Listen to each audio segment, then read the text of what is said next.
Those communications between NASA astronaut Christina Koch and Canadian Space Agency astronaut and today's Capcom, or capsule communicator, the one person here speaking with the crew right now, that is Jenny Gibbons. She is an Artemis II backup crew member here in Mission Control Houston. We are now 4 days, 18 hours, and 30 minutes into the flight of Orion for Artemis II.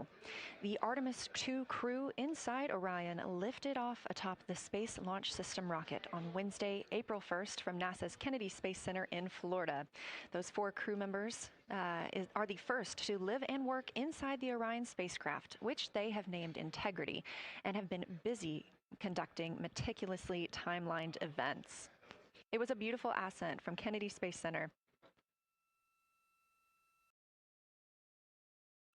One of those early events was the proximity operations demonstration, during which NASA astronaut Victor Glover, the Artemis II pilot, manually flew Orion after having just detached from the interim cryogenic propulsion stage as if they intended to dock. This was practice for future Artemis missions, during which astronauts in Orion will dock with the lunar lander that will take them to the surface of the moon. About 24 hours after launch, 25 hours actually, Orion then conducted TLI, the translunar injection burn. This 5-minute, 50-second burn committed Orion to departing high Earth orbit and set us up for today's flyby. That translunar injection burn also served as the spacecraft's deorbit burn. It slingshots Orion around the moon and sends the crew on a free return trajectory, with splashdown approximately 7:07 p.m. Central on Friday, April 10th. Last night on Flight Day 5, the crew entered the lunar sphere of influence, the point at which the pull of the moon's gravity will become stronger than the pull of Earth's. We've also been getting some great views inside the cabin of the crew members living daily life, from working out to eating, taking photos, and making memories together. But they've also been taking some beautiful views of our home planet and of the moon, and we expect many, many more of those following today's activities.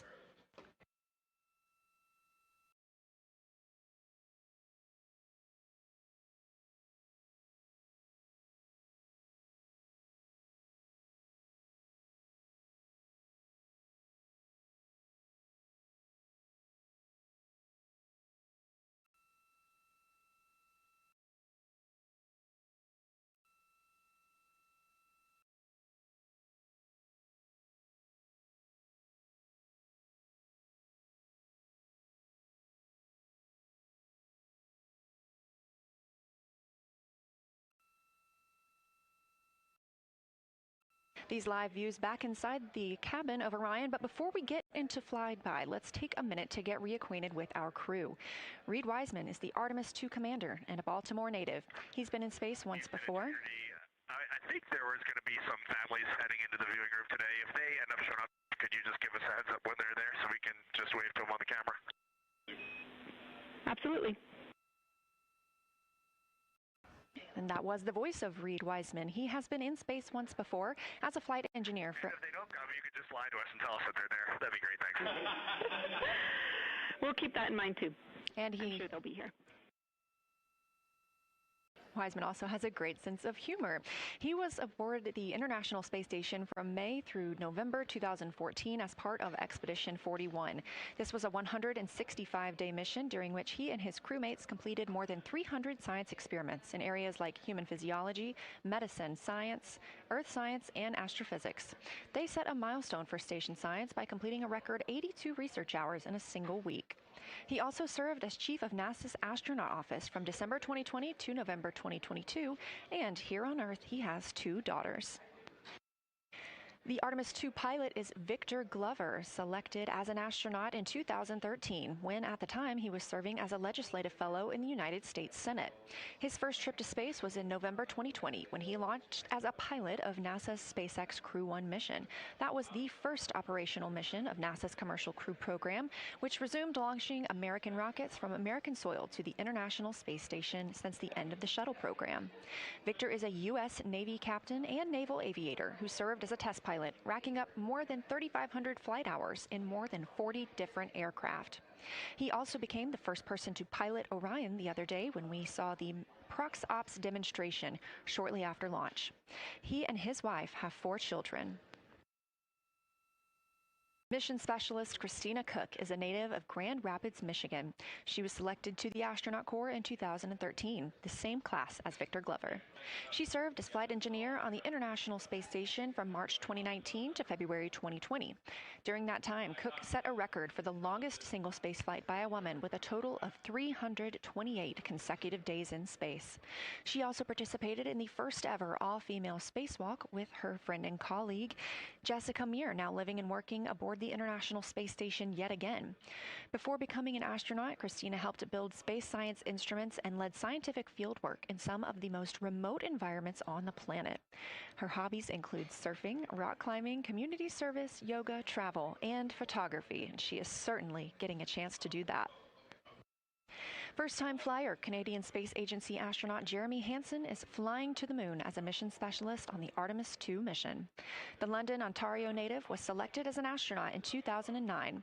After that, he worked as Capcom at NASA's Mission Control Center here in Houston. Capcom stands for Capsule Communicator and is the single direct voice communicating with the astronauts in space.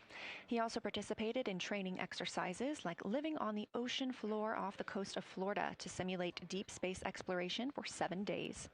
In 2017, he became the first Canadian to lead a NASA astronaut class, and he also enjoys getting out on a sailboat, rock climbing, and mountain biking. And he and his wife have 3 children.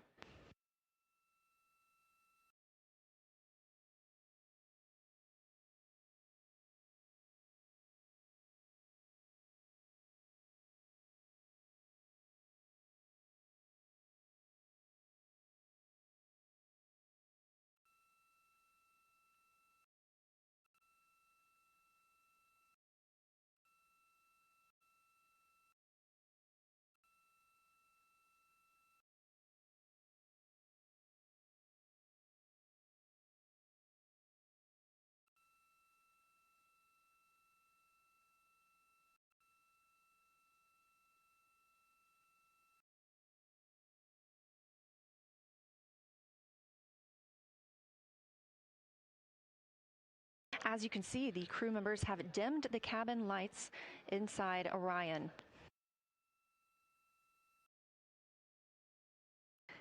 As they prepare for their lunar flyby, they'll be configuring the cabin as they'd like to have it to allow for proper positioning as they move about to and from the windows, taking photos of the moon. Dimming the lights also helps prevent reflections from inside Orion onto the windows.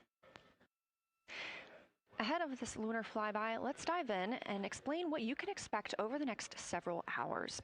The crew has about 6 hours allotted to make observations about the moon. Throughout the flyby, their activities have been precisely timelined. There are 5 blocks of time during which the crew will be observing the moon from Orion's windows. At any time, 2 members will be at the windows working in a pair. One crew member will be taking photos from window 2 with a blue shroud over the window. This can help prevent that glare or reflection from inside Orion. They have an 80 to 400 millimeter zoom lens to use. The other astronaut will be in window 3 using their portable computing device, you'll hear that referred to as PCD, to make annotations. Both of these crew members will make audio recordings of what they are seeing, and they'll wear headsets connected to those PCDs. Those audio recordings will be sent to the science team at a later date. We will not hear them live. The 2 crew members at the windows will swap roles and positions halfway through their timelined block. The other 2 crew members who won't be at the windows at that time will be serving in the background as support. One will be conducting the science sit reps, or situation reports. This is what we will hear live from the crew. They'll be calling down a few times each hour to discuss what they are observing. Those situation reports include how the crew is positioned, any missed targets, or anything unexpected they saw, lunar target descriptions, any hardware issues, and of course, their emotions and reactions as they fly by the moon. The other support crew member will take pictures of the astronauts at the windows and serve as camera support, providing new SD cards when needed. There's a 15-minute time frame between each observation block during which the 2 support members switch places with the crew making observations.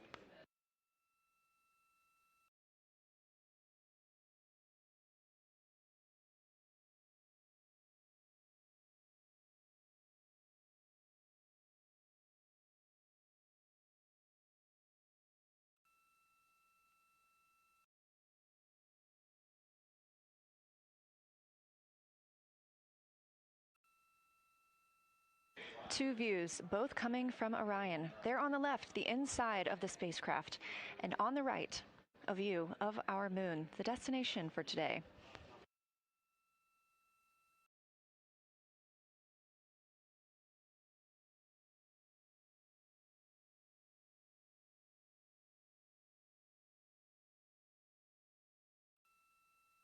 During the Lunar Flyby today, Orion will provide astronauts with a full disk view of the lunar surface. They'll have a higher vantage point, much farther than Apollo's lunar orbits on average. And these astronauts can observe both holes and large-scale geologic features in a single view. And due to our April 1st launch date and current illumination conditions, the Artemis II astronauts have become the first humans to directly observe certain far-side regions of the moon with unaided eyes.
Great, thank you.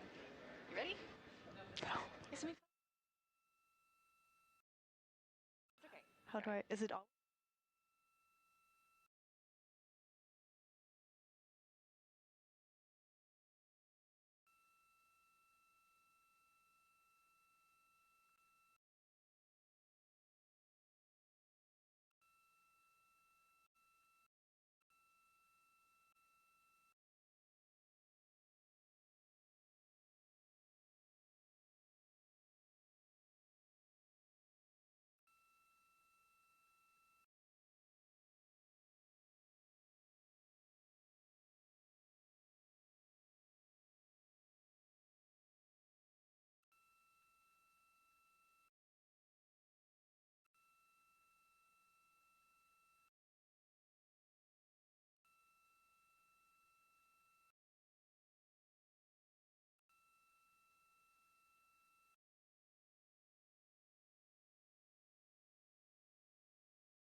We are now 36 minutes until we see the Integrity crew pass the Apollo 13 distance record. And joining me on console, I have Julianne Gross, the Artemis curation lead. Thanks for joining me today. Thanks for having me. I'm very excited to be here. We're very excited to have you. So can you tell me about your role as Artemis curation lead and what that entails? Yeah, so for the overall Artemis campaign, I'm the Artemis lunar sample curation lead. That means I'm helping NASA to return the next set of lunar samples from the lunar surface. And for Artemis II specifically, I'm one of the science theme leads, and specifically I'm responsible, or the voice, for impacts, poles, and landing sites. Fascinating. So what helped us select the targets that the crew is going to be photographing today? So we had a plan coming in where we basically made a list of all the available targets during the April launch window, because before you launch, we wouldn't exactly be sure which targets would be visible. And so once we launched, we then were able to cut down on that list and prioritize our targets. And the 5 theme leads came together and really discussed and talked through which the long lens configured for Lunar Flyby. which targets we could then see and prioritize. And so that made it into our plan. We worked then with timeline to make sure that all the targets are visible. Some targets are time dependent, like Earthset or Earthrise, and some targets will rotate out of view when integrity starts going around the moon. And so we put these in early so that the crew has a chance to describe those to us. Fascinating. I cannot wait to hear what they have to say. So we just heard them say that their long lens is configured. That's very exciting. And for us, when we look at the moon from Earth, what features are we seeing that the crew will also fly by today? Yeah, so I really hope that people on Earth who are in nighttime will look up into the moon tonight. The features that the crew will see that we can also currently see is Aristarchus Plateau. Grimaldi is another feature. They're going to be sort of on our limb. And then Oceanus Procellarum, that really dark, large area on the near side that we can see. The crew is going to see that in the beginning. The more they fly around, the less of that they will see. So those are targets we will hear them describe early on in the flyby. Fascinating. Well, and the crew has been training for years for this day. And so we're going to hear them make a lot of calls about what they are seeing on the moon. And they're going to use a lot of interesting terms that I myself need some brushing up on. So could you walk us through a few of the things that we'll hear them use to describe the moon, like albedo, exosphere, ejecta, just some of those major terms we expect to hear from the crew? Yeah, of course. Albedo is basically a term of a reflectiveness of the surface. And so high albedo usually for the moon means bright areas, and low albedo means like darker areas. And so when you look into the night sky, you can see the high albedo areas are the white parts and the low albedo ones are the darker areas. Ejecta is when you have an impact and it ejects or throws out material that then ends up on the surface, and you can see that as sort of rays or ray systems. So you might hear them describe, I can see for example, with its rays. It has an asymmetric rays coming out, and so we're excited to hear them describe that. You might hopefully hear stuff about color or color hues, and so if they can see any changes in those color hues from like white to gray to maybe brownish, we're excited to hear about that. Exosphere is the almost no existing atmosphere of the moon. It's barely there. But there is dust on the lunar surface that can get lofted up through electrostatic forces. And when the sun goes behind the moon, it can scatter forward on those dust particles and sort of like create a little glow on the horizon. And so we're really excited to see if the crew can actually see that. This is so exciting. Thank you so much for walking through all of that with us. Julian Gross, Artemis Curation Lead, we really appreciate you joining us here today, and good luck to your team. Thank you. I'm really excited to be here. We are now MET 4 days, 18 hours, and 49 minutes into the flight of Orion. This view of the moon from the Orion spacecraft as we get closer and closer.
We're live here in Artemis Mission Control at Johnson Space Center in Houston, Texas, just about 32 minutes away until the crew surpasses the record set by Apollo 13 as the farthest astronauts to ever leave Earth.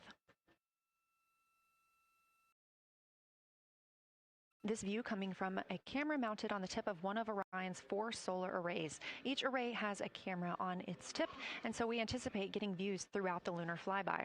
Of course, except during the point of loss of signal when the spacecraft flies behind the moon.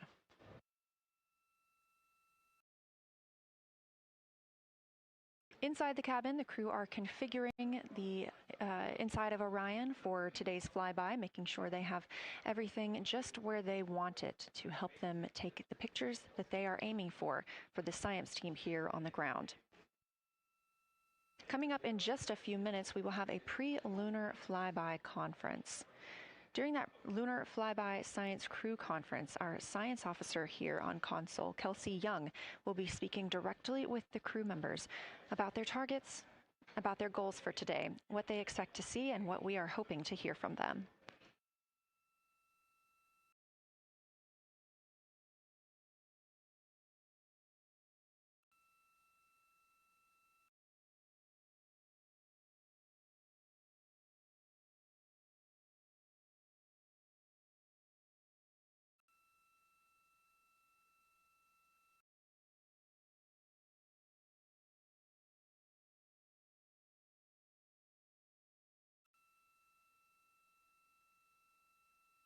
We have a lot of milestones coming up today, so make sure you don't miss them. The first coming up again at 1:56 p.m. Eastern Time, the crew will pass the distance from Earth record set by Apollo 13 in 1970.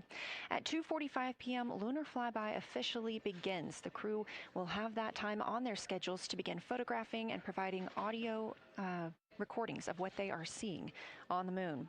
At 7:02 p.m., Orion will make its closest approach to the moon, approximately 4,070 miles away. Of course, all of these numbers are going to have to be confirmed following the flyby. These are estimates, and we are working with orbital mechanics. At 7:07 p.m., Orion reaches its maximum distance from Earth, approximately 252,760 miles away from us all. At 8:35 p.m., the spacecraft will enter a solar eclipse. The crew will become the first to see a solar eclipse from the moon.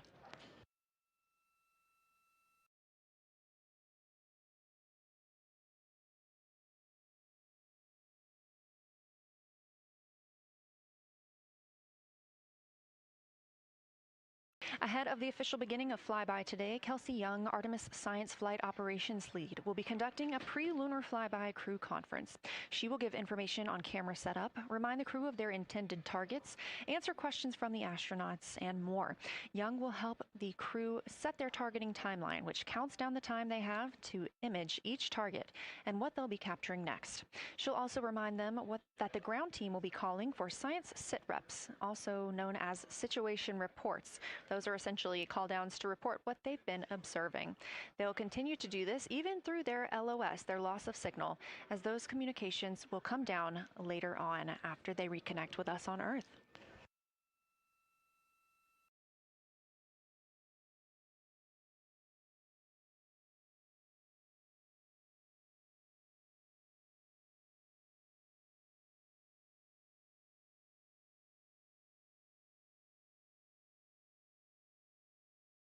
This view in the cabin, you can see the crew members are already using their cameras, getting set up, and they have dimmed the cabin lights to allow them better visibility outside of the windows and fewer reflections. Now, 28 minutes until they become the humans to travel farthest from our planet.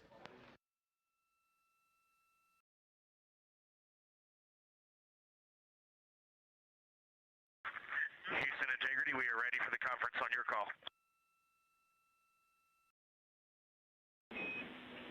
Houston is ready for the conference, passing you over to science.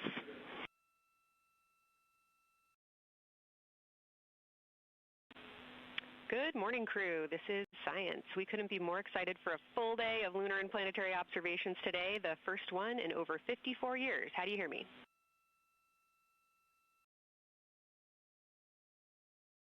We hear you loud and clear, and Kelsey, you just got to know you're pulling us away from the moon right now, so let's go.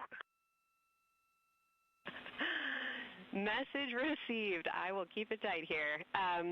I did just want to start with a thank you on behalf of the Lunar Science team and the entire lunar and planetary science community, of which you are absolutely a part, for what you've already done in this mission and what you're going to do today to inspire the next generation of scientists. I have to say Moonjoy is the new term that's already become our team's new motto, so thanks for that. In this conference, we'll cover hardware and config reminders, and then I'll just briefly, as you said, cover today's science plan. I'm assuming you already have your LTPs up. Confirm that, and I'll jump quickly into the cabin config reminders.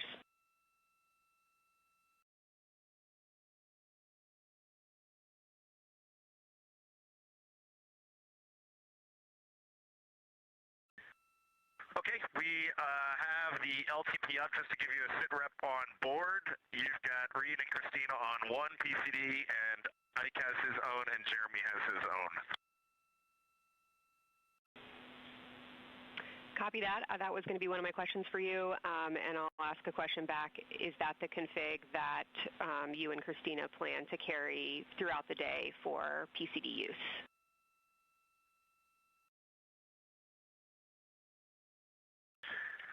Negative, Kelsey. Our plan for PCD use is we have run the power cables to Windows 2 and 3, and we are going to leave one PCD. The yellow PCD will be in window 2, and the green PCD will be in window 3, and we will do that the whole day, and then the red PCD will be a rover. Understood. Super helpful. Recommend when you guys switch in and out of PCDs to add your initials to your OneNote annotations, just so we can keep track of whose is who. And then given that you have 3 PCDs instead of 4 for the data transfer at the end of the day, recommend making a new subdirectory entitled For Science for your own photos, or with your initials, that we can keep track of which pictures came from which flashcards.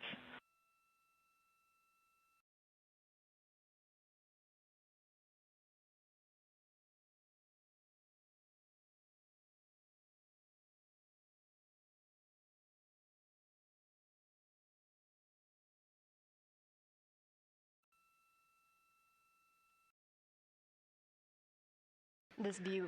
So, Kelsey, I just want to here's what we're doing. We have community cards in all cameras on board, and then when each astronaut approaches their camera, the intent is they will put their card into that camera for photos and then put the community card back in at the end of the session. But just know it is harder to manage cards than we thought, and we don't want to miss science, so it might end up a bit more disorganized. Understood. Thanks for that essay. Just read the flashcard numbers down when you get a chance, and we'll follow your lead on the best thing to do operationally during the flyby. With that, I'll move on to windows. So the window characterization DFTO you guys did a few days ago confirmed that window 2 is ideal for imaging, so no change to config of photographer in window 2, observer in window 3, and science sit reps in window 1.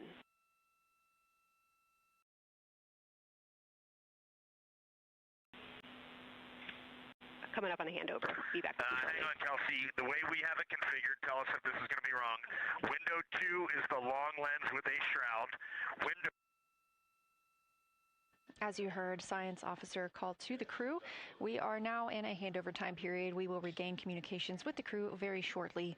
These are tracked, and we are currently on the Deep Space Network. This is the first time humans have used the Deep Space Network in over 50 years, given that we currently use the tracking data relay satellite systems for the International Space Station.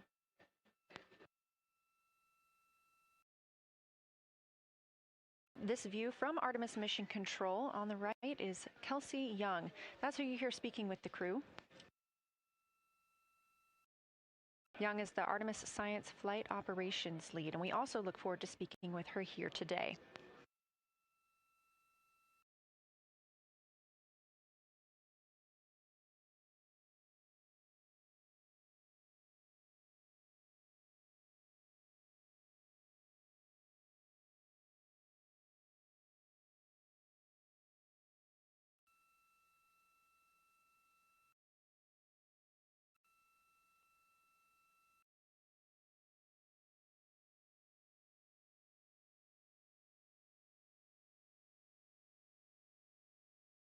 Again, we are just about 22 minutes until we reach the Apollo record. We are in a handover of satellites with the crew aboard Orion.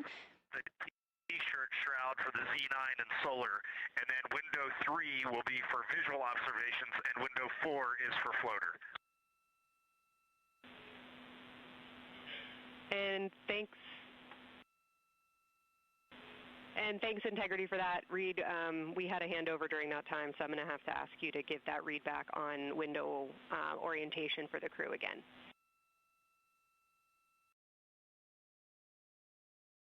Okay, we are happy to change it, but the way we have it configured right now is window 1 has a T-shirt shroud for the Z9 for solar. Window 2 has the shroud for the long lens for both lunar and solar. Window 3 is for visual observations. Window 4 is for floater. And then the docking hatch window has had a great view, so we've done a lot of mapping through that as well. All right, copy all, Reid. A note just on the window 1 T-shirt shroud that you can remove that for the lunar observation block if you want to, if you want that extra view for another floater, but defer to you guys on that. You are go to use the full 400 millimeter zoom on the long lens, but where possible, try to keep the end of the lens flush with the window to prevent imaging through the multiple window panes at an angle. And if you have to take an image at an angle, recommend you limit the max focal length to 200 millimeters or simply acquire the images at multiple focal lengths. Last imaging update as a result of the DFTO is that if you can take the images out of the left side of window 2 where possible, that is the best half the window. Understand that might not be possible with the shroud. Any other imaging questions from you?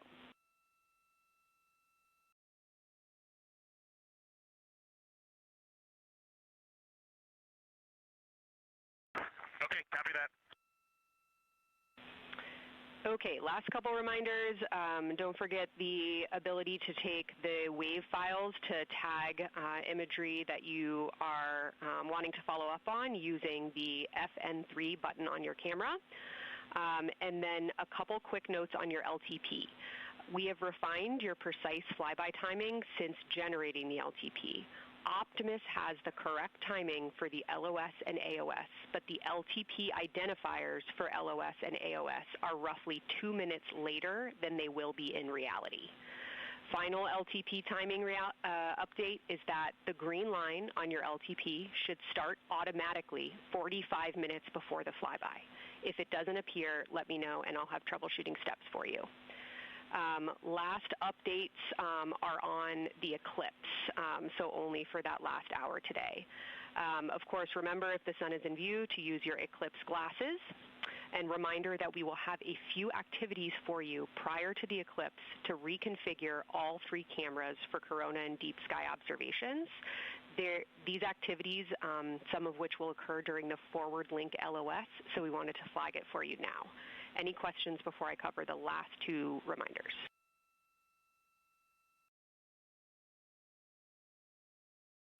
No, we have no questions on that. Last couple eclipse reminders, the sunset period and the first roughly 23 minutes of the eclipse will fall during that forward link LOS, but we'll still have a return link and we're still looking forward to your science sit reps and observations during that time. And I do have a reminder for you on your preferred starting config for the eclipse in terms of role responsibility. Let me know if you want me to read that up or if you guys have that in your minds already. And if no other questions on config, I'll give you a few science-focused reminders.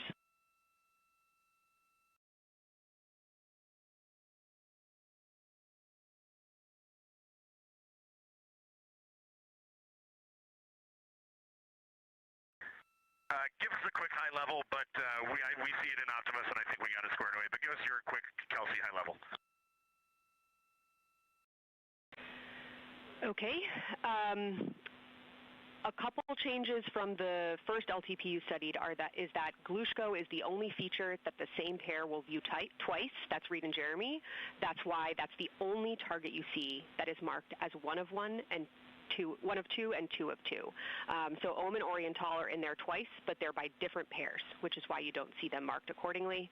A note from feedback on your observations so far over the last couple days, a reminder that if you note structure and texture as well as color and albedo, please note any correlation between the two, and also a reminder that negative observations are still valuable science. So a lack of color or a lack of structure associated with color is also valuable. A reminder also that your observations so far indicate it will likely take some time for your eyes to adjust. We especially heard that around your terminator observations and your color observations. So reminder to know that your eye adaptation is going to kind of come in throughout your shift, and let us know when you start to see that nuance. Last reminder is around Earthset and Earthrise. When you're viewing us back here at home, you'll be looking directly at Asia, Africa, and Oceania. So I'm sure people watching from those places here on Earth will want to give you all a wave as you take their picture. Any other questions for me?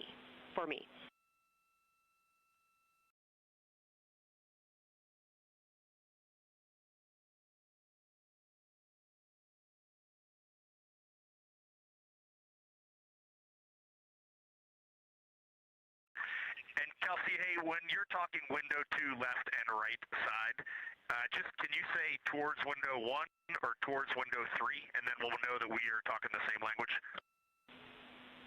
Absolutely. So I mean that the side of window 2 closest to window 3 is preferred for imaging.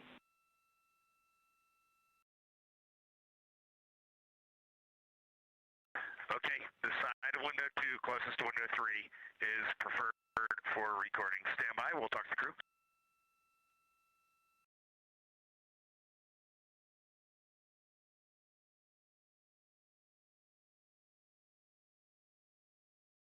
Again, we are in our pre-Lunar Flyby Science Conference with Kelsey Young.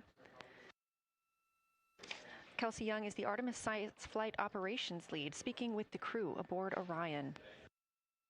They've been training for this moment for years, and this is their last opportunity to get some further pointers and information. Kelsey, for the T-shirt shroud, what window does the science team think will have the best view? Is it window 1 or window 4? The only time we're strongly recommending use of the window shroud. Eclipse. The T-shirt window shroud for the eclipse viewing. Which window is primary for Z9? Window 1.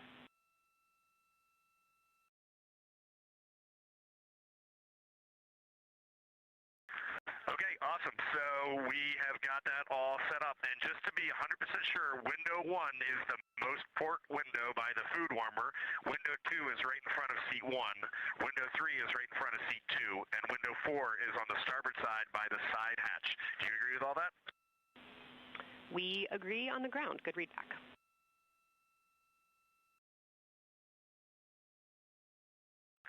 Okay, that's awesome. Kelsey, we're going to close with happy words. It's just incredible. I wish you were up here to see all the smiling faces, to hear all these terminologies being thrown around, and we are just fired up to get started on this day. Let me pass the mic around if anybody has anything to add. Kelsey, it's so great to hear your voice on the loops. I just want to channel everything that you guys are probably feeling right through my eyes and heart. It is awesome to see the side of the moon. You guys made us excited for this day, and we couldn't appreciate it anymore. And we are ready to hopefully deliver on all the awesome training you guys have provided. I'll just add, Kelsey, it is blowing my mind what you can see with the naked eye on the moon right now. It's just unbelievable. Kelsey, and to the whole Lunar Science team, all of you, all the work you put into this, we're just grateful. Can't wait to get going. And thank you for the tipper, for Carol Crater, and for Integrity. We can see them, and we've imaged them, and can even see with the naked eye. Quite impressive. Thank you so much.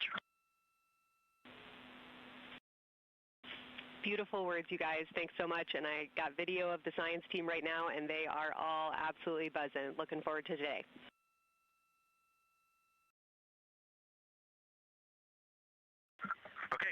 to the timeline. Cheers, guys.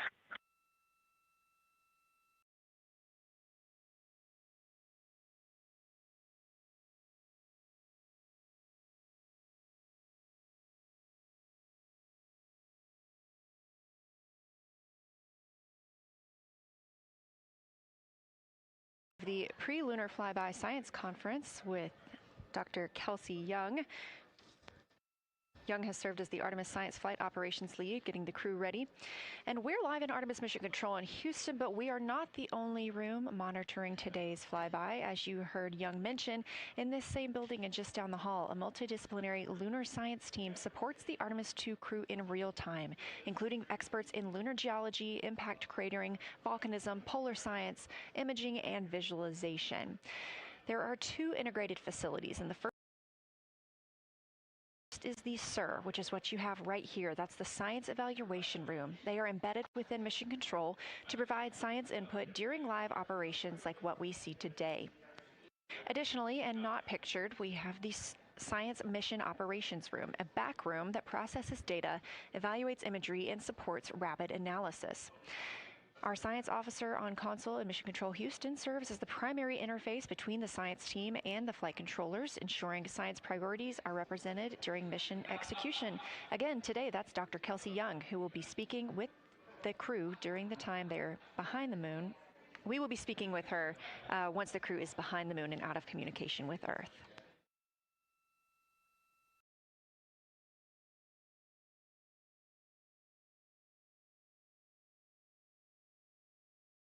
Back inside the Orion spacecraft on your left, closest to the camera, NASA astronaut Christina Koch. To her left, NASA astronaut Reid Wiseman. To his left, Canadian Space Agency astronaut Jeremy Hansen. And all the way in the back, NASA astronaut Victor Glover, our Artemis II crew.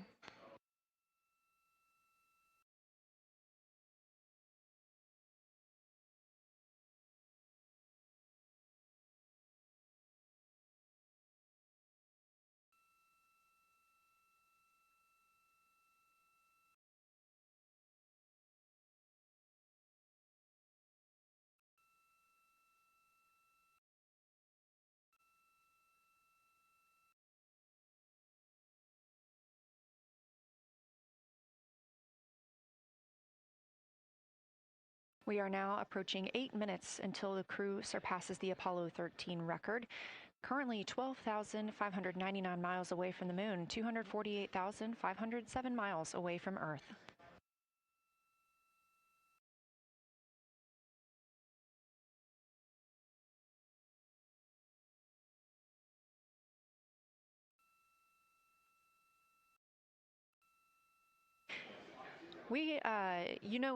You may also hear the Orion spacecraft referred to today as Integrity. This was named by the Artemis II crew. It is Integrity crew, we have Reid's family in the viewing gallery. You're welcome to say hello.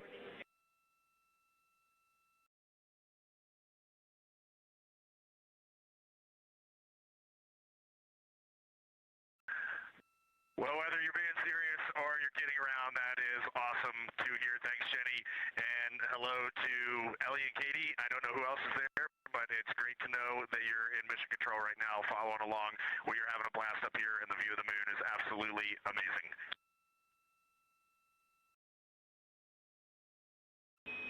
I'm seeing a lot of hearts come out of the viewing gallery and even more smiles. Thanks, Reid.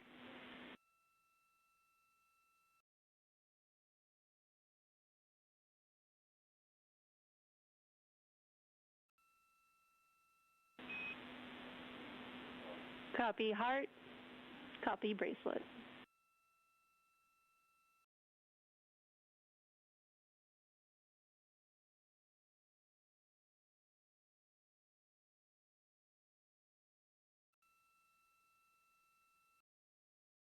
that call from Capcom Jenny Gibbons, Canadian Space Agency astronaut and Artemis II backup crew member, letting Reid Wiseman know that he has family here to support him today in the Artemis Mission Control viewing room.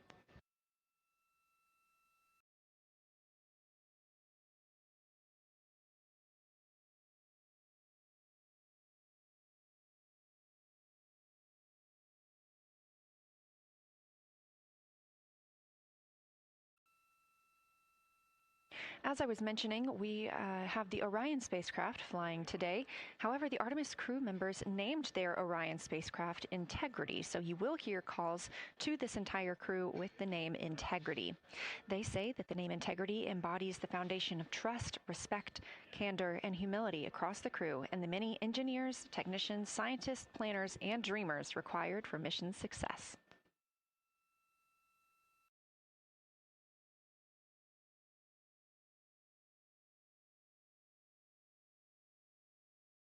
This view live from the outside of Orion as we continue.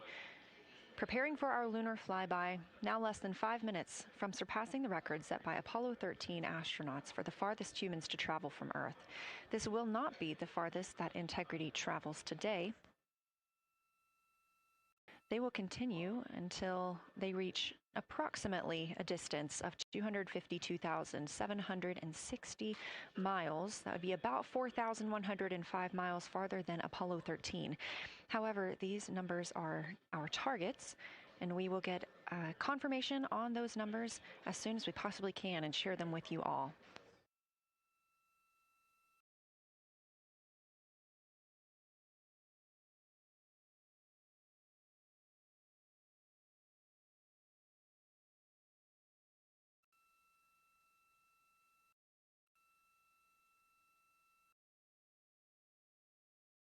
We talked a little bit about what to expect from the crew, whether that's taking photos or making audio recordings.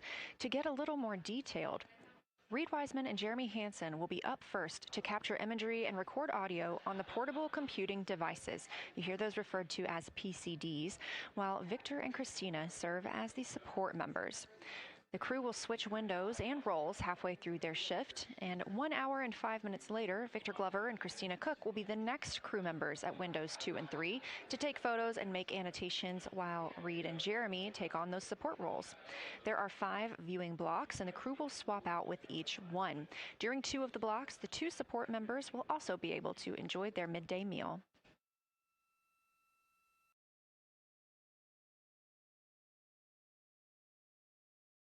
At least 3 times per block is a science sit rep. Again, situational report. This is partially an operational status, reporting back if they missed any targets or gotten any specific ones, if they have issues with their camera or any other operational items. The other part is an actual description of the moon. This task is done by one of the support team astronauts, so that's not the crew currently taking photos or making annotations, but they do have windows 1 and 4 that they can float up and provide that information from. If you watch the entirety of the flyby, you'll also notice the crew will be photographing some targets multiple times to get observations in different lighting conditions. This is due to Orion changing their location throughout the flyby.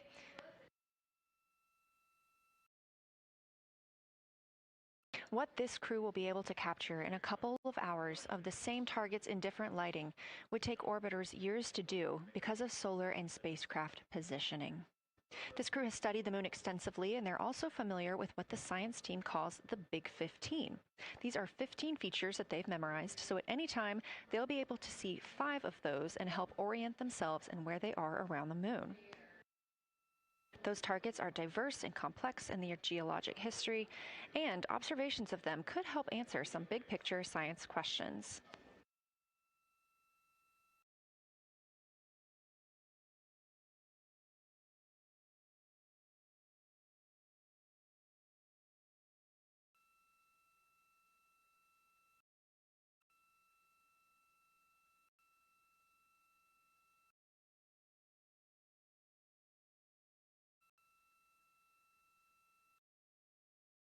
If you've been following the mission, you can see that the configuration of the cabin is a little bit different than what it looked like on launch day.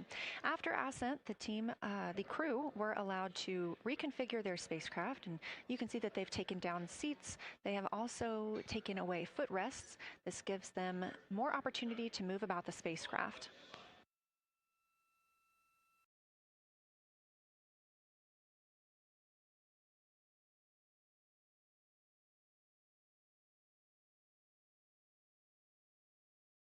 Orion itself has 330 cubic feet of habitable volume. That's about the size of 2 minivans and is 60% more cubic volume than the Apollo spacecraft.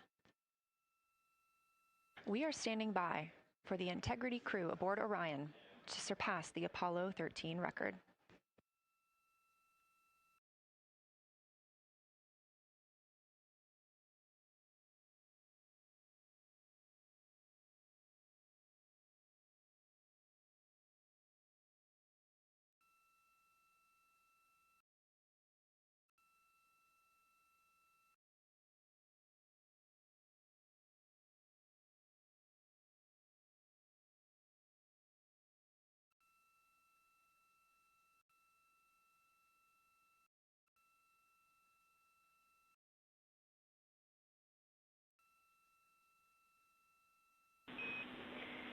Integrity crew, on April 15, 1970, during the Apollo 13 mission, 3 explorers set the record for the farthest distance humans have ever traveled from our home planet. At that time, over 55 years ago, Lovell, Swigert, and Hayes flew 248,655 statute miles away from Earth. Today, for all humanity, you're pushing beyond that frontier. Integrity, over to you. Yeah,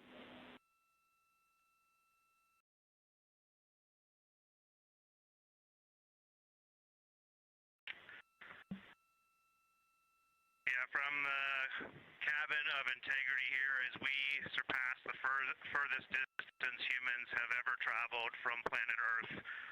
We do so in honoring the extraordinary efforts and feats of our predecessors in human space exploration. We will continue our journey even further into space before Mother Earth succeeds in pulling us back to everything that we hold dear. But we most importantly choose this moment to challenge this generation and the next to make sure this record is not long-lived.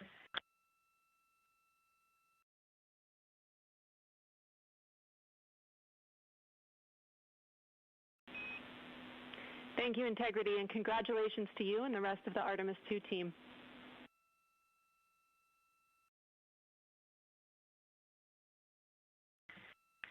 Thank you, Houston. We have a couple more things we'd like to take this moment for. Our science team helped us out with a couple of relatively fresh craters on the moon that have not been previously named, and our crew would like to propose a couple of potential names for those items or those areas.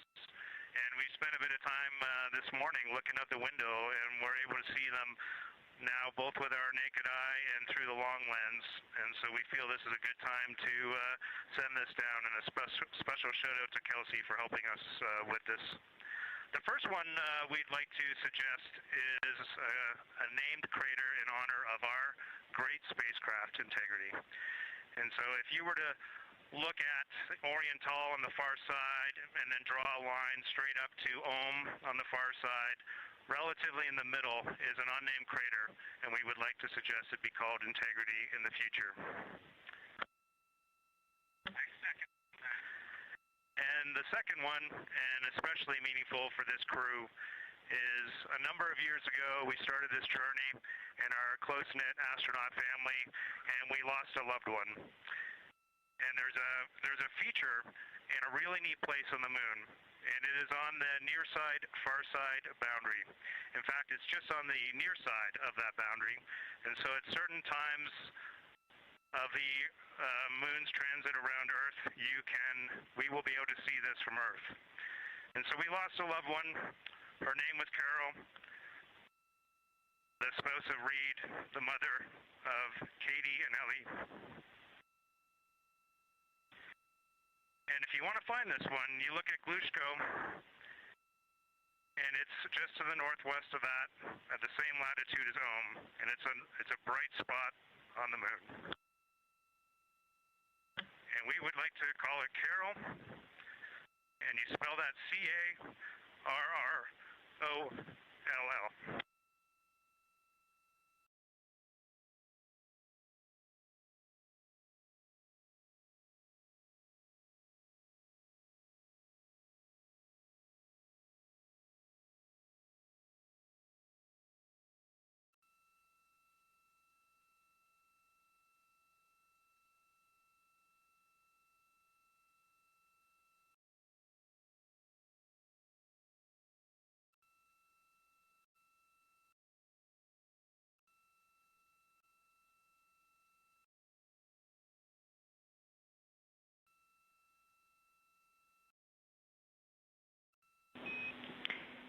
Integrity and Carroll Crater. Loud and clear. Thank you.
As the Artemis II crew passed the record set by Apollo 13 for the farthest humans to ever fly from Earth at 12:57 p.m. Central Time, 1:57 p.m. Eastern Time, Canadian Space Agency astronaut Jeremy Hansen shared. We're getting ourselves all put back together now, and we are going to dim the cabin lights and prepare for our science objectives ahead.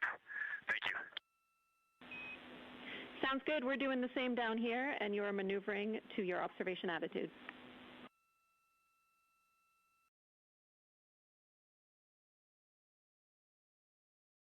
As we pass that Apollo 13 record of the furthest humans to ever fly from Earth at 12:57 p.m. Central Time, 1:57 p.m. Eastern Time, the Artemis II crew shared some poignant words, specifically Canadian Space Agency astronaut Jeremy Hansen.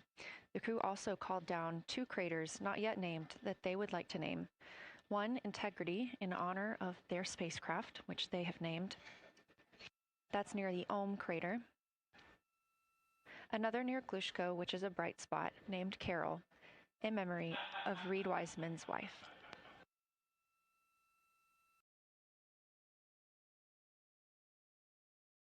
There was a moment of silence here in Mission Control Houston. And now the team and the Artemis II crew are ready to begin their lunar flyby.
We are 4 days, 19 hours, 31 minutes mission elapsed time of the flight of Artemis II, our 4 astronauts aboard Orion. Today is our lunar flyby day.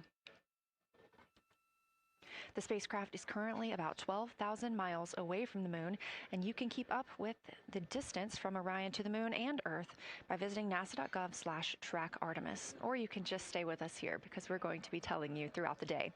They are currently 248,834 miles away from planet Earth.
Coming up next on the crew's timeline today will be their cabin configuration portion. You heard some calls down to Science Officer Dr. Kelsey Young earlier about how they have configured the cabin so far. This is just a little bit more of timelined activity for them if they need to further do so. On flight day 3, the crew had time on their schedule allotted for configuring the spacecraft cabin for how they intended to arrange it today. Of course, they had to take down that configuration for another test yesterday of their Orion crew survival system suits. But configuring it on flight day 3 allows them the opportunity to get a chance to see what works for them now that they are in the microgravity environment.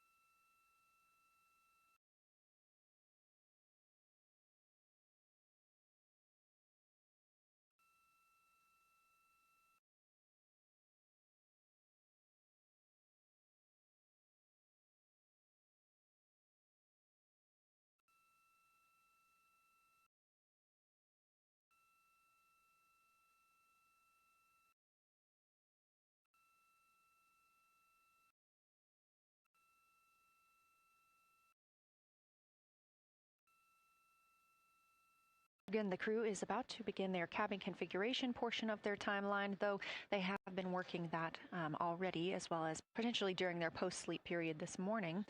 The official Lunar Flyby observations are slated to begin in just about 40 minutes. That's when we'll have the crew at the windows photographing the moon, as well as making calls down about what they are seeing.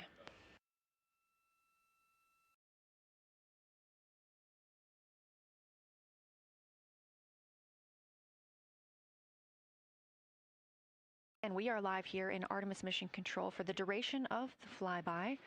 Currently, the Orbit 1 flight control team is on console. This room is staffed 24/7 from the time before the astronauts step foot on the rocket until the time they splash down and are safely recovered in the Pacific Ocean on flight day 10.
Again, this is Artemis Mission Control here in Houston.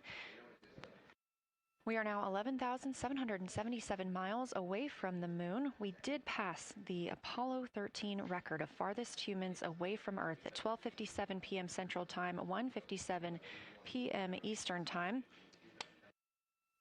That distance, 248,655 statute miles from the Earth, continuing to be exceeded by the crew. They will reach their farthest distance from the Earth around 6:07 p.m. Central Time. At that time, they will be in an LOS, or a loss of signal, with us on Earth, as they'll be flying behind the moon.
As the crew gets into their cabin configuration preparations, we are joined by Dr. Sarah Noble, the Artemis Lunar Science Lead. Thanks for joining us here today. Yeah, it's quite a day.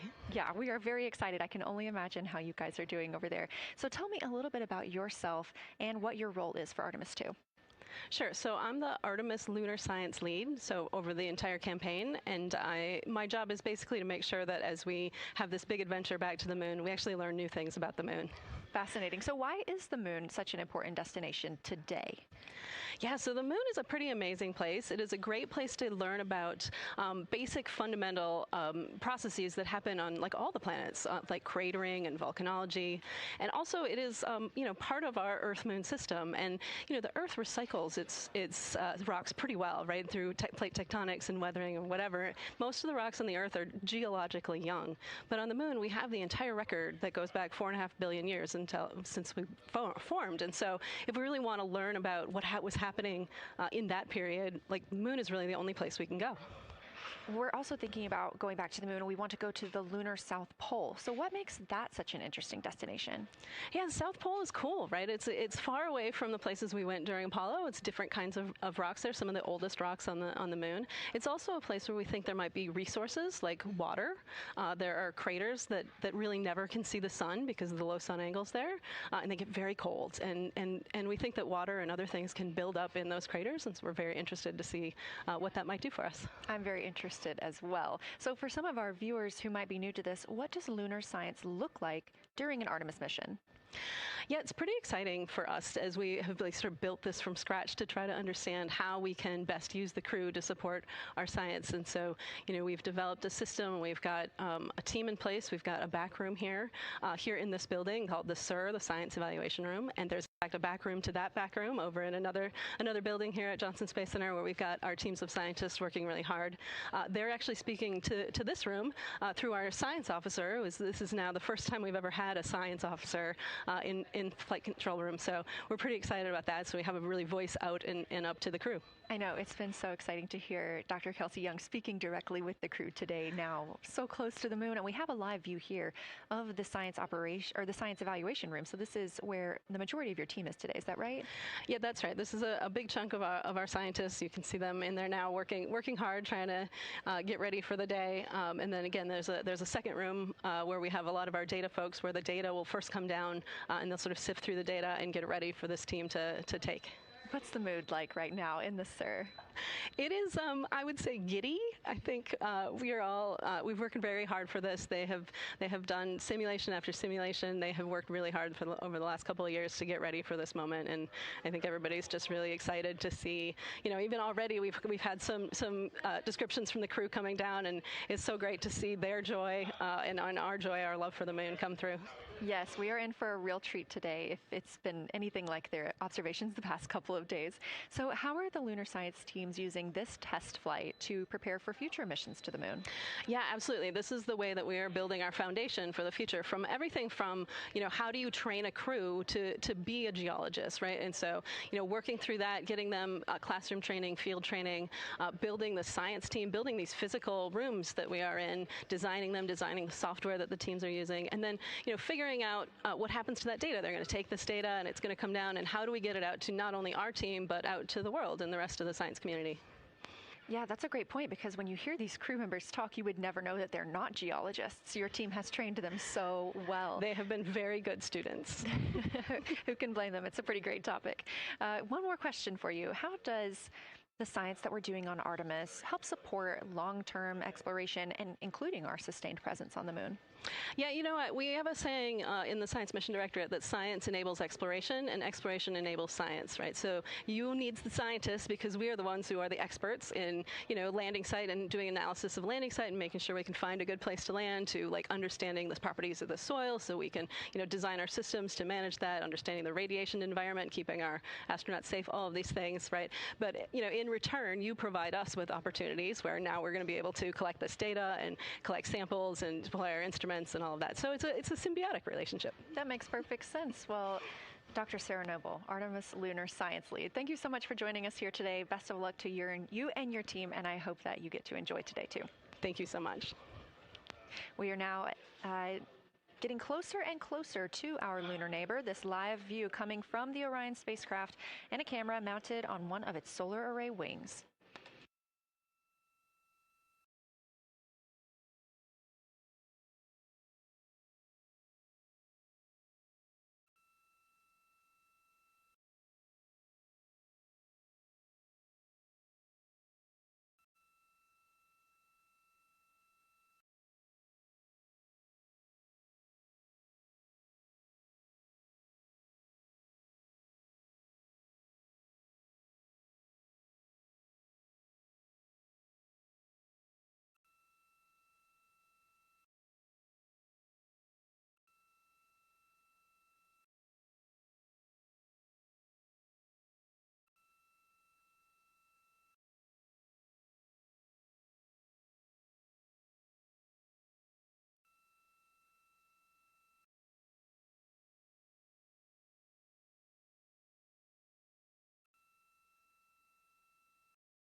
Houston integrity for camera serial numbers. Ready to copy.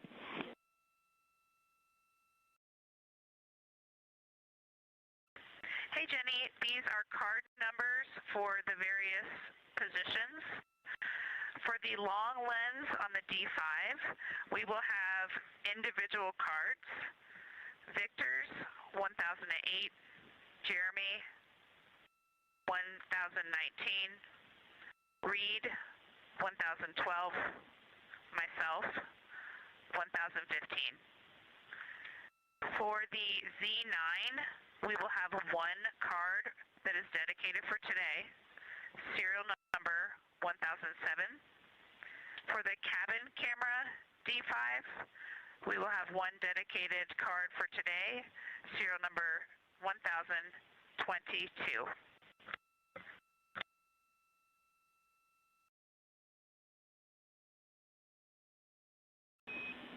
All right, Christina, we copy all. Thank you.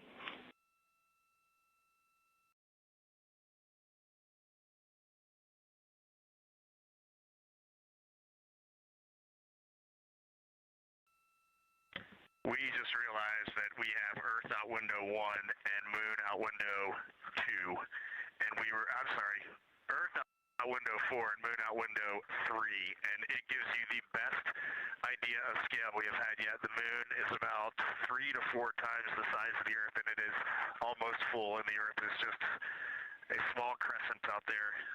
It's magnificent. I got a picture of it with the wide lens. Such a majestic view out here. Amaze, amaze, amaze. Thank you, Reid.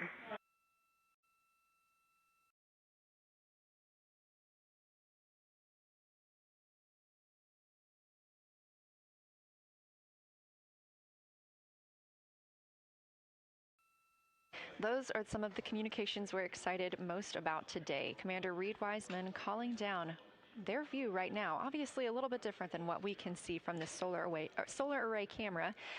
They are looking through the windows of the Orion spacecraft, able to see at the same time Earth and the Moon. You also heard NASA astronaut Christina Koch calling down some of the cameras that they will be using today. The crew is in that cabin configuration portion, and we expect the Lunar Flyby observation period to start in just about 20 minutes.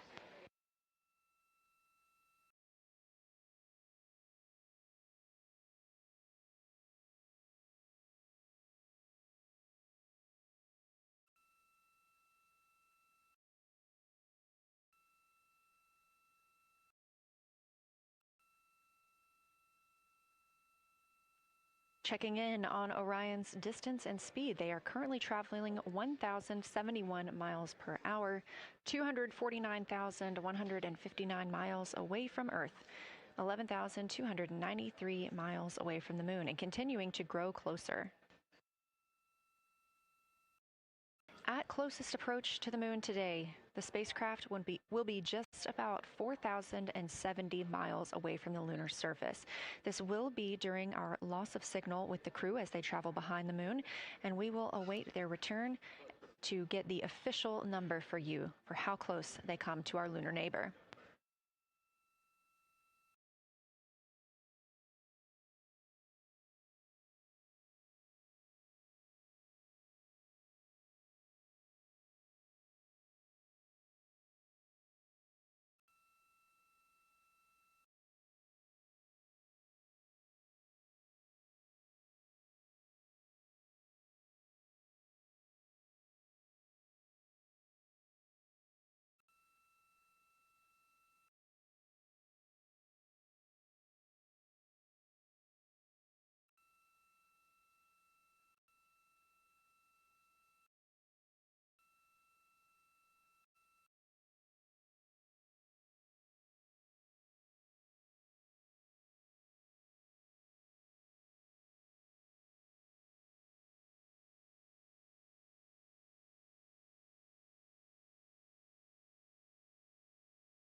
Inside the cabin today, the lunar targeting package is the primary tool guiding the crew observations and consists of two key components.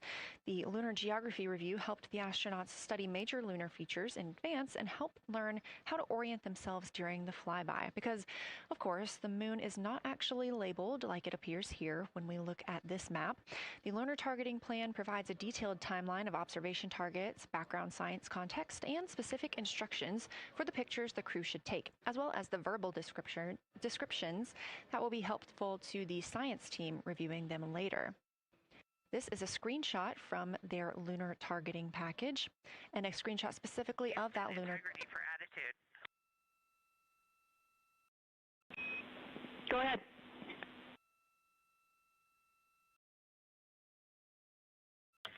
Hey, Jenny. Understanding we are in final attitude now for the Lunar Flyby, would it be possible to pitch the vehicle down 5 degrees? That would allow us to get the D5 long lens flush and have the least amount of window distortion.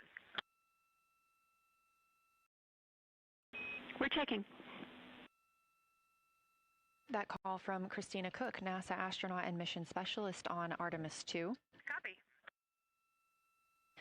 The Orion spacecraft is positioned in a specific attitude to allow the crew to best see the moon outside of their windows today for this imaging opportunity. That call was a request for a potential attitude shift just slightly, another 5 degrees, to give them a better view and to give them a better opportunity to use their long lens camera. They'll also be using that lunar targeting package we were discussing. I am following along with that real time, so I'll be able to share with you exactly what targets the crew is looking at and when. They also trained with a lunar science passport. It's a little reference guide used on Earth to reinforce recognition of key lunar features. It is not on the flight, but it was a significant study tool for the crew to get them ready for launch. The apparent size of the moon will change throughout the flyby, and it'll appear roughly like a basketball held at arm's length at the crew's closest approach. That reinforces the need for careful planning and practiced observation techniques.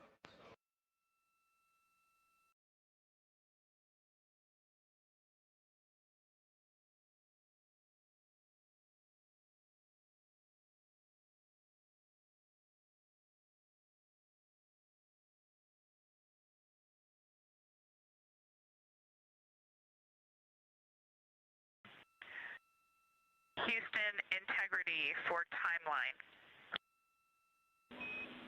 Go ahead.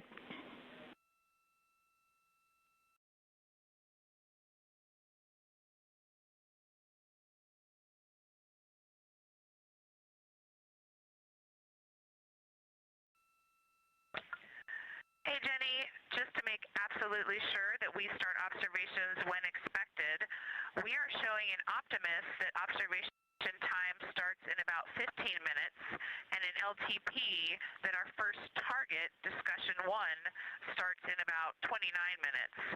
Can you confirm you'd like us to start discussion 1 in 29 minutes at 1900 GMT?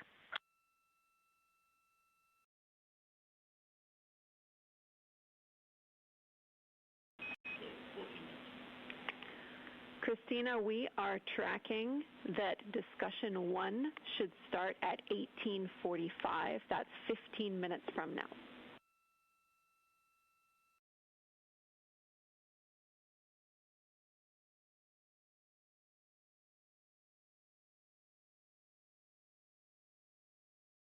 Okay, copy all. It may be a granularity issue with LTP, but understand that we start that observation in 15 minutes, and I bet when we get there, the green line in LTP will match the start of the white band for discussion 1.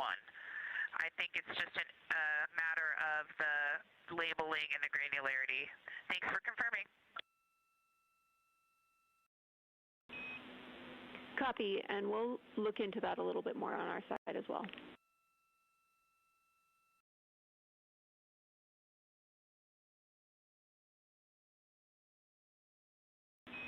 Christina, can you verify for us that your green line is moving on the timeline page of your LTP?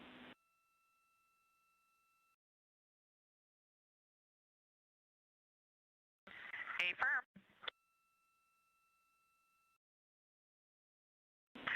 Jenny, I do think we're good. Looking closer, I see the labels are just not aligned with start or end times of the white visible bands.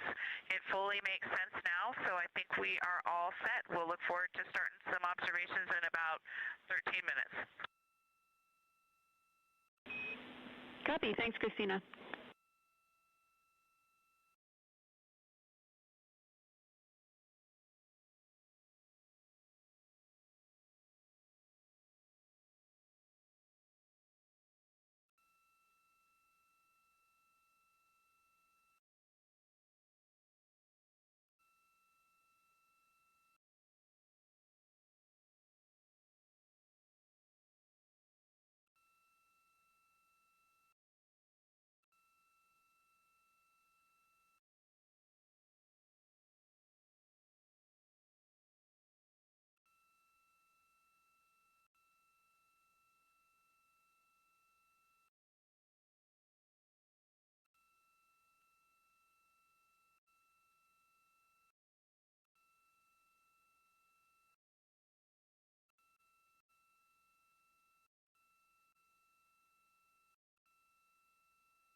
As you heard discussed, we are expecting the crew's observation time period to start in about 10 minutes.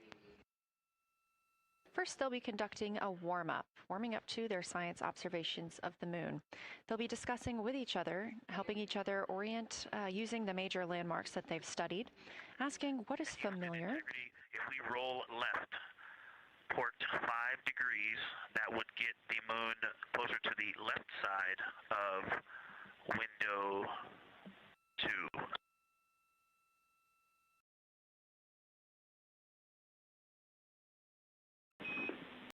Copy, Victor. We'd like to know if it's pitch and roll or one or the other.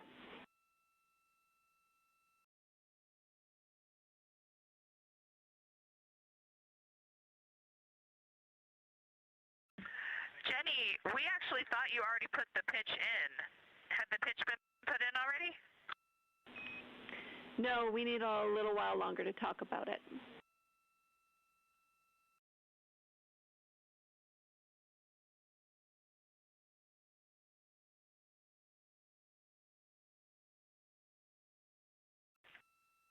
So, Jenny, I guess what's happening is just as our orbit's changing, where it is in the window is changing, so maybe these fancy little adjustments aren't worth it. It's going to continue to move in the window. Or is the spacecraft going to keep the moon at the same point of the window if we adjust the attitude? I assume the previous.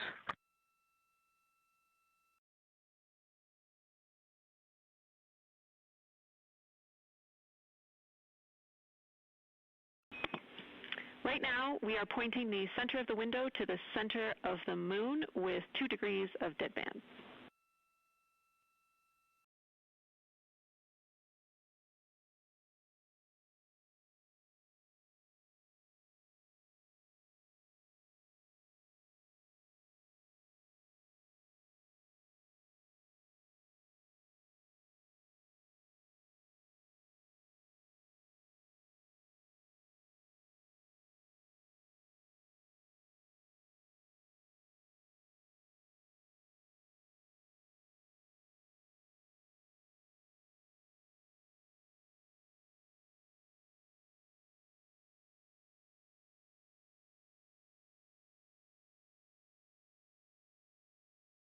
The conversation you hear happening now between the astronauts aboard Orion and Artemis Mission Control here at Johnson Space Center in Houston, Texas. They are in the center of your screen, seated at the CAPCOM, or Capsule Communicator Console.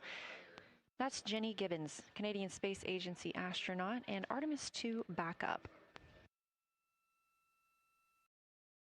She was also the lead Capcom for Expedition 63 aboard the International Space Station.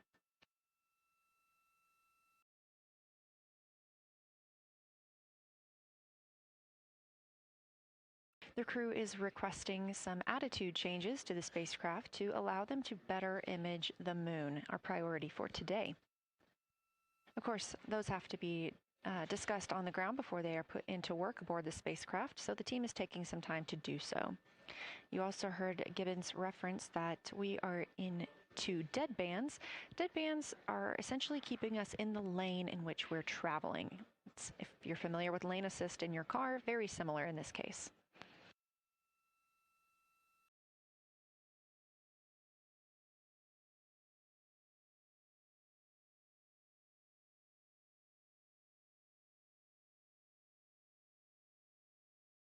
We are now 10,870 miles away from the moon, traveling 1,066 miles per hour and 249,390 miles away from Earth. Again, we recently surpassed the Apollo 13 distance record of farthest humans have ever traveled. And upon calling down some words during that milestone, Canadian Space Agency astronaut Jeremy Hansen noting that he hopes that this record that they are setting today is soon broken by future explorers.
This is Artemis Mission Control. We are standing by for the beginning of Lunar Flyby.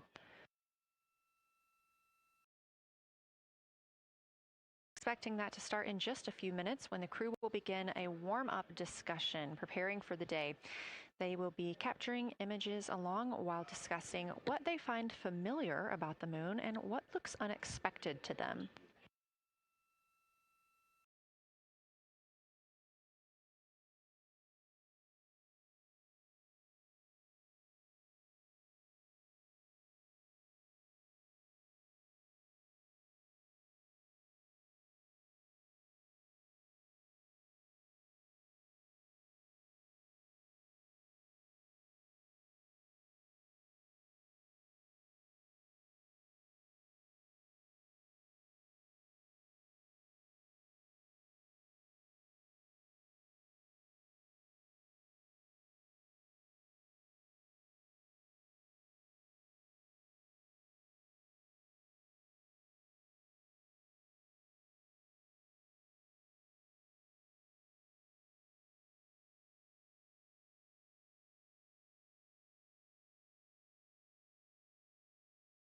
Again, just minutes away from the official start of Lunar Flyby, or when it is timelined for the crew.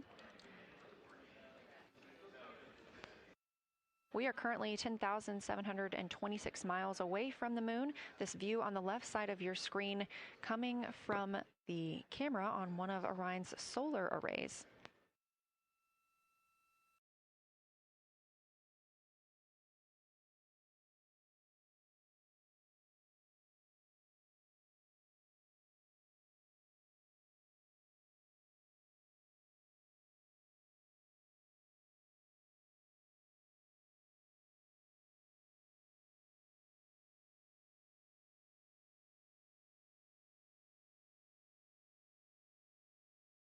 Other conversation points while the crew are getting ready for their flyby today.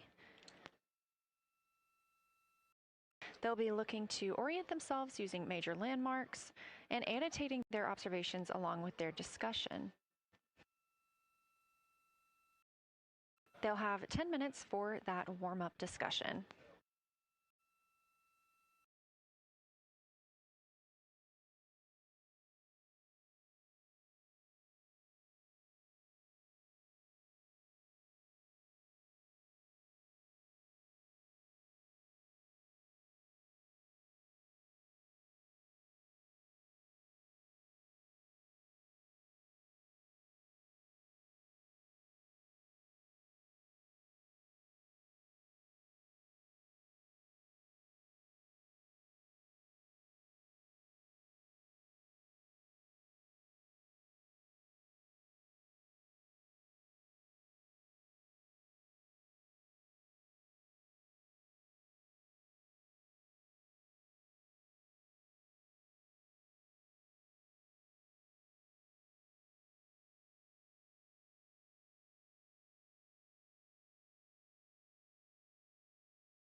Houston integrity.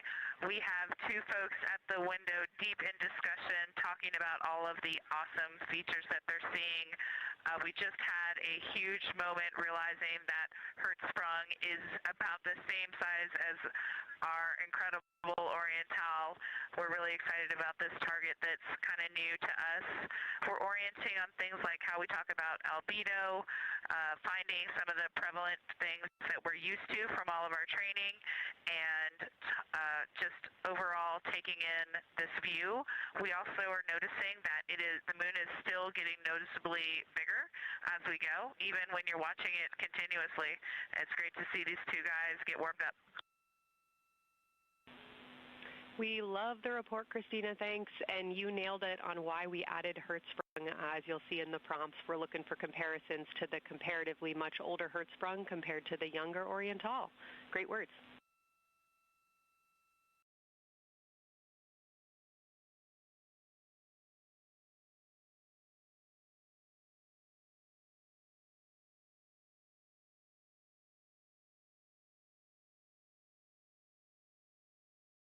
This is Artemis Mission Control. That was the voice of Dr. Kelsey Young speaking with the astronauts aboard Orion as they begin their observation period and lunar flyby.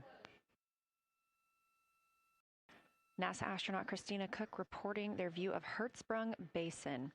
The team here is looking for centered images of the basin at a full zoom, and they're hoping that the astronauts can image and describe the inner and outer rings. This is considered a degraded basin with a floor, rings, and ejecta compared to a younger Oriental basin.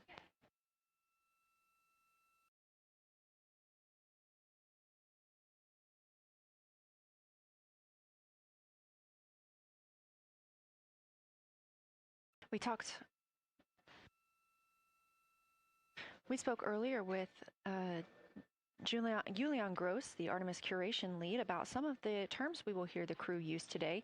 One of those just called out, that's albedo, looking at surface brightness, or the amount of light a surface reflects.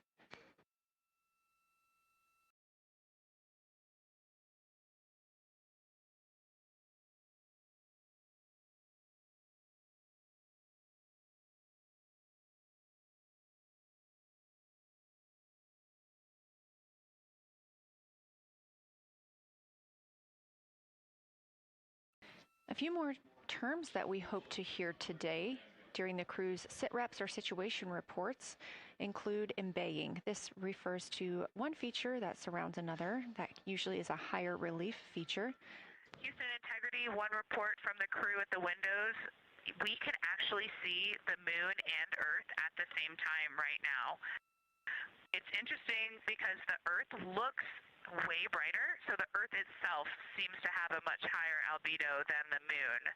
We think this is independent of our eyes focusing because, of course, the Earth is much smaller than the moon in our view, so you could think that your eyes focus for the darker sky, and that it means that it only has apparent brightness more than the moon, but since we're seeing both in the same view, we do think that this can be inferred as the Earth as a whole has a higher albedo.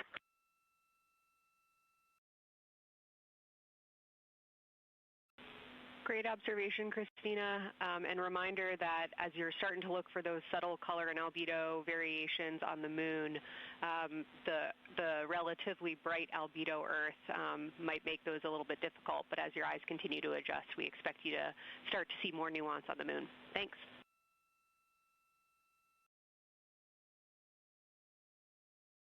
Great call. Thanks for the reminder.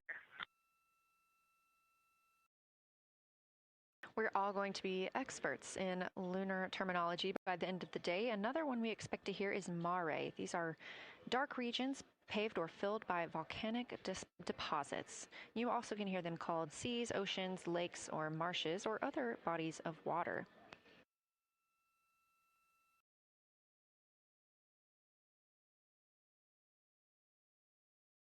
Again, we are live in Artemis Mission Control, but on the right side of your screen, that is the Science Evaluation Room, team members who have been preparing for this day for years. The crew has significantly darkened the cabin of Orion. This allows them better views outside the windows and fewer reflections from inside. They reported being able to see the moon and the Earth out the same window at this time. We are really hopeful to get those photos. Right now, this view on the left side of your screen coming from a camera mounted on one of the solar array wings on Orion outside the spacecraft. Crew is equipped with 80 to 400 millimeter zoom lenses.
The team continues their warm-up discussion. I should say the crew members aboard Orion continue their warm-up discussion.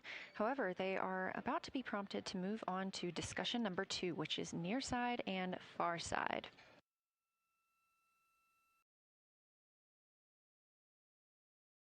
Some of the things that they are looking to capture, the ground has prompted them to photograph anything that stands out to them and to compare the near side versus the far side mare in color, albedo, topography, and texture. They also want the crew to compare the appearance of rayed craters in the near side mare versus in the far side highlands. Of course, a reminder that some of the items that the crew, or some of the landmarks the crew are seeing today, is the first time that humans have ever laid eyes on those portions of the moon.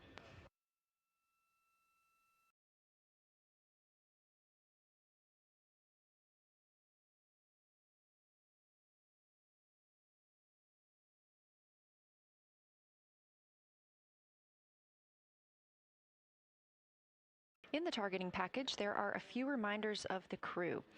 For the crew, there are time-sensitive observation reminders and science sit-rep reminders. Integrity. We have a sit-rep. The targets that are being discussed right now, it's the far side, near side comparison, and hearing some great discussion of browns and greens in the Aristarchus Plateau and how those disappear as you go toward the North Pole, and then over to the far side, you lose the color. You've got Jeremy in window 2, Reid in window 1, having a great discussion. Christina's under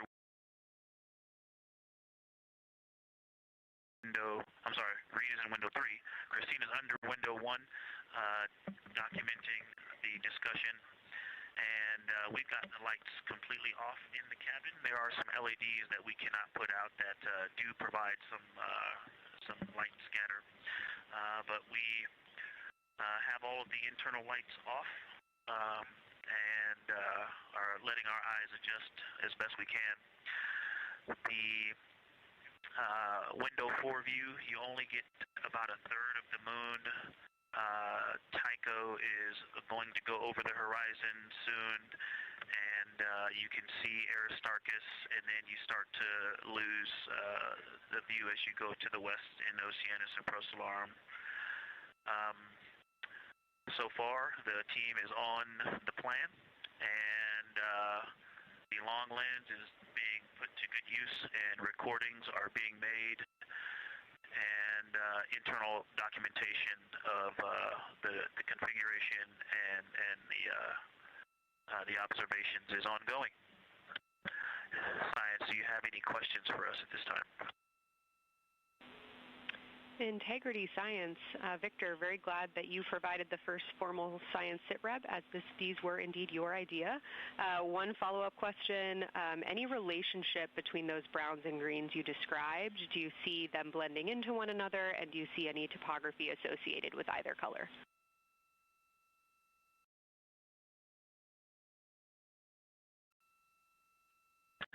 I don't want to bother the window team. I just heard that, overheard that, and so I'm sorry I don't have that detail yet. I will eavesdrop and see if I can pick that up.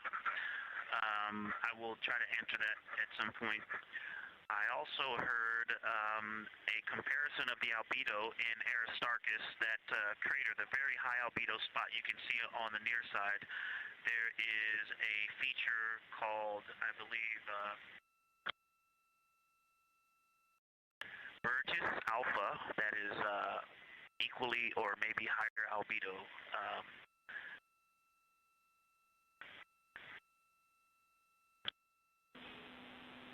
I apologize for the gaps. I'm trying to listen and talk at the same time, but I will try to get some more information to correlate those colors from Aristarchus for you.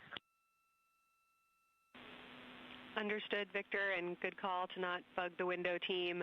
Really like the brightness comparisons to Burgess A. Really helpful for the science team. Keep them coming. Thanks.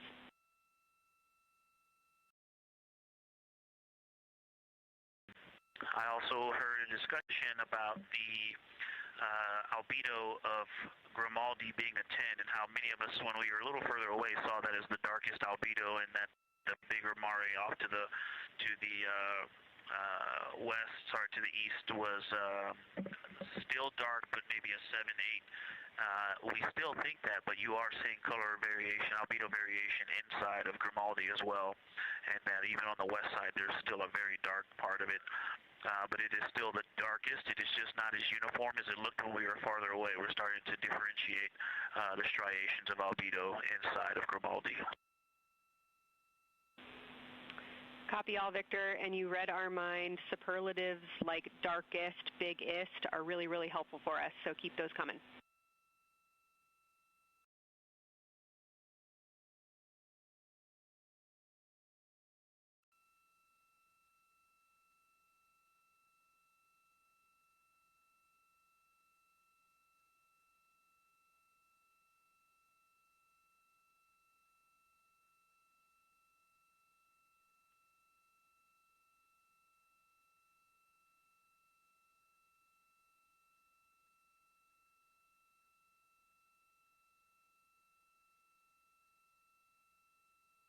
As we were just mentioning, the crew is slated to perform these science sit reps. They are prompted to do so by an icon in their lunar targeting plan.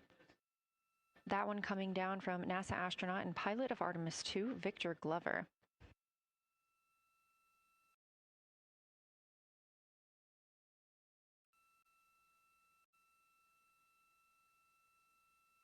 As we discussed, the Capcom is usually the only person in the room speaking with the crew, the capsule communicator. However, today, the science officer, Dr. Kelsey Young, she is the Artemis Science Flight Operations Lead, is speaking with the crew during the flyby to ask any questions that the team may have.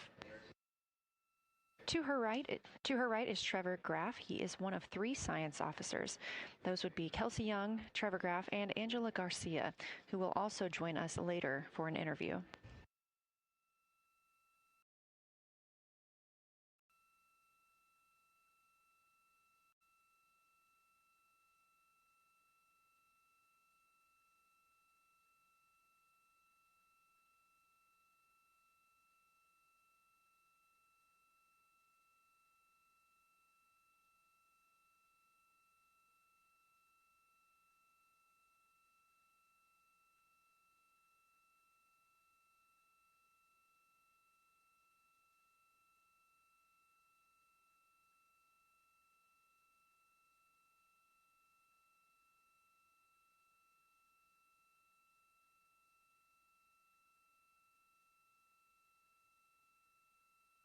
And Houston Integrity Science Integrity was able to get a view out of window 1, which is a beautiful view. I can see the entire moon that they're looking at.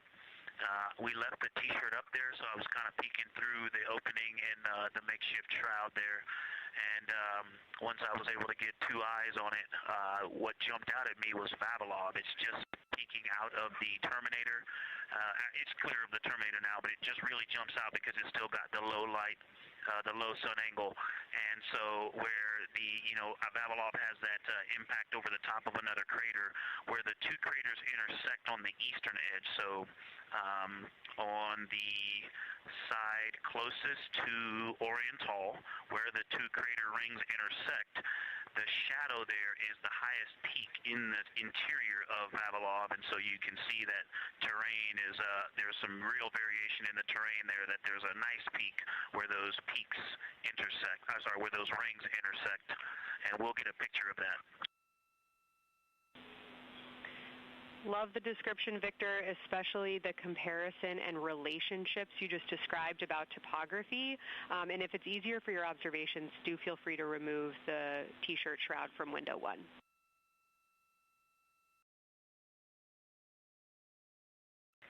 Yeah, absolutely, we will do. Thank you.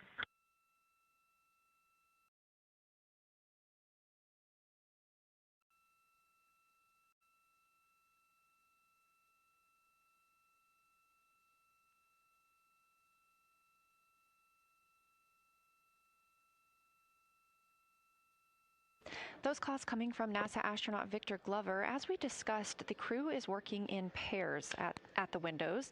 Right now, taking photos are Commander Reid Wiseman and Mission Specialist Jeremy Hansen. Serving as their support team are pilot Victor Glover and Mission Specialist Christina Koch.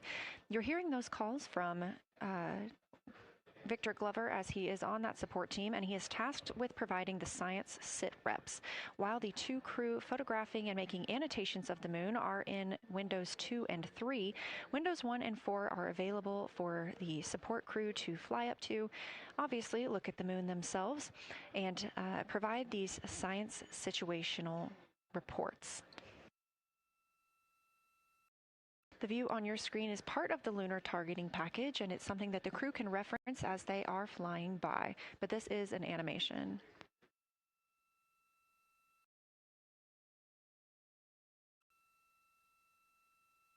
You also heard Glover mention Orion. Orion is a major feature that the team is interested in today, and it's known as the Grand Canyon of the Moon. Until this mission, the Orion Basin had never been seen in sunlight by human eyes. Orion Basin and its surrounding ejecta could fit within a straight line distance from NASA's Johnson Space Center, where we are at today, to Kennedy Space Center.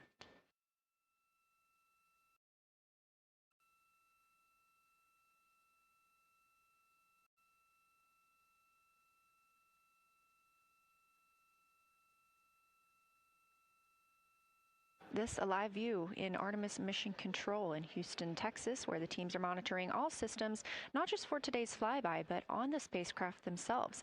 Again, this is a test flight, our very first flight of humans on the Orion spacecraft. This team has been this team has been monitoring the entire time of the mission, as well as we have been live the entirety of the mission, and we will be continuing to do so all the way through splashdown and crew recovery from the Pacific.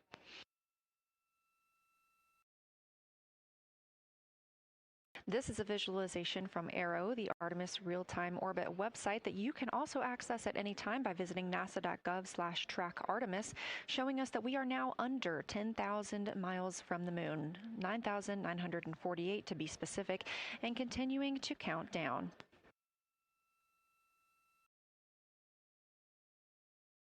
Again, our closest approach to the moon today should come about 6:02 p.m. Central, 7:02 p.m. Eastern. However, we will be out of contact with the crew at this time as they begin transiting behind the moon. At that time of closest approach, the distance from Orion to the lunar surface will be about 4,070 miles. Of course, these are estimates at this time, and we'll be sure to provide you with the official numbers once that closest approach has been reached.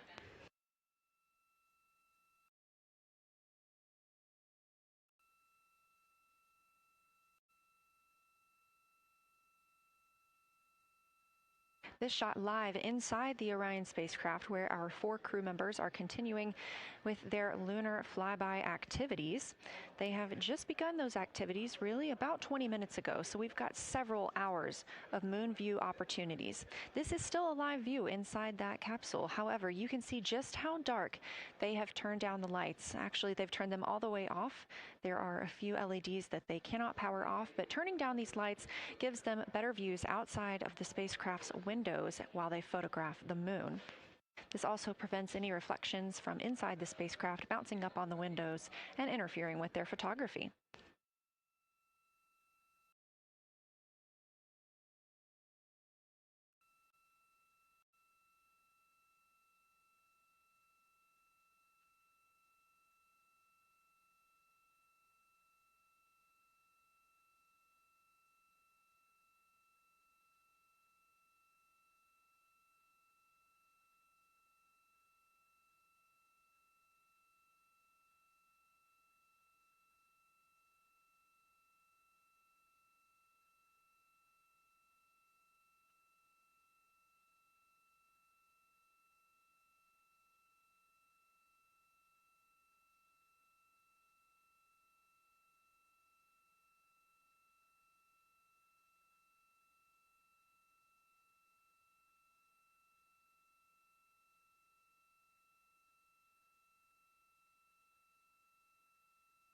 As we were previously discussing, the crew members are serving on teams, the first team being Commander Reid Wiseman and Mission Specialist Jeremy Hansen at the windows photographing what they see. We heard reports earlier that they could see both the moon and the Earth in the same view, and we are looking forward to seeing the moon and the Earth in the same view as well.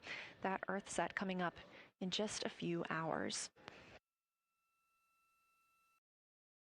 While Wiseman and Hansen are at the windows photographing, Glover and Cook are serving as support crew. They are able to assist with cameras.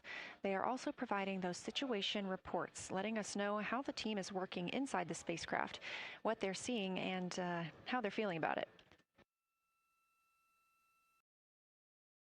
Those first blocks of teams will last about an hour, and the crew members are approaching the halfway point into their first observation block. A reminder, we have 5 of those blocks today. So they're approaching this halfway point during which the crew at the window will switch roles. One will begin taking pictures, and the other will be making annotations on their PCD, that's portable computing device. Both of those crew members at the windows are recording audio of what they see. They are putting on headsets and recording audio into their portable computing devices. Obviously, we are not hearing this right now. This is going to be sent down to the science team, and they will be able to analyze that at a later time. What we are hearing, though, and will continue to hear, are those science sit reps a few times every block. Once this block is complete, about 40 minutes from now, we will have the teams switch. That means pilot Victor Glover and Science integrity, looking out of window 1. I think I may have misreported earlier saying that it was Tycho going over the horizon. That was Copernicus I was referring to. Apologies. It was Copernicus is what is farthest bounding to the east, and that is now like on the horizon or just past it. And the Korolev is now a few degrees from going over the horizon. And then, next it'll be Aristarchus Plateau. And so on the west, we are getting a much better view of the Terminator. Looks like we have about 80% illumination of the moon. And Vavilov and 1 Vavilov diameter to the west is where the Terminator is right now. And so other features are starting to peek out there. The center of the illuminated part of the moon is to the lower part is Oriental, and just around Oriental, a lot of light structure is starting to show up. A lot of high albedo, similar to the feature, I cannot remember, Burgess Alpha and Aristarchus type high albedo in the ring. So when you look at the interior ring and the external ring, it's almost as if the edges are starting to dry up and turn white. If it was something that was wet and got dry, the edges would be the part to dry first. You just kind of outline all the topography in the interior of that wall is like it was dusted with chalk or is starting to dry, or maybe dusted with snow. If this was the Earth, I would say there was snow dumped on some of the ridges on the interior of the rings of Oriental. Also, an interesting part of the discussion that I heard between Reid and Jeremy is that from Geological to Grimaldi, there are 2 dark features there that look like commas, but in the wrong direction. But there's also a lot of interestingness, just a lot of geometry and squiggles and dots and lines that are starting to stand out as more small features come into view. And there also is a lot of variation in albedo. And some of those, the 2 dark features, for example, have on the southern edge of the larger one, the one that's further to the south, there's a very dark, the 1 albedo, like the southern and western part of Grimaldi. And the one to the north, closer to Geological, is also that same dark albedo. And then around them there are some very high albedo spots just to the north of the southern one, and just to the west of the smaller one to the north. Very high albedo, almost approaching the 10, a 9 or a 10, like Aristarchus. and lots of little bright spots are just starting to pop up on in this view. To the north, as you look up at the North Pole, there is a very distinct crater with a lot of a very defined central peak that is also 3 in albedo, and all of that area past it, going to the horizon, gets lighter and lighter, and is very, very high albedo. And I will go look and find the name of that feature if I can look that up. And then to the south, really getting some interesting geography and topography in the South Pole Aitken Basin. And the view of the South Pole is quite amazing. We've got some Terminator there, as well as the limb view, and there is a very distinct crater right at the South Pole. And I'm going to go look up, I don't believe that is Aiken, but I'm going to go look up the name of that one because it's also giving a lot of good topography due to the shadows that I'm seeing. But that's, I was trying to bound the view that I'm seeing for it and got distracted by all of these interesting albedo variations that are popping up in the interior. But that's the view that we see just a Vavilov diameter to the west beyond is where the Terminator is. Just beyond, I think Copernicus is the easternmost feature that we can see. A very nice ringed, very nice structure crater to the north with a great high albedo central uplift to the north, and the south is dotted by a very characteristic crater with a lot of terrain, shadow features, and I will go try to find some landmarks to put names with those. Any questions for the observation team? Integrity Science, love the descriptions. You're definitely looking odd up there. Appreciate seeing the training being implemented. Especially interested in your descriptions of the dark patches. You compared the comma-looking features to the albedo you see in Grimaldi and noticed that you're starting to see those color differences popping out. Any observations you want to make, especially when you get on, the PCD in a little bit, would really help us tease out the differences in those dark Mare deposits. Great description, Victor. Keep them coming.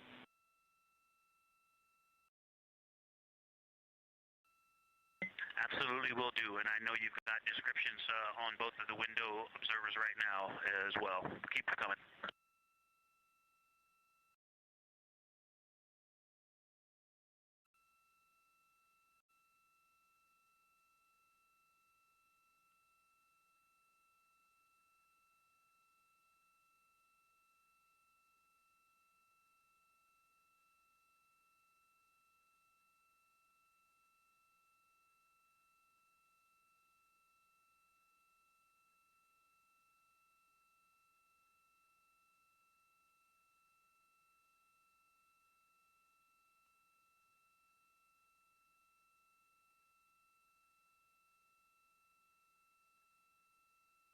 Great evidence of how well trained this crew is by the science team.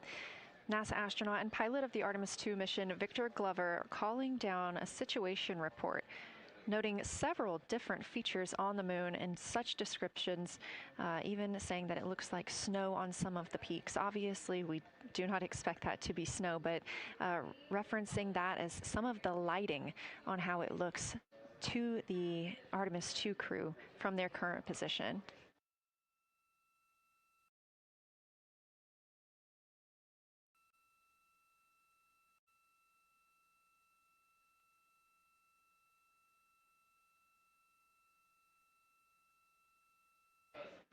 The team is slated to be switching their positions at the windows now.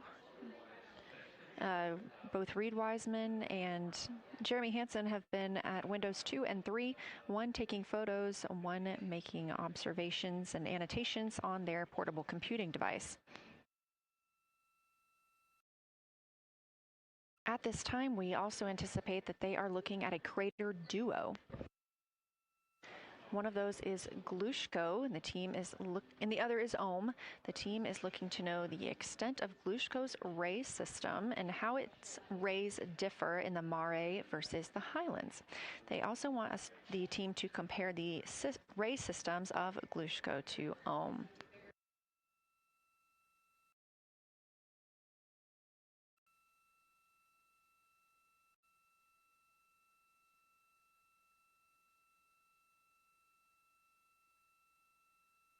Ohm is considered a young crater.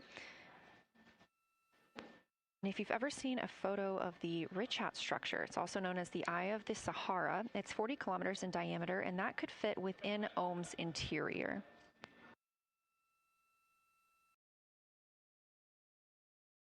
The team is specifically interested in descriptions of that ray visibility, including the color, albedo. Remember, albedo is the brightness or the surface reflection, and the reach.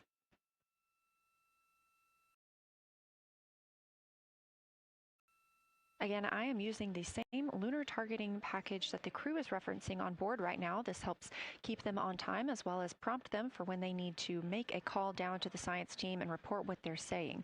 It also gives them reminders of when they need to swap positions at the windows. Additionally, I'm using the Artemis II Lunar Science Passport developed by Amber Turner and the Artemis II Lunar Science team. Now, this passport did not fly with the crew, but they used it extensively as a study guide here on Earth. So a lot of the descriptions and comparisons you hear today are developed directly by the science team.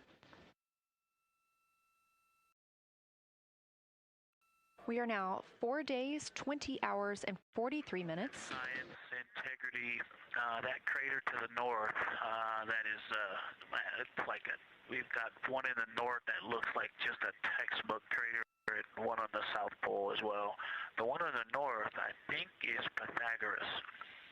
And what I wanted to highlight about that is it is either a very distinct central uplift or just a very defined area of high albedo. If a majority of the crater, especially the floor of the crater, is, say, an albedo of 5, this center, and only a tenth of the diameter of Pythagoras is an albedo of 2, maybe 3, but it is very bright and it stands out.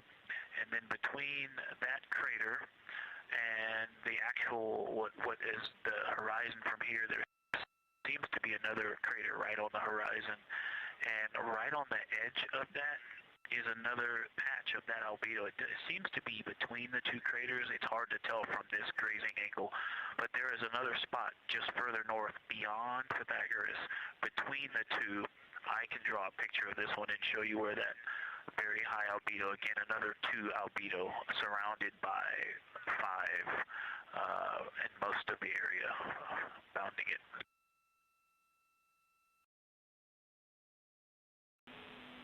Integrity Science, thanks for that. We agree with the Pythagoras assessment.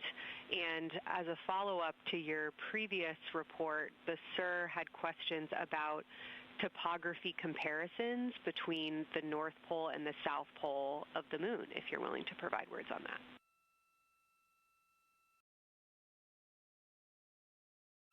Topography comparisons, absolutely. And if you have any idea what...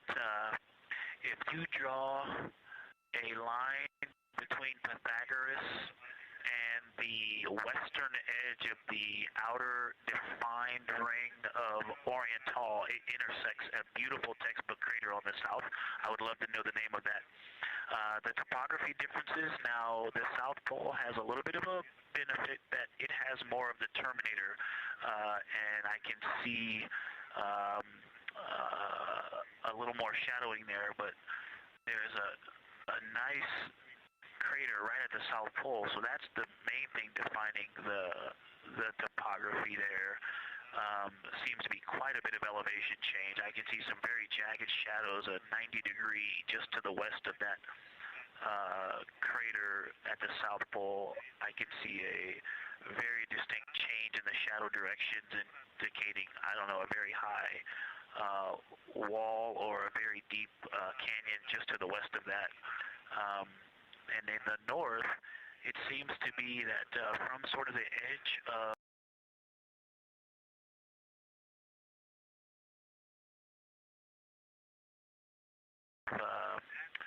from the edge of the mare that's dark, which is maybe 1 Pythagoras diameter south. If you draw a ring about that, maybe the top 7 degrees of the moon, and just draw a ring around that, the near side is an albedo of 5 and looks quite smooth from here. And then along the same edge of the mare, the edge of the mare that kind of Grimaldi's just outside of, Glushko is just outside of, Carroll Crater is just outside of, and you start to see the stark differences between the darker 7/8 and the 5s and 6s, the 4s and 5s. If you follow that line up to the north, that line is also where the change in topography happens at the North Pole. The line defining the light and dark on the edge of the mare that you can see from Earth. Draw that line, roughly the midpoint of all that, straight to the North Pole. And on the side facing the Earth, you see smoother topography and dotted by Pythagoras and its next door neighbor crater. And then on the far side, you see a lot more cratering and a lot more topography. And again, the far side has the benefit of a little terminator there, but I am seeing a variation in the topography. It seems to be more jagged and a more challenging place to find a place to land and to even traverse in the south.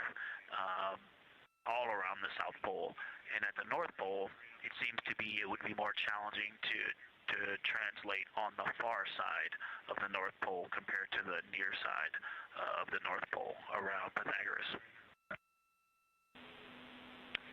Copy all, Victor. You really help paint a contextual picture of what you're looking at. We really appreciate the way that you're guiding us into the areas you're seeing by drawing comparisons between recognizable features. Thanks for that.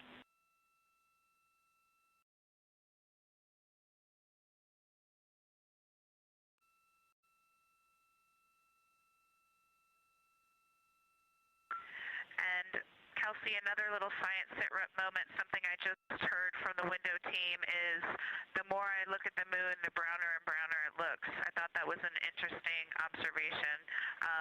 The 2 observers have been on timeline, no hardware issues. They did start to talk a little bit about another feature that you'll hear more about on the recordings that they call the handprint. That was at the end of their Glushko and before they moved into their current target. They thought that was worth chatting a little bit more about. And they're preparing to switch after this. Houston copies and concurs.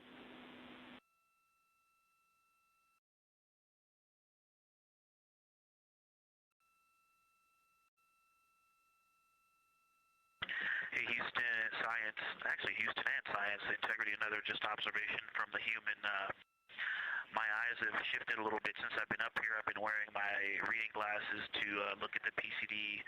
Well, this is a very taxing event on the eyes, looking out the window and seeing the very bright moon, then coming back inside to the dark cabin and trying to work cameras and microphones and logistics and lunch and those kinds of things, and then looking at the PCD, which is dimly lit. It's just been an exercise. It is a difficult thing to manage it.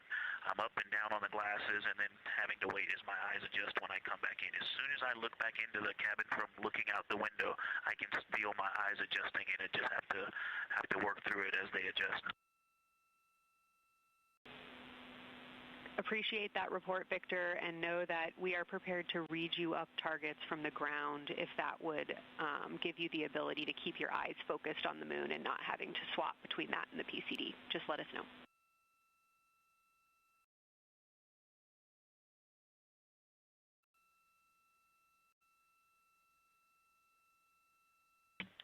Yeah, we appreciate that, Science, and we will also do that for the window teams, and we'll back each other up that way as well. But we appreciate that. We may take you up on that. Thanks.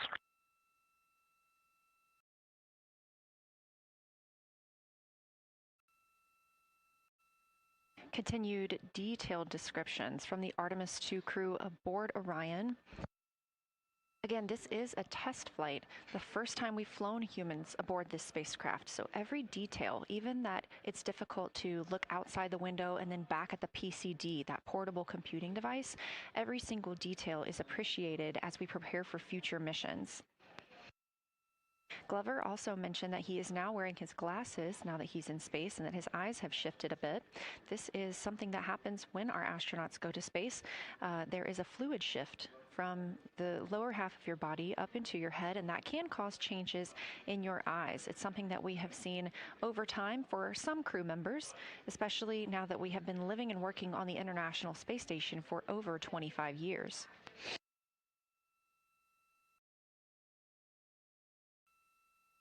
Again, it's clear that these Artemis II astronauts have undergone extensive lunar science training, including classroom instruction, fieldwork, and high-fidelity simulations.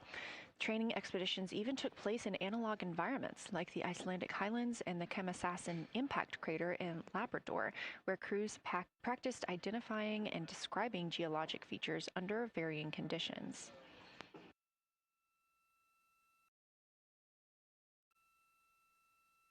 Additionally, here at Johnson Space Center, Orion mock-ups were used to rehearse crew choreography, including three-dimensional space management with an inflatable moon globe to simulate the flyby. And while on Earth, the crew also used that small lunar passport that I mentioned with descriptions, photos, and prompts to help them study the features we hope they'll see. Now, this is a view from their lunar targeting package at this time, helping them determine what they're seeing on the moon, as well as on the left, keep up with what their next target will be. As you can see, we have got a long list and an exciting day ahead of us.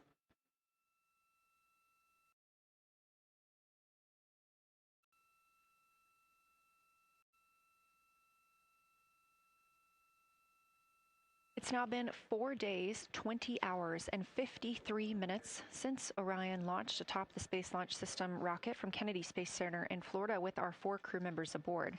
NASA astronauts Reid Wiseman, Victor Glover, and Christina Koch, and Canadian Space Agency astronaut Jeremy Hansen.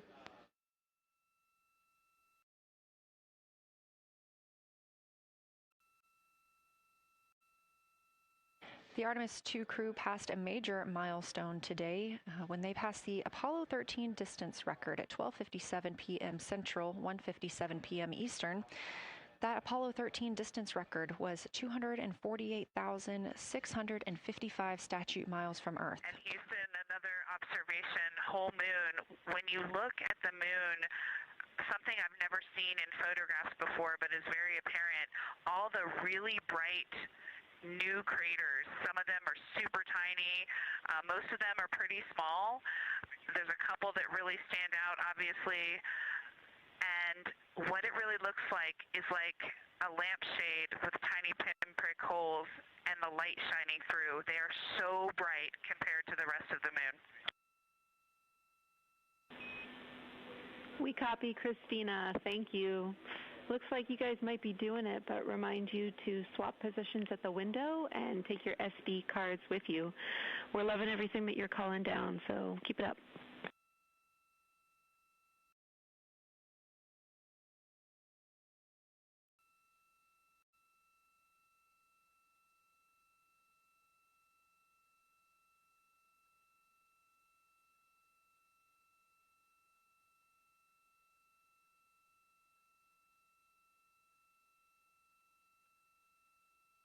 Again, Orion previously surpassed that the Apollo 13 greatest distance from Earth by humans. That was 248,655 statute miles from Earth, and Orion now 250,294 miles away from our home planet. The spacecraft is 9,033 miles away from the moon and growing ever closer. At its closest approach, it'll be about 4,070 miles away, and we will make sure we confirm what that distance ends up being. This is an approximation and an estimate ahead of that moment. We're anticipating them to make that closest approach at 6:02 p.m. Central, 7:02 Eastern, when they are in a loss of signal, transiting behind the moon. They will be the first humans in over 50 years to fly behind the moon and lose contact with Earth. We will regain that contact about 40 minutes later as they reconnect to the deep space network, emerging from behind the moon, and we will look forward to seeing an Earthrise.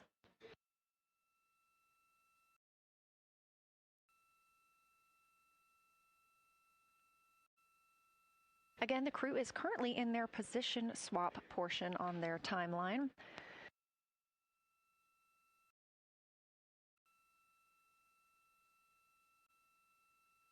This allows crew members the opportunity and the experience of all roles necessary during today's flyby. Right now, those two crew members at the window have swap positions.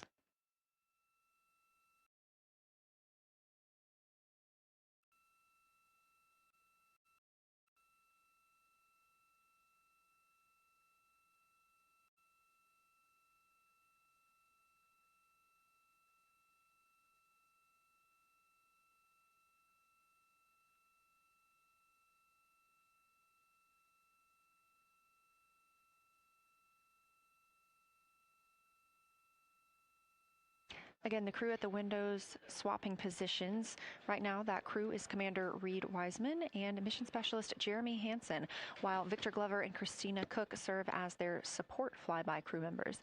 That's why you are hearing Victor and Christina during those science situation reports. Those voices will change in about 30 minutes when they take a turn taking photos and making annotations while at the window.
Houston, integrity. I wanted to provide an observation or a little bit of descriptive nature on something that we saw on the first day we had good moon views. This was when we saw more of the near side, and the ground helped me out with identifying Mare Imbrium.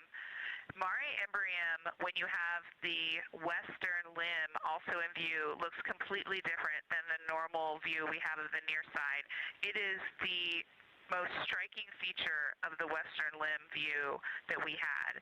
And the mountain chains that form its eastern side are very prominent, but they actually stand out more than I'm used to seeing even on the western side, and the whole thing just feels like a big bump.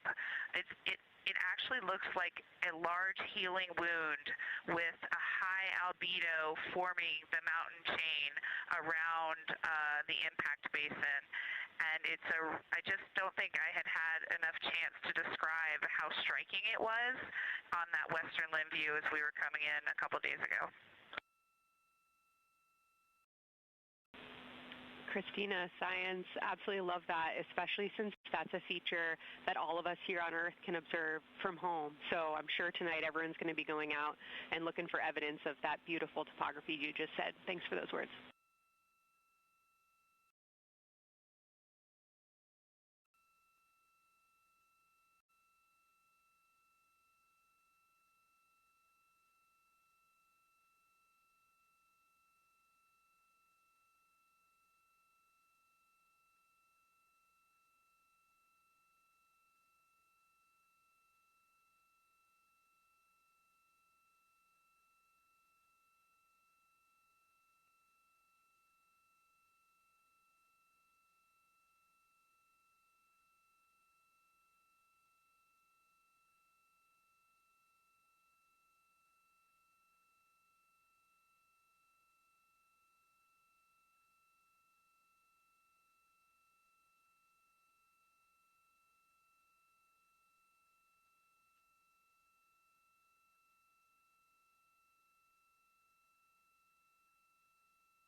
The view on your screen coming from Orion, a camera mounted on the spacecraft's solar array wing.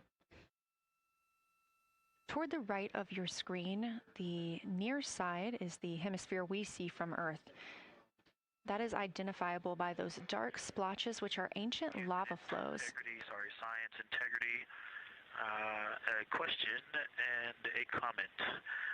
Question is it possible that we're seeing a Schrodinger basin from this vantage point in the Terminator at the South Pole? And the comment is the rays coming out of Ohm are less distinct. We are not seeing the bright rays coming out of it, but the sort of 9 o'clock wedge that is formed by the change in albedo from the interior portion that is to the northeast to the surrounding lighter mare that's 270 degrees to the west. That 90 is very distinct and interior. You got some great descriptions from the two at the window about the colors in there, but in that darker part, in that wedge, you've got some really interesting color, even though the rays, the distinct difference in the albedo almost look like rays, but it's not the rays coming out, it's the just change in that albedo. Integrity science, that is very intriguing, those color rays coming out of Ohm rather than sort of albedo. And as answer to your question, we do not think you can see Schrodinger. It's in darkness as of now. But thanks for that Ohm description, and it sounds like the pair at the windows got great descriptions that we're definitely going to dive into tonight.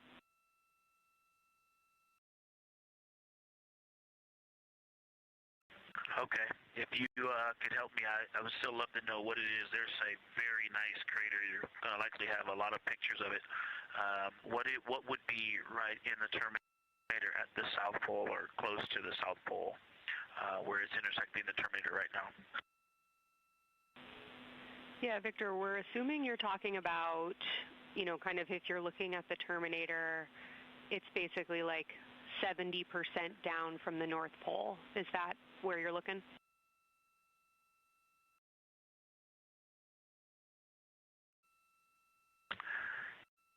Contact, yes, that is where I'm looking.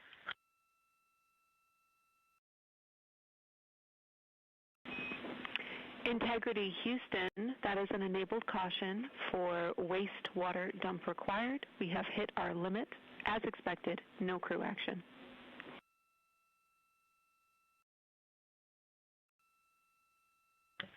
Copy, no crew action.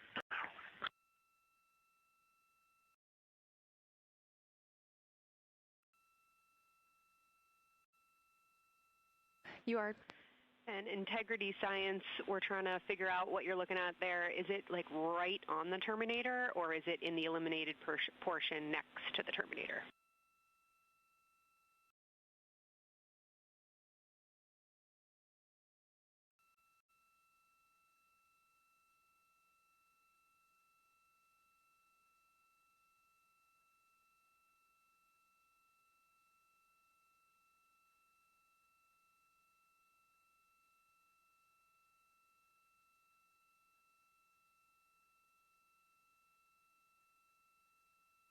While we wait for a response from the crew, the Terminator is that difference between day and night, or brightness and darkness, that you see on the moon. We see this from the International Space Station as well, looking down at Earth. And science from integrity, excuse my space orientation adaptation. If you draw a line between Glushko through the center of Oriental, and then another line from Glushko through the southern tangent of Oriental, that line would almost perfectly intersect tangentially the crater that I'm talking about, and it is on the Terminator. So yeah, I think I'm not looking at the South Pole. I was a little twisted. That line description was really helpful. I have eyes on the SIR right now, and they are actively discussing lunar geography. We will be back with you shortly.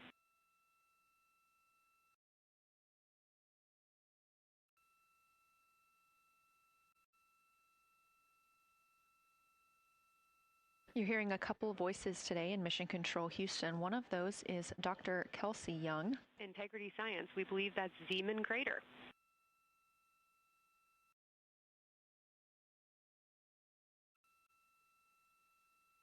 Oh, I floated away from the speaker. Say it again, please. We believe that that is Zeeman crater.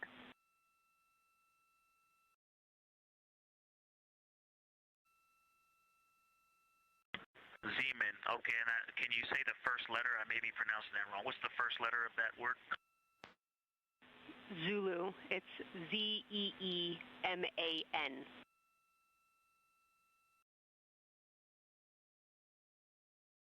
Copy.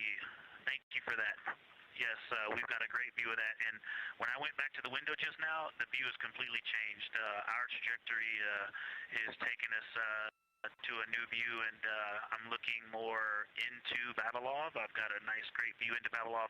I'm actually away from the window right now, so I'm going to go try to give you some bounding words on the view that we're seeing. But I've got to get back to a window in a minute.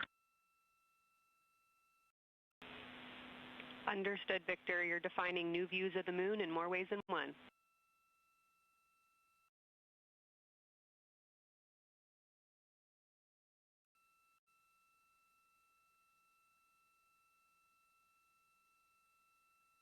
Again, when you hear calls down to science or from science, that's Dr. Kelsey Young, the Artemis Science Flight Operations Lead here at a console in Mission Control. You also hear communications with the crew from Canadian Space Agency astronaut Jenny Gibbons. She is the Capcom for today. She is a backup Artemis II crew member. Those calls from pilot Victor Glover asking about a feature he was seeing, specifically a crater on the moon. Meanwhile, the team here in the science evaluation room was actively working together to determine which feature he was describing.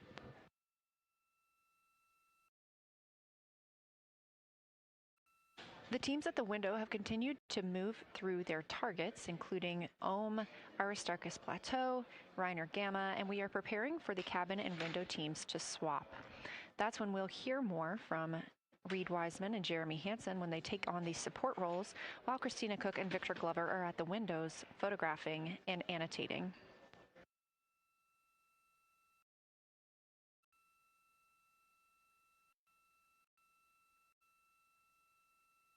As we briefly mentioned, if you look towards the right side of the moon, essentially,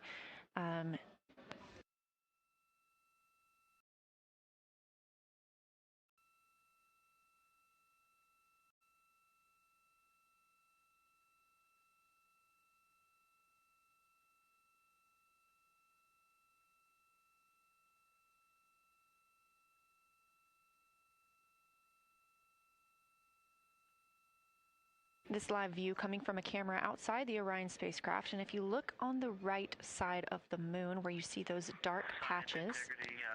Wow, yeah, I wish I had some more time to just sit here and describe what I'm seeing, but the Terminator right now is just fantastic.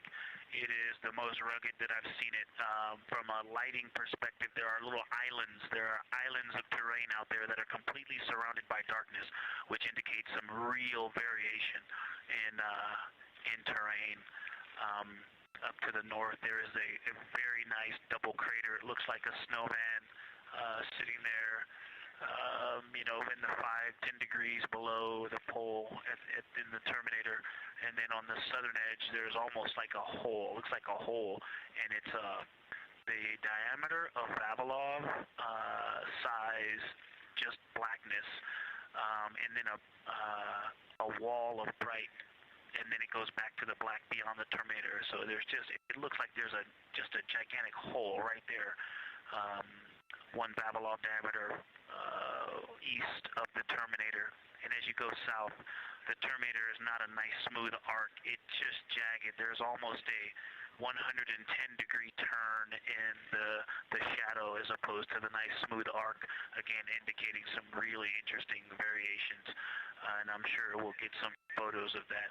And then one of the craters further to the south of Vavilov, maybe halfway down to the South Pole, is not only looks like just a deep hole, and then there's like 2 island rays pointing off to the west and north that indicate very high ridges and very deep canyons coming up out of that crater. So again, just some really interesting visual illusions going on with the shadows there. Like I said, there look to be islands out beyond the terminator because some of the things, maybe even a Vavilov diameter into the terminator are catching sunlight on the peaks up to the north and to the south. It's very, very interesting to see.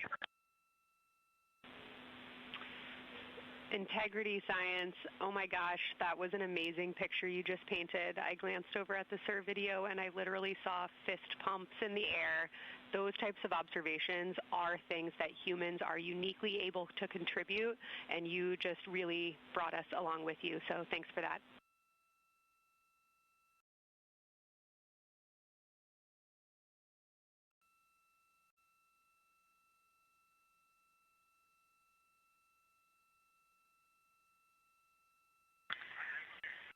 That's awesome, Kelsey.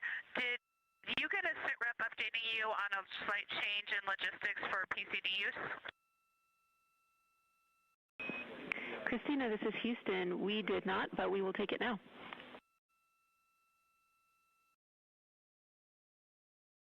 We slightly changed the PCD plan for the window observers. The two window observers kept their PCD.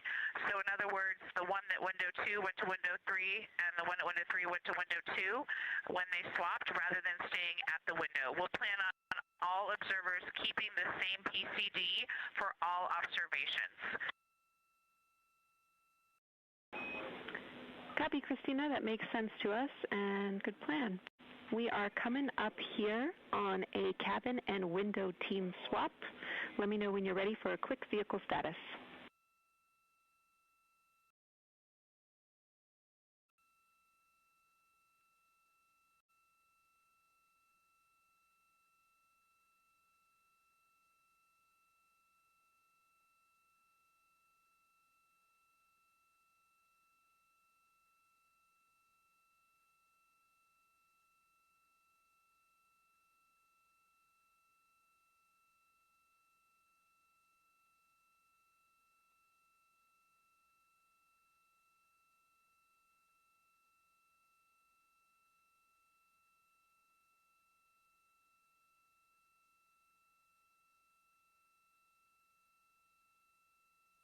As you heard, science. Houston, go for the vehicle system update. Howdy, Reid. We don't have much for you. We just wanted to let you know that toilet right now is no-go for use as we stick with the predetermined limit for now. All crew members, please use CCUs. Otherwise, Orion is looking very good. And you have 15 minutes in this handover time where we expect Victor and Christina to switch to the windows and you and Jeremy to be in the cabin assisting. Let us know if you have any questions.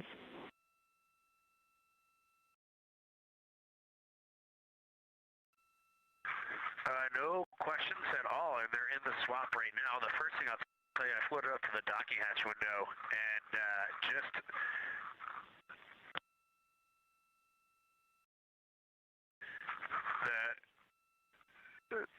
what I'm going to call the Mari around Oriental just looks so different out the docking hatch right now. It's quite a bit darker. It's the same darkness, if not a little darker than Grimaldi, but it's cool after just being in the 400 mil for the last half hour.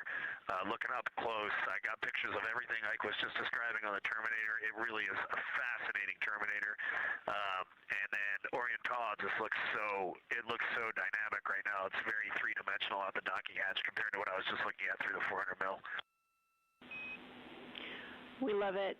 We are getting a sneak preview from one of our SAW cameras at what you're looking at, and we see some of what you're describing. We cannot wait to see your photos. Thanks.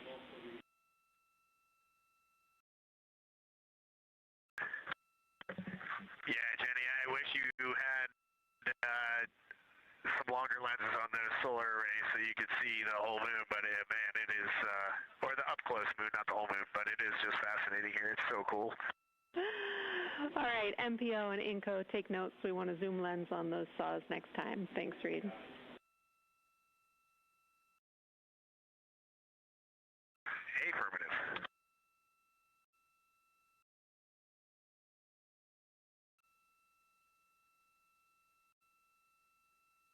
As the crew gets ready to switch positions from the window crew going back to the support crew and the support crew flying up to the windows, this view inside the room, Capcom Jenny Gibbons speaking with the crew, Canadian Space Agency astronaut. The crew has continued to provide excellent descriptions of what they are seeing on the lunar surface. In this picture, or in this live view actually, from Orion and a camera mounted on its solar array wing, if you look at the dark portion on the right side of the screen, those are visible from Earth. That's considered the near side. Those are ancient lava flows from a time early in the moon's history when it was volcanically active. And if you look towards the left, there's that dark, large crater that appears to the left of those lava flows. That's Orion's Hall Basin. It's about 600 miles wide, and it straddles the moon's near and far side. And this mission is the first time that humans have ever been able to see this with their eyes in the daylight. Again, you hear conversation about that terminator. You have a great view of that as well. That's the difference between light and darkness on the moon. Victor Glover explaining that as a very jagged looking terminator due to the peaks that they're seeing and the craters that they're seeing as they prepare to cross over the far side.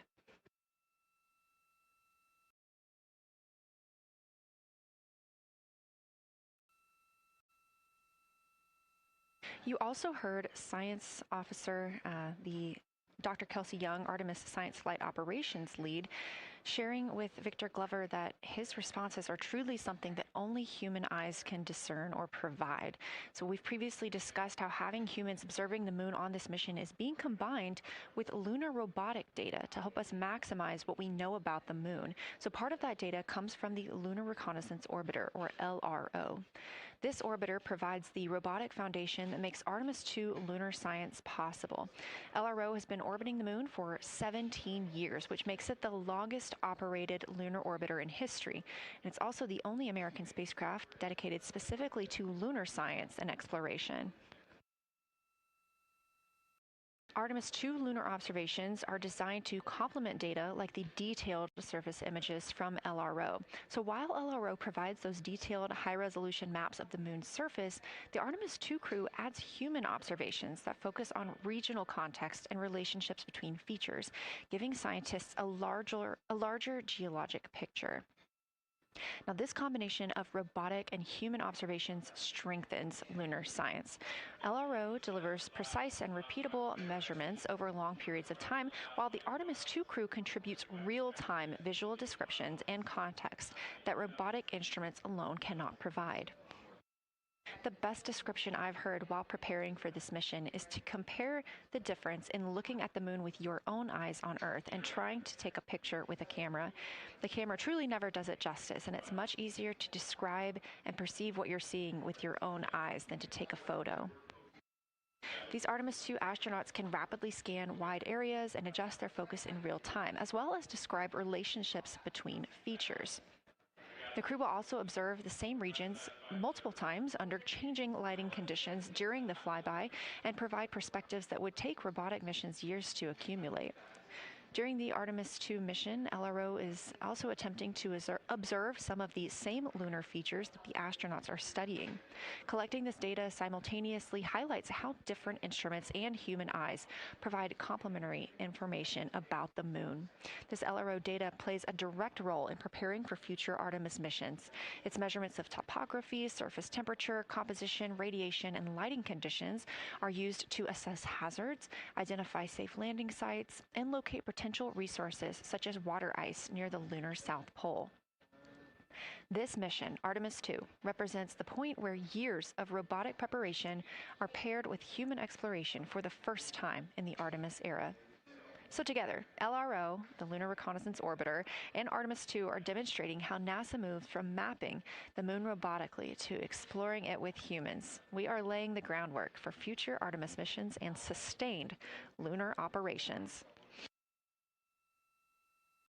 A check-in with Orion. We are now 4 days, 21 minutes 4 days, 21 hours, and 22 minutes into the flight of Artemis II, our crew aboard the Orion spacecraft.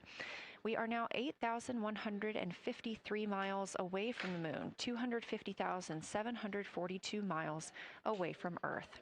The spacecraft is traveling at 1,030 miles per hour.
All right, Houston, the professional science update giver is now in seat 2. That is where Victor is, and Christina is nestling into seat 1 with the long lens, and we're just getting ourselves oriented here. It's a cool view in the cabin. It's actually a cool view to be off the camera now and looking at my crewmates getting up to their observation post and looking in. It's super fun.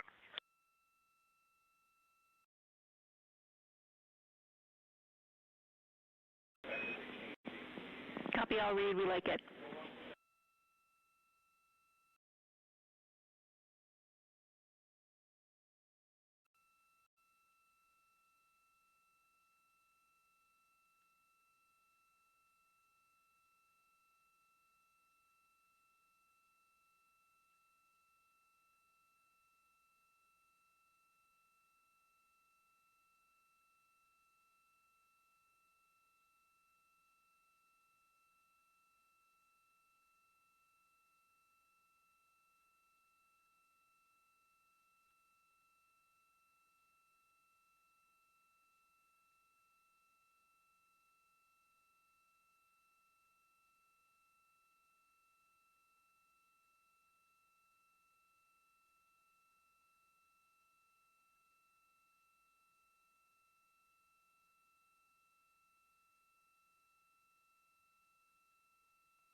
As we heard confirmation from NASA astronaut and commander of Artemis II, Reid Wiseman, they are now switching positions of the support teams and the observation teams. So initially, Reid Wiseman and Jeremy Hansen were at windows 2 and 3 in the Orion spacecraft, taking photos and making annotations in their PCDs, portable computing devices. They were also giving audible descriptions into their PCDs, wearing headsets with microphones and providing recordings that the science team will be able to listen to later. We were hearing from NASA astronauts Christina Koch and Victor Glover as they made observations as part of the support team. Now, as these teams are swapping, we anticipate hearing more from Reid and Jeremy as they'll be on the support team, while Victor and Christina will be at the windows taking photos and making annotations.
for the science team if they could mark this time. I just covered up window 4 to block out the ambient light from a very bright planet Earth. And it'll be interesting to see if in the data Victor and Christina see any differences from me and Jeremy with that window blocked. It's a lot darker in the cabin now.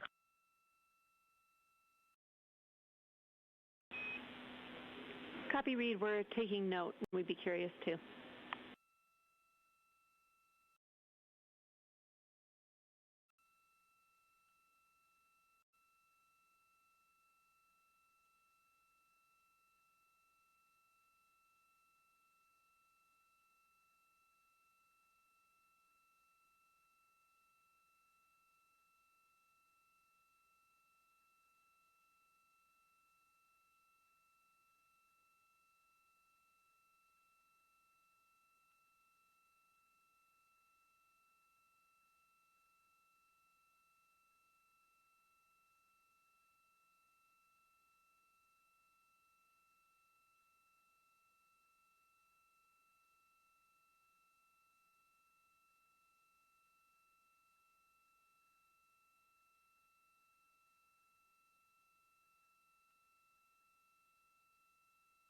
We are live in the Artemis mission control room during the lunar flyby of the Artemis II crew, the first humans to fly by the moon in over 50 years. Orion launched 4 days, 21 hours, and 30 minutes ago atop the SLS rocket, Space Launch System rocket from Kennedy Space Center in Florida.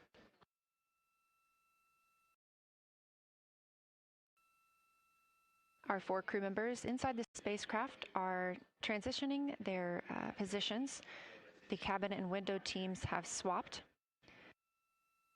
Currently at the window, we have Victor Glover and Christina Koch, NASA astronauts, and serving as support, Reid Wiseman and Jeremy Hansen.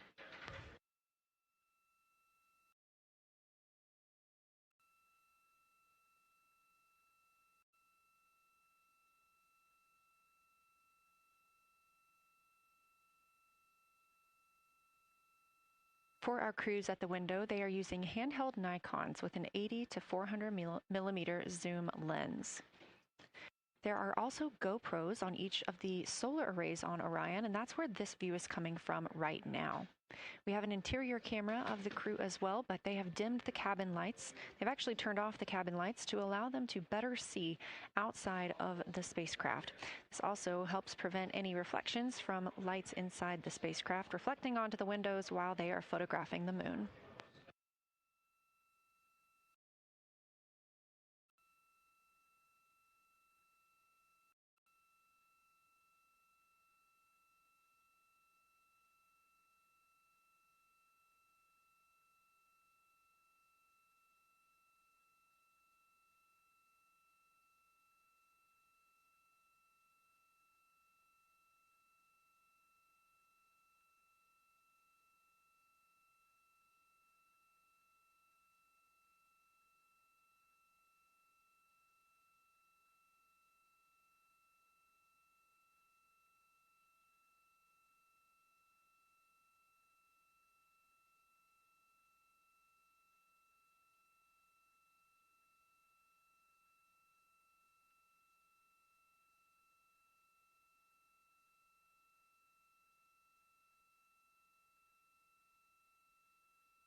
We talked a little bit about the views and the cameras being used on the Orion spacecraft. And again, we do have GoPros on the tip of each solar array wing. Now, the bandwidth is a little bit limited because having a crew on board, we do have to downlink a lot more data. That includes their environmental control and life support system. We are not the only data, this view that you see, coming down from the spacecraft, and so we do rely on sharing some of that with the other flight controllers in mission control. This helps the team monitor all systems aboard the spacecraft and ensure the safety of our astronauts.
We are standing by for a situation report from the crew aboard the spacecraft. They've been imaging the whole moon.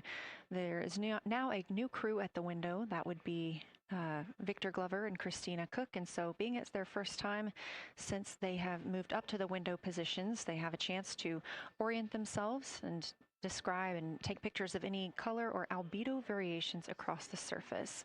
Reminder, albedo is the brightness or reflectiveness. Integrity science for a science sit rep when you're ready.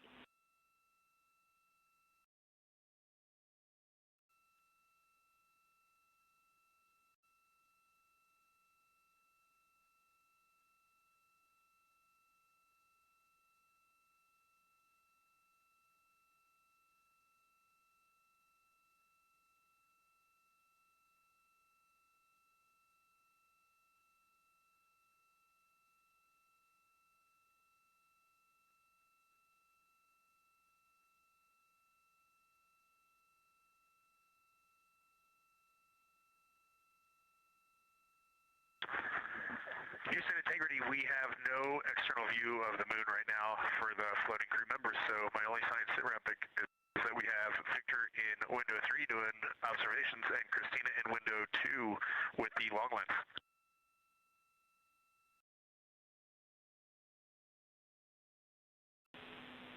Integrity, we copy. Are the shrouds still on windows 1 and 4? And if so, would you consider trying to get a view through one of those windows?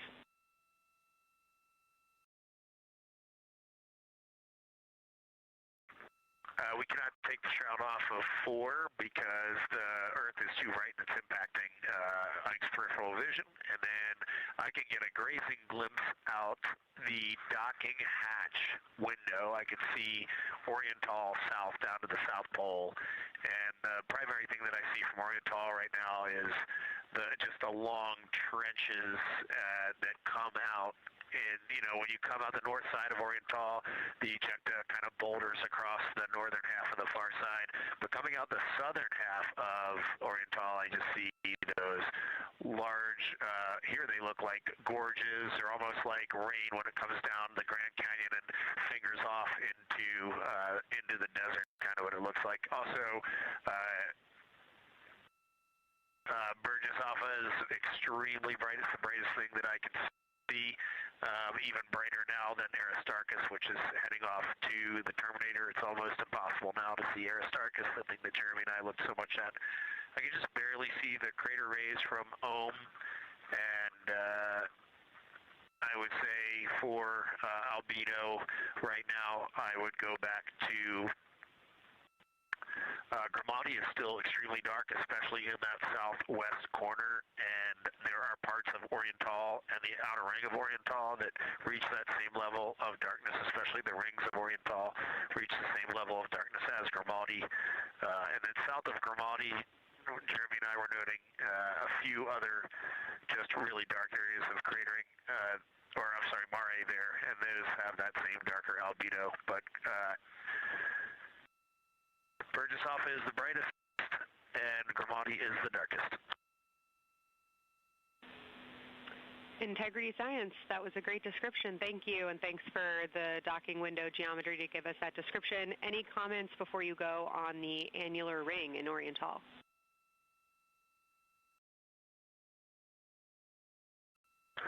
The annular ring, which I think everybody kind of describes as like a pair of lips or a kiss on the far side of the moon from here, is very circular in nature. The northern part of it is wider, darker. The southern part is much lighter. It is very neat looking, and but it is far more circular than I remember it looking in our training. The darkness of the northern side of the annular ring is the same darkness from here out this docking hatch window as the center mare in Oriental. Not quite as dark as Grimati, but it is probably only because dust and lunar regolith has kind of impacted over time. Reid, that's exactly what we were looking for. Thanks so much. You have heart hands coming out of the SIR.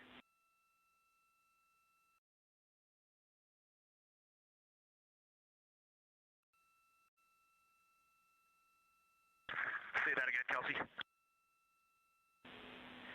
Just saying that the SIR was really excited about that. That annular ring was something we were really eager to hear about, so thanks.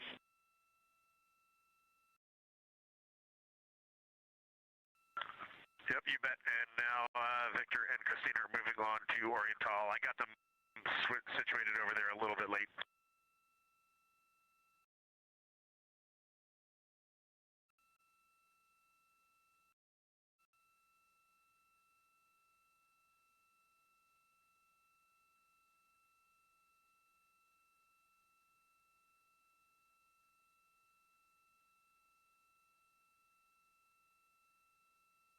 That was NASA astronaut Reid Wiseman, now providing a science sit rep as he is away from the windows most of the time. He is working as the support person along with Jeremy Hansen in the spacecraft, as Victor Glover and Christina Koch are now at windows 2 and 3, able to photograph the moon. Christina and Victor are also providing recorded information to their portable computing devices, that's their PCDs, and the science team will have access to that at a later time. They will then review it and compile all of this data to help further our understanding of the moon. One of the items you heard mentioned was Oriental Basin. This has been a very exciting opportunity for the crew. They have all been very excited about seeing Oriental, as well as the science team has been looking forward to it. It is known as the Grand Canyon of the Moon, as we discussed earlier.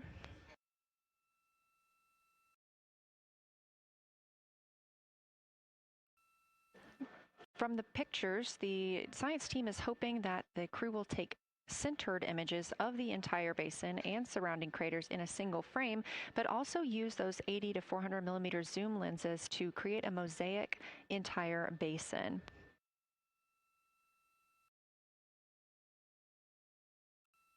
With their unaided eyes, the science team is hoping the crew will describe southern dark annular ring, which you heard Reid just describing, as well as any color, albedo, texture, or topography across the mare patches and ring mountains. Science team reports that the observations will be used to study the geologic evolution of the youngest lunar basin and to inform formation hypotheses for the annular ring.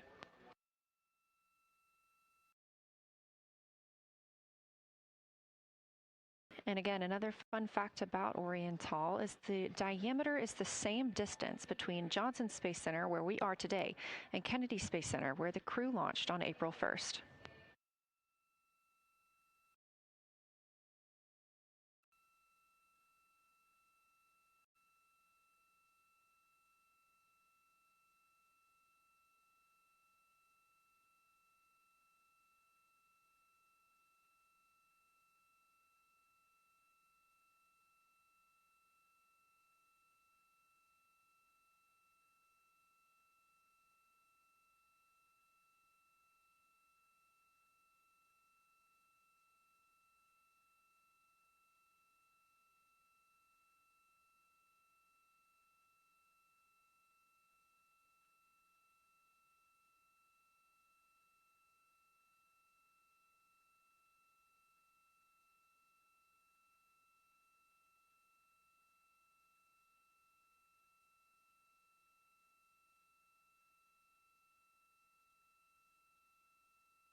This live view from the Orion spacecraft on the Artemis II mission, now 7,373 miles away from the moon, 251,130 miles from Earth.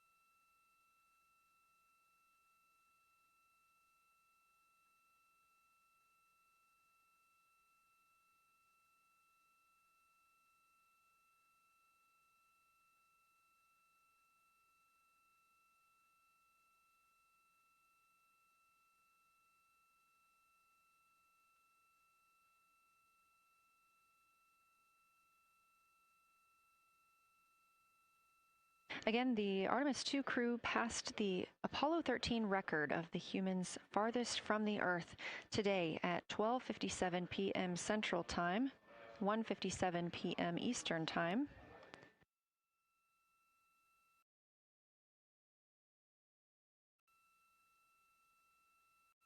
That distance set by Apollo 13 was 248,655 statute miles. We have clearly passed that, and we expect to pass that by about 4,105 miles.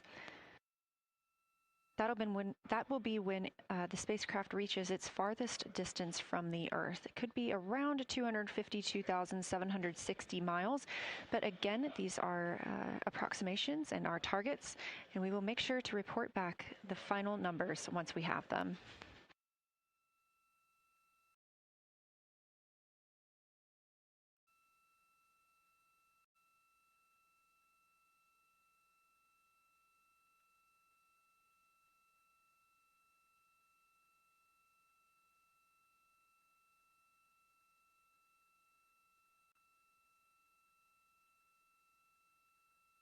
We have some refined times of when we expect to have Earth set of Earth behind the moon while Orion flies behind the moon. That would be about 5:41 p.m. Central, 6:41 Eastern. The spacecraft would make its closest approach to the moon at 6 o'clock Central, 7 Eastern, and that would be about 4,066 miles. And then at 6:02 p.m. Central, and the spacecraft will reach its farthest distance from the Earth. We anticipate that'll be about 252,755 miles, which would be 4,111 miles farther than Apollo 13. We would see Earthrise again at 6:21 p.m. Central Time, and a few minutes later, regain communications with the crew.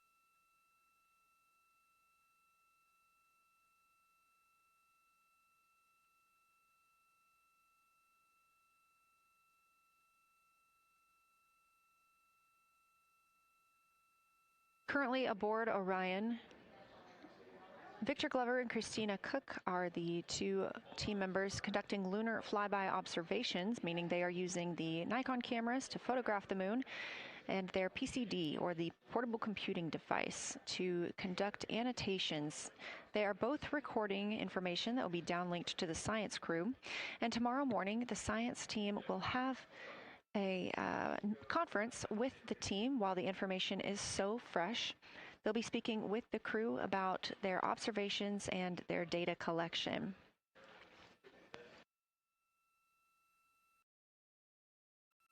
Otherwise, most of tomorrow, Flight Day 7, is considered an off day.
We are on flight day 6 of the Artemis II mission, the first time in more than 50 years that humans will observe the moon directly, providing a critical opportunity to practice how lunar science will be conducted during future Artemis missions. If you're just joining us, the crew is well into their lunar flyby observations, and we anticipate that we will hear from them soon.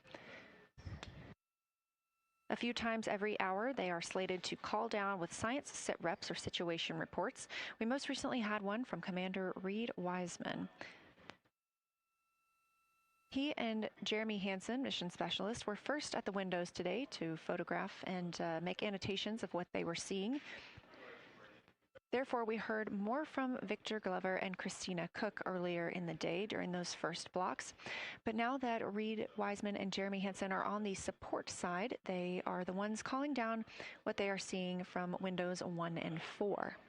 Earlier, we heard that the Earth is so bright in window 4, they have had to temporarily cover it with a t-shirt.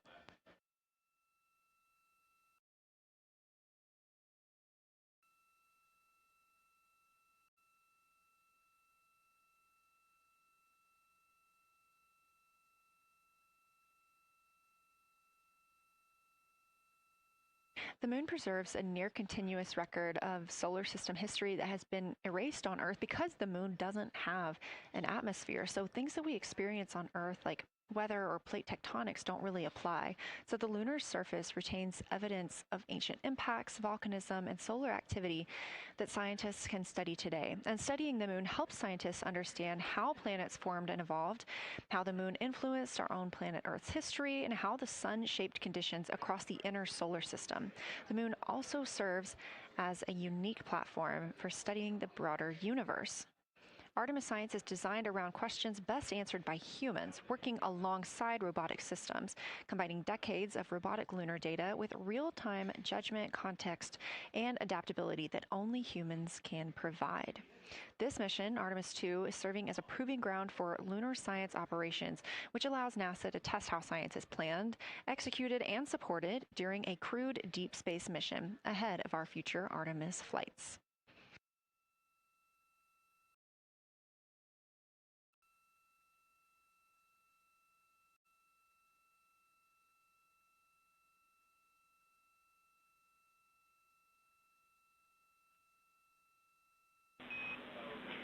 Integrity, time for a window team position swap. So Victor and Christina, please switch places if you've not done so already, and remember your SD card for the camera.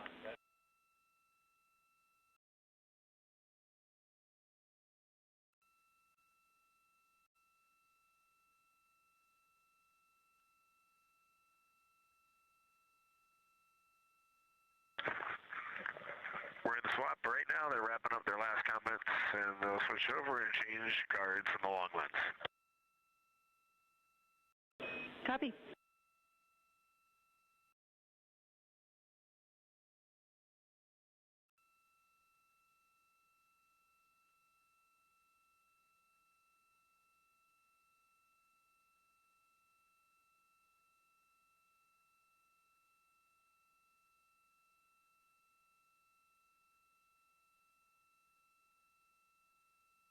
As you heard in that call, it is now time for the team members at the window to swap positions.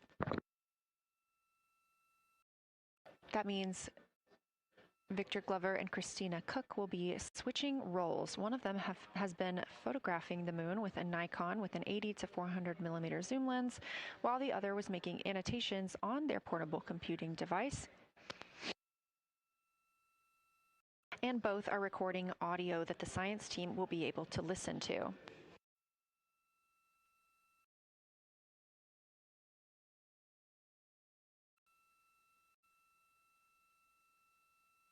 We are now 2 hours and 10 minutes until we expect to lose signal with the spacecraft as they fly behind the moon. And the next target for the crew is considered a crew choice event. They have the option to focus on any regions or patterns or features that interest them. The science team has asked the crew to capture pictures that illustrate their choice, as well as at different zoom levels, and to describe why those certain features or regions caught their eye.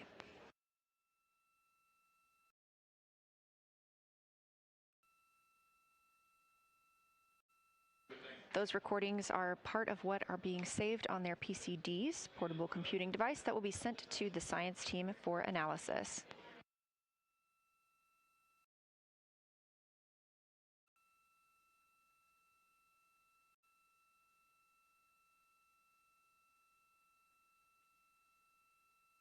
The crew has been allotted 8 minutes for this crew choice event, and it's also a time for a scheduled sit rep or situation report. So we expect to hear them calling down what they are seeing soon.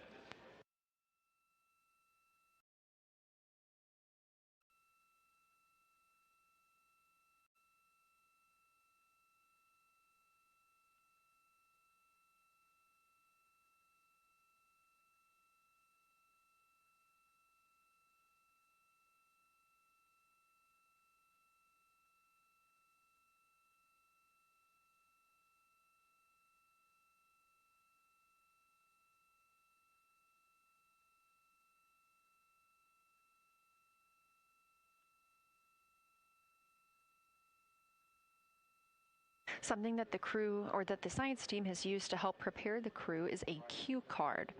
These ask for a feature ID if they happen to know the type or name, and if it is a target. Of course, in this situation, when they have a crew choice, they do not need to, it may or may not be a target.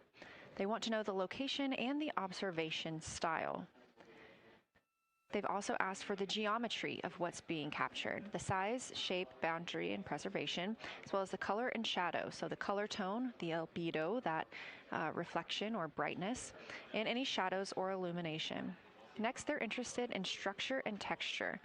That includes slopes, structures, and textures, of course, and geologic relations, like association to other features, any contact to those features, and of course, their thoughts, impressions, or interpretations.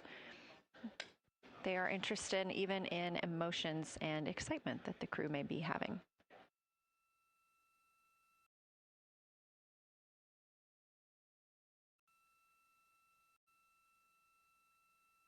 This flyby day has been practiced in many ways, even in sims here in Mission Control Houston.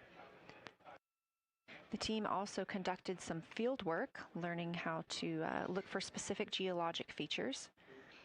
They also photographed a large globe, and the science team helped them determine which features they would be targeting and how to look at those.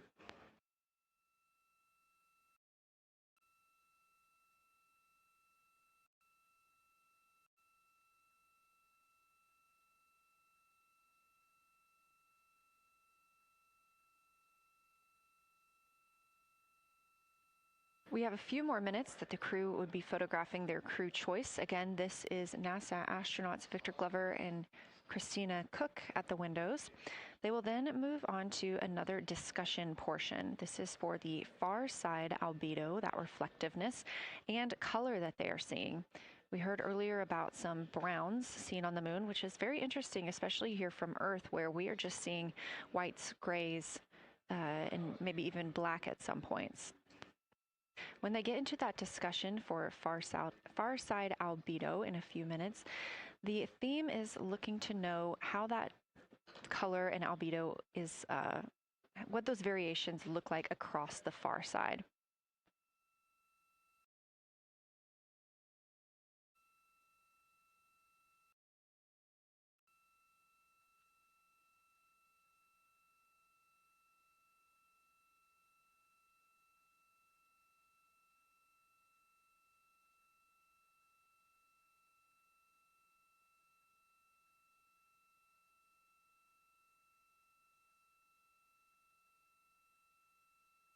On the right side of your screen, the Science Evaluation Room, or SIR, where team members are looking real time at what the crew is seeing. And even earlier, we're... Houston Integrity, you ready for science zero? We'll take it.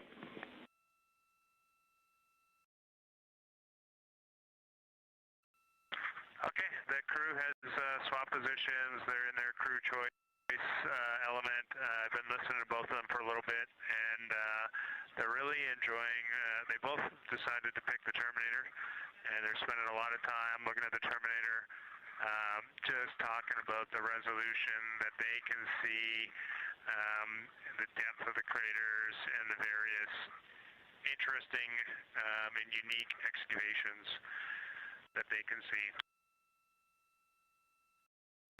So Victor's on the long lens, and Christina is just looking out the window, and I'm sneaking a peek in T-shirt window.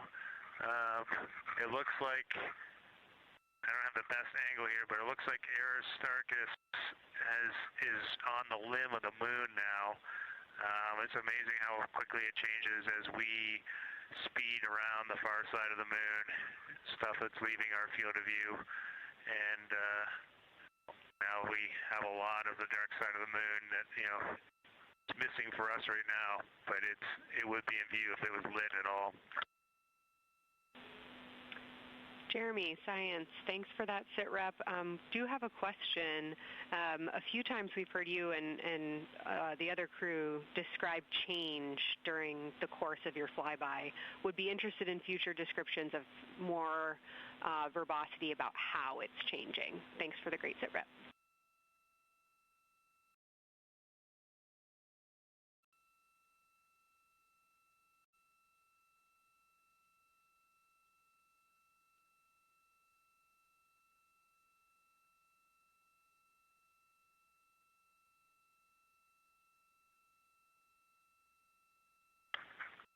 Yeah, Kelsey, sounds good. We are definitely keeping an eye on that. My eyes are just not readjusted. The moon is so bright when you come back to the window. I was just in the interior of the cabin. I've come back to T-shirt window, and it's just overwhelming brightness, and my viewing angle is a bit challenging, so I won't be able to give you great observations from this window. But I will talk about something that I was talking a lot about in my recordings earlier, which was we've been talking about some shades, and so we have obviously the dark and the light gray, and then we've talked about naming some colors, a brownish hue and a greenish hue. And I'll tell you, like right now, Aristarchus, the plateau is hard for me to see from this window, but that had greenish hues to me and was very unique. I didn't see anything like that anywhere else on this side of the moon. And then I see a lot of these, what I would call brownish hue areas. There's a number of them. And they, for example, in the northwest corner of the highlands, to me it looks like the brownish hue is caused by ray or ejected material landing on the highlands, and then we obviously see the ray areas as a lighter albedo, but in between the rays where the deposit would be thinnest, that is what it looks like is causing the brown to me. So I saw that in the northwest side of Aristarchus, or sorry, that dark area of the highlands, northwest side of the highlands. I saw it in the highlands to the east of Glushko, and then I see those same brownish hues west of Oriental, and I drew a contact there on OneNote, but that's a huge region, kind of like a piece of pie with the point of the pie pointing at Oriental and then going up towards the northern side of Hertzsprung. And that is an area that just looks like a different, that brownish albedo. That was fantastic, Jeremy. We had heard rumors of the green and brown hues, and so you really read my mind on asking about those. Understand they likely didn't have any contact with each other the way that you described them, but please correct me if I misunderstood that. And then last thing, I'll make the same offer we made to Victor earlier. If it would be helpful for us to verbalize any targets so you can stay at the windows and keep your eyes adjusted to the moon, please let us know.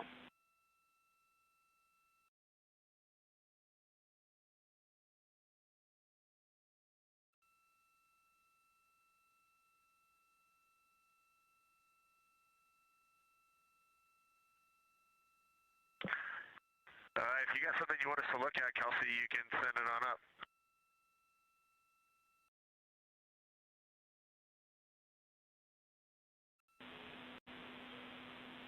definitely not looking to interrupt your flow, Reid and Jeremy, only offering assistance if you guys want to keep your eyes off of the PCDs.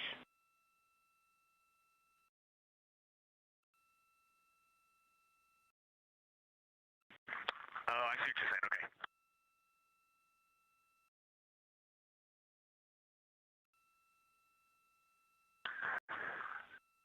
Not really science related, and we definitely learned this at Apollo, but the thing that is just most fascinating, I think, to me and Victor right now is even as rugged as the far side looks, when you look at Oriental and Ohm, it's rugged.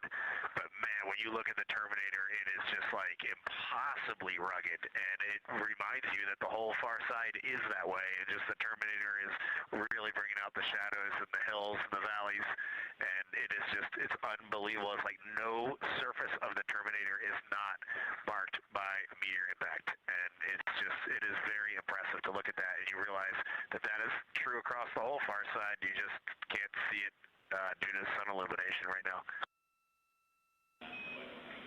Reid, Houston copies, and we were commenting on the same thing. Even from our view, the Terminator looks absolutely alien because there's just so much texture in there that we're just not used to seeing. So thanks for sharing that with us.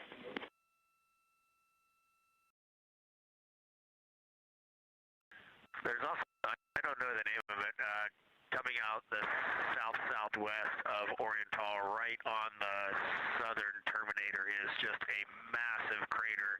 I don't know the name of it. Maybe you can look on the solar array wing video and tell me it's right. It's the southernmost crater you see on the Terminator right now. We're looking for you.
We're loving that picture. Thanks for showing us.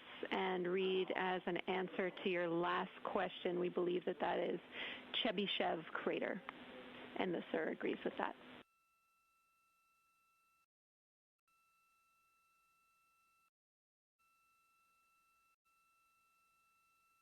Okay, that picture I was just showing you is an 8X iPhone out the docking hatch for the high grazing angle. It's just amazing.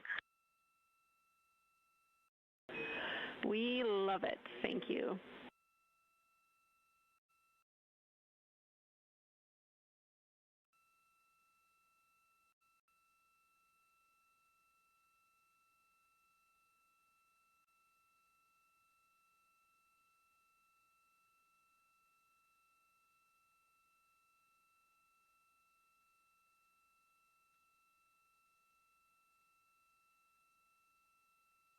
This is Artemis Mission Control in Houston, Texas.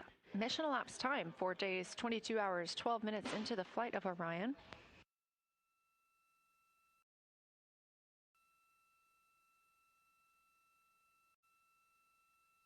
This is Lunar Flyby Day for the crew aboard the spacecraft. Reid Wiseman, Victor Glover, Christina Koch, and Jeremy Hansen are now the farthest people to have ever traveled from Earth.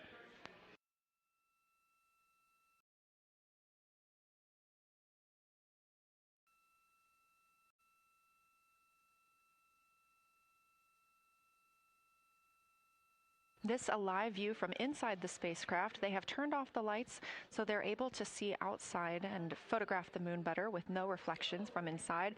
And for a very brief moment there. Integrity Science, thanks for those iPhone views. It's helpful to see what you're seeing.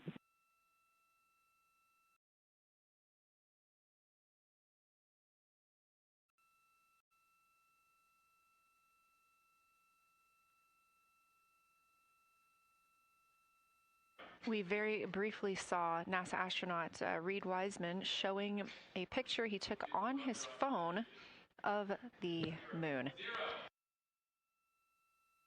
We do expect to get all of the photos that the crew is taking today, and we cannot wait to share some of those with you. But pretty cool in the meantime, just to see one quick shot from what the crew is seeing. And this view from outside the spacecraft on Orion's solar array wing. Orion is now 6,643 miles away from the moon and continuing to grow closer. Again, their closest approach will be about 4,066 miles. The best comparison is if you held a basketball at arm's length. That's about what it would look like to the Artemis II crew at their closest approach.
This view showing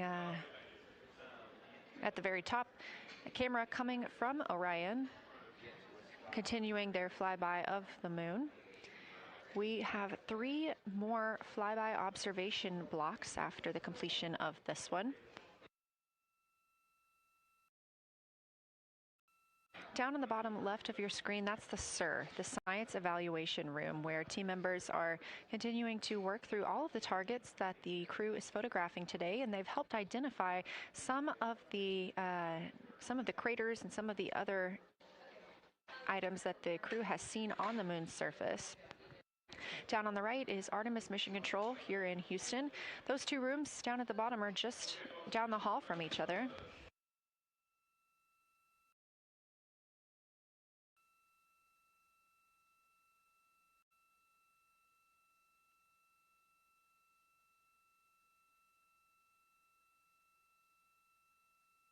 And we are just a few minutes away from the next cabin and window team swap. That means Victor and Christina, who have been at the windows, will fly to the cabin, the background essentially, and be their support crew for Reid and Jeremy. Reid and Jeremy will move back up to the windows.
crew is continuing their discussion portion of the flyby in the lunar targeting package, where it says far side albedo/color. They are looking, the science team is looking to get a good understanding of what the crew can see on the far side at this point, and its brightness as well as any colors. We did hear earlier Canadian Space Agency astronaut Jeremy Hansen reporting that they could even see browns and even greens on the moon. I'm really looking forward to seeing those photos. And in just a couple of minutes, the teams will swap from the cabin to the window.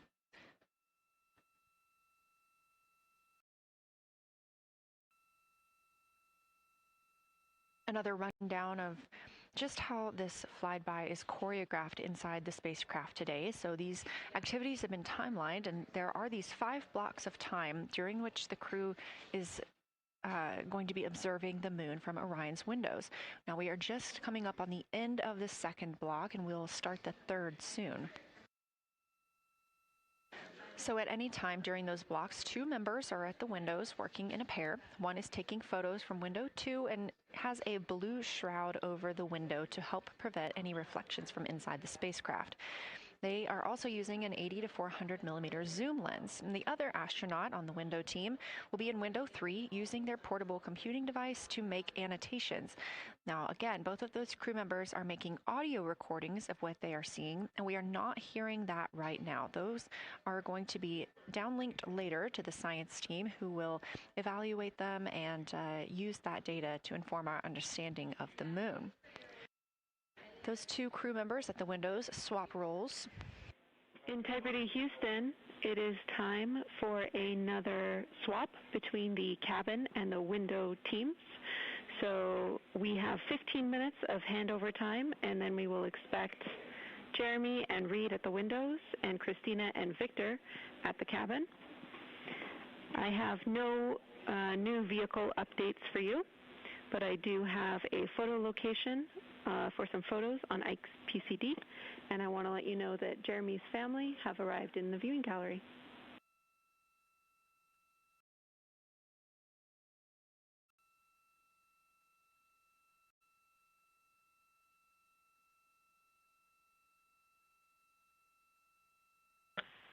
Okay, Jenny, we copied most of that. The only thing we're missing is what you meant about the photo location on Victor's PCD. And hello to my family. I think that must be Catherine and Devin that are there. And I'm glad they made it into the viewing room. And we copy, it's time for crew swap. The A team's coming out of the windows and the B team's going in. Okay, copy. All I meant to pass for Victor's PCD is that there are some late load photos that were requested that are now in his favorite photos folder. And you're exactly right. We have Catherine and Devin here. They give you a big wave, and they're super excited and happy to see part of what you're seeing.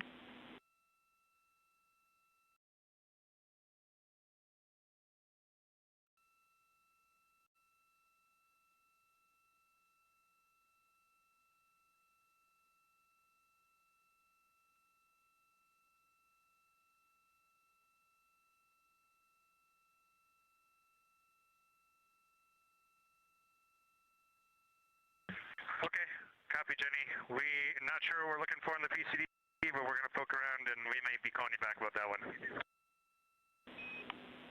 All right, that's no problem, and it's unrelated to flyby.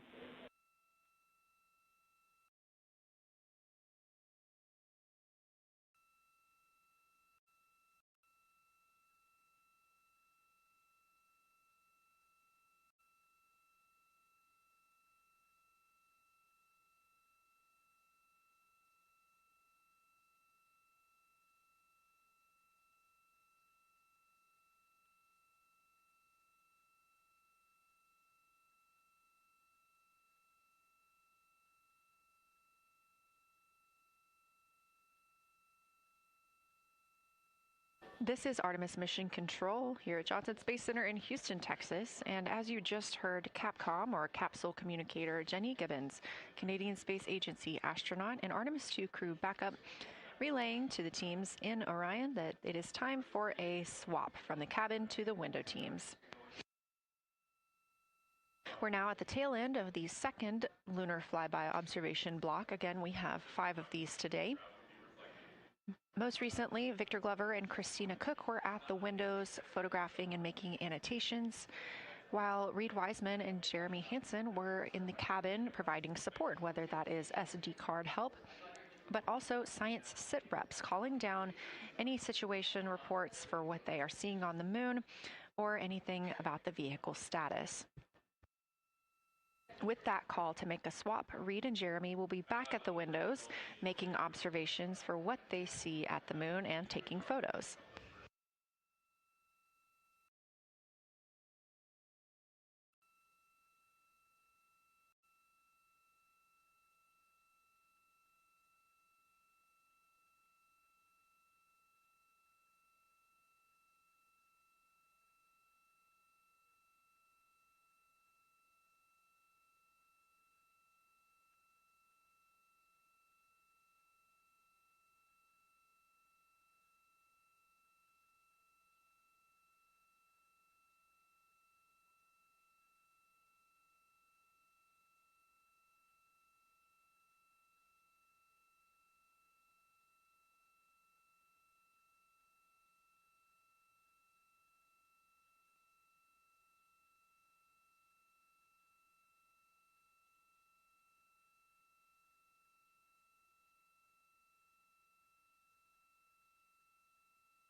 Again, you're watching live coverage of NASA's Artemis II. But something that's really awesome up here is we now have the moon and the Earth in window 3 simultaneously, and the moon is a gibbous, and the Earth is a crescent. And I'm guessing in about 45 minutes we'll have 2 identical crescents as we change our position in the universe.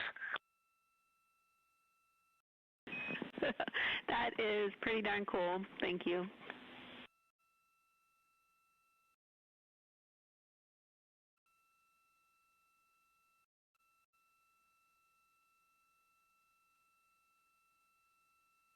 That's the Artemis II crew, the first astronauts to fly by the moon in more than 50 years, reporting that when they look out of window 3, one window, they're able to see both the Earth and the moon at the same time now.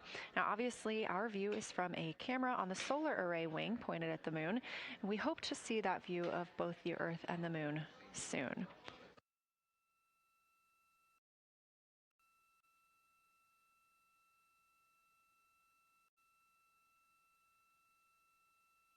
Some upcoming times for what you can expect. In about an hour and 40 minutes, we will have Earth set. And during that time, we will have a view of Earth going behind the moon. Shortly after, just a few minutes later, we will lose signal with the Orion spacecraft. This is tracked as it is going behind the moon and out of reach of the Deep Space Network.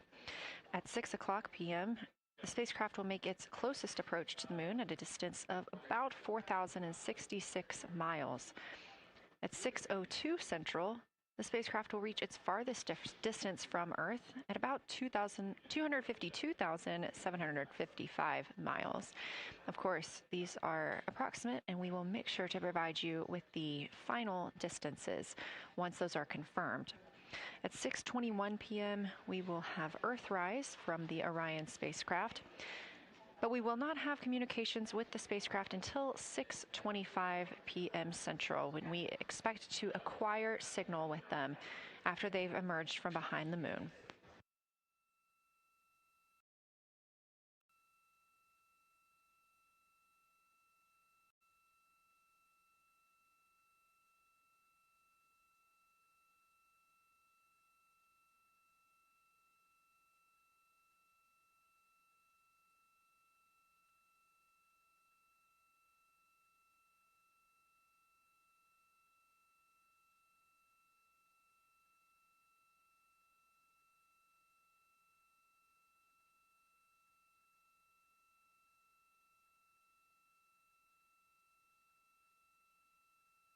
Again, you're watching live coverage of NASA's Lunar Flyby for the Artemis II mission, first crew to fly beyond the moon in over 50 years. The astronauts inside the spacecraft are switching positions, 2 at the windows and 2 serving in support roles, before they start their third timelined flyby observation for today.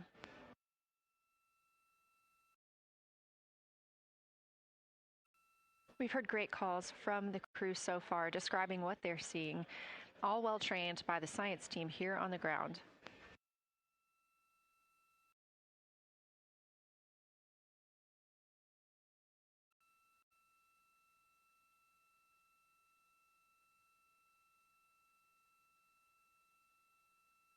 Another major milestone for the crew today will be to experience a solar eclipse from their capsule. No one on Earth will experience this solar eclipse. To the astronauts, this will look a lot like a total solar eclipse on Earth, except the moon will be huge compared to the sun. Whereas if you're standing on Earth and looking at a solar eclipse, the moon and the sun appear to be about the same size in the sky. As the moon begins to cover and then uncover the sun, the astronauts will see a partial solar eclipse, so that's before and after totality, and during that time frame they will have to wear eclipse glasses so they can safely view this phase. They also intend to capture images of the sun's corona during the eclipse. This is a rare glimpse at the innermost corona that will only be captured by the astronauts' cameras. During the eclipse, we also look forward to the crew members describing what they will see, which includes unique light features like the shape and size of the corona and potentially even lunar dust. At the same time, Venus, Saturn, Mars, and Mercury will be near the sun, so they may be able to identify what part of the sky they're looking at. This can help train future Artemis astronauts on what part of the sky they're seeing, which is useful knowledge in challenging situations when they may need to rely on that information instead of instruments for navigation and orientation. That eclipse window will last about an hour, and it'll happen near the end of the day today, closer to 7:35 p.m. Central, 8:35 Eastern.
As you can see in this live view from Orion, the spacecraft is maneuvering around the moon, and the views of the moon have changed since we started our broadcast. The near side is now very far to the right side of your screen. This is the side that we can see from Earth. That darkened portion are ancient lava flows.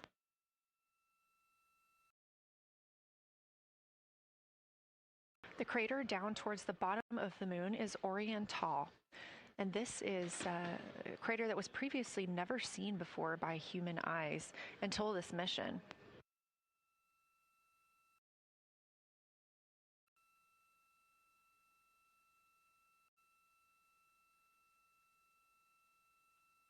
Everything to the left of Orion is considered the far side. and this is what we typically do not see from Earth.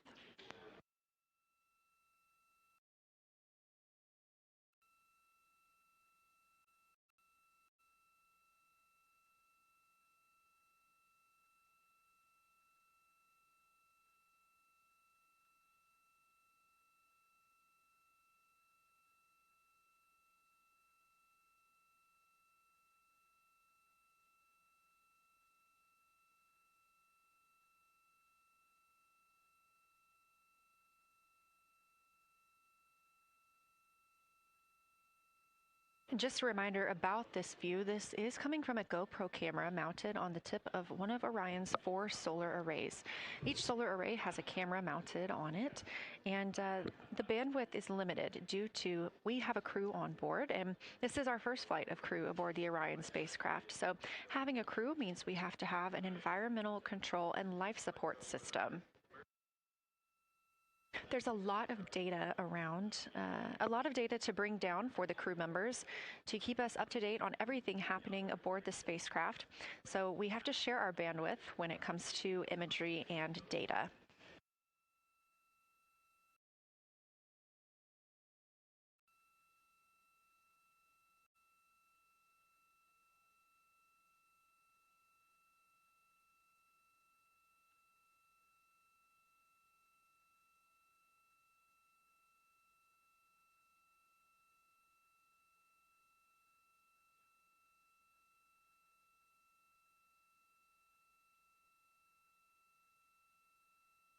Inside the Orion spacecraft, the astronauts have completed their cabin and window team swap, meaning we have moved into the next block of Lunar Flyby observations. Jeremy Hansen and Reid Wiseman are now back at the windows, taking photos and making annotations. About halfway through this block, they will switch positions at the windows and will be prompted by the ground to do so.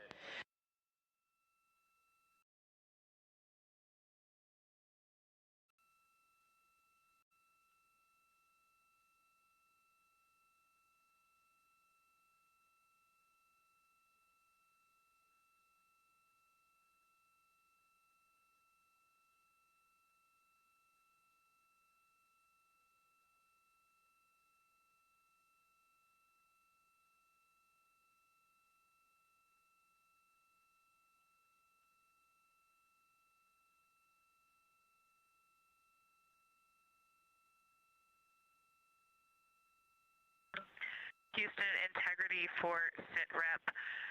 First of all, I'll just talk about the experience that I had during Victor and my observation time. It was an incredible experience. We definitely noted how much more you can see with the zoom lens. Even though we have a great visible eye image, there's just a lot of texture that just pops right out at you when you can zoom in. So almost just using it like a telescope, the camera lens. We really enjoyed our discussion time. That was a great innovation on the lunar targeting plan. We were both able to describe a lot more kind of with flow, I would say, when we were talking to each other. And it was also, we sort of were able to bounce ideas off of each other and come to new conclusions. We had, I think, a very successful talking through of some contacts between different color areas, both in the mare and in the highlands, and we identified some really unique texture areas as well. At one point, towards the end of the images of my time in window 3, I just had an overwhelming sense of being moved by looking at the moon. It lasted just a second or two, and I actually couldn't even make it happen again. But something just drew me in suddenly to the lunar landscape, and it became real. And the truth is, the moon really is its own body in the universe. It's not just a poster in the sky that goes by. It is a real place. And when we have that perspective and we compare it to our home of the Earth, it just reminds us how much we have in common. Everything we need, the Earth provides, and that in and of itself is somewhat of a miracle, and one that you can't truly know until you've had the perspective of the other. I'll switch into some logistics stuff. The Peltors, both their batteries stopped providing the active listening, but we have verified they are still recording, and so we are able to have discussion time and hear outside our recordings by just moving the ear cup off of the ear. Other than that, everything's working well technically, and we've been able to find all our targets, and we're having a really great time. Thanks, Christina. We copy those logistics for the Peltors, and also thanks for bringing us into the cabin with you with that description.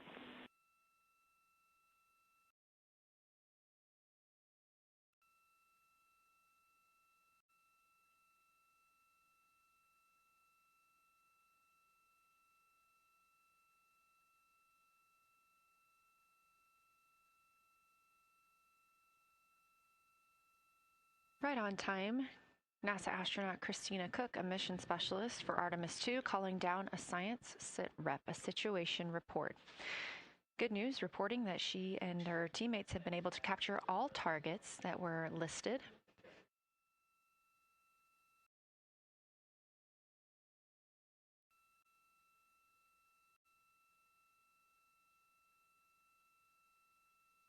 Christina also gave a vibrant description of just how it feels to be there and to see the moon up close and not just something passing in our night sky.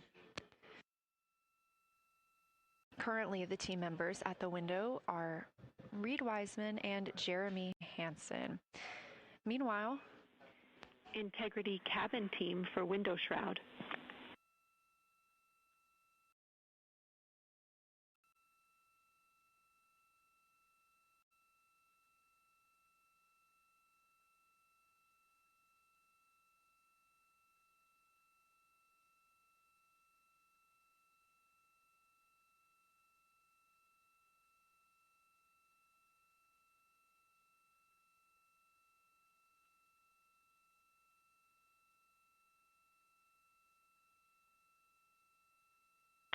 We're listening. Go ahead, Jenny.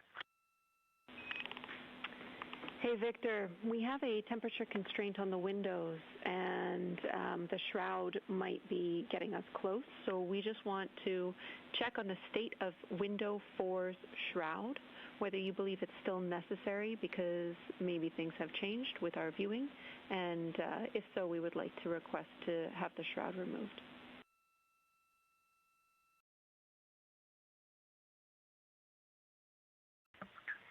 Houston, we believe it is necessary. We pulled it off just as a corner. It is very bright.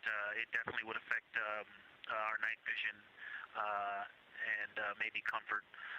But is there a time? Can you tell us when we would have to take it off by?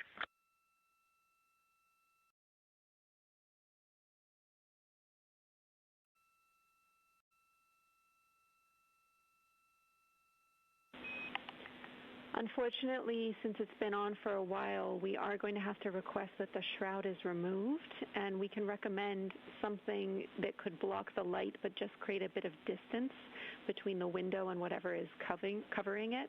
Something like a t-shirt would do the trick and help.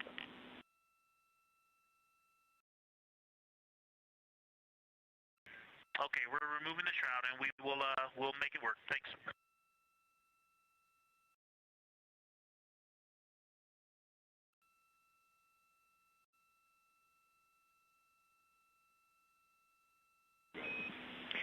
Thank you, Victor. We know it's pretty bright in there now with that window uncovered. We will also offer that airflow on the window would be helpful. So if you want, you can also retrieve the condensation hose, which should be friction fit onto one of the diffusers. And that on the window would also help.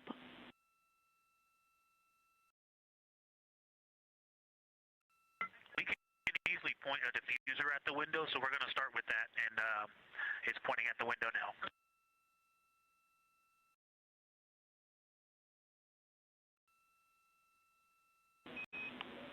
Okay, we'll take that, Victor. Thank you. Please keep us updated.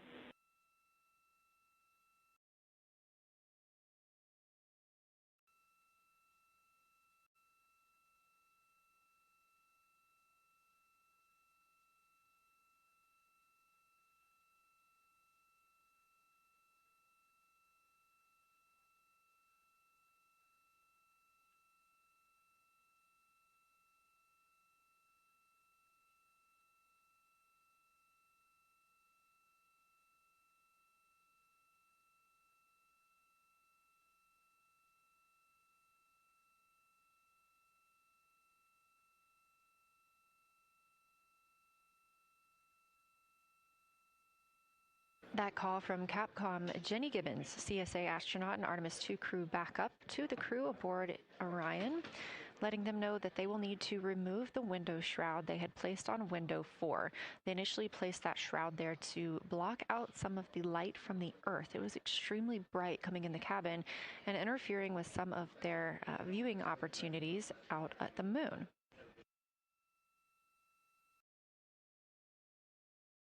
This was a request from ground teams to ensure that they are protecting other systems, and the crew has been offered the opportunity to use something else to cover the window.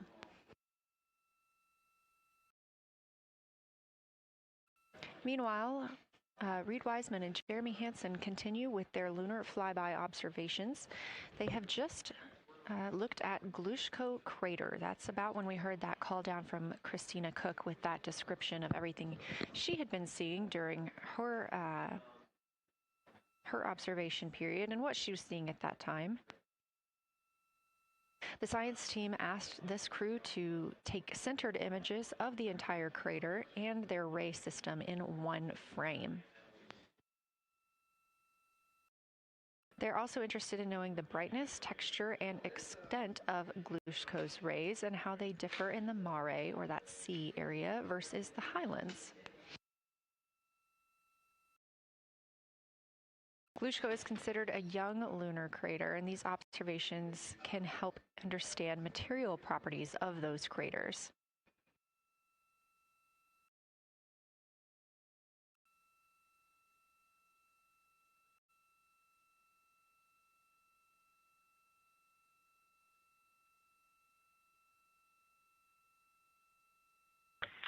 Science, integrity.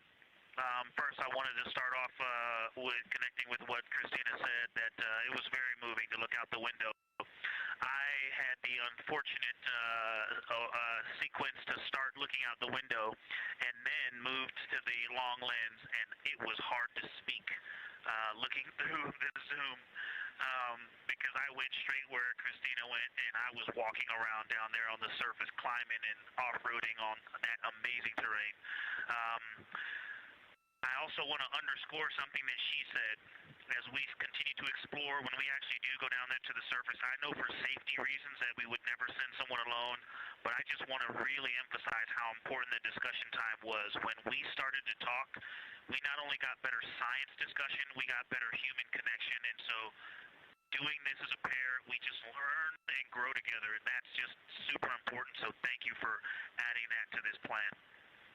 Reid just passed me a note that the Orion Tall Basin annular ring has a similar albedo to the center, but a different color. It has more brownish tones in it, and he said it's very distinct now that he's been staring at it.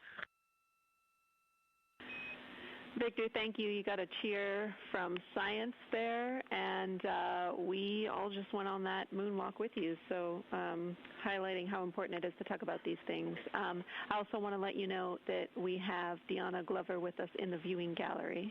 She's all smiles.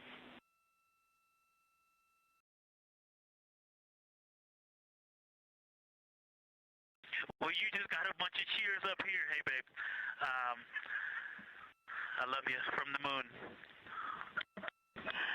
We love that we got a hey babe too, and we also have one of your lovely daughters here watching you guys work.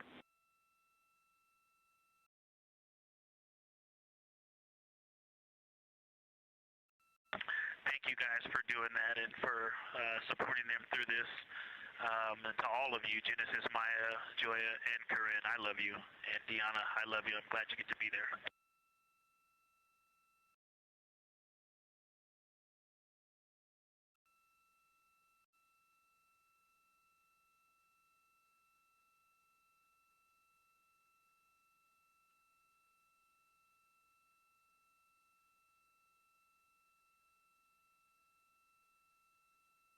We've had some really sweet words from the crew members aboard Orion today, as their families have been able to filter in and out of the viewing room here at Artemis Mission Control at Johnson Space Center in Houston. Victor Glover also giving a great science sit rep and just a description of how it must feel if you were down on the lunar surface while he was looking through that 80 to 400 millimeter zoom lens. He also expressed how important it was to be able to talk through that real time with Christina Koch and stressed the importance of that on future missions, that it not only made their discussions better, but also more human. Glover and Cook are in the support roles right now, not taking photos or making annotations at the windows, but they are also encouraged to have their midday meal at this time. For lunch today, those two crew members have options of beef ravioli, salmon, butternut squash, sweet and savory kale, pickled beets, cherry blueberry cobbler, tuna noodle casserole, tomatoes and artichokes, broccoli, and chocolate peanut butter bar.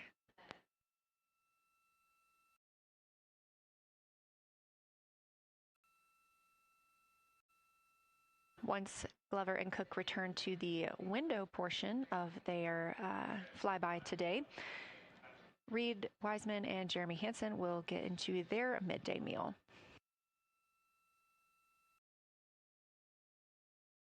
Again, this is the third of 5 scheduled blocks for our lunar viewing today, and if you were watching at the start of the broadcast, you can definitely tell the difference in the distance from the moon. We are now 5,518 miles away from the lunar surface, and again, expecting the crew to get about 4,066 miles away. They are currently 252,050 miles away from Earth, and every mile is a new record, having surpassed the Apollo 13 milestone for furthest distance earlier today.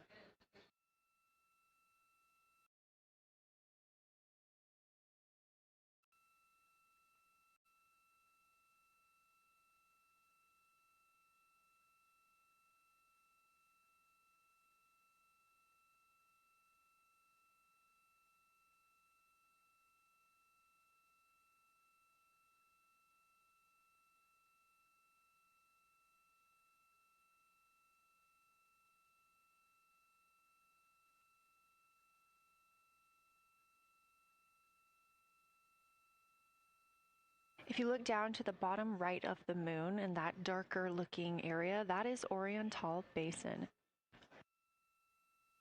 We have continued to lose views of the near side. It is just barely visible over towards the bottom right side of your screen. And then you'll also hear later about that terminator. That's the line between light and darkness while on the moon. It is really exposing some of those craters at this time.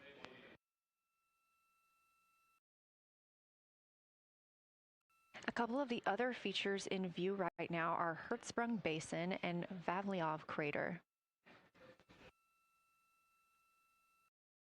Hertzsprung Basin is nearer to the center of the moon, closer to that terminator line right now, and Vavilov Crater is just on the outskirts of it, closer again to the terminator.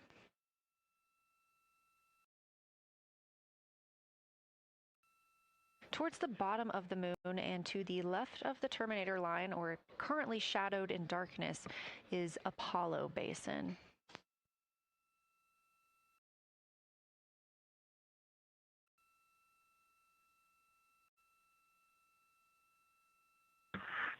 Science from integrity. Let me find out how far we are from the moon right now. But our view is about a third of the moon is in eclipse. That beautiful terminator is out there calling to me. We're 4,691 miles from the moon. And what looked like in the terminator about a third of the way up from the southernmost part of the terminator looked like a dinosaur print if one was running to the northwest. Now is clearly a crater with a bunch of craters around it. And that terminator, I can only see about half of it. I'm looking through the docking hatch window right now because we have the Z9 in window 1. But that terminator has moved.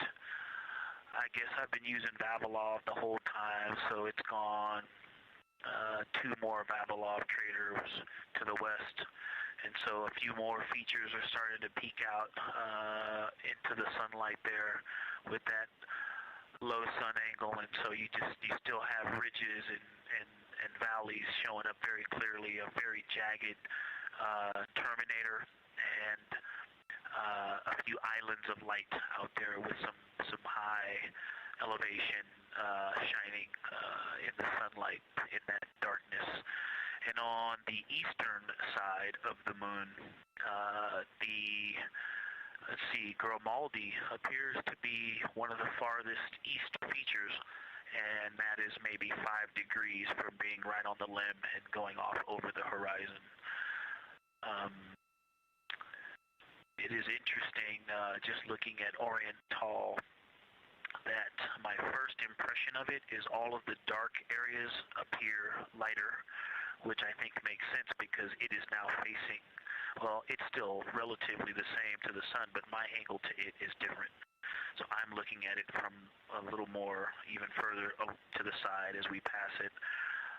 But all the darker features appear to be just a little bit lighter from this vantage point. The darker ring structure in the outer and inner ring and the interior, as well as the annular ring portion, everything seems to be just a smidge lighter at this point. Thanks for that description, Ike. Any additional words you can provide on Oriental would be wonderful, as that is such a high priority target for us. And while I have you, as we get closer to target 15, which is the Terminator target, if you can find Zeeman crater again that you were looking at earlier, everything to your left of Zeeman would be getting into the South Pole Aiken area to help you orient yourself.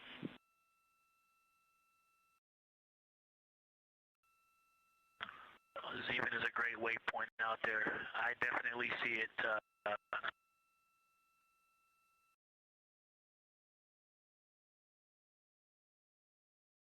Yeah, Zeeman is very easy to find, and that is awesome. Thank you for pointing that out. Feel free to do that as often as you think of things.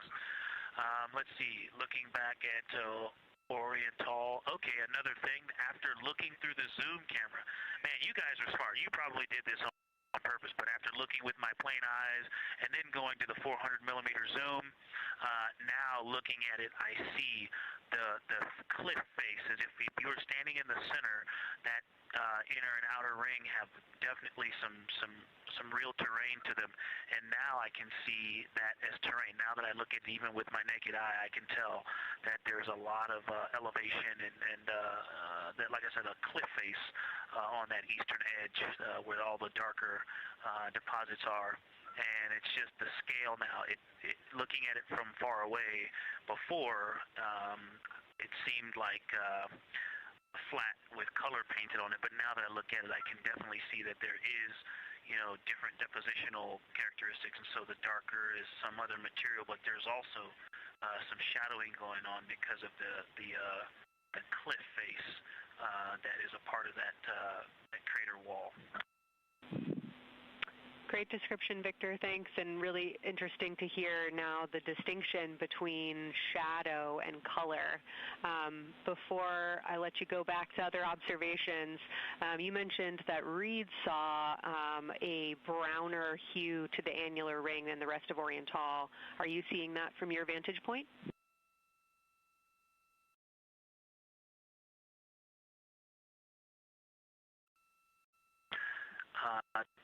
The way that I'm looking at Oriental, again, I'm still in the docking hatch window. There's like a thermocouple right here in the center of the window, and it is the orange Kapton tape color, and so it is unfortunately, it's like trying to look at stars, next to a metropolis. I think it's drowning out any color that I could pick up from the moon. I am not able to see that color, but I have not looked at it through one of the forward face, from one of the windows 1 through 4. I think when I get away from this Kapton tape strip that I would be able to see the variation that Reid's talking about. That is great feedback operationally. Thanks, Victor. I'll leave you to it.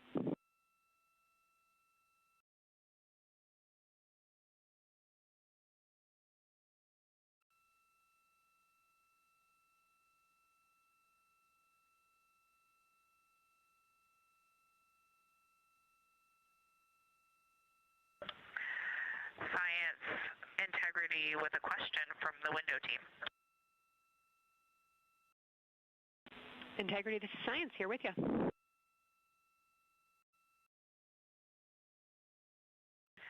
Yes, they have a question to help inform a theory that they're sort of tossing back and forth.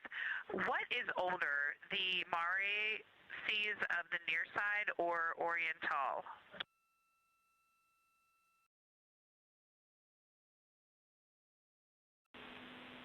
Stand by, Integrity. We're going to get you a little geologic history here.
Integrity Science back with you for some lunar volcanism when you're ready.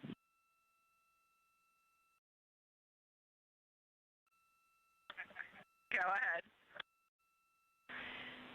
You're making our day down here getting to talk about lunar volcanoes. Oriental, as far as Mare go, is younger than almost all of the Mare on the near side.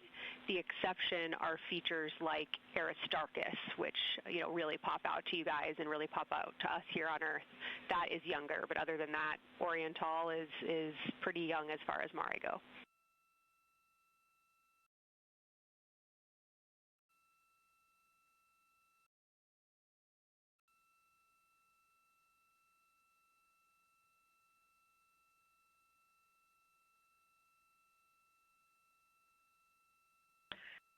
And Kelsey, thanks for that. We love lunar volcanism too.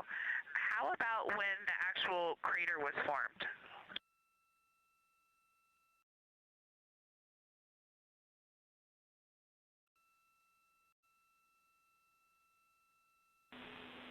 Yeah, we're going to get you an age for Oriental, and while we're getting that, Christina, can you, maybe you've heard the window team talk about the sort of contacts around Oriental, but because that material is so much younger, if anything pops out to you about physical relationship between that and surrounding terrain, we'd love to hear it.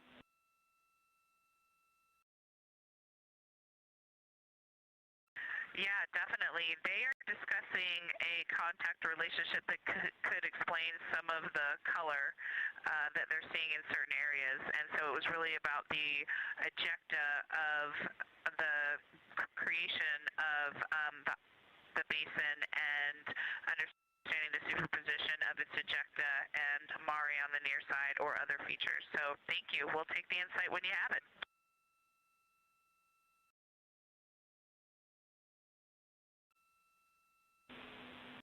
Thank you, Integrity. And I know Jenny wants to get to you with some topics, so I'll leave you with Oriental is 3.8 billion years old.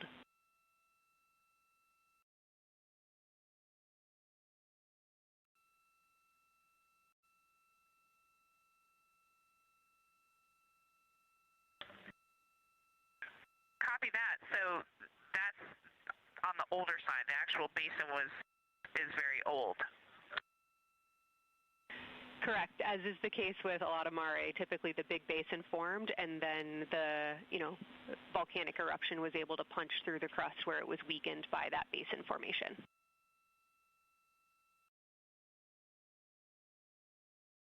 Perfect. Tracking. Thank you.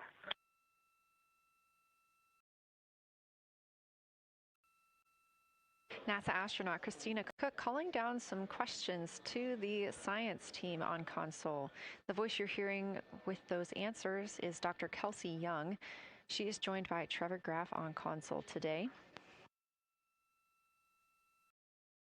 Christina asking about the age of Orion and specifically the mare regions. Those are those dark regions that you see.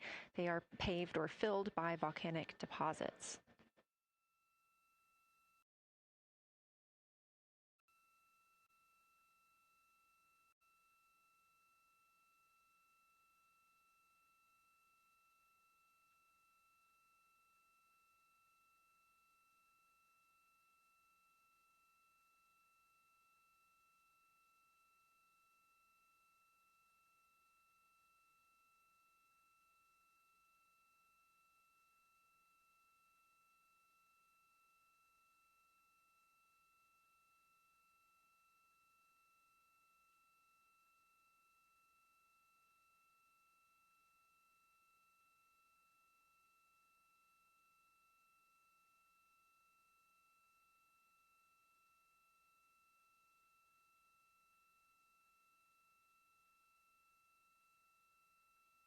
Better answer.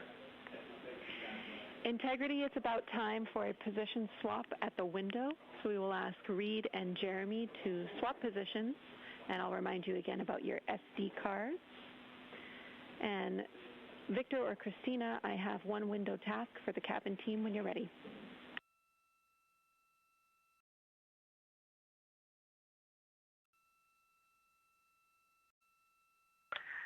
They are swapping, and I'm ready. All right, Tina, we found a way that we can reinstall the shroud on the window. We understand it's pretty darn bright compared to everything that you're looking at. So in order to reinstall it, we will ask that you retrieve the condensation hose and you install it on a friction fit on the cabin air outlet port. That's right by one of your diffusers. You're going to point that little condensation hose such that the air is flowing over the window pane. Let me know when you're ready for the stowage location.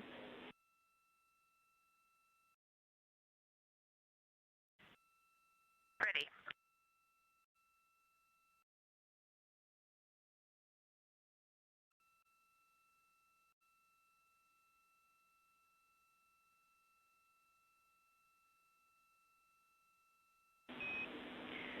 Christina, the hose is in locker A1. The crew has gotten a go to reinstall that window shroud they were using to block some of the earth shine. Copy. This view coming from inside the Orion spacecraft as the crew members are swapping windows, specifically Reid Wiseman and Jeremy Hansen. They've been our crew members at the windows taking photos, making annotations, and making recordings that'll be downlinked later to the science team for review. The science team will have a conference tomorrow morning with the crew to get any fresh perspectives or things that they learned during the flyby.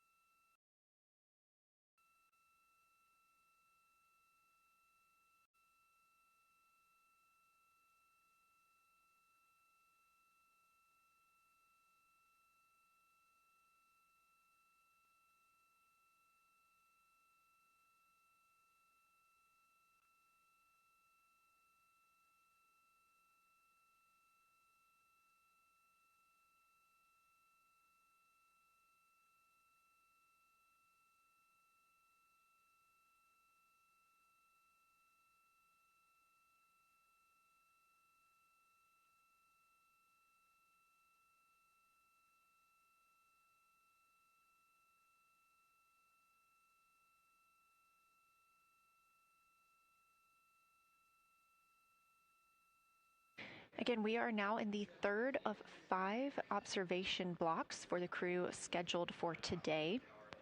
During this flyby, Orion is passing around between 4,000 and 6,000 miles from the moon and providing the crew with a full view of the lunar surface.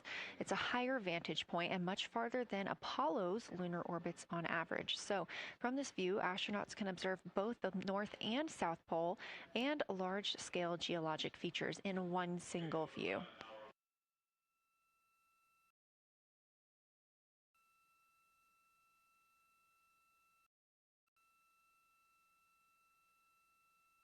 We are now just under an hour until Orion passes behind the moon, and we lose communication with the crew.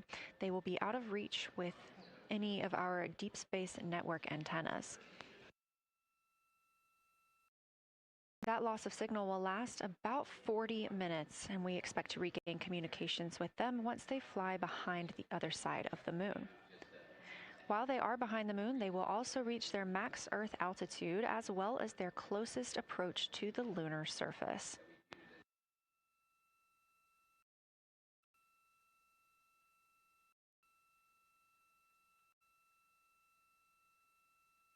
The view you have right now is a live stream from a camera on Orion's solar arrays. You are looking at a live view of the moon, and 4 people are inside that spacecraft taking pictures of it, telling us everything that they are seeing. The first humans to do so in over 50 years.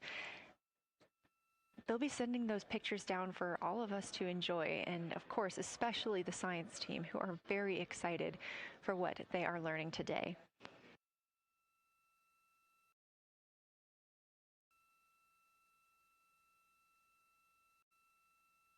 It appears the Artemis II spacecraft, Orion, is now under 5,000 miles away from the moon.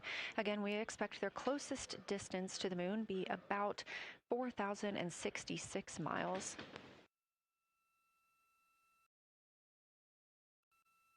That is an estimate at this point, and we will make sure to share that closest approach distance once we receive it.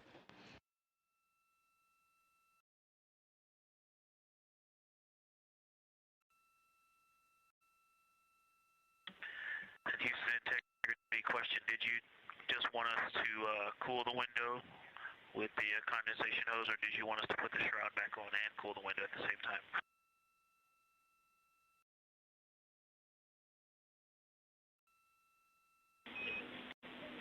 Victor, we definitely want you to cool down the window with the condensation hose. It's crew preference whether you put the shroud back on. The hose will allow you to do that if it helps with your lunar flyby.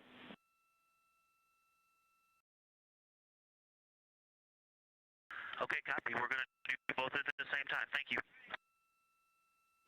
Houston copies.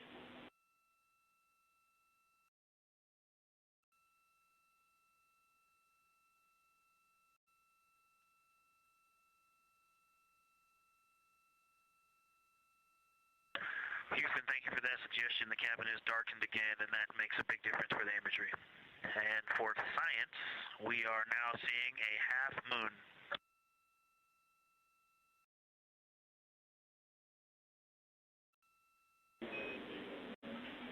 Thank you, Victor. We're happy to hear it, and we see half moon, full moon joy still.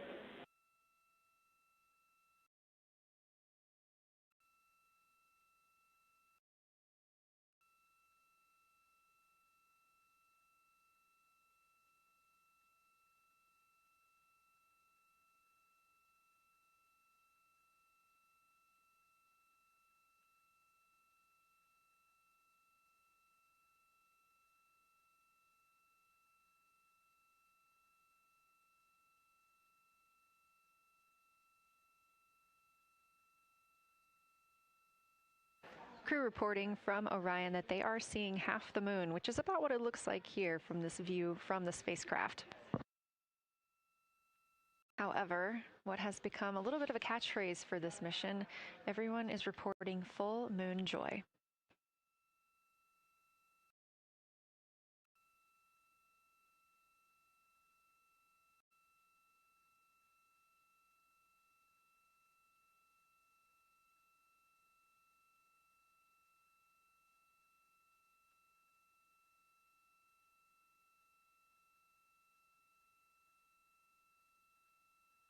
wrapping up their second. Science integrity, another observation the window team commented on and Christina and I discussed a bit is in Hertzsprung.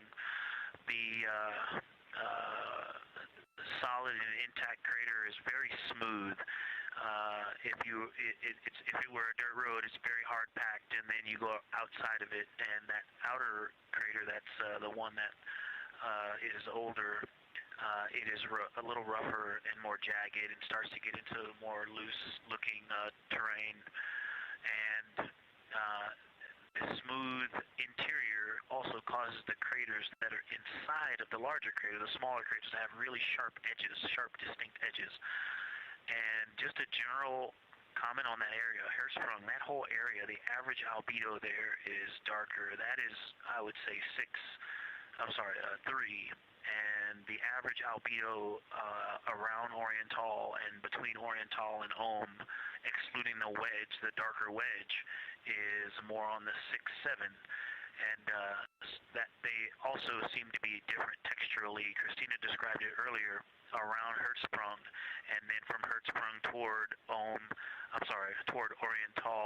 there appears to be a frozen, a rippling pond, but frozen, or like choppy waves when it's windy out, choppy water, and then it freezes instantly.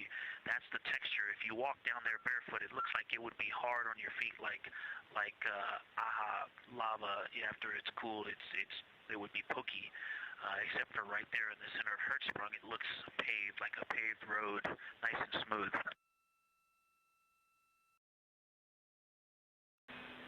Victor, that's a wonderful description. Going from a paved road to lava reminds us of the Icelandic highlands. Thanks for that.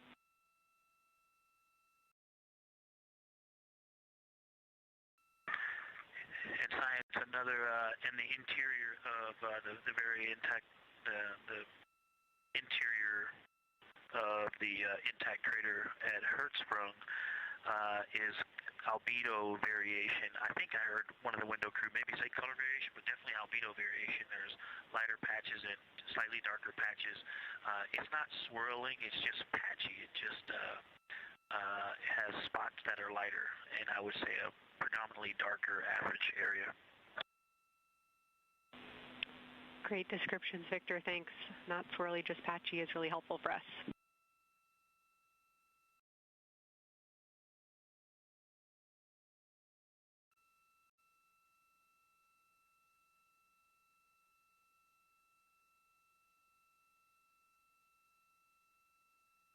Really great descriptions coming from Science.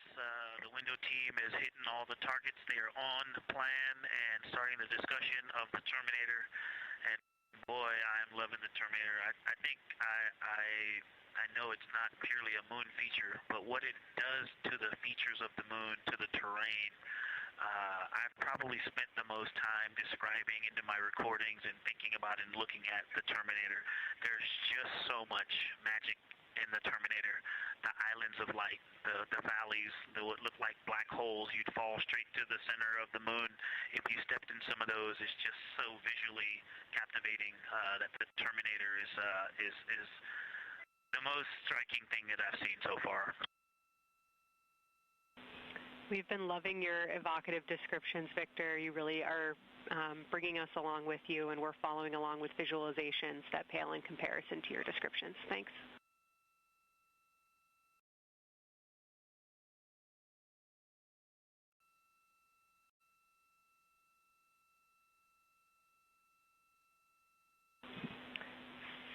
Integrity Science, one more question on a status of what the window team chose to observe for crew choice.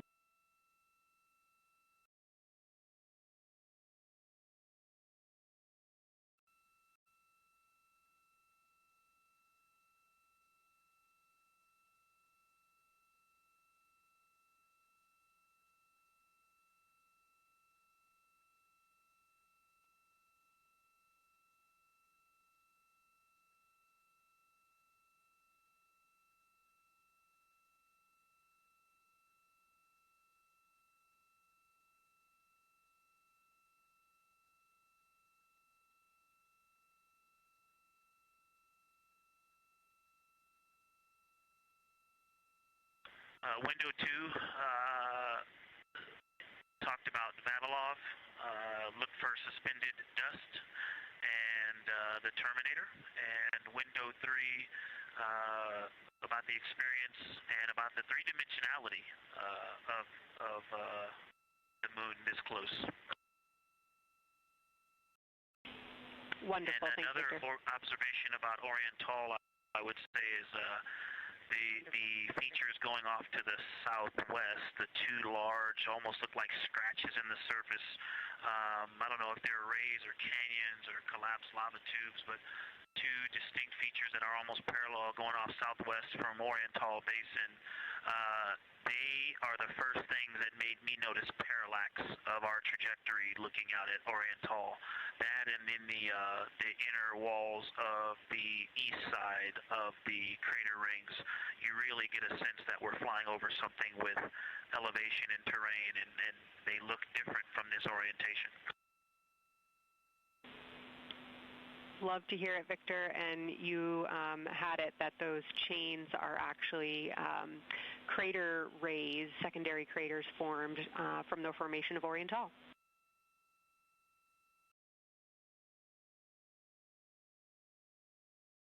Yeah, speaking of crater rays, the crater rays that are going off to the north, northwest, that run off toward Hertzsprung and I believe toward Vavilov. I'm not looking at it right now, but those crater rays are very interesting. They're all very small. I know you've imaged this, but they're all small and they look like, you know, a big impact launched rocks and things that made smaller impacts down the way.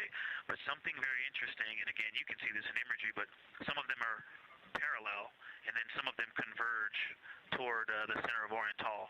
And then I think I even saw some that maybe diverge, which not diverge, but that are convergent, which indicate multiple large impacts that created a lot of secondary impact crater rays.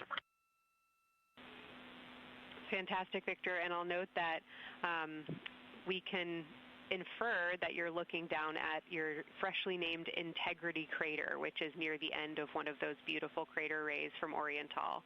Thanks for the description.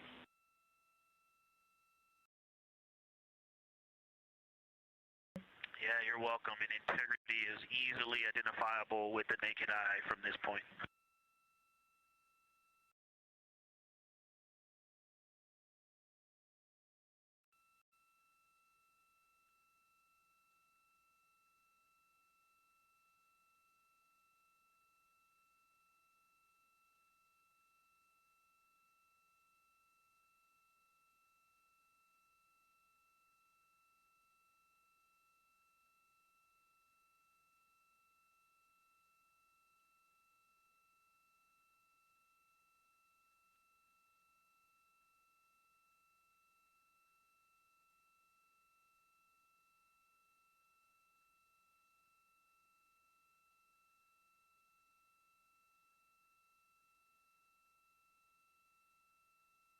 We've been hearing some great situation reports from Victor Glover, the pilot of the Artemis II mission, calling down to the science team, letting them know what he is seeing. And one of those things is Hertzsprung Basin.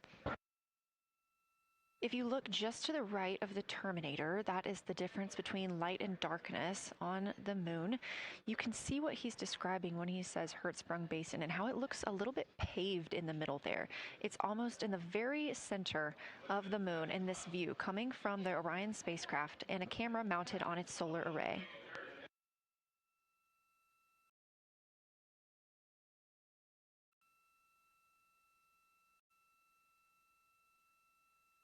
We are now 4 days, 23 hours, and 23 minutes into the flight of Artemis II, and we are standing by for their lunar loss of signal in about 43 minutes. Again, the spacecraft will fly behind the moon, and during that time, we won't have communication with them.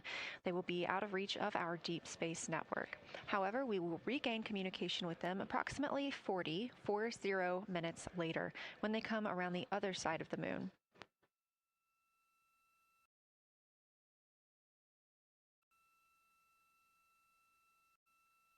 The crew aboard the spacecraft are currently discussing the Terminator, that difference between day and night. The science team is interested in learning about the topography and the color of the lunar surface, and it's already been very interesting to hear that they have seen colors like greens and browns while looking at the moon. Some of the questions that they are hoping the crew will discuss are how do the quantities and sizes of craters and mountains vary along the terminator, and they are looking for the crew to describe the topography of features along or near the terminator. They're also looking for more information on any color or tone variations, and they're hoping that the crew will take images to illustrate their findings. Glover reported earlier that the crew has missed none of their targets when they are photographing at the window. We aren't hearing the conversations that the crew is having right now, but these are being recorded to their personal computer devices, PCDs, and those will be sent down to the science team. The science team will have a conference with the crew tomorrow morning to discuss their findings and experience when looking at the moon today.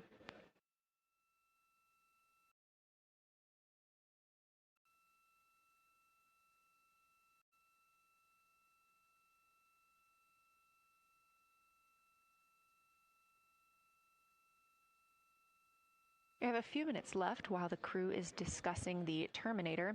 And if you're just joining us, you're looking at a live view of the moon, our moon, from the Orion spacecraft and a camera on its solar array. Inside that spacecraft, 4 astronauts, Reid Wiseman, Victor Glover, Christina Koch, and Jeremy Hansen, the first 4 people to fly around the moon in over 50 years.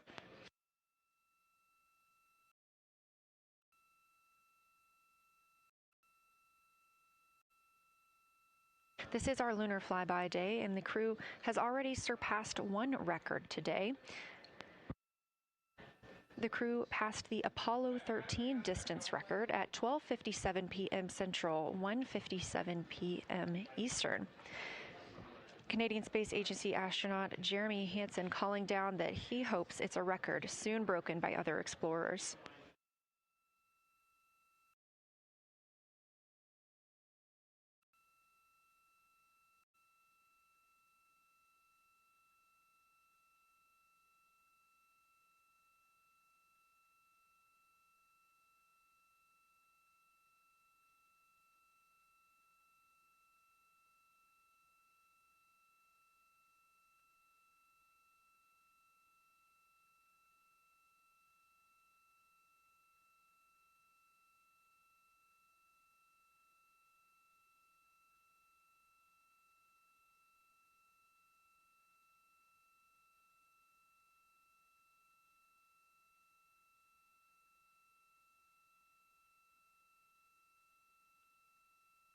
We are live in Artemis Mission Control in Houston, Texas, monitoring the flight of Artemis II. All of the flight controllers here, each monitoring a different system aboard the Orion spacecraft. Integrity Houston, we are ready for our cabin and window teams to swap again. We have a 15-minute handover time here, and I have a couple of items I want to read up to you. They'll require you to write something down on your knee boards, so let me know when you're ready.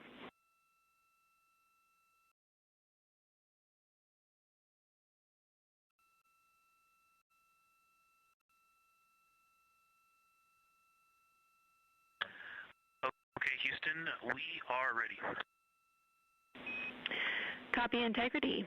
First of all, once you start this next shift here, during this lunar observation shift, we will begin our lunar LOS, so you can expect a call from me a few minutes prior reminding you. And second of all, FIDO just sent us updated altitudes and METs for lunar closest approach and max Earth altitude. Let me know when you are ready to write those down. They differ slightly from Optimus.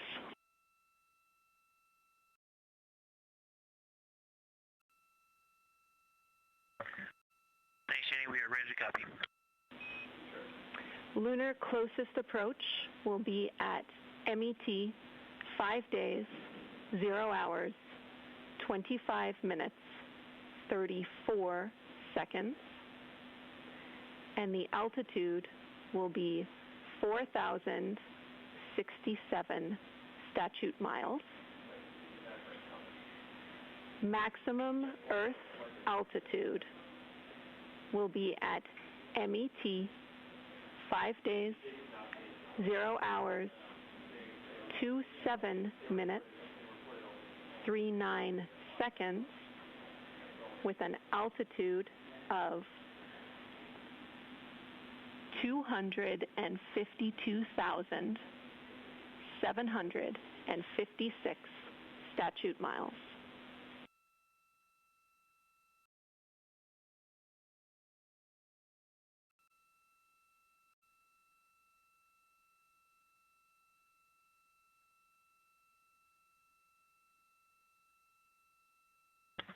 The crew really wants to ask for that in kilometers and in parsecs, but thank you for those.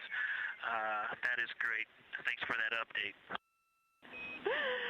I'll send Fido to work, and I appreciate the metric. Other than that, I have no new vehicle statuses to pass to you. Enjoy your handover time, and we're looking forward to picking back up with you shortly.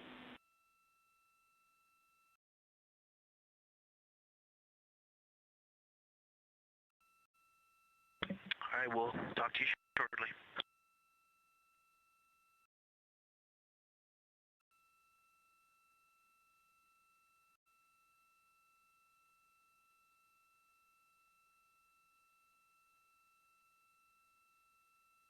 Those words called from Capcom Jenny Gibbons, CSA astronaut and Artemis II backup crew member, to the crew working aboard the Orion spacecraft. Had a little bit of a view inside the cabin. As you can see, it is very dark. The crew has turned off the lights, and the light that you were able to see is coming through the window, a reflection of Earthshine and from the moon.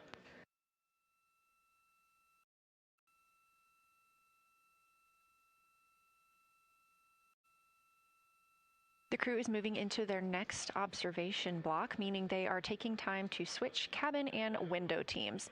We've had Reid Wiseman and Jeremy Hansen at the windows taking pictures and making annotations and recording some audio files that will be downlinked later to the science team. Meanwhile, Victor Glover and Christina Koch were in the background serving as support. They were also timelined to enjoy a little bit of their midday meal. Now that we are swapping positions, the support team becomes Reid Wiseman and Jeremy Hansen. They will be in the background helping with SD card swaps, as well as providing those situational reports to the science team. Victor Glover and Christina Koch will be the astronauts at the window, photographing and speaking into those PCDs, portable computing devices, about what they're seeing on the moon. As you heard Capcom Jenny Gibbons call to the crew, this block is also when we will lose communications with the crew. That LOS, or loss of signal, scheduled to be less than 35 minutes from now. We anticipate to be out of signal with them for about 40 minutes, and will regain that communication once they've flown around the other side of the moon.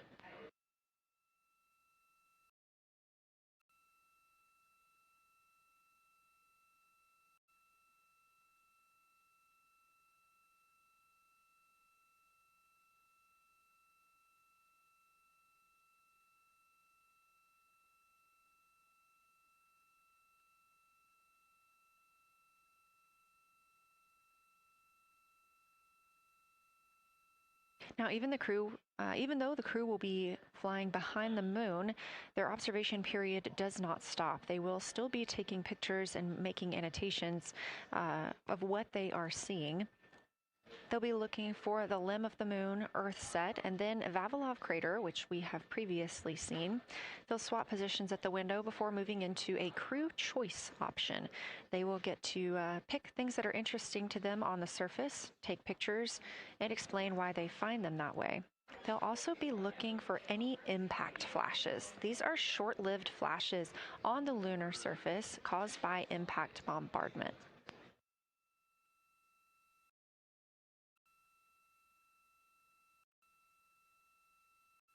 Just before Earthrise, the crew will be looking for lofted lunar dust. This may be lofted just above the lunar surface, and we could only see it just before Earthrise along the dark western limb. Any Earthshine would illuminate potential lofted dust. But once the crew is all the way around the Earth, the brightness of the Earth will wash out any of that dust they might be able to see. These were based on observations from Apollo missions and orbital spacecraft, and so we're very interested to see if the crew might be able to capture some of that lunar dust today.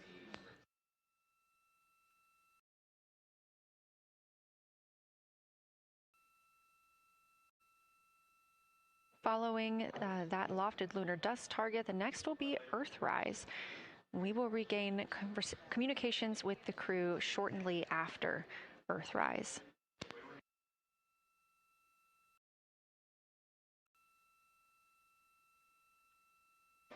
There will be a short observation break period where the moon is not in view.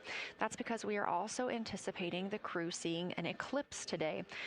The moon won't be in view because the team here in Mission Control Houston will need to change the attitude of the spacecraft and ensure that its solar arrays are gathering light from the sun heading into that eclipse period.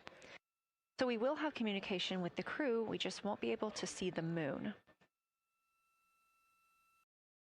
However, we will have views during that eclipse time frame. During that time, the science team is looking to know it will only be illuminated by Earthshine at that point, so they want to know what the whole moon looks like overall, but they also want the crew to look into deep space and potentially see if they can spot any planets.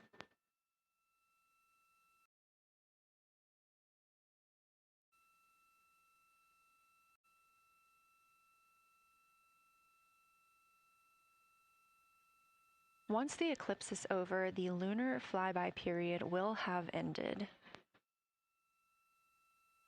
We are live through the whole thing, and even once flyby is over today, we remain live 24/7 on NASA's YouTube. Integrity, you got a moment?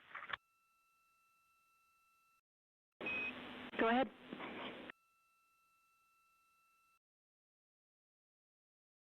I don't know if Catherine and Devin are still there, but if they are, just wanted to just let them know how much fun we're having out here. It's extraordinary to be on the far side of the moon right now, just seeing hanging out there and looking back at the Earth. And Ashley and Kaylin, I know you're back in Canada, but if you happen to be watching too, just wanted to say hi to all you guys. Love you guys, and we'll be heading back your way shortly.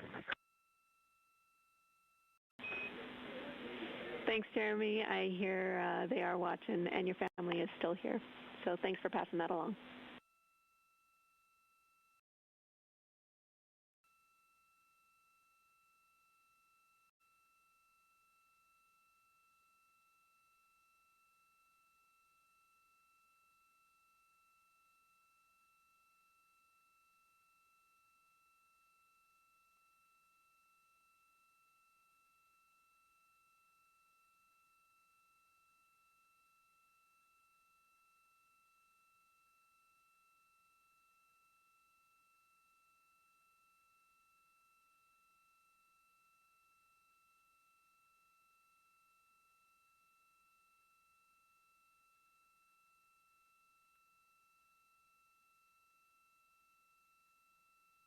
This view inside the Orion spacecraft, and it's a little hard to make out, but on the left there, that is Jeremy Hansen just calling down some well wishes to his family, joining us in the viewing room and watching online. Currently in the window are Victor Glover and Christina Koch. They are taking pictures outside of the window as they are now in their flyby observation block. At this time, Reid Wiseman and Jeremy Hansen are serving as support crew members, and they are also going to have an opportunity to enjoy their midday meal at this time.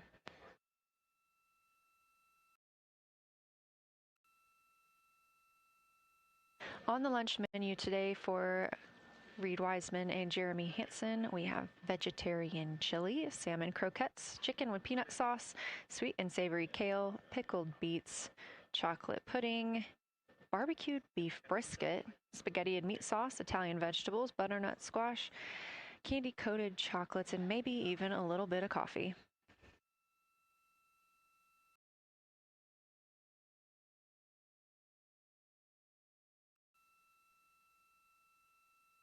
And if you look closely, you can see it looks like they are getting into some of their food for the midday meal.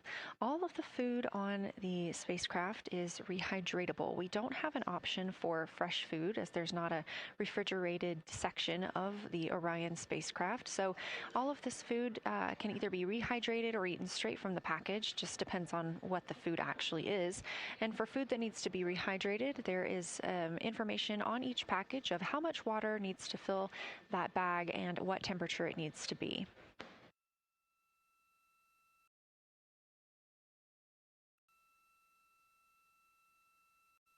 We are now 4 days, 23 hours, and 39 minutes, 40 minutes actually, into the flight of Artemis II, the spacecraft now under 4,500 miles from the moon.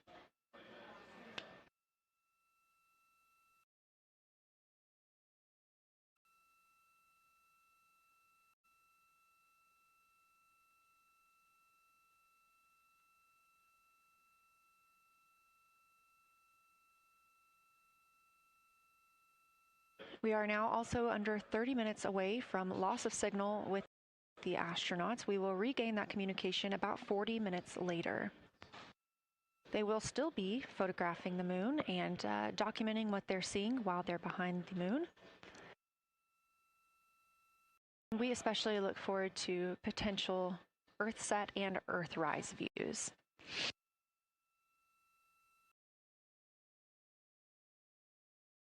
As you can see on the left side of your screen, we are streaming this solar array camera view throughout the flyby. And the science team also plans to capture an occasional still photo with the solar array intermittently, perhaps one every 8 to 10 minutes. Still photos represent the highest resolution imagery from those GoPro cameras. So starting 5 minutes before Earthset and loss of signal, the science team will capture a series of photos, one every 30 seconds, to include Earthset, all the way through 5 minutes after Earthrise and acquisition of signal. In order to capture these frequent photos, the solar array camera that we were streaming will need to switch to time-lapse photo mode. So during this time, the streaming video quality won't be as sharp as you have it right now, but we want to ensure that the science team captures the data that they need during these time frames. And we really look forward to seeing those higher resolution images once they're available.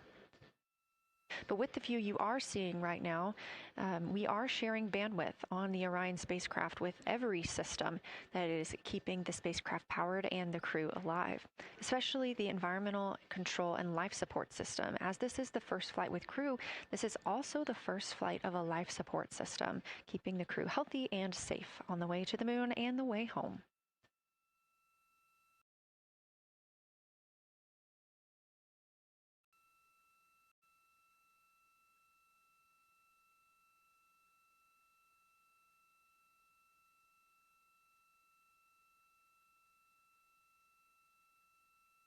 On the timeline, we're getting towards the end of the cabin and window team swap period, but it looks like our astronauts, Victor Glover and Christina Koch, are already photographing the moon outside of those windows.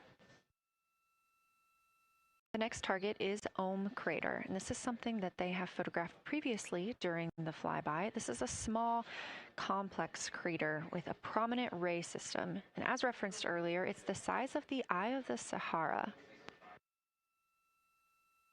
That Eye of the Sahara is a feature in Mauritania. Seeing this crater more than once throughout the flyby allows the crew to photograph it at different lighting conditions.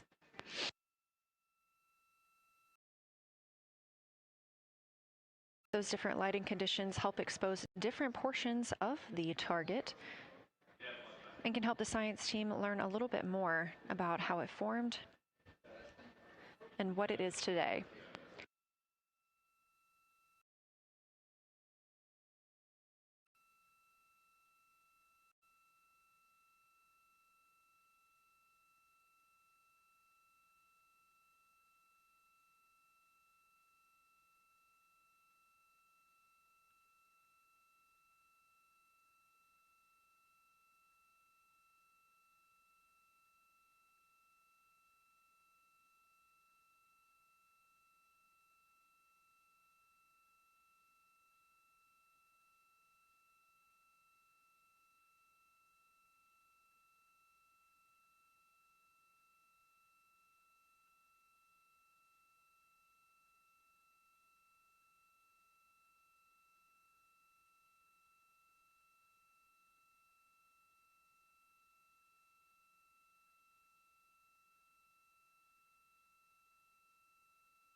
Again, this view inside the spacecraft as the crew continues photographing the moon outside their windows.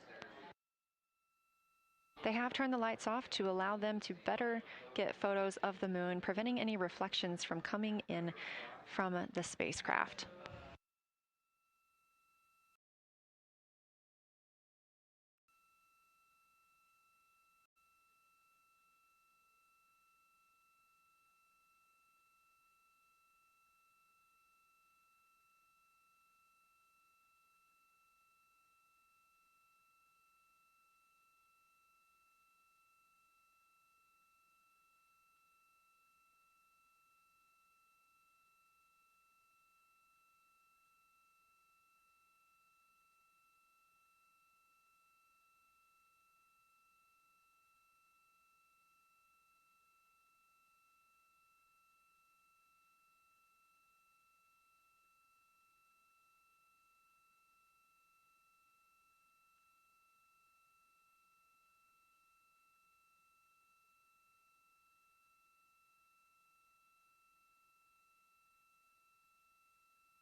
We expect the crew to be targeting Ohm crater for another 6 minutes or so before they move into a discussion of the limb.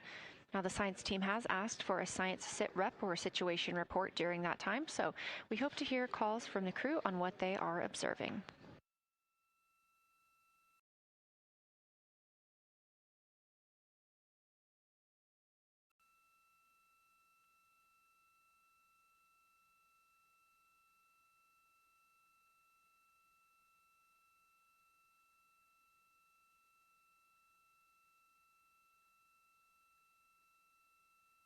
If you've been following along, at the start of the day, we did have much more of the moon visible. And even just an hour or so ago, we could see about half of the moon. We are now continuing to see more of the far side and that darkness where the moon is not reflecting light from the sun.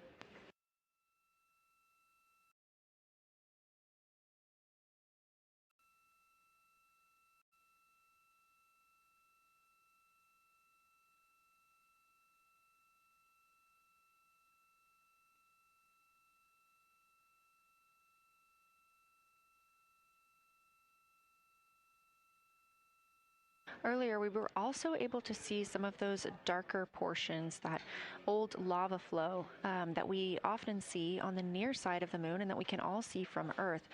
That has mostly gone away. We are now just seeing very little of Orion Tall. That's down to the bottom right of the moon. You can see just a small dark portion near the limb.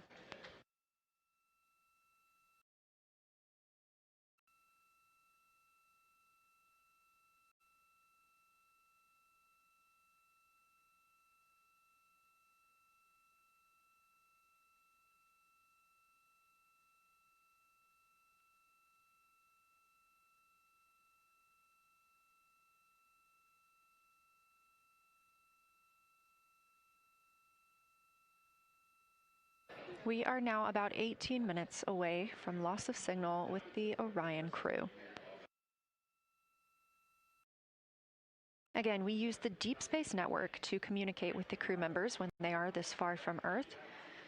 This is the first mission since Apollo when we have had humans on the Deep Space Network.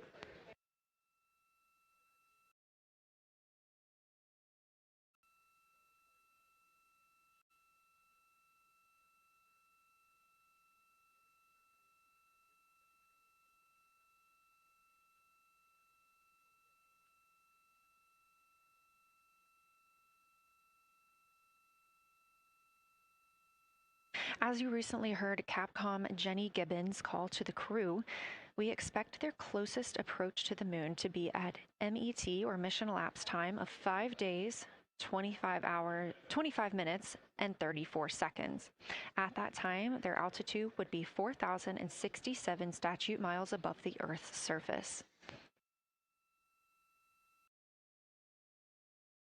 Just over 2 minutes later, they will reach their maximum distance from Earth at mission elapsed time 5 minutes, 5 days, 27 minutes, and 39 seconds.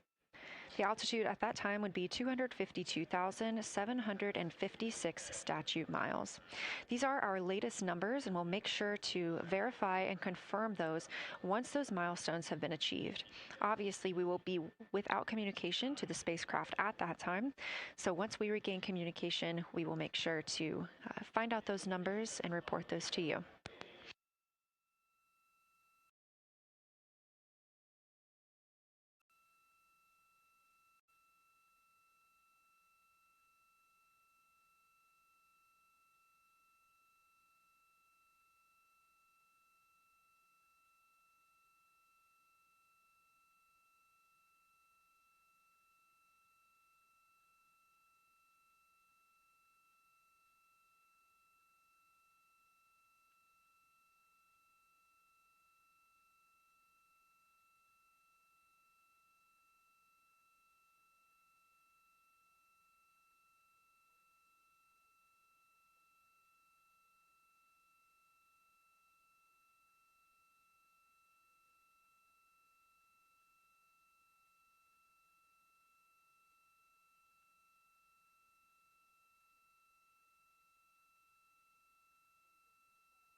Checking in on the lunar targeting package, the crew is now in their discussion of the limb, seeing the limb of the moon, that illuminated part. Currently at the windows taking photos and making annotations are Victor Glover and Christina Koch. We are expecting loss of signal in about 13 minutes. We will regain that signal with the crew about 40 minutes later.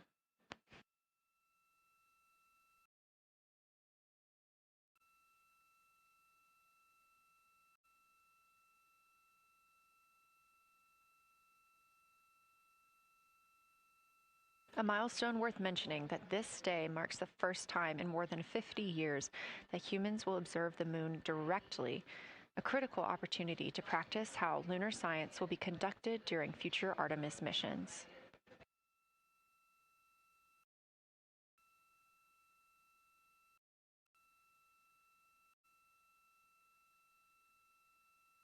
I've continued to reference the Lunar Targeting Package throughout this broadcast, which is the primary tool guiding the crew observations, and that consists of two key components. The first of those is the Lunar Geography Review, which helped the astronauts study major lunar features in advance. That also helped them learn to orient themselves during the flyby. The Lunar Targeting Plan provides a detailed timeline of observation targets, background science context, and specific instructions for the picture the crew should take, and verbal descriptions of what will be helpful to the science team reviewing those pictures later. That's what we've been tracking real time and what the crew is using right now to keep up with their next milestones.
Integrity Houston, 10 minutes till the LOS. We'll take a snappy sit rep from the cabin if you have one.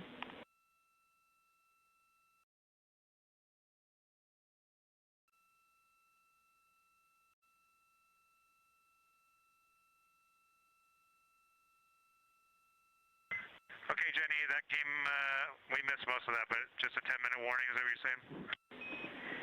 10-minute warning for the LOS, and I'll take a quick sit rep from the cabin, please.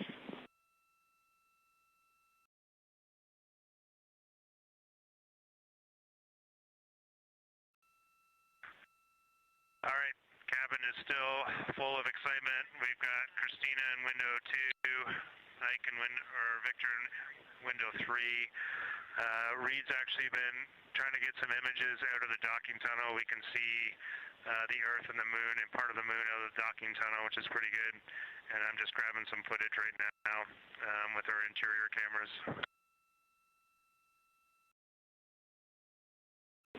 Copy, Jeremy. We'd like to know what camera Reid is using and also the status of window 1. Looks like there might be a shroud removed.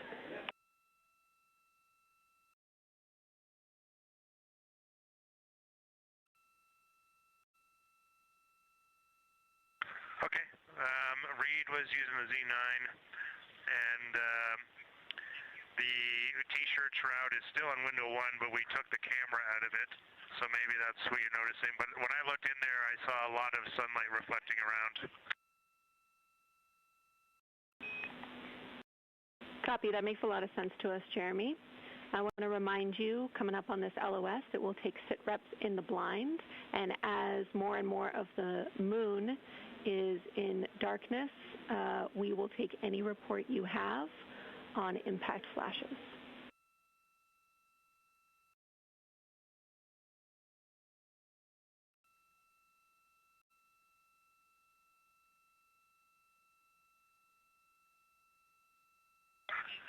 All right, Jenny, you'll have to say again your last. There's a lot of conversation here, and I was on the other side of the cabin, so I missed all of it. Look out for impact flashes, and we'll take sit reps in the blind.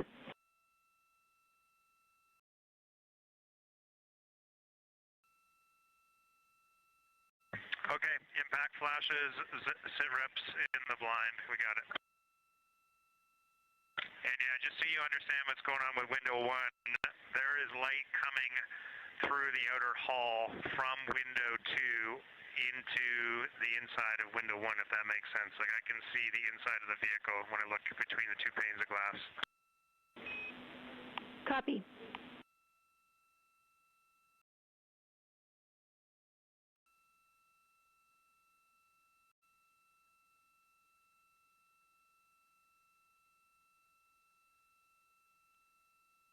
You're getting your first live look at Orion, the moon, and the Earth.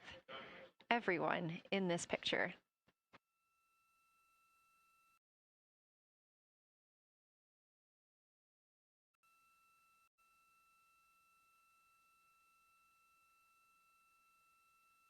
This is a live view from the Orion spacecraft.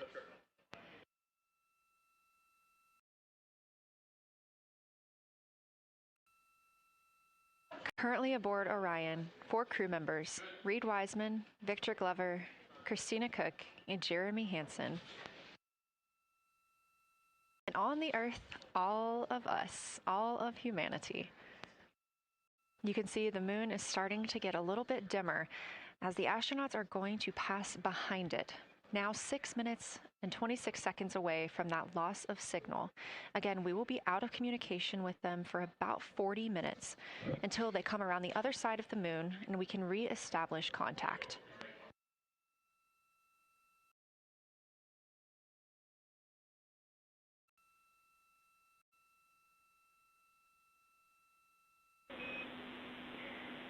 Integrity Houston, you are 6 minutes from your 40-minute Lunar Flyby LOS.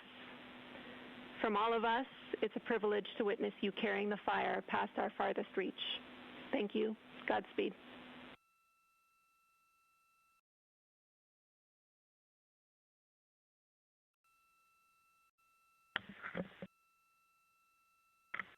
Thank you for that, Jenny. And thank you to all of you for allowing us the immense privilege to be on this journey together. It's quite amazing. And as we go on this journey, thinking about the NASA mission to explore the unknown in air and space, to innovate for the benefit of humanity, and to inspire the world through discovery. And as you've gone along on this journey with us, hopefully we're doing just those things. And as we get close to the nearest point to the moon and farthest point from Earth, as we continue to unlock the mysteries of the cosmos, I would like to remind you of one of the most important mysteries there on Earth, and that's love. Christ said in response to what was the greatest command, that it was to love God with all that you are. And he also, being a great teacher, said the second is equal to it, and that is to love your neighbor as yourself. And so, as we prepare to go out of radio communication, we're still to feel your love from Earth, and to all of you down there on Earth and around Earth, we love you from the moon.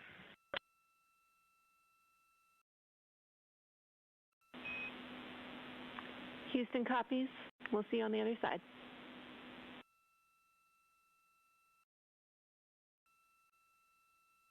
We will see you on the other side.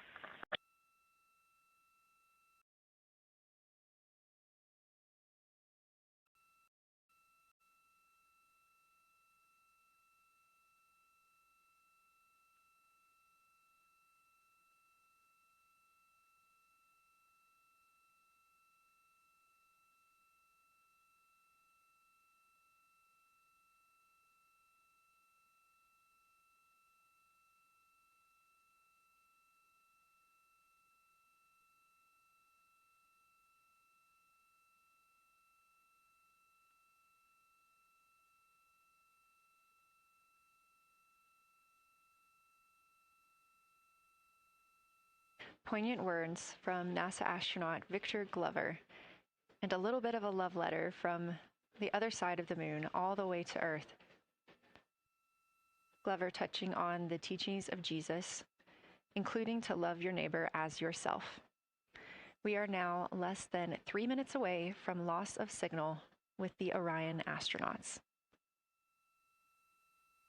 The Artemis II crew will be out of signal for about 40 minutes as they are on the other side of the moon, continuing their work photographing the lunar surface, and they will reemerge, and we will also get this view on the other side.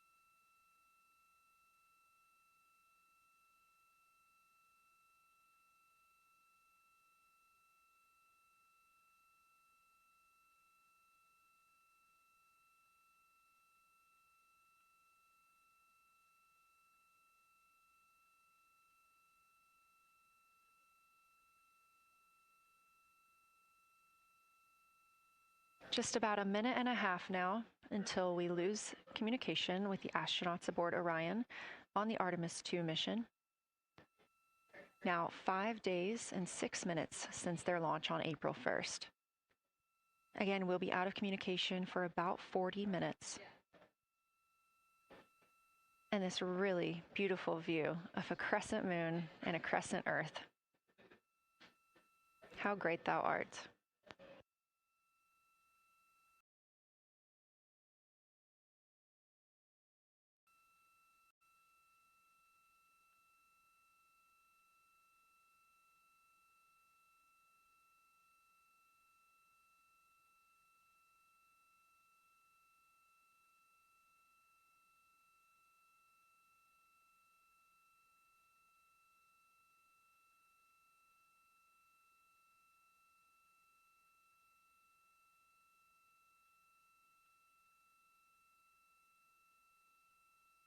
"30 seconds now until we expect loss of signal.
And we have confirmation of loss of signal of the Orion spacecraft as it flies behind the moon. We expect to regain communications with them in another approximately 40 minutes.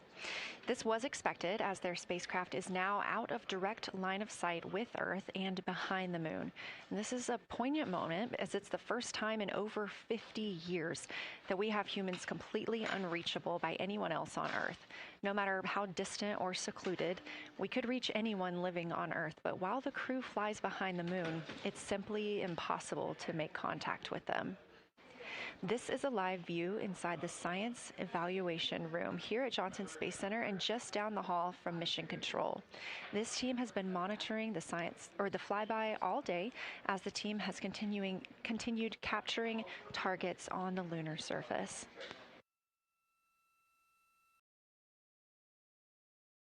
We even got to see this team in action as they were helping the astronauts identify some of the features they were seeing on the moon but not expecting.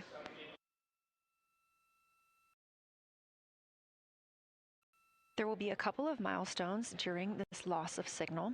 The first will be when the astronauts make their closest approach of the moon at MET 5 days, 25 minutes, and 34 seconds, when we expect they'll be 4,067 statute miles above the lunar surface. Their maximum Earth altitude will be reached just 2 minutes later, at 5 days, 27 minutes, and 39 seconds, when their altitude should be approximately 252,756 statute miles. Once those milestones are reached and we have confirmation, we will report the official numbers.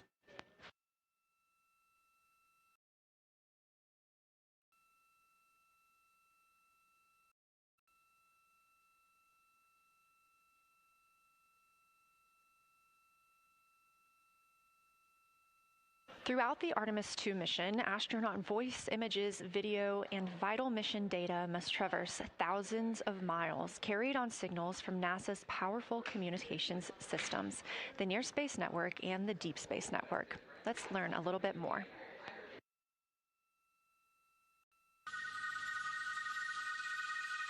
NASA's Artemis II will send 4 astronauts around the moon, preparing humanity for a long-term lunar presence and future journeys to Mars. Enabling communication and navigation for this test flight are NASA's Near Space Network and Deep Space Network. With antennas around the world and a fleet of relay satellites, the networks will deliver vital data to and from Earth through all phases of the mission. The networks are seamlessly integrated at NASA's Johnson Space Center in Houston, Texas, where Mission Control coordinates the network handovers. These transfers represent a delicate dance between the two networks, exchanging support as the mission shoots toward the moon.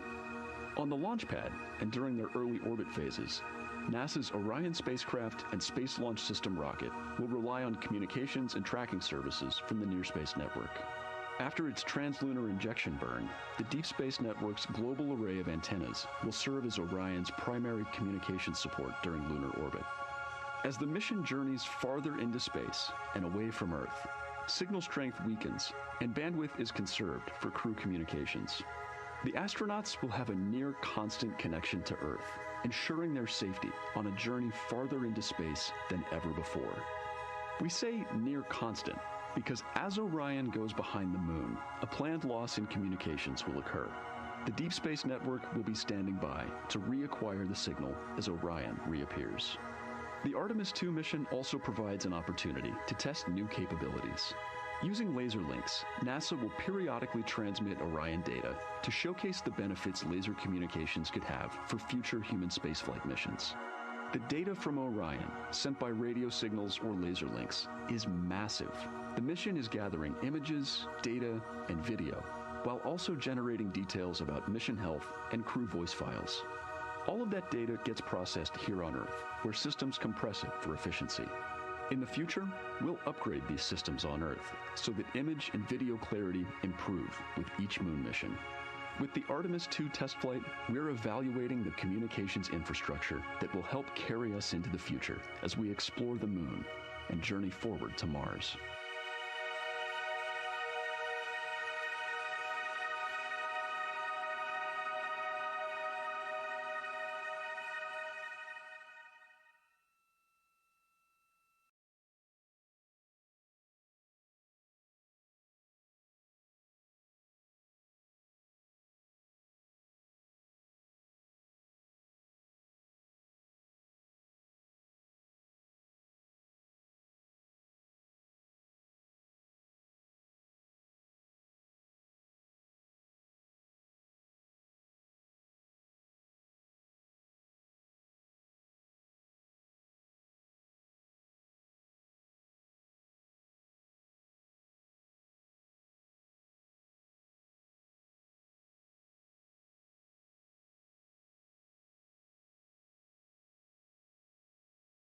We are now about 33 minutes until we expect to regain communications with the astronauts aboard Orion. And in the meantime, I've got Dr. Kelsey Young, Artemis Science Flight Operations Lead, here with us. Thanks for joining me, Kelsey. Thanks for having me. This is such an exciting day. Oh, no kidding. It has been so cool to hear you communicating directly with the crew.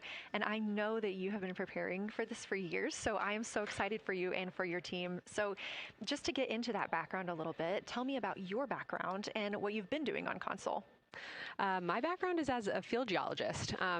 Actually, I studied impact cratering in the field for my PhD, so all these descriptions of impact craters have me just absolutely swooning. How I got into this, though, is, during my PhD, I got an internship at NASA and ultimately never left to integrate science into flight operations. So we developed the Science Officer Console, for which this is the first mission we're supporting. We developed the Science Evaluation Room that's right upstairs, and so it's so gratifying to see this operation structure come to fruition, especially on a day like today. I would have to imagine so. And we've got a great view of the Science Evaluation Room right now. Is there anything that has stood out to your team so far? Absolutely. So as you might have heard in some of the press briefings and content that, we've been putting out, color and albedo were really exciting targets for us. We've heard several amazing color descriptions so far. Just to highlight maybe one of them, we heard about greenish and brownish hues near Aristarchus, which is actually a feature that we can see here from the near side. And those greenish hues could actually tell us something about the volcanic evolution of that area. So you can bet that the science team is going to be prioritizing downlinking those images and the crew audio that we didn't hear that went into those recordings to learn a little bit more. Wow, that is fascinating. I was hearing those colors and very interested just from a personal standpoint, because looking at the moon from, 250,000 miles away, we don't see green or brown. So just hearing that, them being so close and getting to see that, fascinating, and I know very exciting for you. So what are you expecting to see in the upcoming portion of the flyby? The upcoming portion is actually going to be really exciting. So right now, as we speak, while folks in the room are kind of taking their, their stretch breaks and everything, the crew are still hard at work. They still have targets to image and describe during this LOS. But when we come out, the first thing, of course, we're going to hear about is Earthrise. We're really looking forward to hearing about the crew's experience with something that we can connect with and that, Apollo 8 brought us such amazing images from. But then we start to get into describing the Terminator, as well as looking for things like lofted dust, which tell us about the modern lunar environment.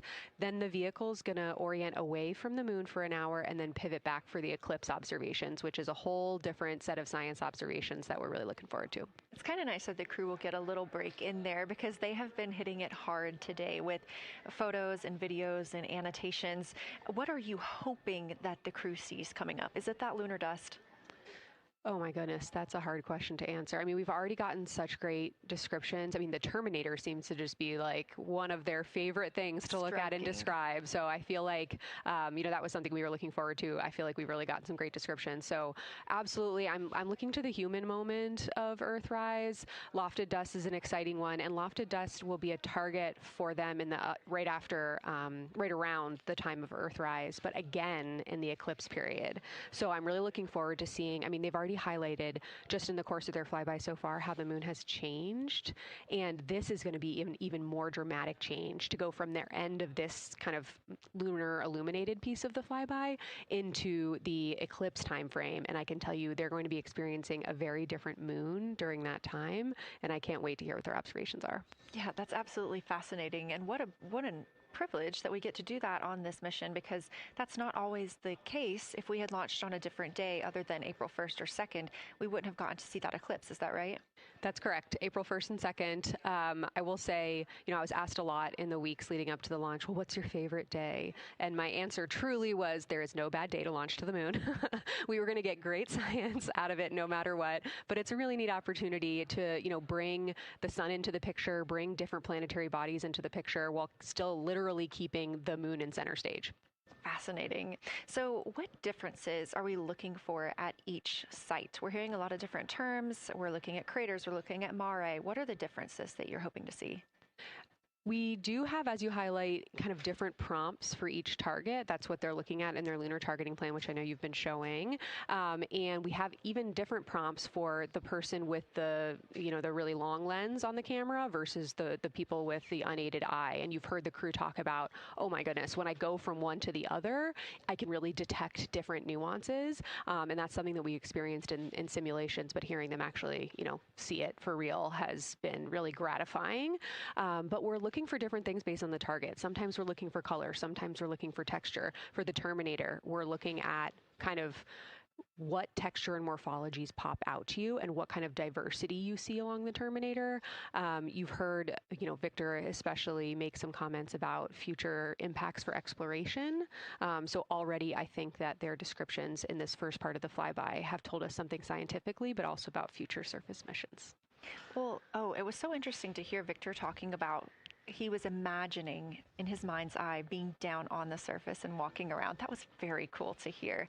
And when we're thinking about targets, I know some of them are determined based on the launch day because that determines the lunar illumination. So the ones that we're looking at today, how and why were these selected?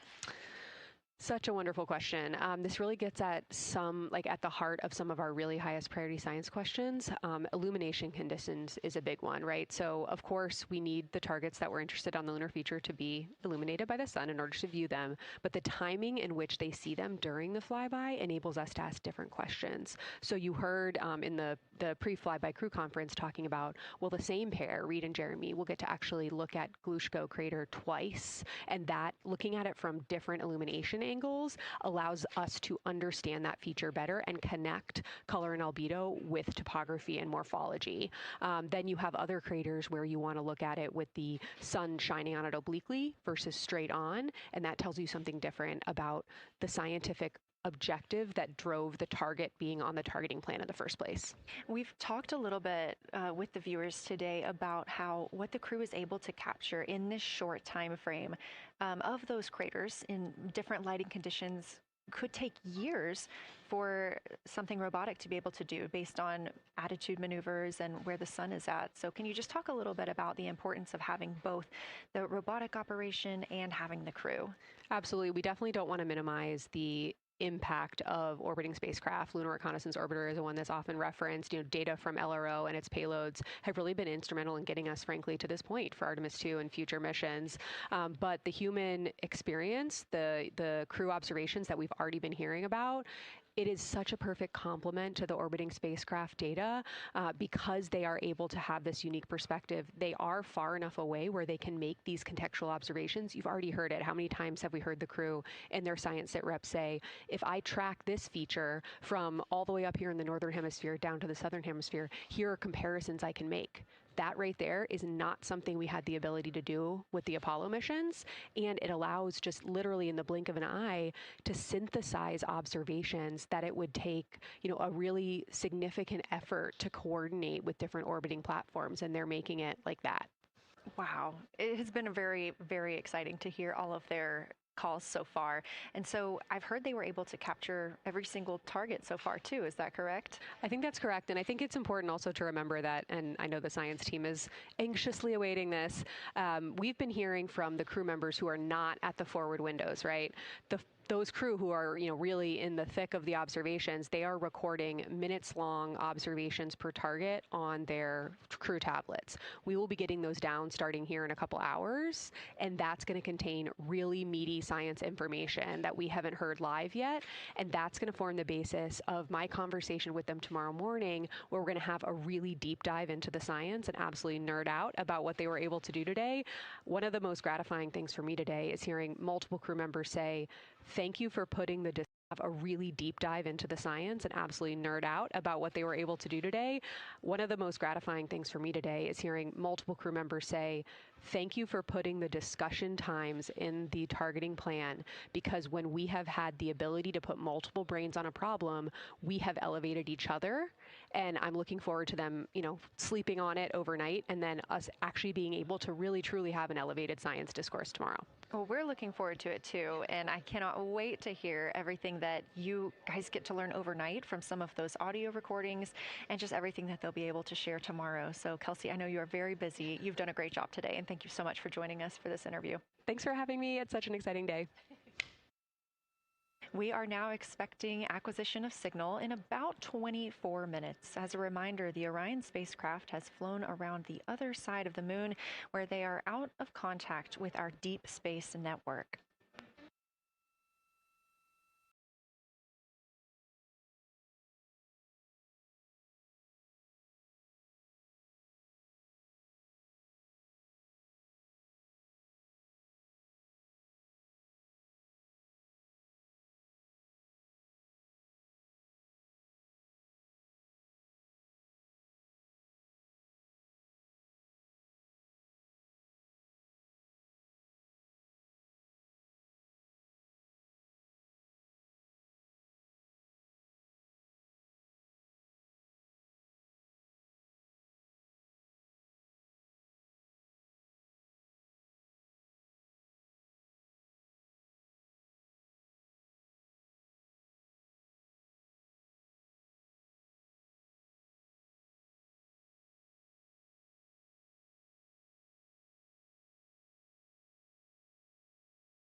We just heard confirmation here in Mission Control Houston that we have reached the closest point of our destination to the moon at MET 5 days, 25 minutes, and 34 seconds, and we anticipate the spacecraft's altitude is approximately 4,067 statute miles above the moon.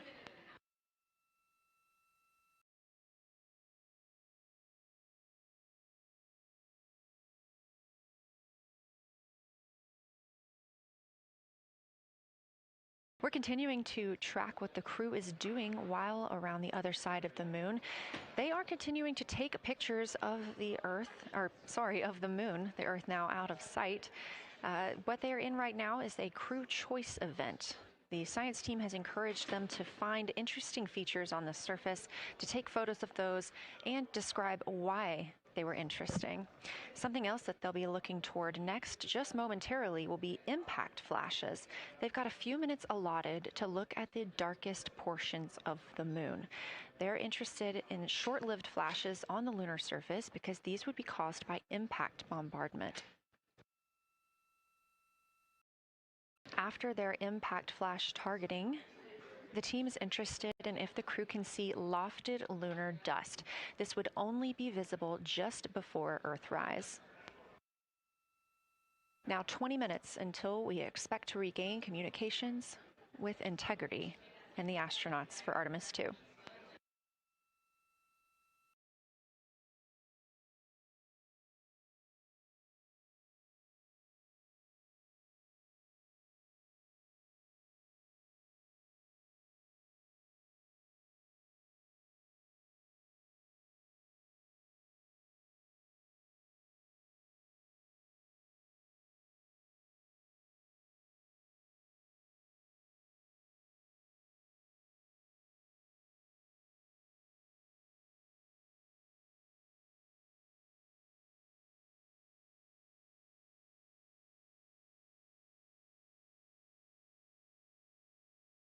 We're live in Mission Control Houston at NASA's Johnson Space Center, but there's a team over 750 miles away also monitoring today's operations. And of course, just like us, they are in LOS, or loss of signal, with the spacecraft. This is LUCA, the Lunar Utilization Control Area, and it's joined by LISA, the Lander Engineering Support Area, which are twin control rooms that will support missions and operations in lunar orbit or on the moon's surface in real time at NASA's Marshall Space Flight Center in Huntsville, Alabama.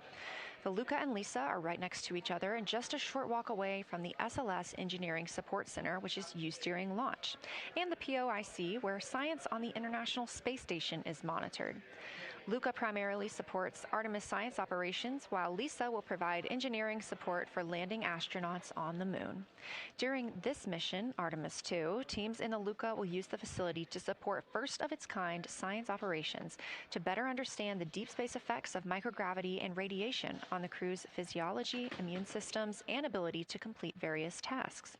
The data from these science operations will inform future crewed flights to the moon. For future crewed missions to the moon, members of the NASA Human Landing System Mission Insights Support Team, a group of engineers, safety leads, flight operations experts, and technical authorities, will work in the LISA. There, they will monitor lander systems in real time and be involved in key decision-making processes throughout the mission. Teams are using the LISA during Artemis II to observe mission operations and using the opportunity to inform and prepare for future crewed landings to the moon's surface.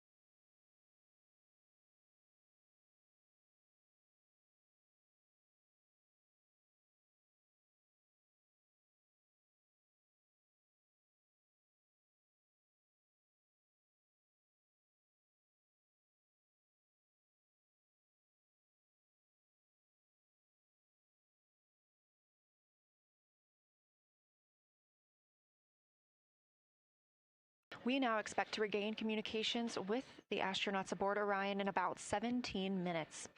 In the meantime, a little overview of how our crew members flying by the lunar far side at an altitude of between 4,000 and 9,000 miles are testing the capabilities of the Orion capsule. Artemis II visualization lead Ernie Wright has simulated views of the flyby using detailed topographic maps of the lunar terrain and photorealistic lighting scenarios. The Artemis II crew members have been using these visualizations to prepare for this historic mission, which is paving the way for future exploration of the moon's surface and beyond. So the most exciting thing to me about Artemis II is just the return to the moon. We haven't been there in 50 years. Human eyes are going to see parts of the moon that haven't been seen by anyone before. It also recommits us to exploring the solar system in a way that we haven't in a long time. And I think it provides an opportunity for younger generations to understand the excitement of doing that kind of exploration. Artemis is our return to the moon after 50 years. The emphasis of Artemis is going to be, first of all, science, but second of all, learning to sustain a presence on another world. First on the moon, but we're hoping that that's a stepping stone to Mars and other destinations in the solar system eventually. Artemis II will be a flyby mission. It's not going to land. We're testing all of the technology that we've created for flying to the moon since Apollo. A lot of systems have been modernized, and we need to make sure that all of those work. The astronauts will be looking out the window at parts of the moon that have never been seen by human eyes before. They will be flying by the moon at an altitude that's much higher than Apollo's orbits. And so they will see the entire disk of the moon, including areas that are closer to both the North and South Pole that astronauts from Apollo never saw. All of that depends on the lighting, which we really won't know until launch day, but we can practice with different lighting scenarios. It's hard for people to sort of picture that in their mind. If you can make a visualization of it, show them a movie, that helps everybody choose the targets and also practice aiming at those targets. The astronauts have actually been looking at these visualizations through the lens of the camera and practicing aiming at the various targets. This is a map of the surface of the moon, obviously, but it shows what the Apollo astronauts could see in sunlight while they were in orbit. The brighter parts are the parts that they could see. The darker parts, like this entire area here and places that are farther north and south, are places that they couldn't see in sunlight, either because it was nighttime there or because it was beyond the horizon of the astronauts. All of the Apollo flights orbited the moon at a distance of about 110 kilometers. Because the astronauts were flying at such a low altitude, their horizon was actually quite close, and they couldn't see the North and South poles. And this whole area over here was not in sunlight at the time. And it includes this amazing impact feature here called Orion. Orion is a very large impact feature. It's about 650 kilometers wide. It's got multiple rings. These are rings that form like ripples in a pond from the impact, but of course it's on a huge scale. The middle of Orion has that sort of dark basalt lava covering it, like the dark spots that we see on the near side. It's one of the biggest ones that's more on the far side than the near. So seeing it with human eyes and sort of picking out features that maybe you don't even see in robotic cameras is an important goal for the mission.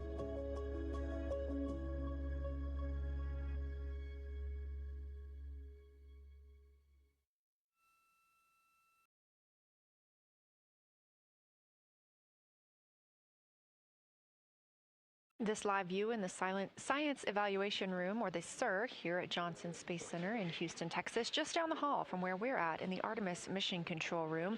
Teams continuing to monitor the flyby.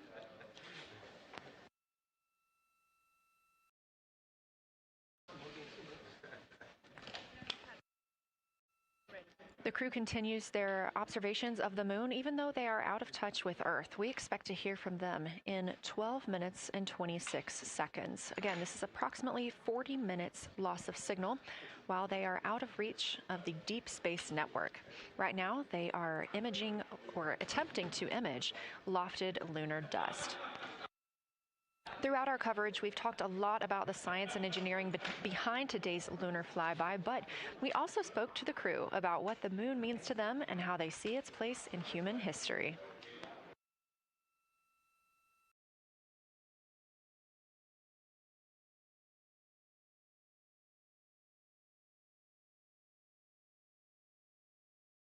I remember being a little kid lying in bed at night and just looking out at the moon in whatever phase it was in, and I was thinking, man, my friends that live like 20 miles away, they can probably look out and see that same exact moon. And then when I was in the Navy and I would look out at the moon and I'd be halfway around the planet, and I would think, man, my brother can see that moon where he is, and he's halfway around the planet from where I am. And it's a connection of life on Earth. We can all look up and see that moon. It represents history. It is a witness plate. Everything that's ever happened to the moon is still written on the moon. There's no processes of wind or change in the Earth, geologic processes like we have here that change it. And something that's been telling and can read out the story of its own evolution, there's something beautiful about that. I've also learned from my indigenous mentors that they refer to the moon as grandmother moon. So you've probably heard of Mother Earth. They use grandmother moon because grandmother moon is responsible for the water in their community. The grandmothers, sort of protect the water source, just like the moon moves the water around the planet, affects the tides. It's something that represents something different for each individual culture around the planet. And that's really neat because we all share that same moon in the night sky. We all have seen the same side of the moon in different lighting conditions our whole lives. And so it seems very familiar to us, but it's also kind of unknown. When we get up close, some of the imagery that we'll get to describe and to share with people will be very unique. And that nature, both of those things being true about this one entity that we all know, just is really special. It's just the epitome of a symbol of both something that's in each of our hearts, but that's also represents exploration and reaching.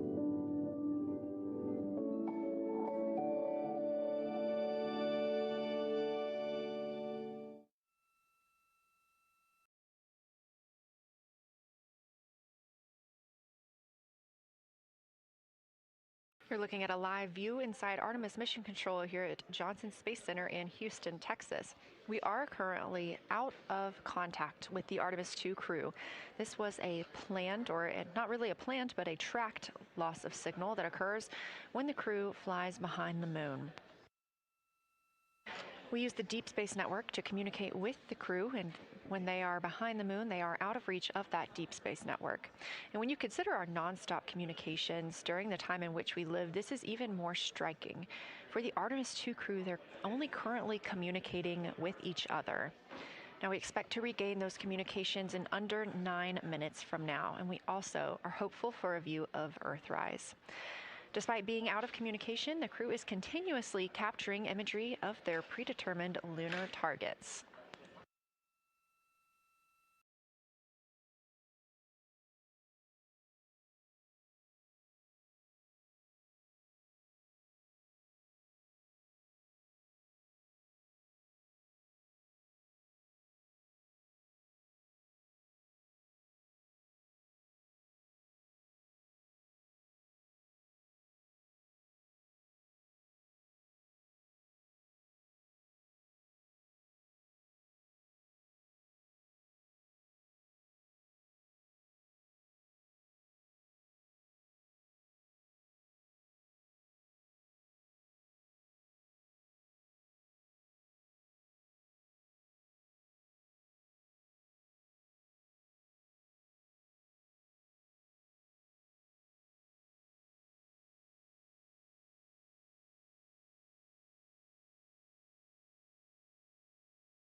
Now about 7 minutes, 25 seconds until we anticipate regaining communications with the Artemis II crew aboard Orion. In the meantime, Artemis II Lunar Science Deputy Lead Marie Henderson is training trained these astronauts to capture and document their views of the lunar surface for all of us to enjoy back here on Earth. I cannot wait to hear their voices when they get to the far side of the moon and I can hear them talk about seeing the moon out their window. I try to imagine it now and I tear up thinking about it. Ooh, now I gotta hold on a second. We have human eyeballs connected to wonderfully smart brains our astronaut friends have. They are going to be able to observe the moon in multiple different ways. They can use their eyes, they'll look through their camera and snap pictures, and just looking out the window getting that human experience. But during Apollo, the astronauts were so much closer to the lunar surface. Our astronauts are going to be doing a flyby at a higher altitude, so they're going to be able to see the whole moon as a lunar disk on the lunar far side. That's a brand new, unique perspective that humans haven't been able to look at before. We are doing a lot of lunar geography training with them. They have study sessions and quizzes they can do that are assigned to them. You know, even if you're an astronaut, you still get homework. We actually get in the mock-up. In that enclosed physical space, we have to think through the hardware that they have, the cameras, the computers, their microphones to make these observations. There's 4 windows up front. Through one of those windows, one of our astronauts will be using a Nikon D5 camera with an 80 to 400 millimeter lens. So something that allows them to zoom in really far and actually take more detailed observations of the surface. It's almost like looking through a pair of binoculars as well. It's just like being a geologist out in the field. They're telling us what they're seeing, looking for colors, textures, different morphologies, and comparing the region that we're having them look at to the regions that are around them. We have a science team that is planning the targets that are going to be observed, putting them all on the timeline of how they're going to be observed, and then taking the first look at the data when it comes down. The Apollo astronauts were only on the moon for 300 hours total, and they only went to the equator. That's like going to places that were safer landing sites, and they only saw so little, 300 hours total. And so we have so much more to explore and so much more to learn, and we are the beginning of the next generation that gets to start being a part of these discoveries.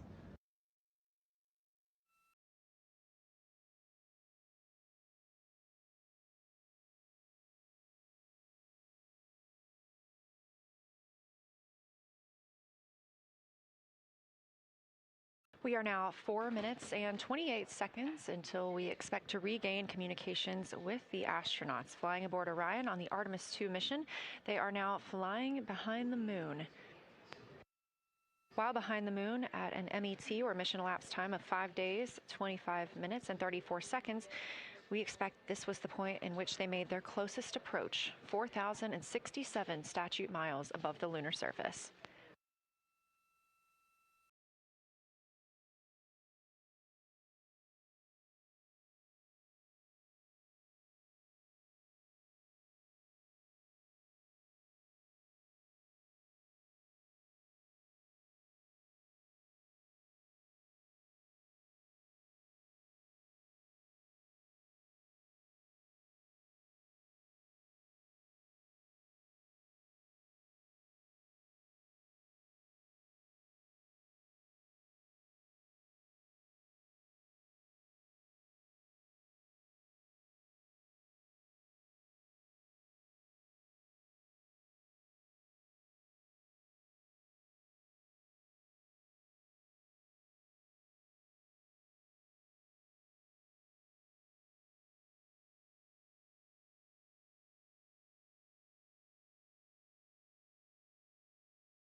We're live in the Artemis Mission Control Room in Houston, but we are not the only room monitoring today's flyby. As you can see, this is the SIR, the Science Evaluation Room. It's in the same building and just down the hall.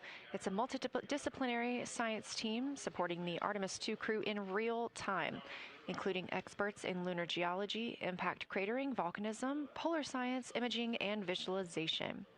You can see the SIR here. That's the Science Evaluation Room. It's embedded within Mission Control to provide science input during live operations like what we see today. But additionally, the Science Mission Operations Room is a back room that processes data, evaluates imagery, and supports rapid analysis. We also have our science officer, Kelsey Young, here on console today. She's serving as the primary interface between the science team and the flight controllers, ensuring science priorities are represented during mission execution.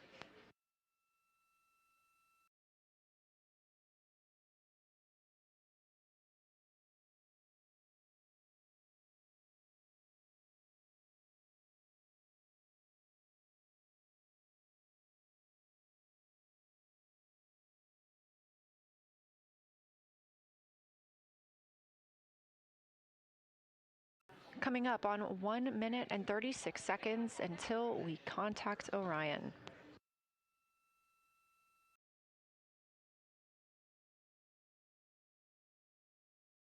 Meanwhile, aboard the spacecraft, the crew has continued executing their lunar flyby tasks. As we discussed earlier today, these activities have been precisely timelined, and this is the fourth of 5 blocks of time during which the crew will be observing the moon from Orion's windows. At this time, pilot Victor Glover and mission specialist Christina Koch are observing the moon at windows 2 and 3. One crew member is in window 2 with a blue shroud over the window, taking photos and using an 80 to 400 millimeter zoom lens, while the other astronaut is in window 3 using their portable computing device, also known as a PCD, to make annotations. And both of those crew members are making audio recordings of what they are seeing. They are wearing headsets connected to their PCDs, and those audio recordings are being sent to the science team tonight. We are not hearing those live. However, we have been hearing quite a lot of great descriptions from the crew who have been serving as the support. Right now, the support team members are Reid Wiseman and Jeremy Hansen. Those team members are providing science sit reps, situation reports, calling down a few times each hour to discuss what they're observing. And even though we're out of contact with them right now, they are still conducting those science sit reps as they'll be available once they come back around the moon. The situation reports include how the crew is positioned, any missed targets, or anything unexpected they saw. They're also including lunar target descriptions, any hardware issues, and their emotions and reactions.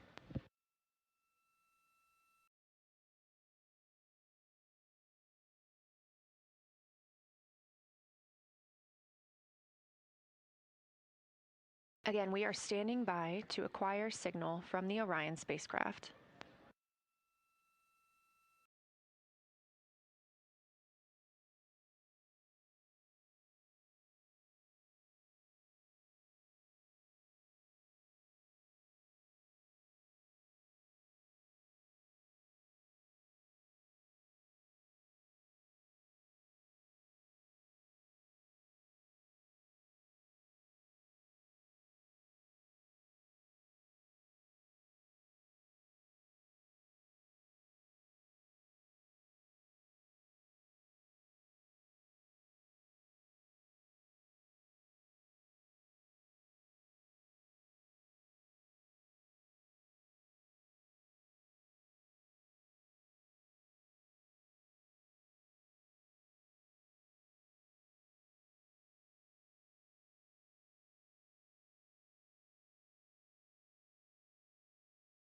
We're in the Artemis Mission Control Room at Johnson Space Center, getting our preliminary contact with Orion, that acquisition of signal coming after a 40-minute loss of signal, during which the crew was flying behind the moon, out of contact with anyone on Earth.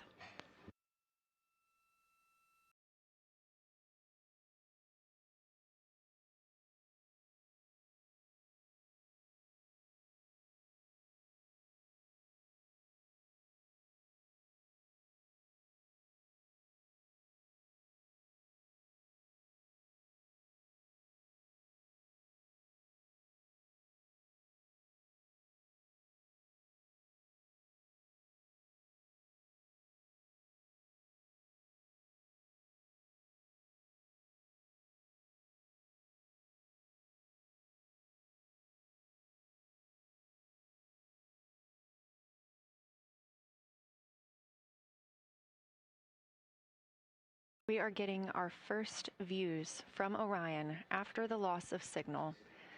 Orion has come back around the other side of the moon, and that little crescent that you see is Earth, over 252,000 miles away.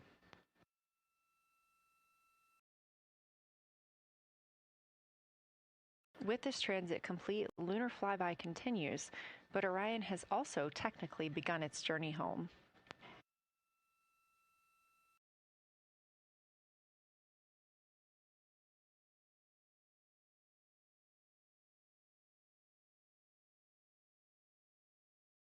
Right now, the crew are getting a few moments to enjoy and take photos of Earthrise for themselves, and we expect to contact them shortly. But we do have good signal coming from Orion.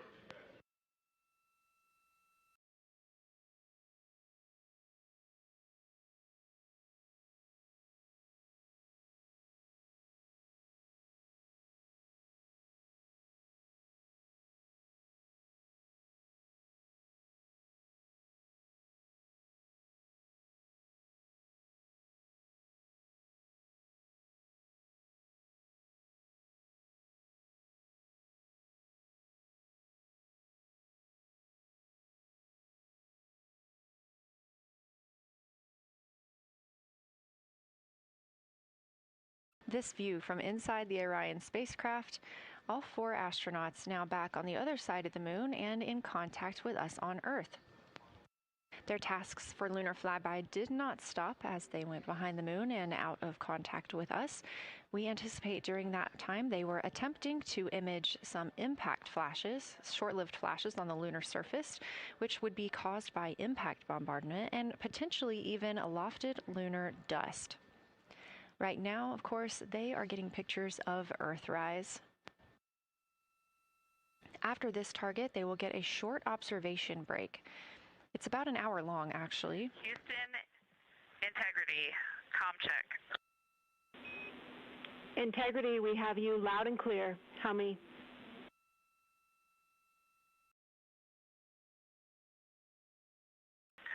Houston, we have you the same, and it is so great to hear from Earth again.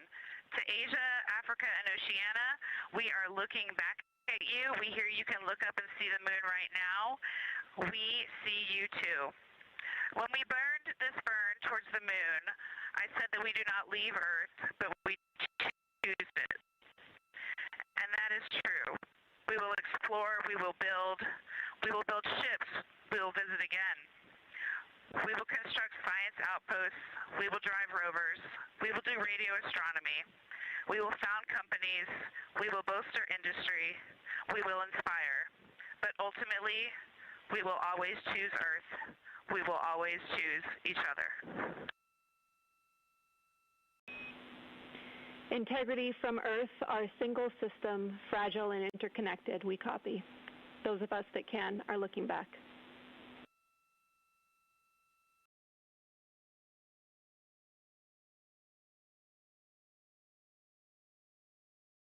We are happy to say we copy.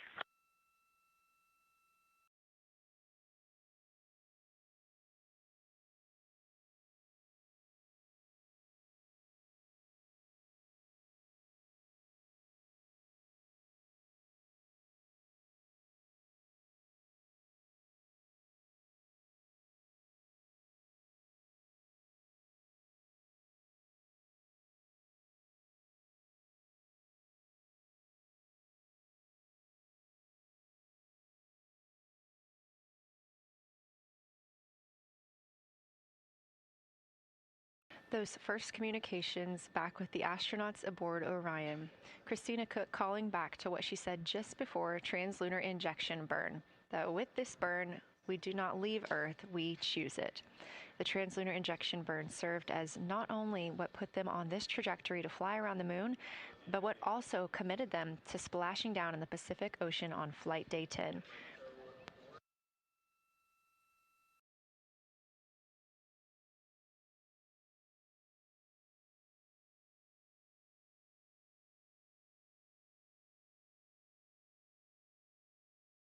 At this time, the crew is entering an observation break. We expect this to last about an hour, and it's probably a welcomed break following their very, very busy day taking pictures, making annotations, making audio recordings, and communicating all of the wonderful things that they are seeing on the moon. This observation break is also partially due to the fact that we will be entering an eclipse later. This will be the first solar eclipse that humans have seen from the moon. The astronauts will need to wear eclipse glasses for the first 2 minutes until the sun is completely covered by the moon, and then they have additional targets that the science team is hoping that they will photograph. We will have communications with them during that eclipse time frame. Because of that eclipse, Orion's attitude must be changed right now so that its solar arrays are in the sun. This will help it charge the batteries needed to power it through that eclipse time frame. This view on your screen is a visualization. The spacecraft now 4,224 miles away from the moon, and that number will now continue to grow, while the number of distance from Earth, 252,699 miles, will continue to shrink all the way until our crew is back home.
Again, we are MET, mission elapsed time, 5 days and 58 minutes since the launch of Artemis II. We have reestablished communications with the crew and the Orion spacecraft, now entering a little bit of a break while they are out of visibility, or the moon is out of their visibility. The spacecraft will be reoriented to view the moon ahead of an upcoming eclipse. This current attitude maneuver helps charge the solar arrays and batteries aboard Orion that will power them through the eclipse.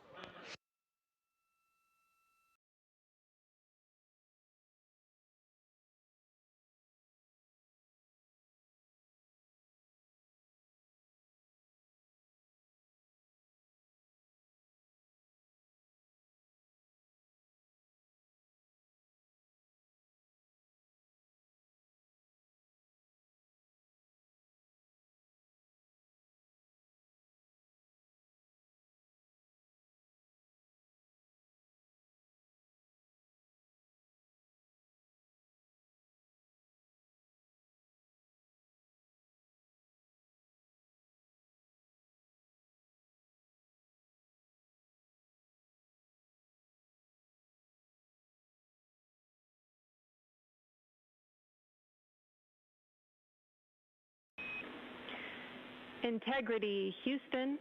In mission control, all of your flight controllers and your flight director have flipped their Artemis II patches around. We are earthbound and ready to bring you home.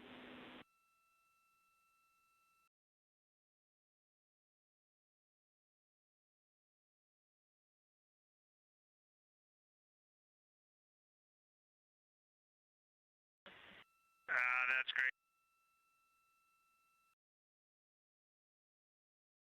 See the light of day as we head back to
A very special moment just now in mission control. Ahead of the crew's flight to Kennedy Space Center and during one of their last simulations here, they visited the mission control team in Artemis Mission Control in Houston and brought us each a patch.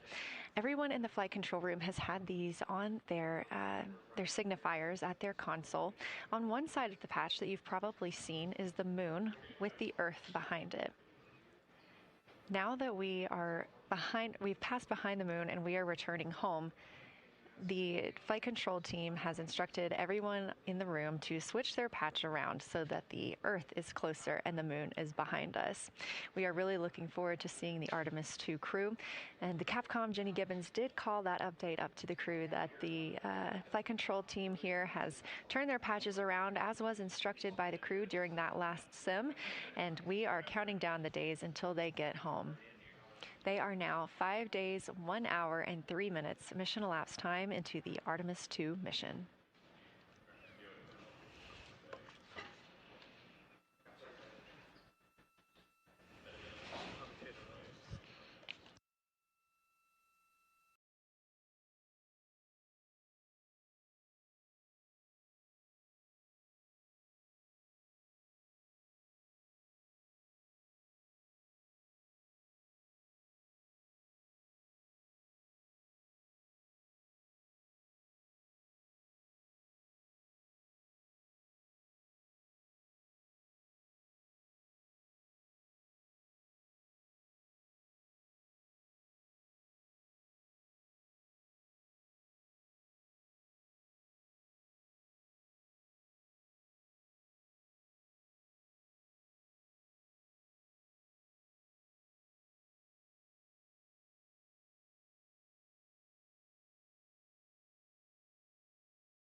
Joining me here in the room, Artemis Mission Control, I have Angela Garcia, Artemis II Science Officer. Thanks for being here, Angela. It is an honor to be here. What a day. Everyone's been buzzing. I can't contain myself. So it's been a really awesome day. So you're sitting on console at the science console now. Have you been in the SIR earlier today? There's a lot going on. So I went here first, and then I'm going to go there after. Clear, Houston.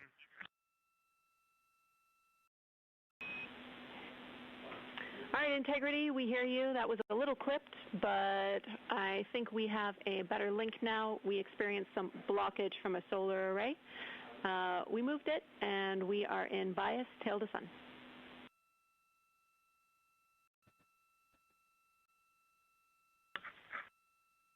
Okay, Houston, you're coming in loud and clear, and copy, we're in bias tail to sun now.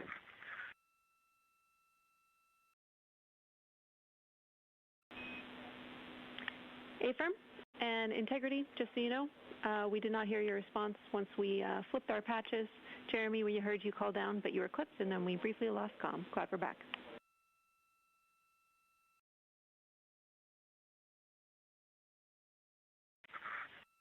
Okay, copy that. We were just excited that we got to share in that you, the MER, and Mission Control have flipped your patches around, and that side of the patch is getting to see the light of day. Thanks for sharing that with us. Our pleasure.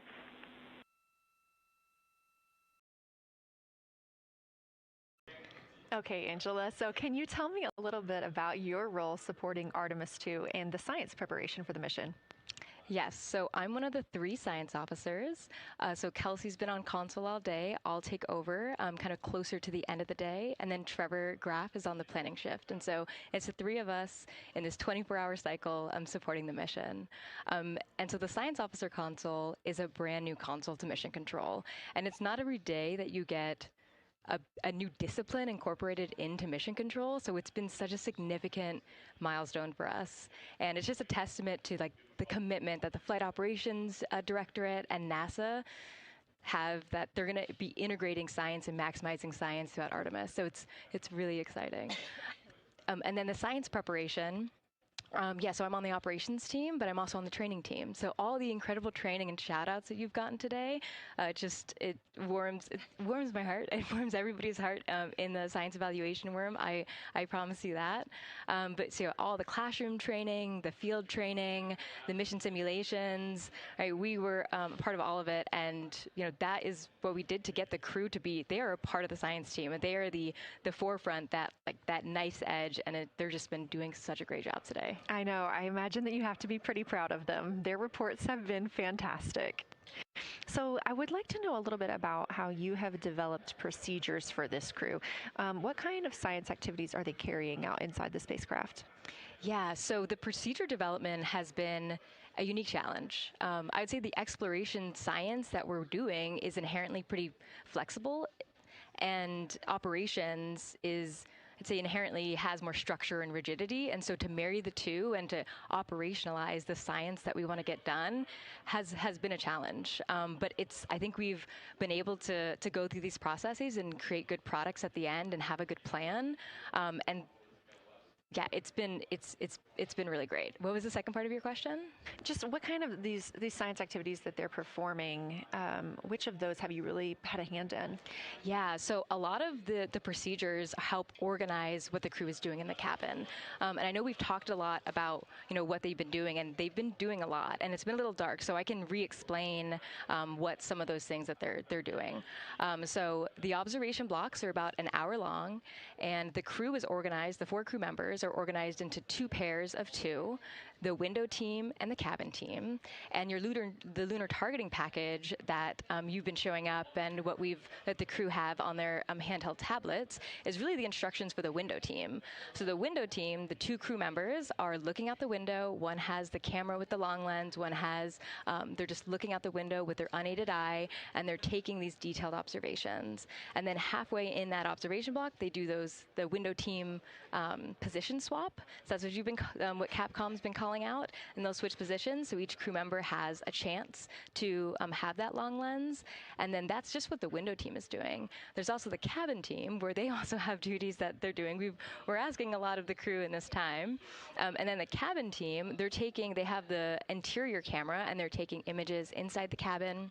They're also supporting the window team, where, you've heard some call-outs where looking out at the bright moon and then looking inside the dark cabin and looking at their LED screen is a lot. So the cabin team is also helping support, target, and guide the window team into specific targets on their plan. They're also helping call out these science situational reps.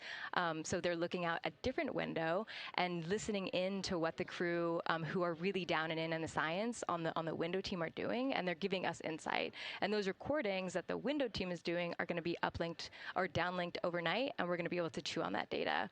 But yeah, they're helping. They're doing a lot. And so making sure we have a plan that's flexible, but also make sure that we check off all those boxes was really important. So tell me a little bit more. You talked earlier about the analogs that the crew has done. What kind of analogs or environments were really useful for this? Yeah, so for procedure development, right, you have so many different environments that you can do. You have classroom, like we said, you have the Orion mock-up, you have simulations, and at least for developing the plan, we kind of did it in a tiered approach, because each of those different analog environments helps us answer a slightly different question and has a little bit of a higher fidelity. So we would start with the classroom. So we would we would just get into a classroom, we would put all the hardware on the table, and then we'd almost role play of like, you be Victor, you be Reid, you be Jeremy, and I'll be Christina, and like, let's just do the plan how we think we should do it, write that down, and then just keep iterating on that, and then Integrity Houston for a tag up pre-forward link LOS in place of the Flight Director Conference.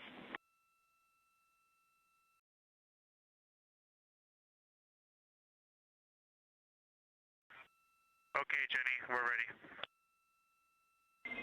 All right, crew, I'm going to roll through a couple of topics here. The first two are for timeline. First of all, Reid, for your toilet maintenance. It is a shortened toilet maintenance where you do not have to do the oxone changeout. That portion of the procedure is canceled. Victor, you have an HHP stop activity on your timeline. We need you to perform that as scheduled for bandwidth reasons. For your next portion of the flyby, in particular the eclipse, we want to remind you that you can take off the eclipse glasses when the sun sets and you are simply looking at the corona. And then finally, for the D5 with the long or zoom lens, which is set for solar corona, we want to remind you that when you are capturing Earth shine, you will likely have to adjust the exposure. That's all I have for you. Let me know if you have anything for us.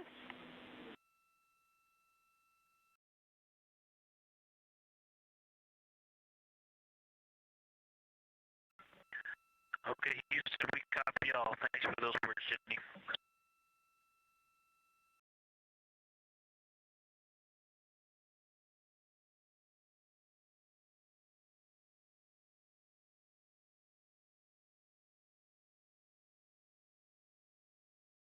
All right, just a quick call up to the crew ahead of a forward link LOS, meaning that we won't be communicating with them, but we will be receiving their communications and data during that time frame. So, Angela, we were talking about analog environments. You were telling me about the classroom and getting in there and pretending who's Victor, who's Reid. Tell me more about this. Yeah, it works pretty well. So you're going to do the plan how you expect it to be, and then once we finalize that plan, we'll give it to a completely new group of people and have them practice it. And then they'll be like, these steps don't make sense. And we'll reiterate on it over and over. And then we'll take it to a higher fidelity environment like the Orion mock-up, and we'll do the same thing because that volume is smaller, the window placement, their seating, what things have we forgotten with this addition of this environment. And then once we reiterate on that, we'll take it then, we'll give it to the crew and have them execute off of it during mission simulations. That's the highest fidelity that we can do before we send it to space. So this is the first time we've had to do this because we're a brand new console, and it just sparks so many neurons of like, how are we going to do this for surface missions and integrate this in so many different ways. So excited to have kicked off this process, but there's so much more to come. Fascinating. And I think it was really well thought out too, because each crew member gets an opportunity to do each task. And so you're getting different perspectives and different insights from each crew member, maybe even about the same target, but something that one person sees could be completely different than something another person notices. So we also know that Artemis II has traveled. They're now on their way home, but they traveled farther from the moon than the Apollo missions did. So what makes that vantage point scientifically interesting? Yeah, observations are so fundamental in the scientific toolkit, particularly observations from different perspectives, different scales, and with different techniques. And so for this, so we really tried to make the plan to optimize those. There's pros and cons for all those things for this mission. So we really just focused the plan to have all those pros. So in terms of scale, this zoomed out scale, you can learn different things. This different perspectives. So their perspective, as Kelsey talked about, photometry around when they orbit the moon. And then also just their different the different things they're able to observe. So yeah, let me talk a little bit about scale, because I think observations at different scales, you can gain a lot of different information. So like, for example, if you're an astronaut on the surface looking at a rock, and you describe at this micro scale. So in training, we kind of talk about observations from micro to macro, or from outcrop to orbit. So looking at a rock at this scale, you can describe its components, you can describe what it's made of and its colors and its minerals, and you're like, okay, and this rock came from this boulder, and it's this part of this boulder, and these are the different things that I'm observing around. It gives me context to this sample, and then you zoom out a little bit more, and you're like, okay, well, I can see that this boulder came from, it rolled from this mountain ridge, or this high ridge feature. And then because I can see the trail that it came from, okay, now let me describe this ridge and different parts in it and maybe other boulders that I'm seeing. And then you zoom out further of the orbit scale and you're like, this ridge is a part of this larger crater. So all of those different steps give you different information. And so that's why observations at these different scales and these different perspectives are so important. So this zoomed out kind of far view is this full lunar disk view. It's the full lunar on Earth, we see the full lunar disk as well, but now we're able to see it on the far side, and we're able to see it, all at the same time, which enables the astronauts to compare very quickly to different parts of the surface. And the color particularly is very compelling because you can just be able to very quickly compare from 3 different regions. Is it in the same family? Is this actually a little bit different? Compare that to what they see in their orbital data that they have access to on their portable computers, and really just be able to tease out that nuance and information. Yeah, we heard them make a lot of those connections today, and especially the color. We talked with Kelsey about this a little bit, just how exciting it was to hear the browns and greens and things like that. I cannot wait to see those pictures. Yeah. So one last question. We are coming up on the last lunar flyby observation block, and this is when we are going into a solar eclipse. So can you tell me what you're interested in the crew learning during that time frame? Yeah, so the data set, so yes, there's so many things. How to pick one. So I'd say the thing that I'm most interested in seeing is some of their annotations that they're taking. So in this opportunity, it's a very dynamic type of experience in that we don't normally see this activity. And so being able to have crew observe the solar corona and then also annotate it in their on their portable computing device is just such a unique thing that humans can give to missions, and also particularly being able to annotate what they're observing while they're talking about it is also unique to being able to have astronauts in orbit as well, because we won't be able to have annotations on the lunar surface because the astronauts will be in suits. They're going to be collecting samples, they're going to be deploying instruments. And so personally, I'm really excited to see some of these annotations and to see how that develops over time, because you've heard a lot of descriptions. And I think, when people are describing something that's unique and different, you can interpret it differently. But if you're drawing and you're marking, particularly just going back to like the color provinces, for example, and those boundaries, you know exactly what they meant. And really, I'm just very excited about those annotations. There's been some famous annotations that the Apollo crew have made, particularly about solar coronas and the structures that have, and lofted dust that have given a lot of debate within the scientific community of they're observing this phenomenon, and now it's our job to hypothesize of like why are they observing this, like what is going on. So I think that's just a really cool part of exploration and science and this beautiful thing that we're about to do. Well, now you've got me excited about the annotations too. I mean, I've been excited about the pictures and the audio, but now don't sleep on the annotations. I am very excited to see these little sketches that they're able to draw out, and we have pictures that they can just draw right on. It's like this particular thing is different than what we've seen, so I'm excited about that. I'm excited too. Angela Garcia, thank you so much for joining us today, and have a great time tonight on Console. Thank you, and you've been doing a great job, and so excited to see where we go from here. Thank you so much.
Integrity Houston, you have 3 minutes until we go into a forward link LOS. We will be back up with you in about an hour during the eclipse on Madrid.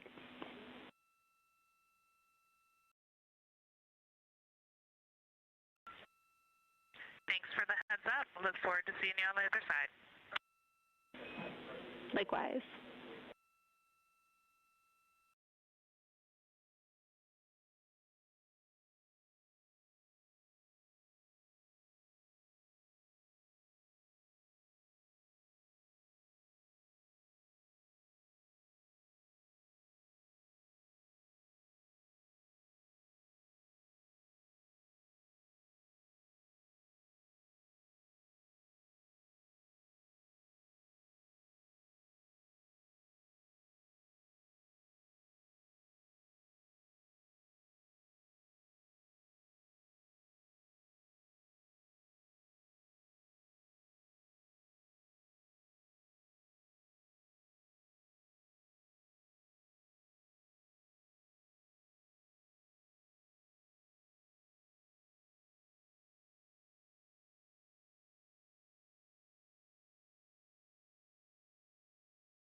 We're live in Artemis Mission Control at Johnson Space Center in Houston, Texas. This a live view from the Orion spacecraft with our Artemis II crew inside. That's Reid Wiseman, Victor Glover, Christina Koch, and Jeremy Hansen. We are still live for our Lunar Flyby coverage. The crew is in a short break while the spacecraft is pivoted away from the moon. We are going to be going into a solar eclipse. This is the first time anyone has ever seen a solar eclipse from the moon. So it's going to be a unique vantage point for our crew. But ahead of heading into that solar eclipse, we need to charge the batteries on the Orion spacecraft. Therefore, we have positioned the solar arrays into the sunlight to allow time for those batteries to charge. We will get back pointed at the moon just in time for that solar eclipse. We are also in a forward link LOS. What that means is essentially we cannot send calls or commands to the crew right now from the ground. However, we clearly get all of their data and communications. The spacecraft is now 4,632 miles away from the moon, and that number will only continue to grow as the distance from Earth shrinks, now 252,523 miles away. Our closest approach to the moon today was approximately 4,067 statute miles in altitude. Our maximum distance from the Earth is suspected to be 252,756 statute miles. Both of those moments came while Orion was flying in their loss of signal time frame behind the moon. The crew also set that new record today, beating the Apollo 13 record of distance from Earth. This is an animation or a visualization that you can track anytime, day or night, by visiting nasa.gov/track-Artemis. This shows you how the spacecraft is positioned as well as their distance and velocity, now traveling 930 miles per hour.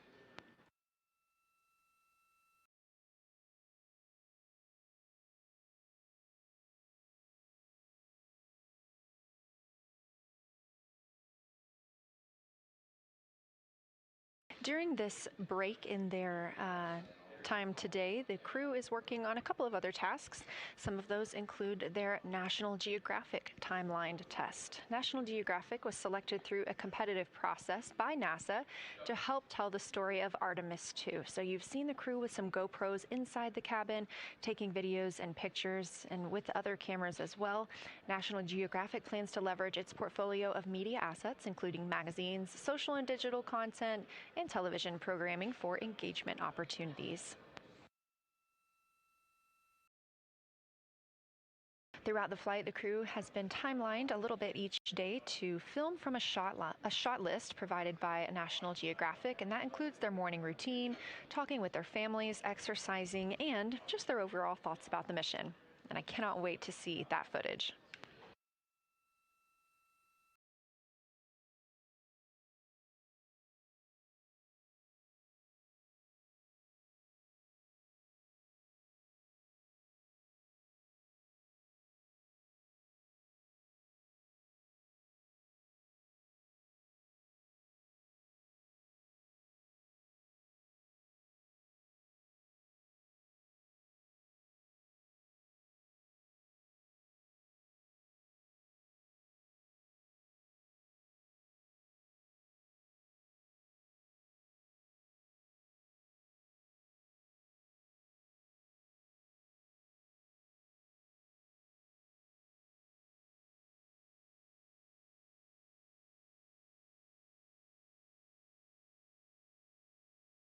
Teams on the ground reporting that the spacecraft is looking good and that the power aboard is good as well, all setting us up in a proper position before eclipse.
Crew is in a little break during our flyby coverage for today. They will resume their flyby momentarily in about 30 minutes once they get into their observations during that solar eclipse. Now, the moon is our nearest celestial neighbor, orbiting Earth at less than 250,000 miles on average. When our astronauts venture there for future Artemis missions, they'll target landing sites near the lunar South Pole. There, ancient rocks, minerals, and trapped water ice will not only provide resources for human explorers, but they may also contain clues to the formation and evolution of our planet and the solar system. Let's learn more about the lunar South Pole with this video featuring Dr. Kelsey Young, Artemis Science Flight Operations Lead. We learned a lot from the Apollo samples, but we still have a lot left to learn about the moon. The Apollo missions visited only a pretty narrow swath of the moon. All the missions were concentrated near the near-side equator. Really interesting and really critical insights were unlocked with the Apollo samples, but we have so many questions still to answer about the moon and the evolution of the moon. And liftoff of Artemis I. We rise together, back to the moon and beyond. NASA's Artemis missions are NASA's plan to send people to the surface of the moon. We'll be sending people and roving assets and scientific equipment to, among other things, answer a lot of really compelling science questions. Scientists have a lot to learn about the moon. It's our nearest celestial neighbor here to Earth, so what the moon has experienced, we've experienced. Except here on Earth, we have things like plate tectonics, oceans, forests, people that erase the rock record. Whereas on the moon, that whole record of our planet's history, of the moon's history, is just kind of waiting there at the surface for us to explore. The South Pole, which is where Artemis missions are going to target, is specifically interesting for a couple key reasons. We think there are volatiles at the South Pole of the moon that are not present near the equator. Things like water and water ice that are trapped in the lunar regolith, which basically just means lunar soil, that can easily become untrapped from that lunar regolith, and scientists can scoop up and study for return to Earth. The lunar South Pole is a really exciting scientific target, and it also comes with some challenges for operating. For example, the lighting environment will change drastically within the course of one mission, and even over sometimes the course of one spacewalk. So preparing the crew members, preparing the hardware that we're sending to the moon, and preparing the mission control teams is really, really important. The South Pole Aitken Basin is particularly exciting. We think it's one of the oldest and largest impact basins in the solar system. And if we can get the right rock from the South Pole Aitken Basin and bring it back to our labs here on Earth, we can use that sample to constrain the entire evolution of our solar system and really understand the timing of how the moon and our planet and the entire solar system evolved.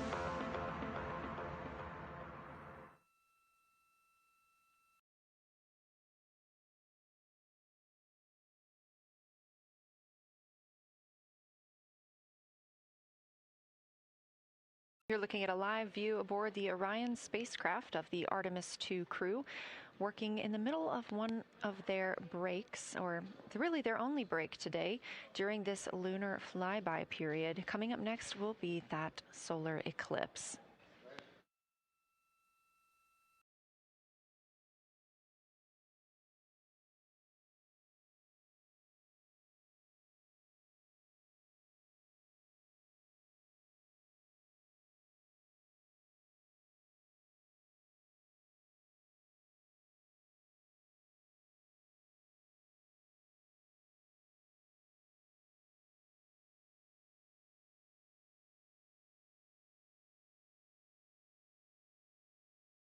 Throughout the Artemis II mission, and of course throughout today, you've likely heard the crew being called with the name Integrity. The Artemis II crew members named their Orion spacecraft Integrity during a news conference September 24th, 2025. The name Integrity embodies the foundation of trust, respect, candor, and humility across the crew and the many engineers, technicians, scientists, planners, and dreamers required for mission success. They said this name is also a nod to the extensive integrated effort from the more than 300,000 spacecraft components to the thousands of people across the world that must come together to venture to the moon and back, inspire the world, and set the course for a long-term presence at the moon. The crew also said that integrity is rooted in a shared core value of NASA, the agency's astronaut office, and the CSA, the Canadian Space Agency.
We are 5 days, 1 hour, and 38 minutes mission elapsed time into Artemis II. In this view on the screen, you can see the crew starting to even look through some photos that they may have captured today.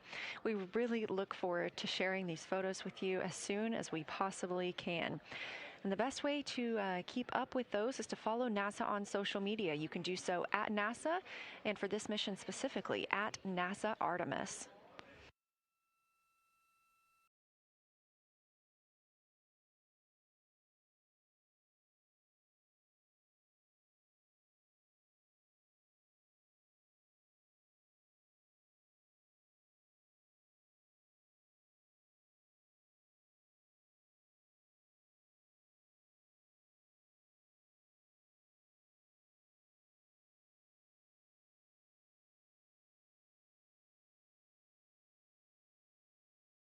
And we are in a forward link LOS, or forward link loss of signal with the crew, meaning that we're not able to communicate or send any commands to them right now as they were. This is a tracked event that occurs at times, but they could still provide communications down here to us. And we are obviously still receiving their video and their data.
Houston integrity in the blind. High priority PAO activities on Reid's timeline are on PCD1 in a folder imagery for downlink, and then high priority standby imagery for downlink, and then Lunar Flyby for PAO, and then high priority PAO. Thank you.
This is Artemis Mission Control. You heard Reid Wiseman, commander of the Artemis II mission aboard Orion, make a call in the blind. This means he knows we cannot call back and that he knows we may not receive his call. However, we have good communications with the spacecraft. They just cannot hear from us right now due to a forward link loss of signal.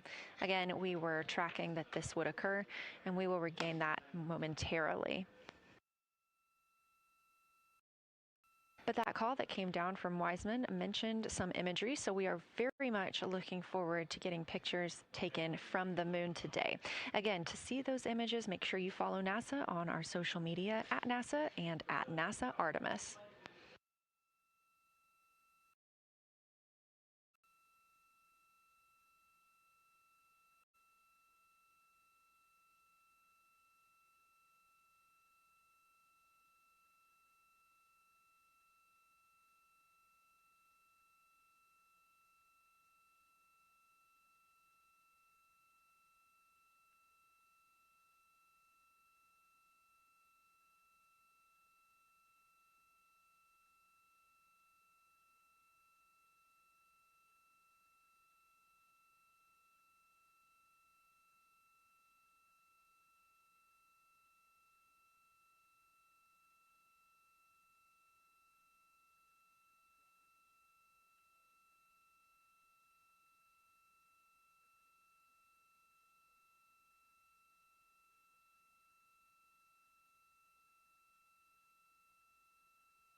The view on your screen right now is an animation. This is called ARROW, or Artemis Real-Time Orbit website.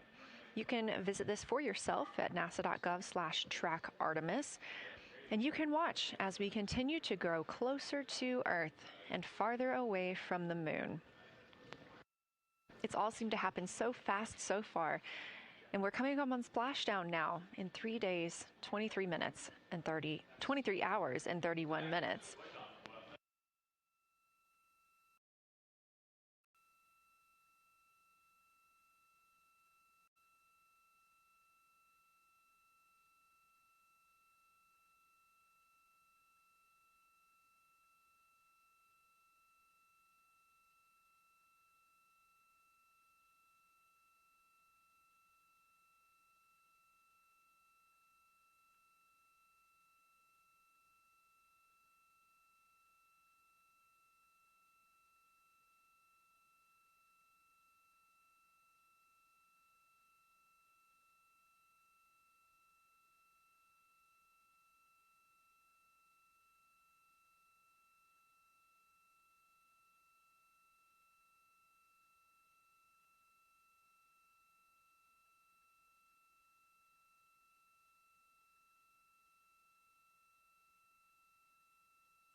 This is Artemis Mission Control. We are in a forward link LOS with the spacecraft. We're not able to send commands or communications to them right now. However, they could send them to us, and we do get spacecraft data. This is tracked as we are on the Deep Space Network. This is the network that we use to communicate with the spacecraft now that we are so far from Earth, over 252,000 miles. We are still in our lunar flyby coverage. The crew still have a very important and very exciting flyby milestone coming up when they will see a solar eclipse from the moon, the first humans to ever do so.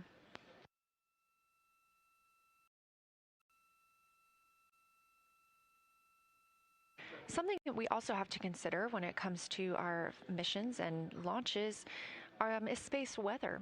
So since the Apollo 16 and 17 missions, there were some solar eruptions near that time frame that could have been dangerous to our explorers. Over those 50 years since those storms, the data, technology, and resources available to NASA have improved, enabling advancements towards space weather forecasts and astronaut protection, which is key to NASA's Artemis program to return astronauts to the moon.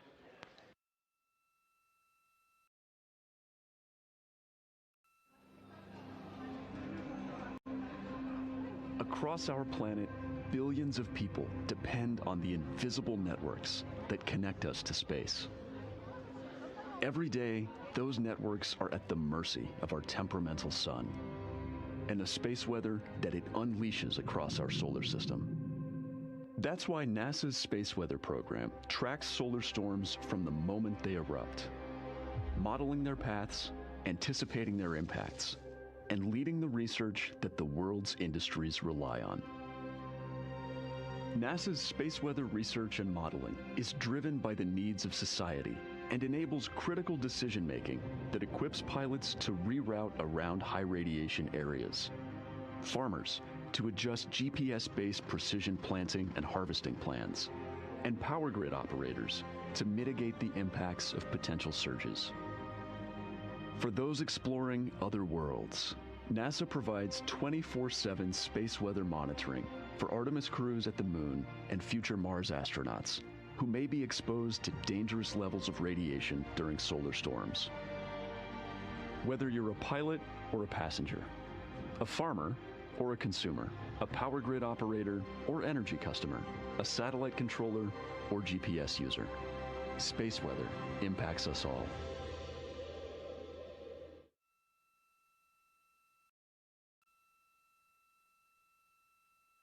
This is a live view from the Orion spacecraft on the Artemis II mission. It's now been 5 days, 1 hour, and 54 minutes since we launched.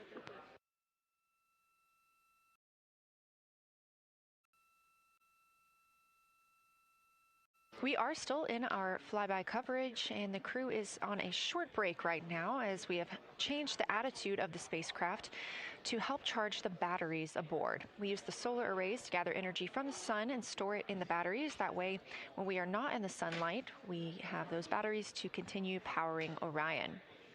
Now, we're doing so because the Artemis astronauts are about to experience a solar eclipse from their capsule. And this is a solar eclipse that no one else on Earth will experience. This eclipse is about 54 minutes, and to the astronauts, it'll look a lot like a total solar eclipse on Earth, except the moon is going to be huge compared to the sun, unlike when you watch one on Earth and the moon and the sun appear about the same size in the sky. We're interested to learn if they see the outer corona when the sun is fully obscured by the moon. And because of how big the moon will be from their perspective, the total phase of the eclipse will last nearly an hour. The astronauts will see a partial solar eclipse as the moon covers and uncovers the sun, which is before and after totality. So, much like us on Earth, they will have eclipse glasses so they can safely view that portion. The astronauts will also be using cameras to capture images of the corona during the eclipse.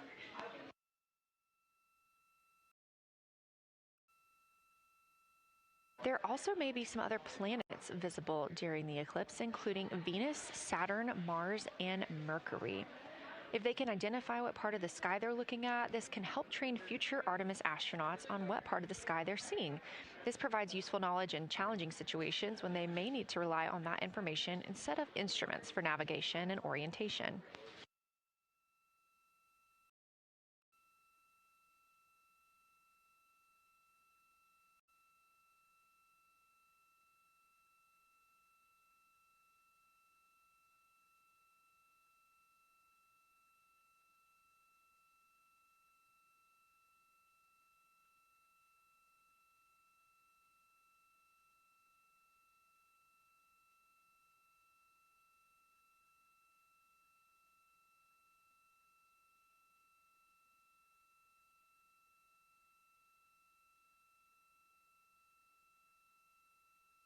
Confirmation from teams here in the ground that we have reached the eclipse attitude, meaning Orion is in the proper position to observe it.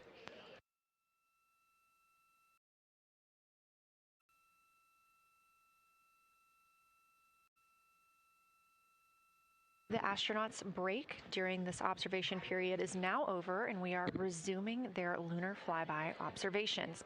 The first of these is sunset. This is the solar corona that we'll be looking for. It's the outer atmosphere of the sun. The science team is also interested in if the astronauts can see polar plumes. These are thin streamers that project from the sun's north and south poles. Additionally, they're interested in seeing if the crew can witness coronal loops. These are arcs close to the sun's surface.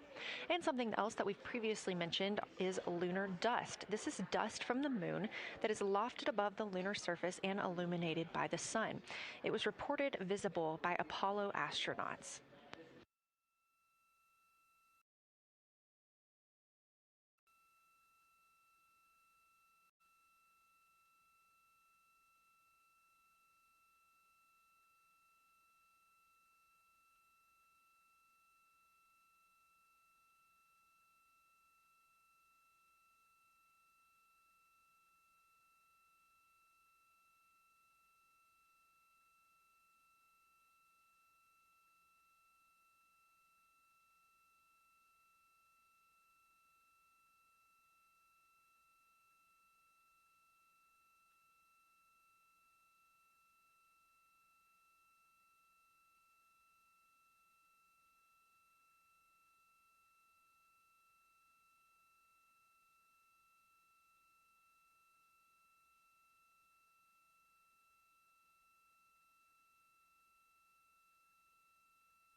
You're getting a live look from Orion as the crew observes a solar eclipse from the moon.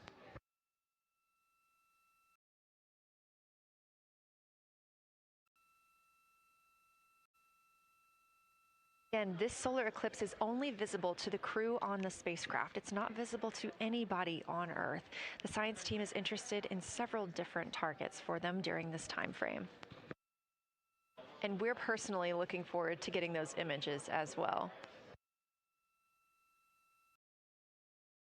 Again, during the beginning portion of this eclipse, the astronauts will need to use eclipse glasses, just like we do from Earth, to safely view it. Once the moon has completely covered the sun, they'll be able to take off those glasses for almost an hour. Totality on Earth during a solar eclipse lasts only a couple of minutes. So this opportunity gives them a chance to look out into deep space and to look into see if there are other planets nearby.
What you're seeing right now is the solar corona. That's the outer atmosphere of the sun.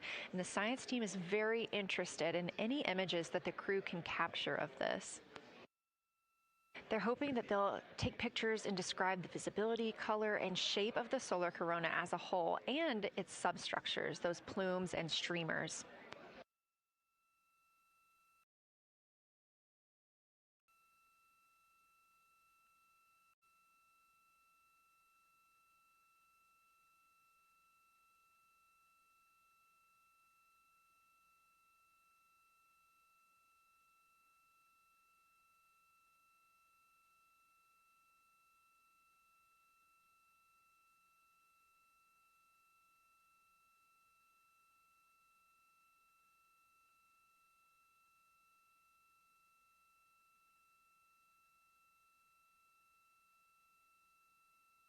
Science, integrity in the blind.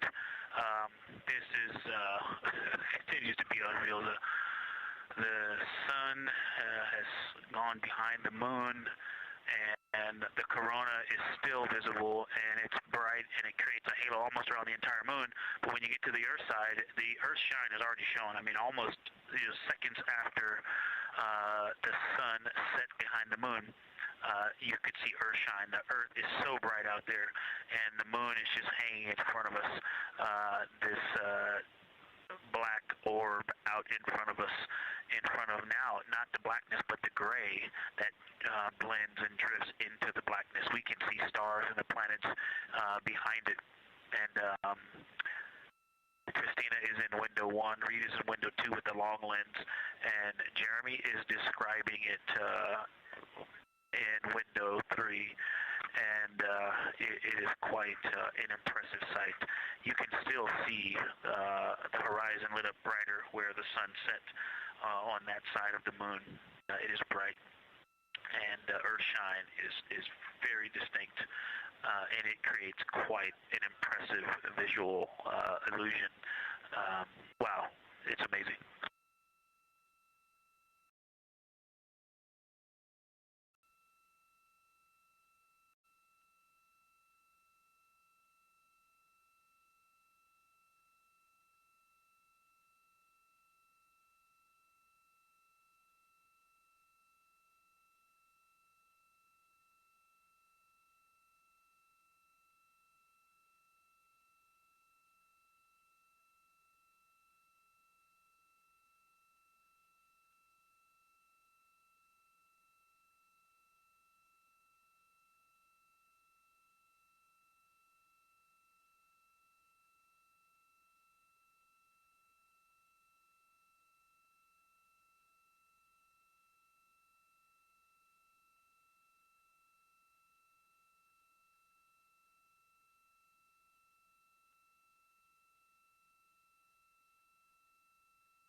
Again, you're looking at a live view from the Orion spacecraft on the Artemis II mission.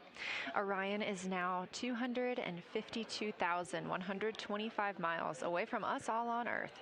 We're here in the Artemis Mission Control Room in Houston, Texas, and what you had just before we lost that view quickly was the corona of the sun peeking around the moon as the astronauts are entering a solar eclipse for this portion of the Lunar Flyby.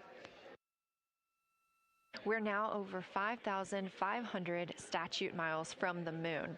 That closest approach today was just about 4,067 statute miles away. And teams in the room beginning to get a little busier and filter in and out as we are stepping through a handover. The Orbit 1 team is handing over to Orbit 2, who will continue monitoring Lunar Flyby and all of the systems aboard the Orion spacecraft.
You're getting your last few views of the solar corona as the moon begins to take center stage and completely cover the sun. If you see that bright dot up near the top left of your screen, we think right now that that may be a part of the spacecraft, but we'll be sure to correct that if we end up figuring out later that it is something else entirely.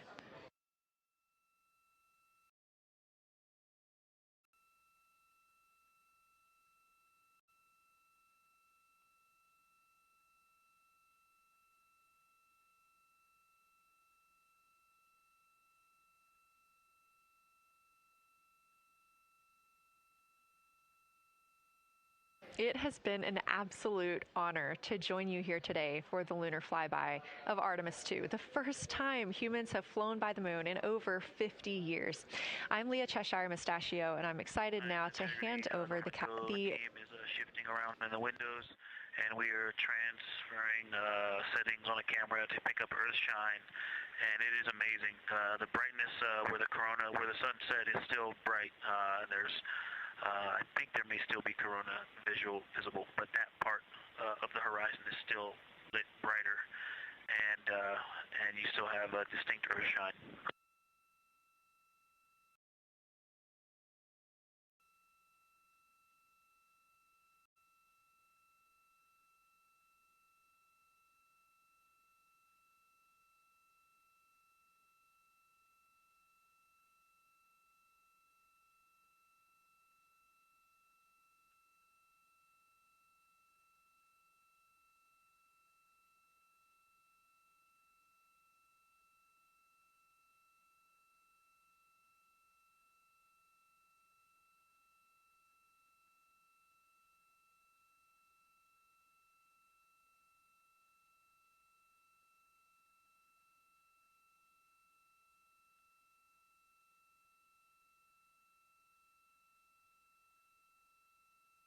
You know our rules that we don't talk when the crew is talking, so wanted to give Victor Glover a moment there to call down what he was seeing now that the moon is covering the sun. A really amazing time during today's lunar flyby. Again, thank you so much for letting us help tell this story today. I am Leah Cheshire Mustachio, handing it over to my friend Anna Schneider at the PAO console as the Orbit 2 team comes to join us. So thank you so much, and I hope you all enjoy tonight. Anna, you can take it away.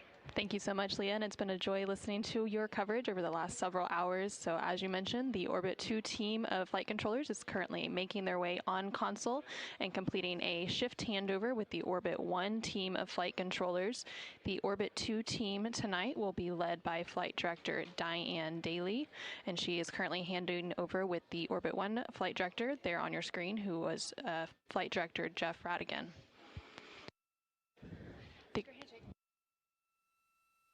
The Artemis II crew currently on board the Orion spacecraft. It continues to observe the eclipse that they are witnessing. There's about 43 minutes remaining in that eclipse period.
This is Artemis Mission Control. You are currently seeing a live view of the solar array wing cameras on the Orion spacecraft. We spoke with our science team, and they did determine that that dot in the distance is Venus.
science integrity. Let's see, not a huge change in here, just an update. The camera settings for Earthshine are challenging. This one's challenging to capture. What we're seeing, we're just not picking up on the cameras. And after all of the amazing sights that we saw earlier, we just went sci-fi. This has, it just looks unreal. You can see the surface of the moon between, I guess, the Earthshine. I guess Earthshine. You can actually see a majority of the moon. It is the strangest looking thing that you can see so much on the surface.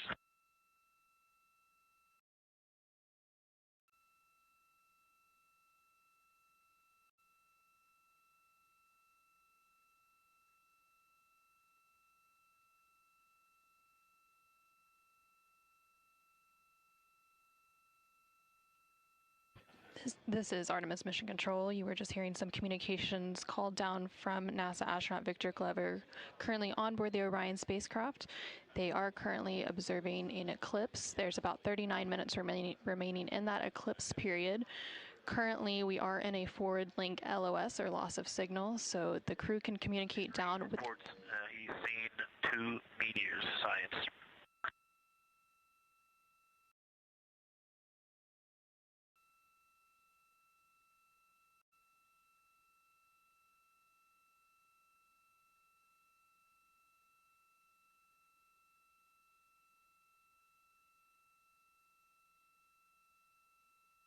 So we are in a forward link loss of signal. We do expect to regain signal in about 3 minutes, and at that point then the ground can communicate back up to the crew on board the Orion spacecraft.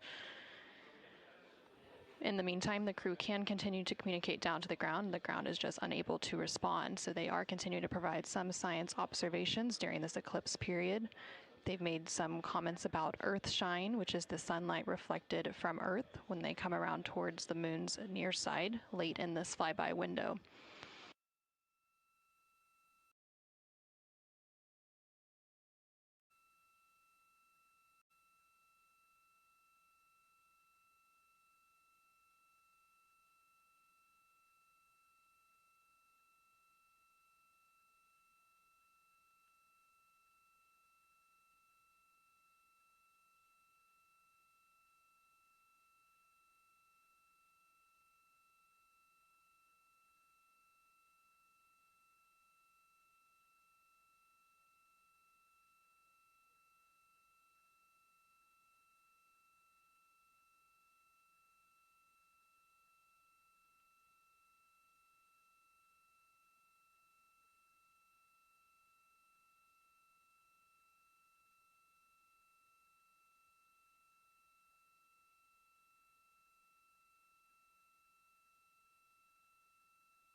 science integrity in the blind. The glow around the moon is beginning to become a little bit more even. It's not so much distinct just where the sun set on the moon's horizon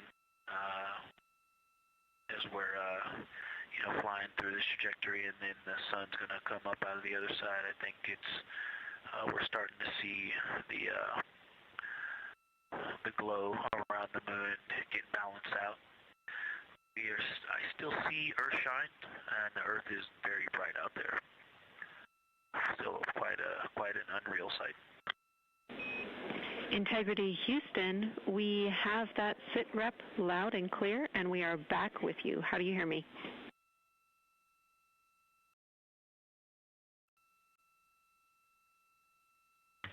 Hey Jenny, we have you loud and clear, thanks. Copy. Victor, we're handing you over to science for some critical questions. Thanks for your reports.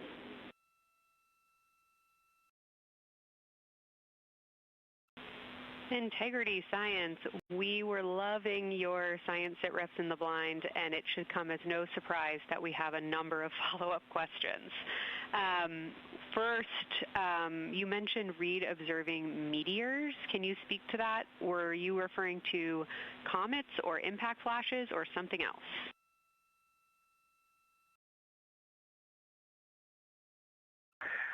Yeah, there was a little bit of giddiness. We have seen 3 impact flashes so far. I saw 2, and Jeremy has seen 1. Undoubtedly, Jeremy saw 2, so that's 4 total. Undoubtedly, quick impact flashes. It was not sun glint off of particulate from the thrusters or the purge tanks. It was definitely impact flashes on the moon. And Jeremy just saw another one. Go ahead with your next question. Amazing news. I literally just looked over at the SIR and they were jumping up and down literally.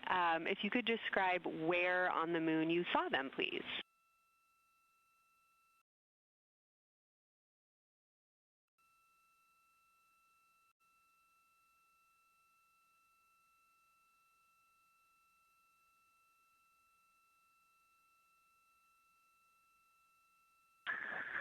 So they've all been either on or a bit south of the equator and on the Earth side of the moon.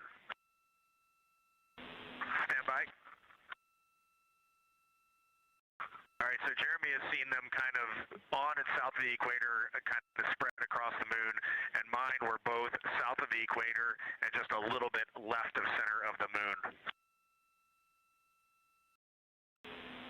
Incredible news, Reid, and reminder, we have citizen scientists here on Earth looking for impact flashes, so hearing you saw them on the near side means that people saw them too.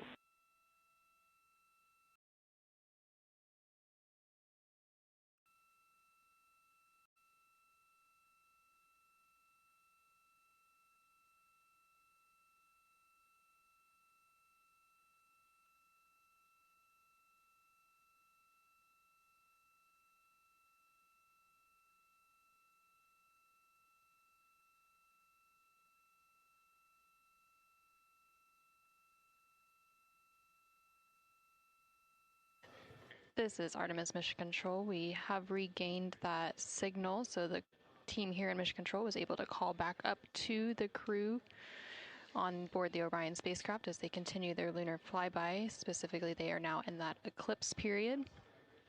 So the science team here in Mission Control was able to ask some questions about some of the situational reports they were providing during that loss of signal. Specifically, they were interested in some of the meteors that they mentioned seeing and those impact flashes, and they did provide confirmation that they did see at least 4 impact flashes during that lost signal. Are you still with us, Houston, or do we lose you? Integrity, I hear you loud and clear. How do you hear me?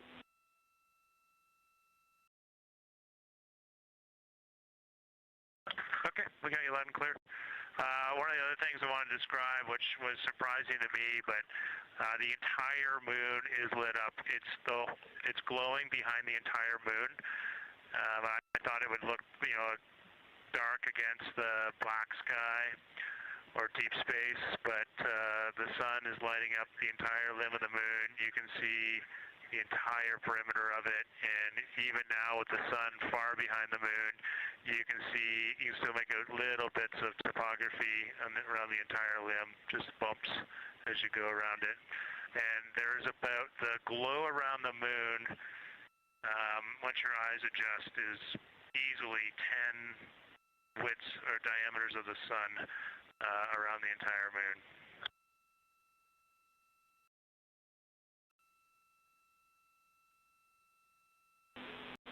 Incredible to hear, Jeremy. Were you able to actually pick out any discrete features on the lunar surface? And if so, how do they look different than when you observe them in solar illumination?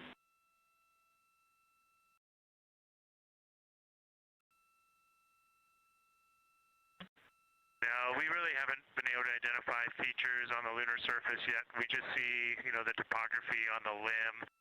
For the Earth glow, we're about a quarter moon, waxing quarter moon, if you will, from the Earth glow perspective, and it's just at a very, just the sight angle. I'm just not able to tell what I'm looking at yet in the Earth glow. Understood. Thanks, Jeremy. One other question for you on the solar corona. Were you actually able to see any structure or color in the corona before most of it disappeared behind the moon?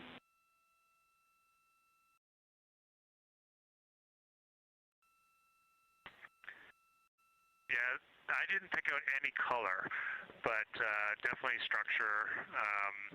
There were streamers, and they were not uniform at all. For me, the 5 o'clock position, there was just this constant streamer. It would change in intensity and diameter, but it was always there, and it was always at the 5 o'clock position. I only saw one plume, and it came out of basically the 3 o'clock position of the sun. That was very short-lived when I could see the plume. Exactly what we were looking for. Thanks, Jeremy. And a heads up that we, calculated here on the ground about how long you could see the corona for, and we expect it to start to appear again in the next 11 minutes. Thanks for those amazing descriptions.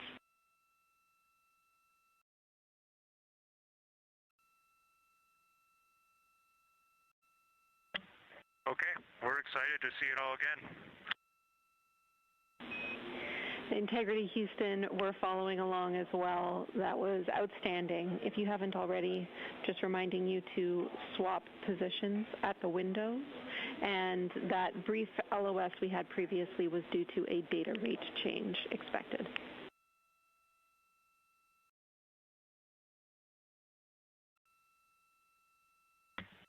Okay, we copy that, Jenny.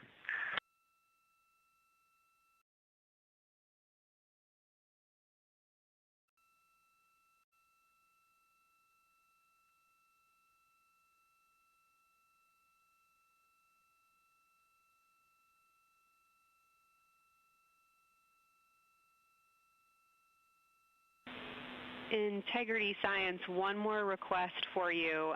While it's still fresh in your mind, any annotations or sketches you want to make of what you're seeing either around the corona structures you just mentioned or even on Earthshine would be so appreciated.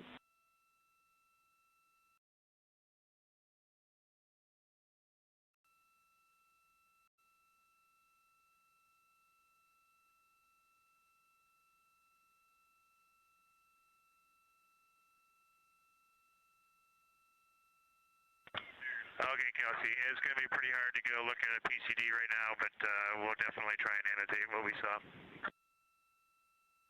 And if the annotations come in the next block where you're cleaning up your documentation, that sounds like a good plan to me.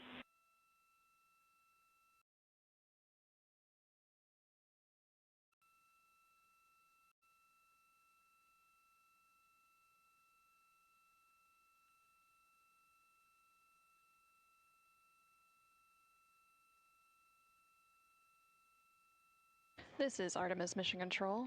On the bottom right corner of your screen, you can see a view of the Science Officer console here in Mission Control. And we've been hearing that communication between the science officer. The Orbit 1 science officer is Kelsey Young, and she's been asking questions to the crew, specifically CSA astronaut Jeremy Hansen, based on the observations they've been making during this eclipse period. And then in the upper left-hand corner of your screen, you can see a view of the Artemis real-time orbit website, which provides updates on the velocity and the distance from Earth and the Moon of the Orion spacecraft as it continues to make its way back to Earth. The distance from the Moon will continue to increase at this point. So right now, Orion and its crew are about 6,300 miles away from the Moon and about 251,000 miles away from the Earth.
Okay, science, we're getting set up for sunrise. The window teams are, Christina is supporting, and also Xena in window 1. Jeremy's got the long lens in window 2, and the short lens in window 2. And Reid is in window 3, and he has started recordings and is set up to see Corona.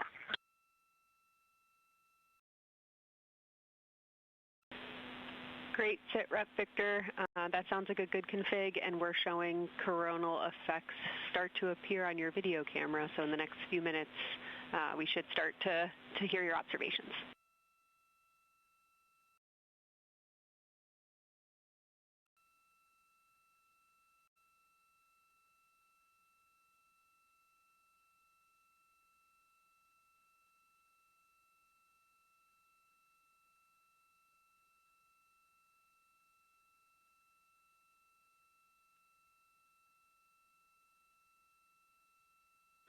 This is Artemis Mission Control. We just heard the crew call down to the team here in Houston, reporting that they have swapped out who is in the windows for the final portion of the Lunar Flyby. So Christina Koch is in window 1, with Jeremy Hansen in window 2 and Reid in window 3.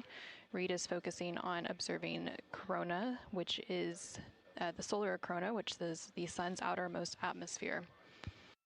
There is about 18 minutes remaining in the eclipse period. Science in Houston, integrity. I know this observation won't be of any scientific value, but I'm really glad we launched on April 1st because humans probably have not evolved to see what we're seeing. It is truly hard to describe. It is amazing.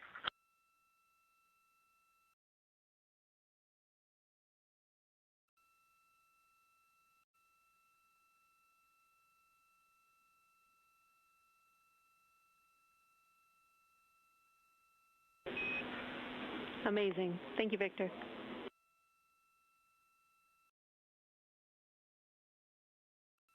And just one more logistics note, we have gone as dark as we can in the cabin. We have turned the DUs all the way as dim as they can go, so you can't see anything on the screens. Every bit of light in the cabin affects the view. You're definitely seeing the brightness go closer. It's definitely brighter on the Earth-shine side, and so we're expecting to see some corona here soon. We copy all. Excited for what you see next.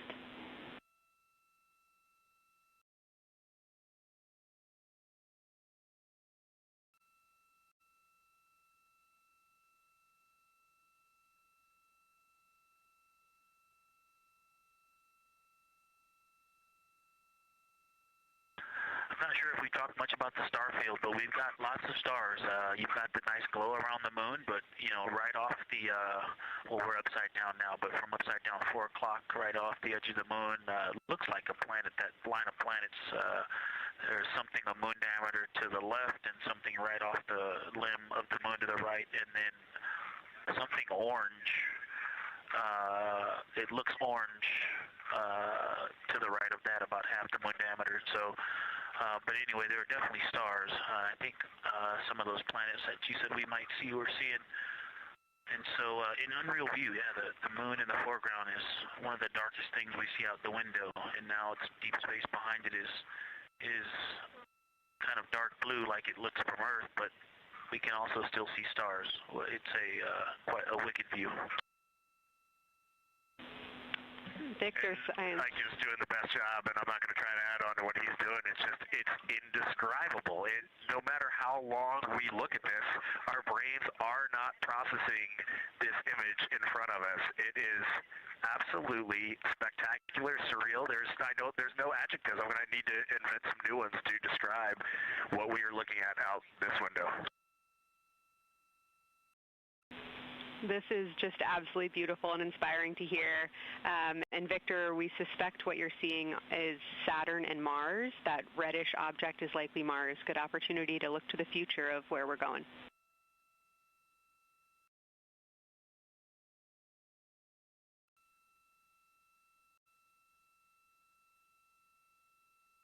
Yeah, we can absolutely see the color of Mars.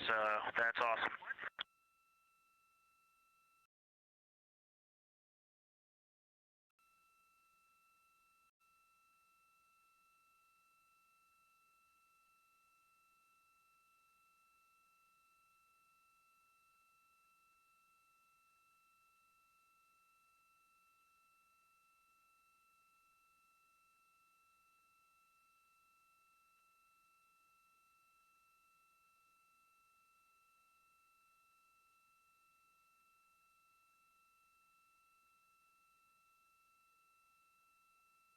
Okay, and from this vantage point, the 4 o'clock on the Earth-shine side is definitely getting brighter, still no coronal structure.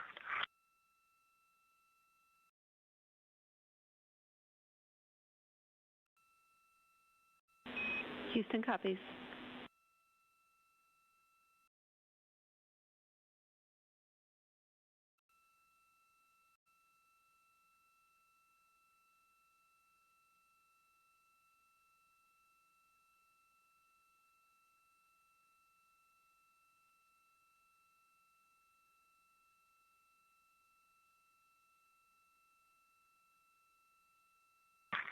We aren't able to distinguish which Mare is, but we can clearly see Mare in the Earthshine.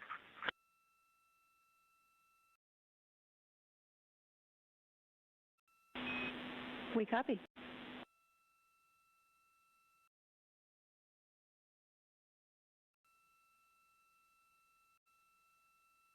This is Artemis Mission Control in Houston, Texas. We have not seen an impact flash in the last 5 minutes. Sounds unlucky, but you had a pretty strong start, so we'll take it. And actually, right after I said that, right at the South Pole, near the South Pole on the Terminator, Reid just saw one. Amazing.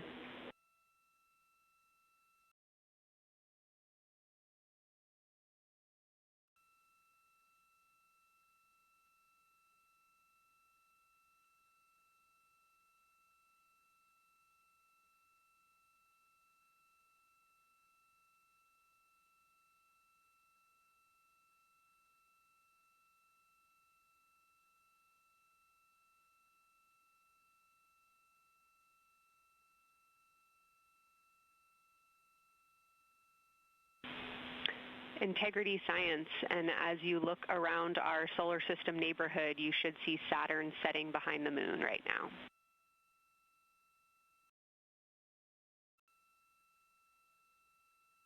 We do. We've been watching it track close to the horizon, and it's right tangential to the moon at this moment.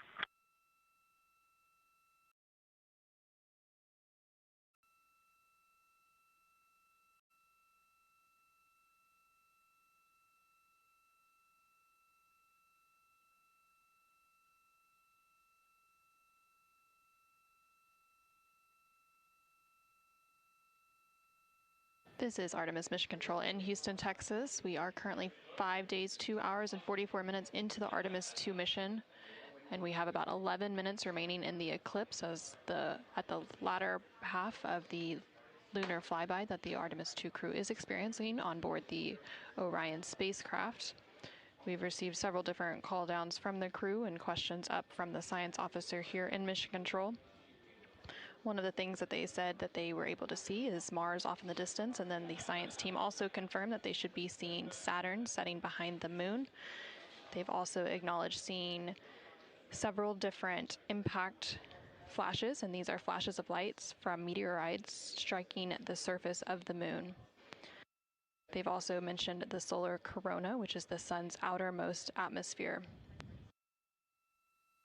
Here in Mission Control Houston, the Orbit 1 and Orbit 2 teams have officially completed their handover. So the Orbit 2 team is now leading here in Mission Control, and that is being led by Flight Director Diane Daly, and the Capcom here in Mission Control will be Tess Caswell. And you can see there on your screen on the right-hand side is the Flight Director console, and Diane Daly is in the far right of that screen, and Tess Caswell, the Capcom or capsule communicator, is in the far left hand of that screen.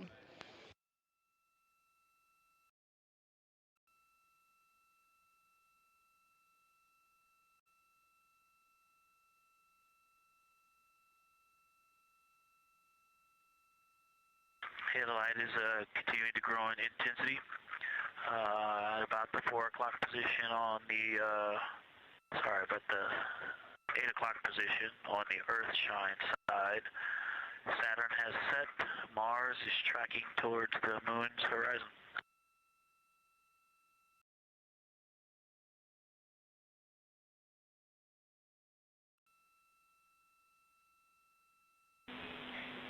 Integrity Science, we copy, and we're starting to see it on the vehicle stream. Looking forward to any coronal observations you can share with us.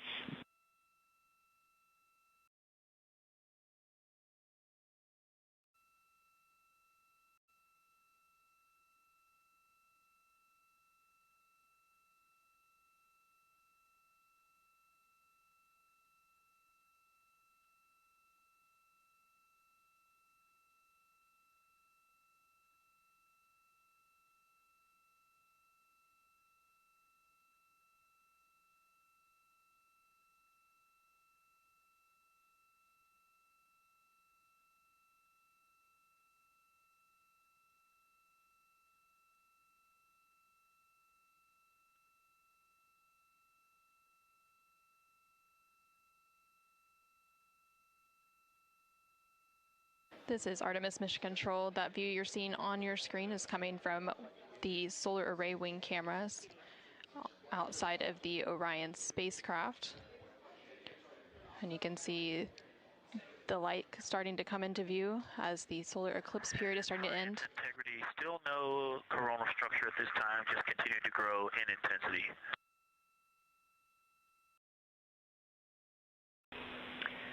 Copy, Victor. And reminder, you still should have several minutes before the eclipse classes need to go on, and we can send you up a reminder when you're getting close to take your eyes away from the D5 viewfinder, but you should be good for several more minutes.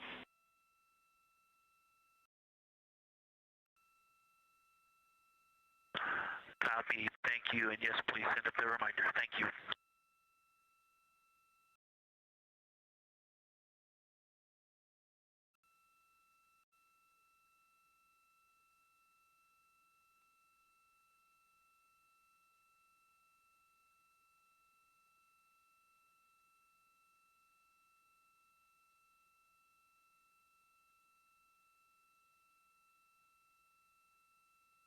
Okay, we all think we're starting to see something. I believe the most popular term is baby hair. As the light grows in intensity and the horizon on this side becomes very distinct. You can still see Earth shine, even though the sun's brightness is definitely growing in intensity.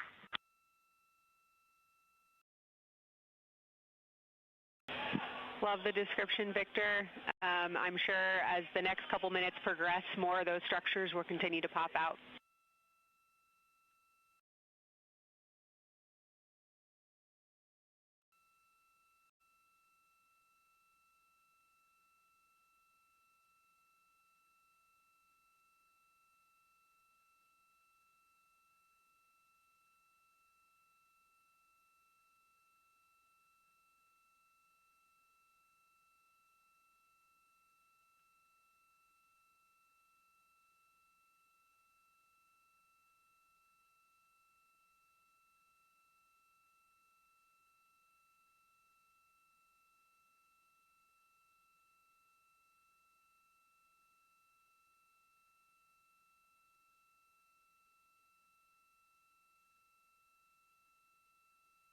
This is Artemis Mission Control in Houston, Texas. The Artemis II astronauts on board the Orion spacecraft are currently observing an eclipse. And to the crew on board the spacecraft, the eclipse looks much like a total solar eclipse here on Earth, except the moon is much larger compared to the sun, unlike a terrestrial solar eclipse where the moon and the sun appear the same size in the sky. We are definitely starting to see structure. That baby hair is rapidly growing out toward the 9 o'clock and the 8 o'clock.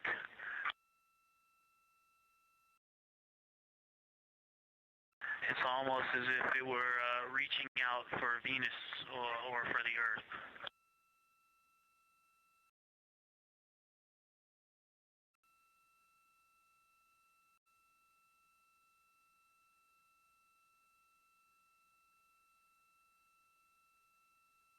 If you've ever seen the spotlight off the top of the Luxor at night in Las Vegas, this looks like what that wants to be when it grows up.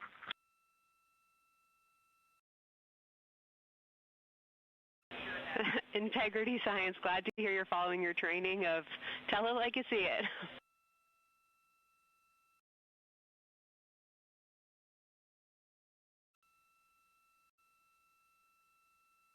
So far, it's pretty symmetrical.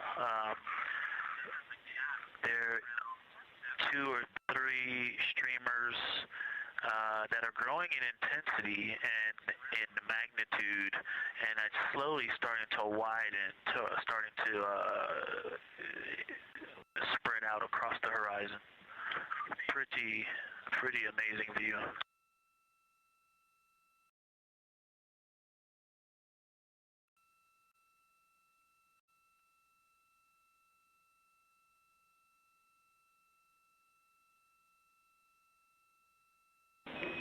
And Integrity Houston, Great words. Reminder for you, we are approaching the brightness level at which you should no longer be using the viewfinder on the D5.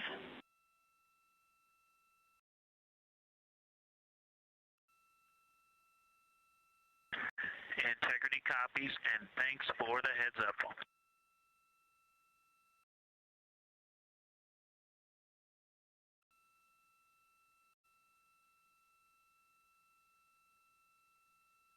This is Artemis Mission Control. And I think we're seeing some directionality. Some of it is going in different directions because it appears to be moving and combining and recombining as it it's pointing in different directions, and some of it appears to be going like down toward the south pole of the moon, but it's and then coming back together and going out towards Venus and the Earth. And depending on how I stare at it, it looks like one large structure, but then it definitely has wisps, and you can see 3 or 4 structures inside of it. It's like watching a flame. It's like looking at a flame, and stand by. And so it has some inherent movement. Now there's a very bright spot. There's a very bright spot in the center of it. There's a towering light of and then there were like 2 streamers that were going 30 degrees out from it, and now it is just extremely bright.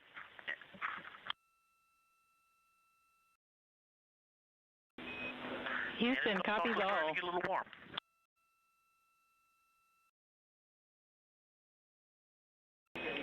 And we copied all. We wanted to remind you at this point on the eclipse glasses. Should be about time for those.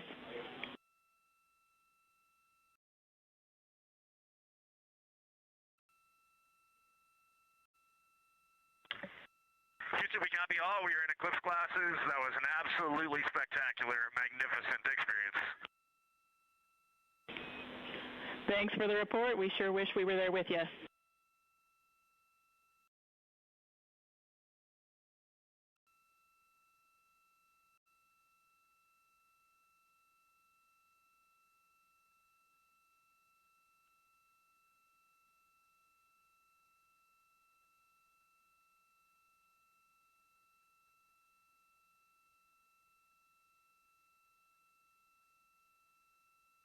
This is Artemis Mission Control.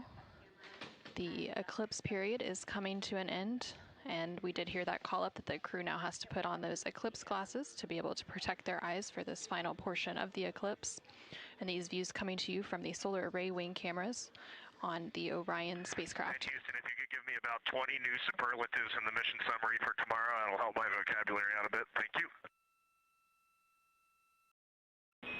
We will solicit input from the team.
This is Artemis Mission Control. There on your screen you can see a live look inside of the SIR, or the Science Evaluation Room, here in Mission Control Houston, just down the hallway from the Artemis Flight Control Room.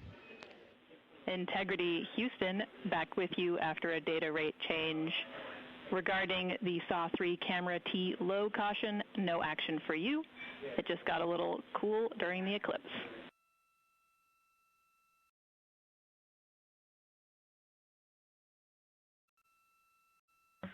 Okay, we copy, and if you didn't copy my request for the mission summary to add about 20 new superlatives to help my vocabulary, I would appreciate it. We copied it fantastically.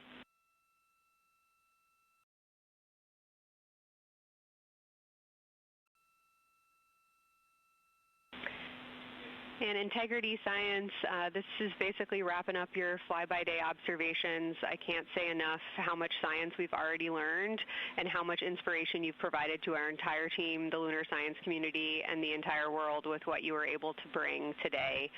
You really brought the moon closer for us today, and we cannot say thank you enough. And Science signing off, and can't wait to talk to you tomorrow morning.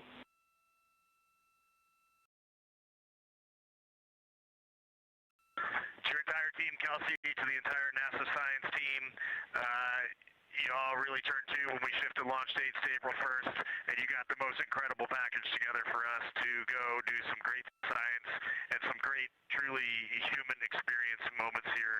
And we were well prepared, and we appreciate all of you. And this is what we do best when we all come together and work as a team. So you all knocked it out of the park. Thank you for giving us this opportunity. Beautiful words, Reid. Thanks so much.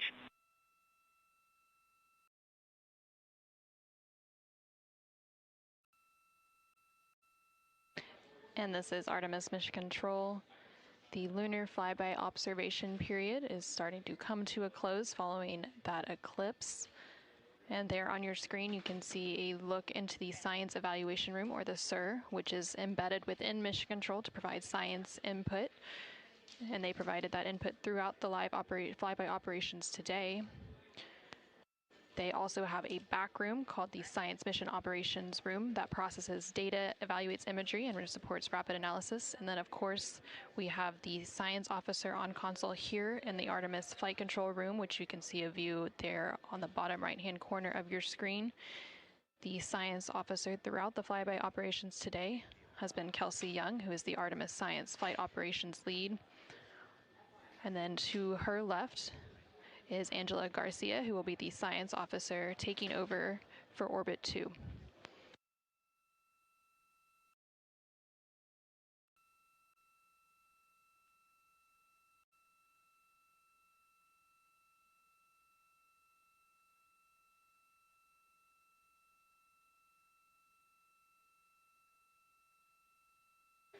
And for the past 7 hours or so, the crew has been going through their lunar flyby observation period. And now they will wrap up that period and complete some final tasks and begin downlinking some of the amazing imagery that they've captured throughout the day, as well as some of the observations that they've recorded. And now on your screen, you're seeing a live look from the Orion spacecraft from those solar array wing cameras. The solar eclipse period ended just a few minutes ago, and during this eclipse, towards the end of the flyby window, it lasted about an hour, and it was when the sun was hidden from view behind the opposite side of the moon from the perspective of the Orion spacecraft and its crew.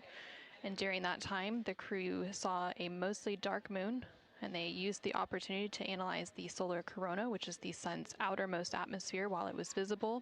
And then once the sun was completely out of view behind the moon, the crew looked for impact flashes, which they reported seeing multiple impact flashes, and those are flashes of light from meteoroids striking the surface of the moon. They also looked for dust lofting above the limb or the edge of the moon, along with some deep space targets, including planets, and they noticed Mars off to the distance, and we also saw Venus on one of the solar array wing cameras early on in the eclipse period. The crew also looked at parts of the moon illuminated by Earthshine, which is the sunlight reflected from the Earth when they come around toward the moon's near side at the very end of that flyby window.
Integrity Houston, understand that you are still reflecting upon and consolidating your lunar observations.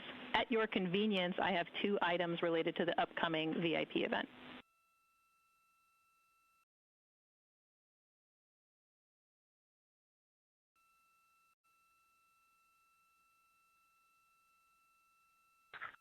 Go ahead.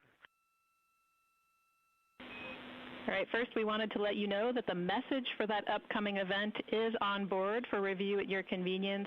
That's message 3.06.04.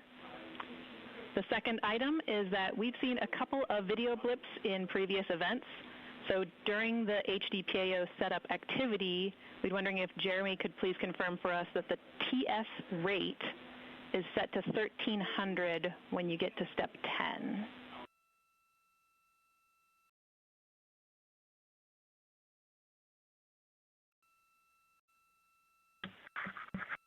Okay, Jenny. Yeah, we're pretty sure we've been in 1300 for all the PAO events. We've been tracking that when we swap between the HHP and the D5. We copy, Jeremy. Thanks. And for the record, the phenomenal Jenny has gone on to her next appointment of the day, and you've now got Tess with you.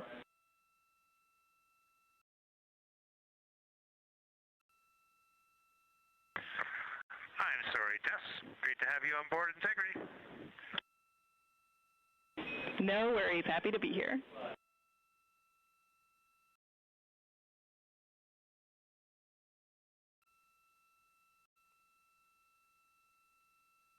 This is Artemis Mission Control. We heard some communication there between the Capcom or capsule communicator here in Mission Control, which for Orbit 2 is Tess Caswell, and the CSA or Canadian Space Agency astronaut on board the Orion spacecraft, Jeremy Hansen. They were discussing an upcoming public affairs event. And Integrity, 3-minute warning for the maneuver back to bias tail to sun.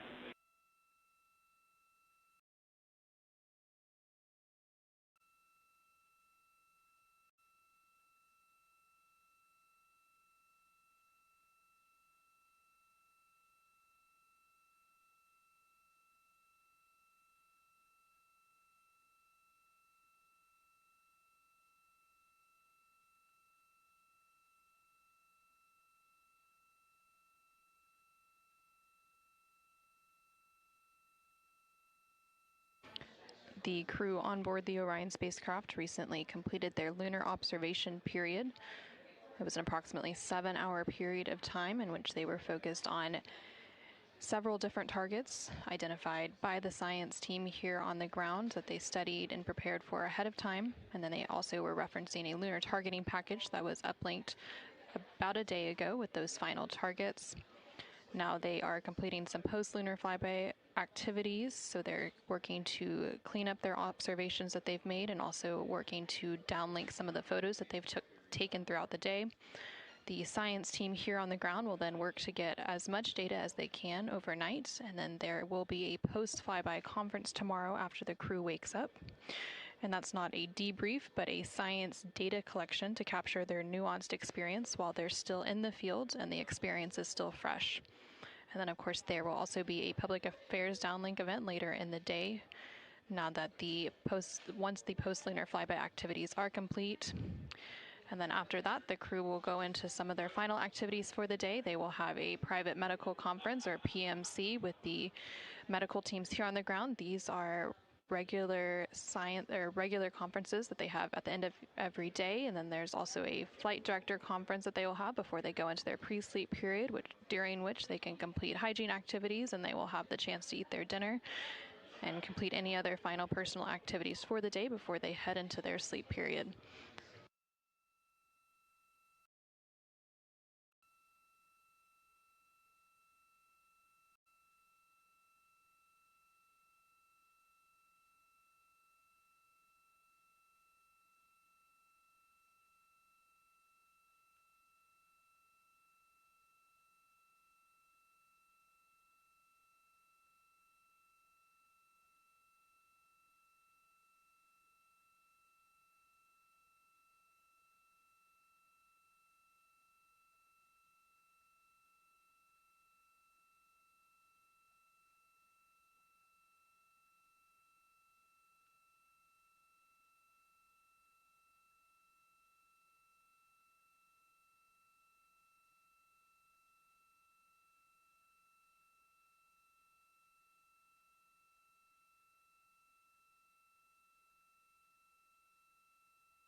you're ready for us to start the stream a bit early and to test scene and voice.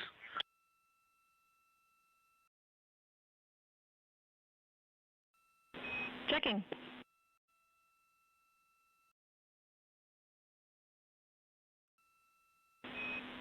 And integrity, affirm. We are go to start the stream.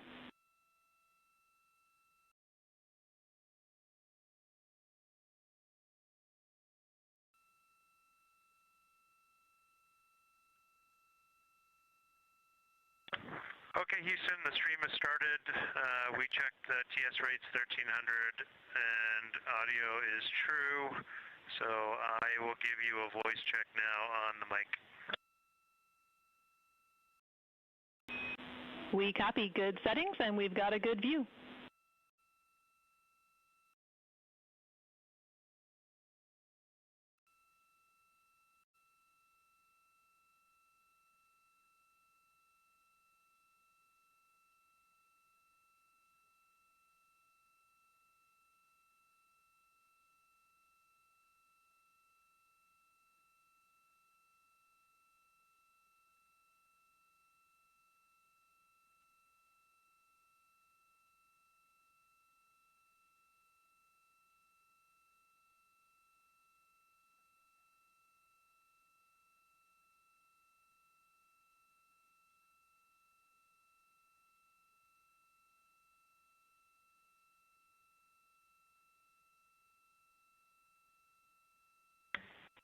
In test, I sent an audio check down on the handheld mic. Did you get it?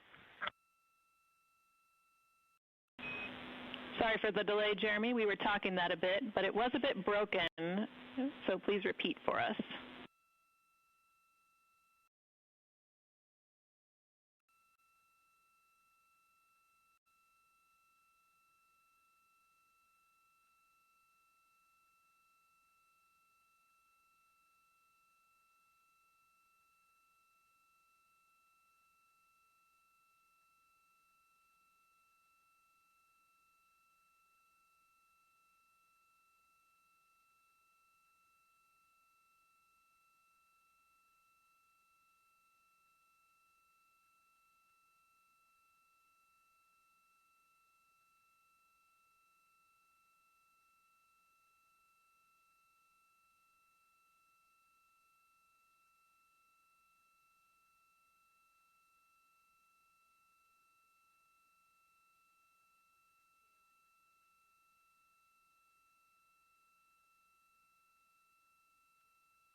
Integrity Houston, we like the scene. At your convenience, we'll take a 10 count with Jeremy in frame.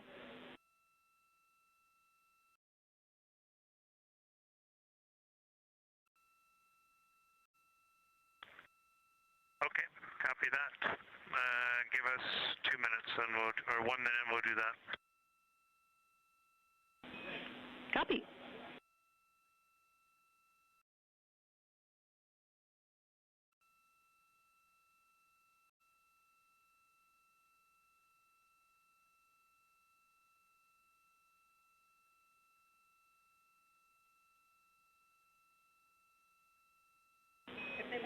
Great voice check and good words. We like the scene.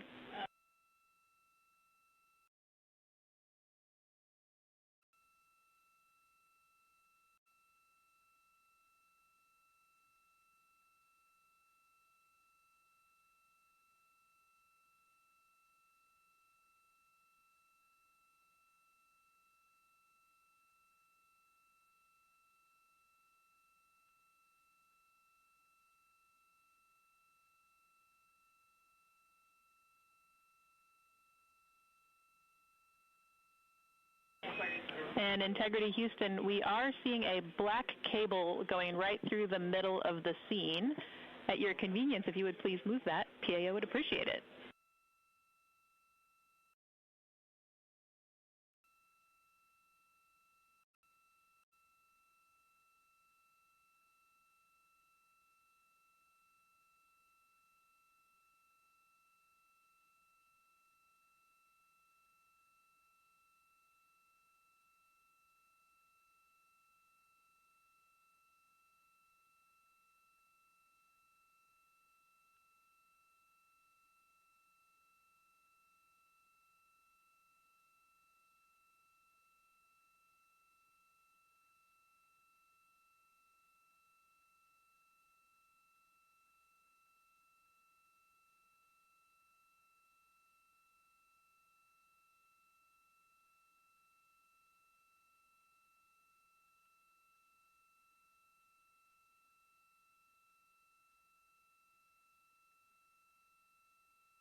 This is Artemis Mission Control. We're currently 5 days, 3 hours, and 21 minutes into the Artemis II mission following a liftoff from NASA's Kennedy Space Center in Florida on Wednesday, April 1st. The crew on board the Orion spacecraft is currently wrapping up their Lunar Flyby cleanup activities. They're making final... Houston Integrity, high priority PAO images from the eclipse are on PCD-1 in a so-named folder. We copy, Christina. Thanks.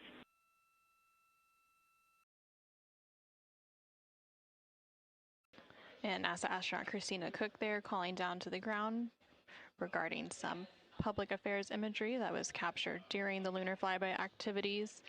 She referenced a PCD, that is in reference to their portable computing devices, which are basically tablets that they're able to transfer files and also follow along on processes and procedures and their timelines for the day.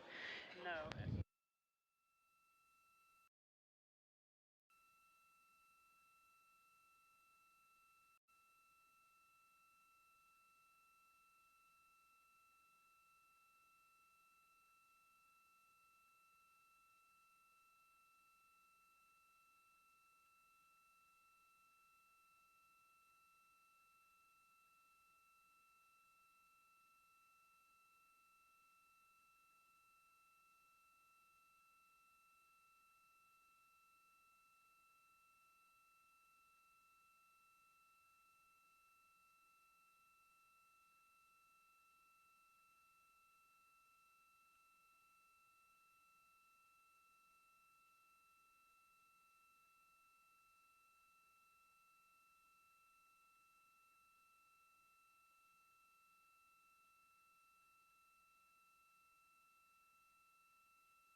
This is Artemis Mission Control in Houston, Texas. Currently on console here in Mission Control is the Orbit 2 team of flight controllers being led by Flight Director Diane Daly and the Capcom or Capsule Communicator, who serves as the single voice link up to the crew, is Tess Caswell. The crew on board the Orion spacecraft recently wrapped up their lunar flyby observation period, and now they are completing some cleanup activities and transferring some data and files down to the ground following that lunar flyby. Many of these files will be analyzed by the science team overnight in advance of a post-lunar flyby conference tomorrow once the crew wakes up. The crew is also preparing for an upcoming public affairs downlink event. And then following that downlink, they will have a few final activities for the day, including a private medical conference with their team here on the ground. These are standard conferences that happen at the end of every day, and they'll also have a private conference with the flight director here in Mission Control to go over the vehicle status and any other questions or concerns they may have for the remainder of their flight. We are currently in flight day 6, and we have a splashdown expected on Friday, April 10th. That splashdown expected in about 3 days, 21 hours, and 49 minutes from now. During the lunar flyby, and as part of Artemis II, it marked the first time in more than 50 years that humans were able to observe the moon directly and provided a critical opportunity to practice how lunar science will be conducted during future Artemis missions. The moon preserves a near-continuous record of solar system history that has been erased on Earth, and with no atmosphere, weather, or plate tectonics, the lunar surface retains evidence of ancient impacts, volcanism, and solar activity that scientists can study today. Studying the moon helps scientists understand how planets formed and evolved, how the moon influenced Earth's history, and how the early sun shaped conditions across the inner solar system. The moon also serves as a unique platform for studying the broader universe. The science on Artemis is designed around questions best answered by humans working alongside robotic systems, combining decades of robotic lunar data with real-time human judgment, context, and adaptability. Currently on your screen, you're seeing a look at the Artemis Real-Time Orbit website. You can access this website at any time throughout the mission at nasa.gov/trackartemis. It provides updates on the velocity as well as the distance from Earth and the distance from the moon of the Orion spacecraft and its crew. The crew currently on board the Orion spacecraft includes NASA astronaut Reid Wiseman, who is the commander for the mission, NASA astronaut Victor Glover, who is the pilot, alongside the 2 mission specialists, who are Christina Koch and Jeremy Hansen of the Canadian Space Agency. Currently, the Orion spacecraft is about 250,000 miles away from the Earth, and that distance now will continue to close down ahead of that splashdown on April 10th. And they are now about 8,100 miles away from the moon, and that distance will continue to increase as they are now in the return leg of their journey.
for ARS.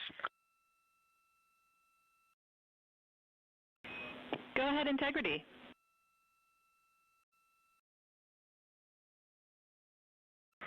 Hey, Jess, great to talk to you. Any chance we could drop the fan speed down for this PAO event?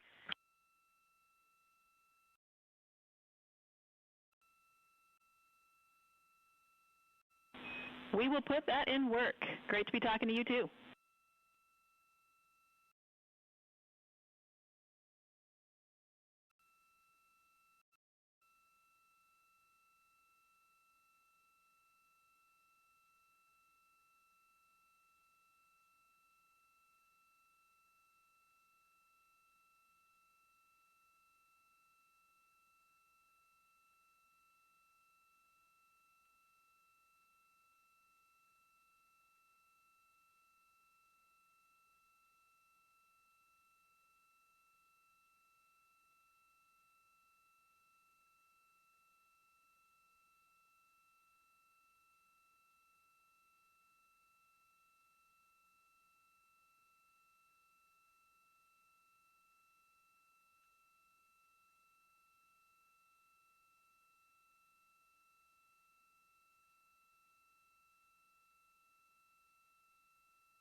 This is Artemis Mission Control in Houston, Texas. We're currently 5 days, 3 hours, and 37 minutes into the Artemis II mission.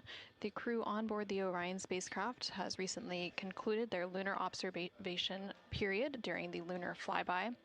As part of that Lunar Flyby, the Orion spacecraft and its crew made the closest approach to the moon at a distance of 4,067 miles away from the surface at approximately 6 p.m. Central Time, 7 p.m. Eastern Time.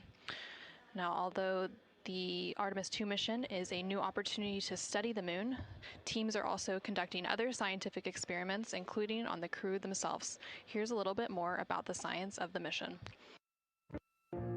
Artemis II is our return of humans to the moon, flying around the moon on board Orion. But along with that, we're doing a lot of great science. One of the exciting things about the Artemis missions to the moon is that science is actually a fundamental pillar of why we explore, why we're going, what we're doing in Artemis. I think it's incredibly exciting that not only are we testing the vehicle, but we're testing science on board. Science where the astronauts are conducting experiments, science riding along with the astronauts. We have astronauts looking outside the window and really observing the lunar surface. It will help us understand the deep space environment. It will help us understand how that environment affects our astronauts, our systems, and life in general. So deep space is a challenge for us because you have to leave Earth's protective magnetic field. Here in low Earth orbit, the crew members are protected from some of the harmful radiation. Going to the moon, they'll no longer be protected, so they'll have a higher radiation exposure. Much like Artemis I, we have so many radiation sensors and detectors that are inside the capsule so that we can fully understand and appreciate the radiation environment for protecting our astronauts. In my hand here, I'm holding a tissue chip model. This is the exact design that it's going to be flying alongside the astronauts. We'll be collecting samples from each of the crew members, and we can make these organ chips out of the astronauts themselves.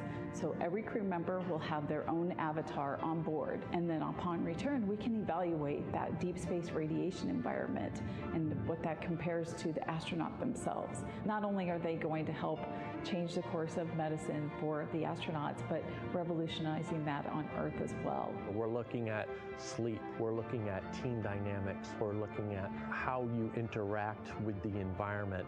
We're also looking at the immune system, so what are the biomarkers? We're using saliva as a method to study hormones and different things in your body that may change during a mission like this.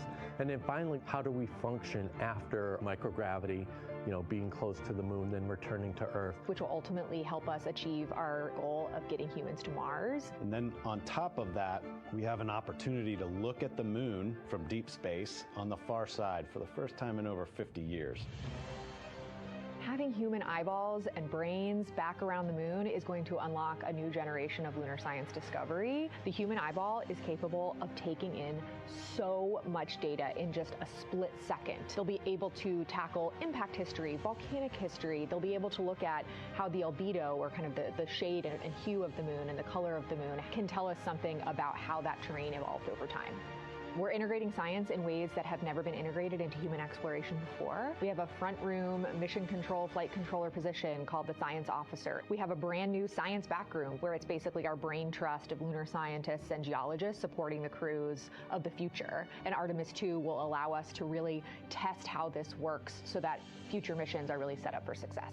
We'll also be deploying some CubeSats. They're small shoebox-sized spacecraft of their own. They're each provided by another country, one of our partners. As they conduct their research, they'll complement what we are doing at the moon with Orion. It is so incredibly exciting to be a part of this mission. It has been, really one of the privileges of a lifetime. I can see the work I'm doing benefit crew members right now and benefit the crew members in the future. So it's incredibly exciting and it's very rewarding. As this rocket launches humanity off of the Earth, we'll be setting the stage through our science to prepare humanity to leave Earth and explore the solar system.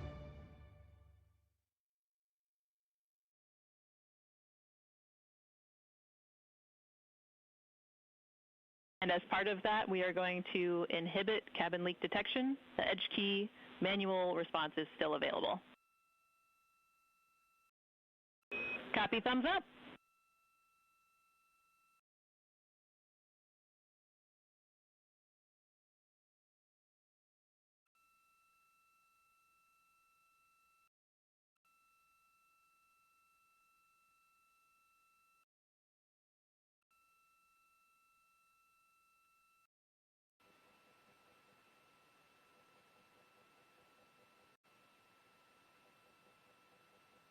This is Artemis Mission Control. Again, we're hearing some communication between the ground here and the Artemis Flight Control Room in Houston, Texas, specifically the Capcom or Capsule Communicator, who for Orbit 2 is Tess Caswell, and the crew on board the Orion spacecraft, that spacecraft named Integrity by its crew. They are preparing for an upcoming public affairs event, so they are discussing the camera views, which we will see here shortly. There on your screen on the left-hand side, you can see the Artemis Real-Time Orbit website, or ARO.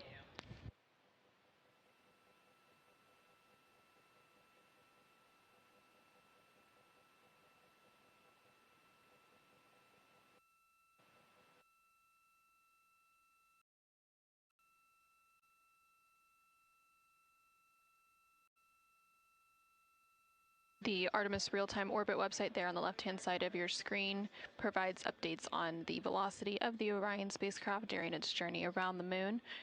Following a lunar flyby earlier today, which concluded about an hour ago, the crew has been conducting some cleanup tasks, so they've been transferring some of their documentation, their photos and data that they captured during the flyby to the ground to be evaluated by the science team, and of course some of that imagery will also be evaluated by the public affairs team here at NASA and then shared with the world once it's available. The crew will also have a post-lunar flyby conference with the science team tomorrow following their sleep period to go over some of their observations while it's still fresh and at the top of their mind. On the bottom right-hand corner of your screen, you can see a look into the Artemis Flight Control Room here in Mission Control Houston, specifically the Flight Director Console and the Capcom or Capsule Communicator Console. The flight director currently on console for Orbit 2 is Diane Daly, and throughout the Artemis II mission, there are 3 shifts or orbits of flight controllers who provide 24/7 coverage and support to the Artemis II crew and the Orion spacecraft and its systems during its journey around the moon. We are expecting a splashdown on Friday, April 10th. That splashdown will take place in about 3 days, 21 hours, and 33 minutes.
During the lunar flyby that took place earlier today, Orion, again that spacecraft named Integrity by its crew, passed approximately 4,000 to 6,000 miles from the moon and provided the crew with a full disk view of the lunar surface. And from that higher vantage point, much farther than Apollo's lunar orbits on average, the astronauts were able to observe both poles and large-scale geological features in a single view.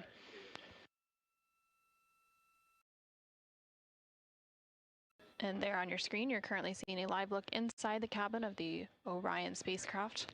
Integrity Houston, we are 3 minutes out from an on-time start, and we have adjusted the fan speed. We'll take a thumbs up if you're happy with it. Copy, thumbs up.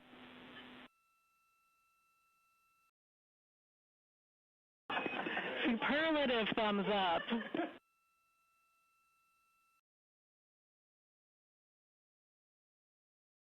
And there on your screen, you can see all of the Artemis II crew members. CSA astronaut Jeremy Hansen just floated out of view behind the camera, but you can still see NASA astronaut Reid Wiseman, NASA astronaut Christina Koch, and NASA astronaut Victor Glover as they prepare for an upcoming Public Affairs Downlink event, which is scheduled to take place in just a couple minutes from now. And there, floating back onto the screen, is CSA or Canadian Space Agency astronaut Jeremy Hansen. He is making himself comfy on some of the OX or Orion Crew Survival System suits that have been stowed for the outbound and now return journey.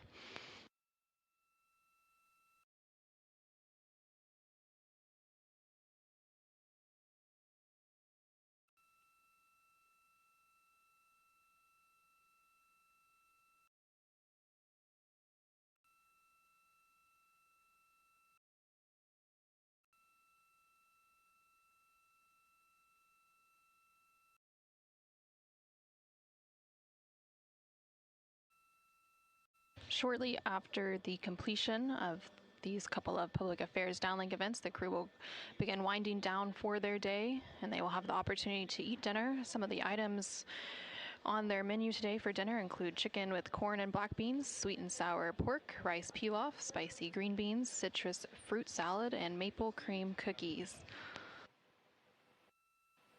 All of the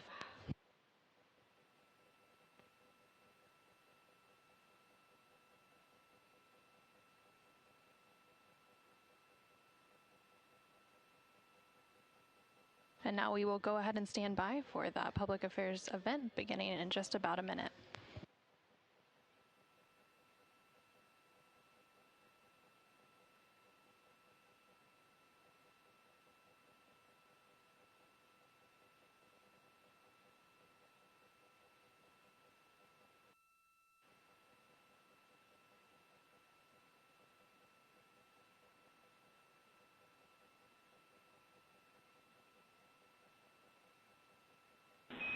Integrity Houston, no action for the DU-1. Caution, we're taking a look.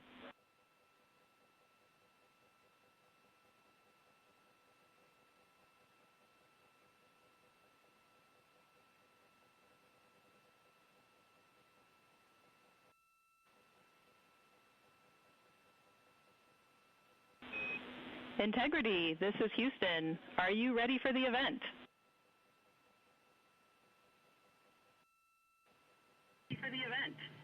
Hello, Houston. Integrity is ready for the event. Administrator Isaacman, this is Mission Control Houston. Please call Integrity for a voice check. Integrity, Jared Isaacman, comm check.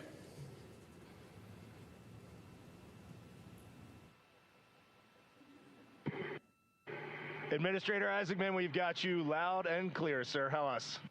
I've got you loud and clear. Artemis II crew, we have a very special guest who wanted to be the first person to greet you after your return from the far side of the moon. Reid, Victor, Christina, and Jeremy, it's my honor to introduce the President of the United States of America, President Donald J. Trump. Over to you, sir. Well, thank you very much, Jared, and you are doing a fantastic job. And hello, very special hello to Artemis II. Today you've made history and made all America really proud, incredibly proud. We have a lot of things to be proud of lately, but this is there's nothing like what you're doing, circling around the moon for the first time in more than a half a century. and breaking the all-time record for the farthest distance from planet Earth. Humans have really never seen anything quite like what you're doing in a manned spacecraft. It's really special. I want to personally salute and congratulate Commander Reid Wiseman, Pilot Victor Glover, Mission Specialist Christina Koch, and Jeremy Hansen. And I also want to thank the entire amazing team at NASA, headed by Jared, who's a very special guy, by the way, and you all made this day possible, and you've really inspired the entire world. Really, everybody's watching. They find it incredible. I just watched you go to the back of the moon, and people haven't been there in a long time, we can say, but it's going to be more and more prevalent because we're going to be doing a lot of traveling, and then you're going to ultimately do the whole big trip to Mars, and that's going to be very exciting. So you look at, we had no astronaut has been to the moon since the days of Apollo program. The Apollo program was also very special, but that was 50 years ago, and at long last, America is back, and America is back in many ways stronger than ever before. We're the hottest country anywhere in the world. The Artemis crew flew in the most powerful rocket NASA has ever made, ever launched, traveled over 250,000 miles, broke the distance record set by the legendary Apollo 13. And America is a frontier nation, and the 4 brave astronauts of Artemis II are a modern day, you really are modern day pioneers, all of you. And one of them happens to be a neighbor. You know who that is, right? You have a special person over there, a neighbor, and we like our neighbor. Your mission paves the way for America's return to the lunar surface very soon. We're going all out. We're doing everything we can, and it's headed up by Jared. We'll plant our flag once again, and this time we won't just leave footprints. We'll establish a permanent presence on the moon, and we'll push on to Mars. That'll be very exciting. I'm waiting for that so much. I'd love to be here, but maybe we won't quite make it in terms of timing, but we will be up in the moon, and that's going to happen soon. So America will be second to none in space and everything else that we're doing, and we will continue to lead the whole thing into the stars, this incredible journey into the stars. So I just wanted, it's an honor to speak to you, and I wanted to congratulate each and every one of you.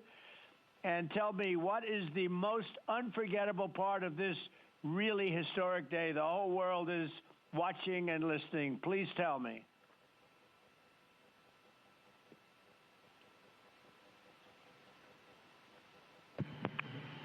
President, this call is certainly special to all of us, and we really have a lot of faith in our administrator, Jeremy Hansen, who is with you. We appreciate his leadership in NASA and in the international community. We are doing great things, and we are proud to be a part of. I have to tell you, as we came around the near side of the moon, seeing all the sights that we've seen from Earth for all of our lives, but we're seeing them from a different perspective, and then we started to get a glimpse of the and we saw sights, Oriental sights that no human has ever seen before, not even in Apollo, and that was amazing for us. And then the surprise of the day, we just came out of an eclipse where the sun, moon, and the entire dark moon about that big right out the window that we were watching. We could see the corona of the sun, and then we could see the planet train line up, and at Mars, and all of us commented how excited we are to watch this nation and this planet become a 2-planet species.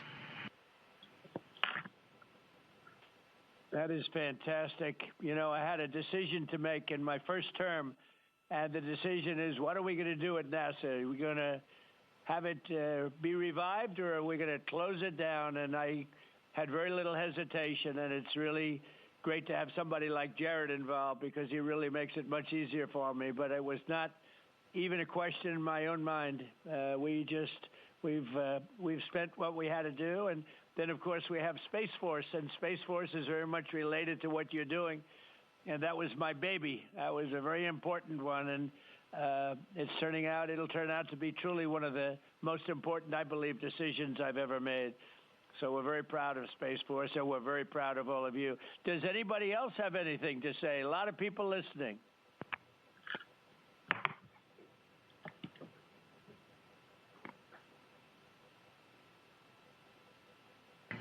Mr. President, to be here with you speaking about our incredible day today.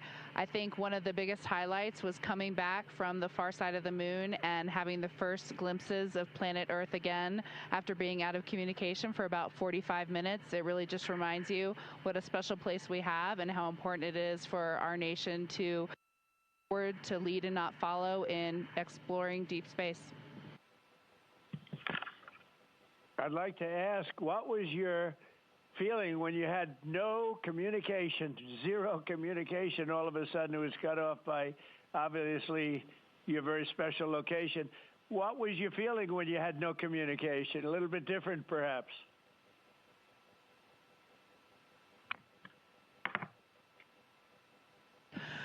Yes, Mr. President, it was cool. I said a little prayer, but then I had to keep rolling. I was actually recording scientific observations of the far side of the moon. You know, that is actually the time when we were the farthest and the closest to the moon. And so we were really able to make some of our most detailed observations of the far side of the moon up close. And so we were busy up here working really hard. And I must say, it was actually quite nice. Did you see a difference, a big difference, between the far side of the moon and the near side of the moon? Was there a difference in feel or difference in look? What did you see?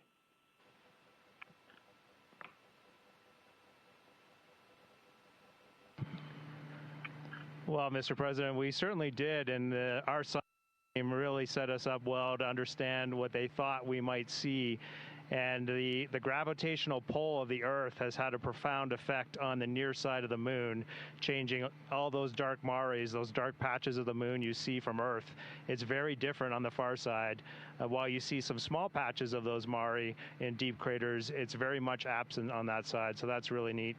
And while I have the microphone, sir, I just want to thank you on behalf of Canada. The space leadership you spoke of from America truly is extraordinary. I've said this many times before. A nation that leads like that and creates and sets big goals for humanity that brings other countries along with it is truly incredible. And I know that's a very intentional, not a necessary decision, intentional decision to lead by example and to allow other countries like Canada to share our gifts and help you achieve these mutually beneficial goals, like establishing a presence on the moon and eventually going to Mars. And Canadians are so proud to be a part of this program. Well, I have to say I spoke to a very special person, Wayne Gretzky, who I think you know, the great one. And I spoke to your Prime Minister and many other friends I have in Canada. They are so proud of you. And you have a lot of courage. I'm not sure if they'd want to do that. I'm not even sure if the great one would want to do that, to be honest with you. But you have a lot of courage doing what you're doing, a lot of bravery and a lot of genius. But they're very, very proud of you.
Administrator Isaacman, just get a quick comm check, make sure you guys are still on the line and we didn't have a handover.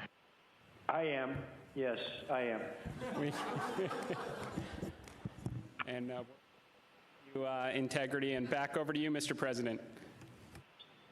Yeah, I think we might have gotten cut off. It is a long distance. It's a long ways. The reception's been great.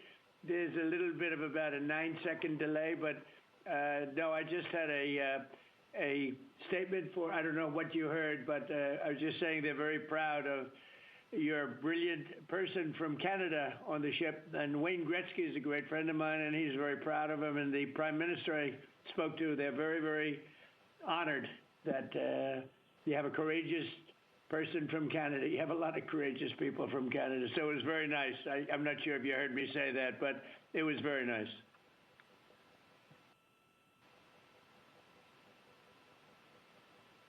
Yes, Mr. President, we heard that, and we do love our Jeremy Hansen. We love all our Canadian astronauts, Jenny Gibbons, Josh Kutrick. They're just great people, and they're such a welcome addition to our Corps. Great. Well, I really look forward to, when we can, I look forward to seeing you in the Oval Office. I'll ask Jared to bring you over, and I'll ask for your autograph, because I don't really ask for autographs much, but you deserve that. You really are something. Everybody's talking about this. And I look forward to having you in the Oval Office at the White House, and we will celebrate your incredible achievements and triumphs. This is big. This is really big stuff. The whole world is talking about it. And if you have the time, I will certainly find the time. I've been pretty busy also, as you know, but I will absolutely find the time, and we'll get together, and I'm going to be giving you a big salute on behalf of the American people and beyond that.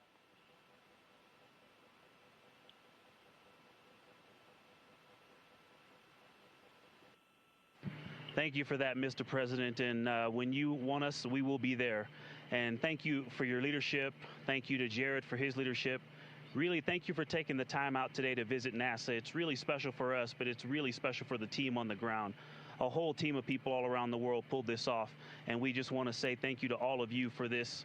It is the thrill and honor of a lifetime to have been on this journey. Today was amazing, but this 3-year journey has been amazing, and it was made possible by the American people and the Canadian people, and we're so grateful to you all. Thank you very much.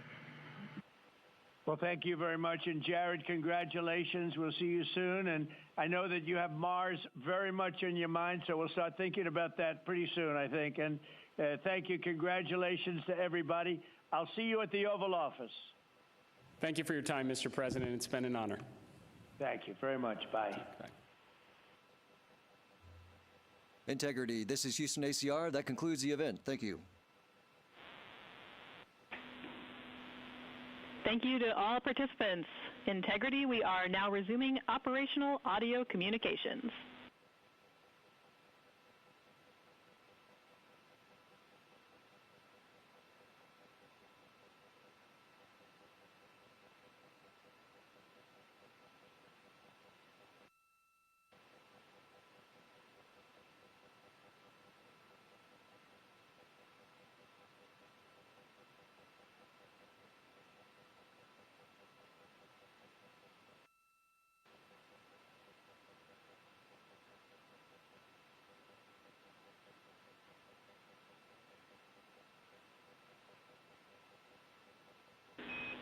Integrity Houston, great job on the event.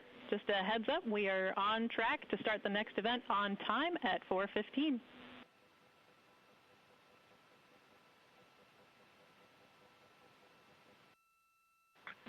Okay, sounds great. We'll be ready.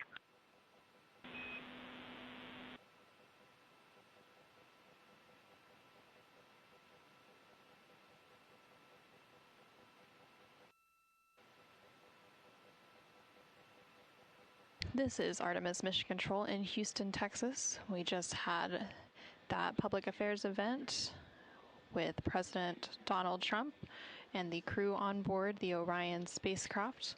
And coming up in about 10 minutes, there will be another public affairs event. That event taking place at a mission elapsed time of 5 days, 4 hours, and 15 minutes. Currently on your screen, you're seeing a look at the Artemis Real-Time Orbit website, which provides updates on the velocity as well as the distance of the Orion spacecraft from both Earth and the Moon. The Orion spacecraft and its crew, that crew including Reid Wiseman, Victor Glover, Christina Koch, and Jeremy Hansen, are currently about 250,000 miles away from the Earth, and that distance is starting to become smaller as they are now on the return leg of their journey. And they are about 9,300 miles away from the Moon. They made their close approach to the Moon. Integrity Houston with a question about fan speed.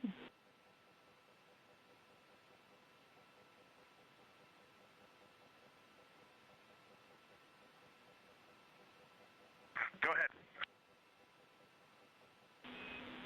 Hey, Reid, we were wondering if this adjusted fan speed is something that you would like to keep going forward, or if it was just a specific change request for the events this evening.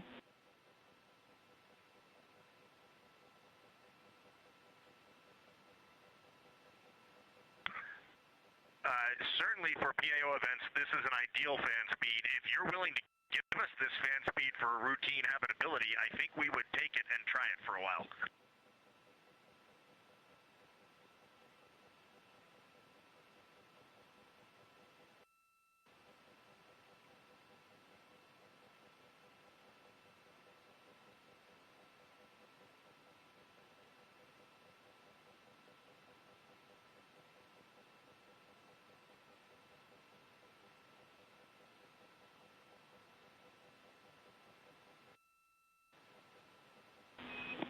And Reid, we are able to support keeping the fan speed in this config. Happy to keep it here to collect data.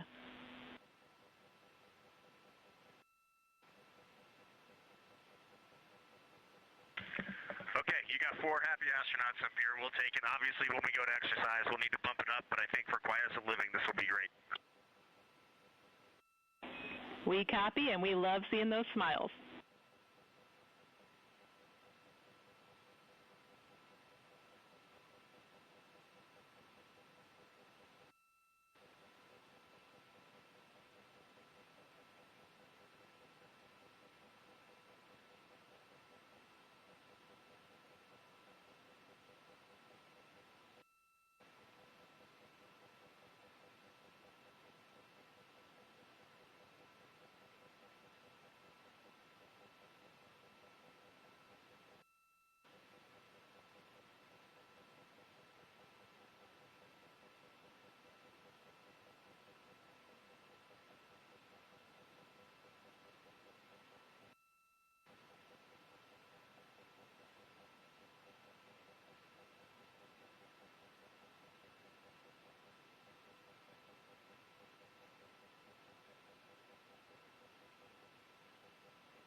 docking camera. Go ahead.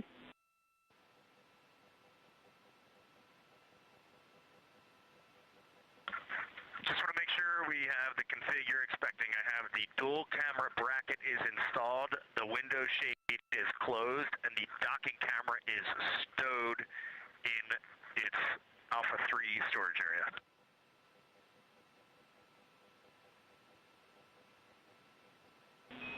That's a good config.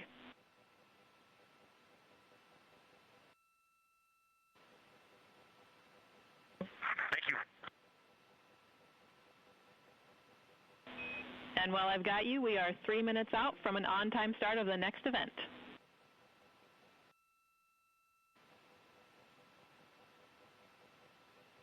This is Artemis Mission Control in Houston, Texas. You can see a live look of the Artemis II crew inside the Orion spacecraft cabin as they prepare for another Public Affairs Downlink event.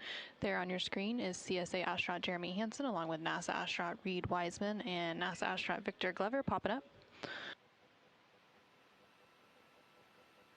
Earlier today, the crew completed their Lunar Flyby observation period, during which the Orion spacecraft and its crew passed approximately 4,000 to 6,000 miles from the moon and provided the astronauts with a full disk view of the lunar surface. And from that higher vantage point, the astronauts were able to observe both poles and large-scale geological features in a single view. Towards the tail end of that observation period, they also were able to see an eclipse.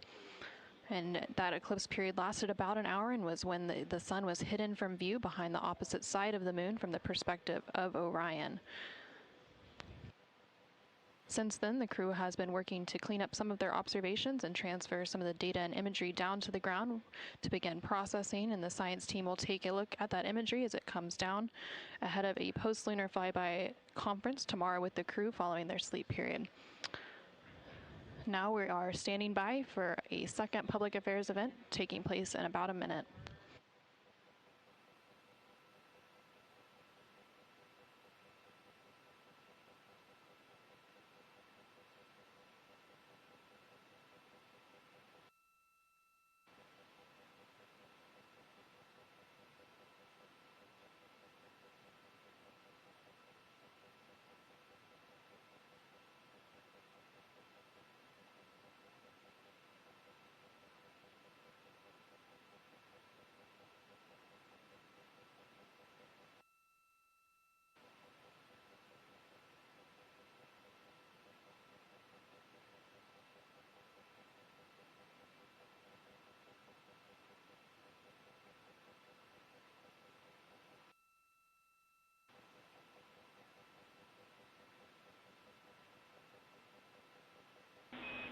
Integrity, this is Houston. Are you ready for the event?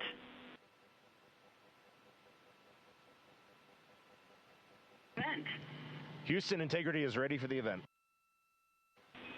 Administrator Isaacman, this is Mission Control Houston. Please call Integrity for a voice check. Integrity, Jared Isaacman, comm check.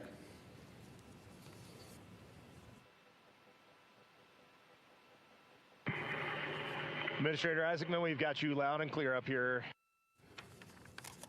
I've got you loud and clear, and let's see if we can top that last PO event. That was pretty special. So we are going to spend the next 20 minutes doing Q&A from a number of questions that have been submitted, and we are going to start with one from me. You all have spent years preparing for this moment and imagining what it must be like when you look down at the moon, at the lunar surface. What has surprised you all that you did not anticipate?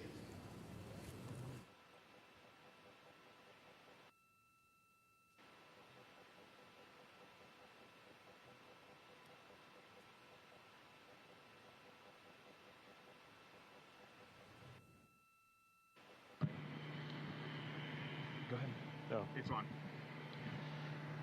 Administrator, great to chat with you. Just something that just shocked me because really using imagery and just the three-dimensionality of it. You know from your experience of seeing the Earth from space how it just seems different, and you look out in depth of things. And when we were on the far side of the moon looking back at Earth, it was just so obvious. You had this sphere out in front of you of the moon and this three-dimensional. You really felt like you weren't in a capsule. You'd been transported to the far side of the moon, and it really just bent your mind. It was an extraordinary human experience. I'm so grateful for it.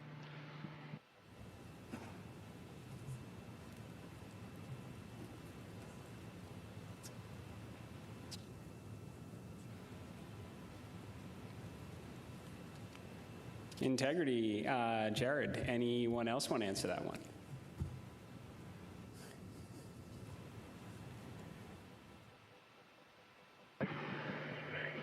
You know, we had an amazing launch. The SLS is quite a powerful rocket, and got us into a 1,200 by, eventually a 100-mile orbit, and clearly power and speed, and then we did our translunar injection, and we were going quite fast. And so with all of that speed, though, it still took us days to get here. And so the scope of all of the things to a 321-foot tall rocket was amazing. It just puts the power required to do this in perspective.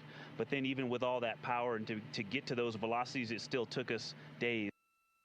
And the breadth of the distance we had to cover.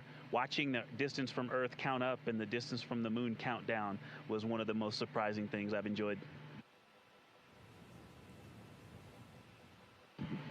Well, as I was trying to formulate an answer, at first I couldn't think of anything because there are so many things to choose from.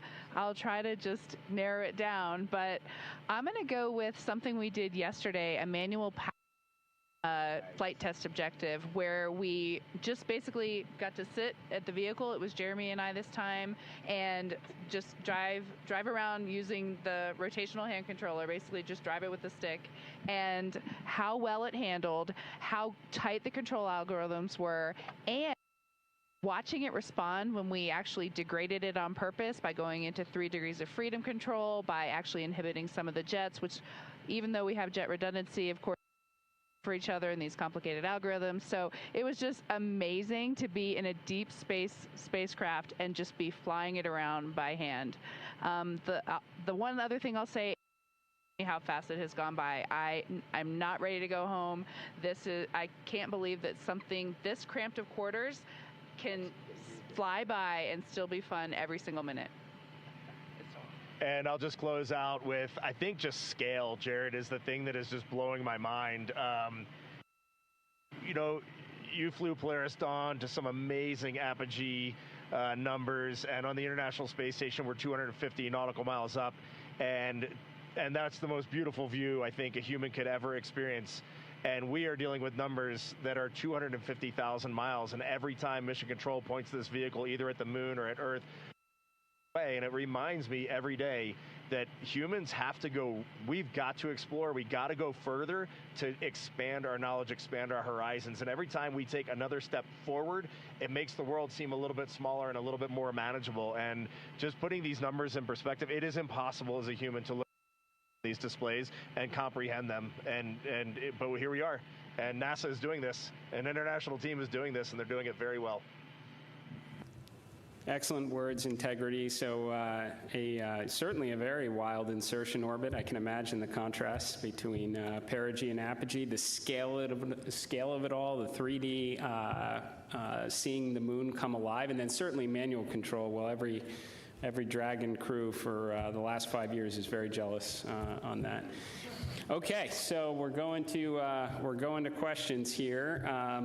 This one, the Artemis II crew, inspire all of us, but what inspires you?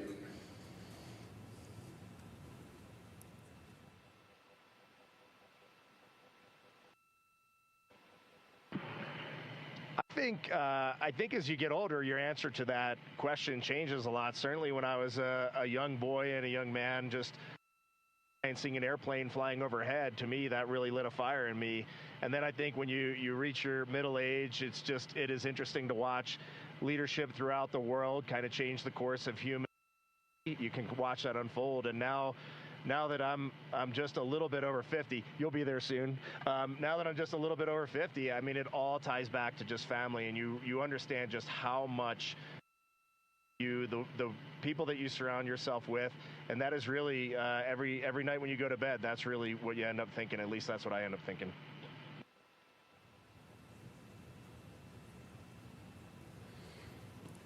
Thank you. All right, so here's a question. It's a good one. So for the Artemis III crew, what is the advice you would pass along for the next astronauts that will go in Orion?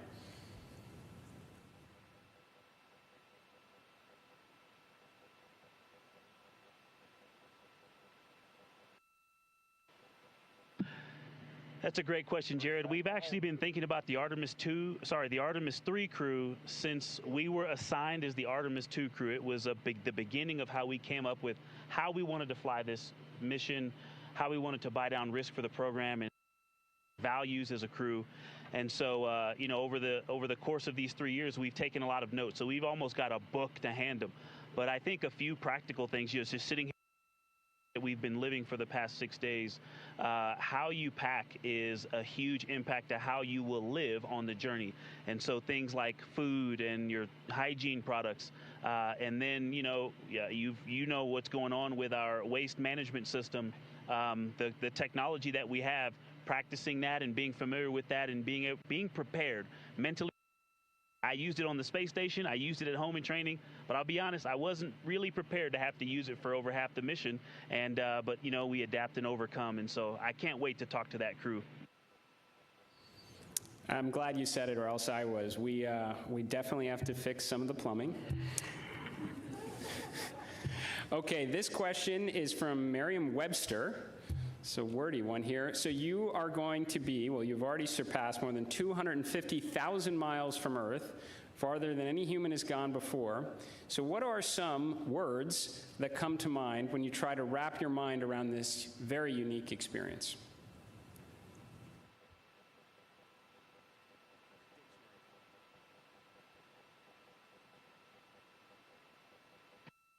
I'll be honest with you, the main word, because superlatives just don't do it justice, is humility. We would never be here if it weren't for so many people that came before us, starting with Neil Armstrong, Katherine Johnson, Dorothy Vaughan, civil rights movement leaders, everyone who worked on this spacecraft. Before we got here in our 3 years of training, we went all over the country and even to our European and Canadian partners to see the people who have put their hands on this hardware, the millions of parts from every valve, to this entire thing, the people that put on harnesses every day to rig it up in the VAB. They all passed the record. We definitely didn't pass the record up here alone. So this is actually very similar to the question the President of the United States asked just a brief bit ago. But during the quiet moments on your journey, when you were out of contact with everyone here on Earth, what were some of the thoughts that tended to occupy your mind most?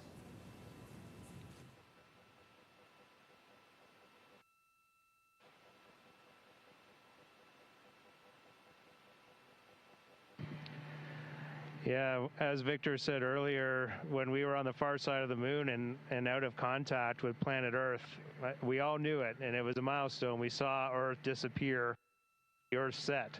But we were so busy with the science, and we have such faith in our vehicle integrity, such faith in mission control, that we were just at complete peace and just doing our job. And just trying to do a good job to collect as much science data as we could while we were on the far side of the moon, and we were just giddy in here, like of our lives. He's being a bit humble, but as soon as we went out of comm with planet Earth, we did have maple cookies. As we just gathered together for about 30 seconds, each one of us had a maple cream cookie, and then right back into the science. But we had to take a moment to honor that time going behind Earth, and it was going behind the moon and out of touch with Earth, and that was a very surreal moment for this crew.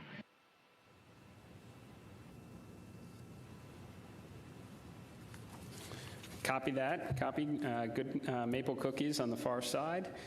And how has this journey changed? How has this journey already changed the way you see our home planet and humanity's future among the stars?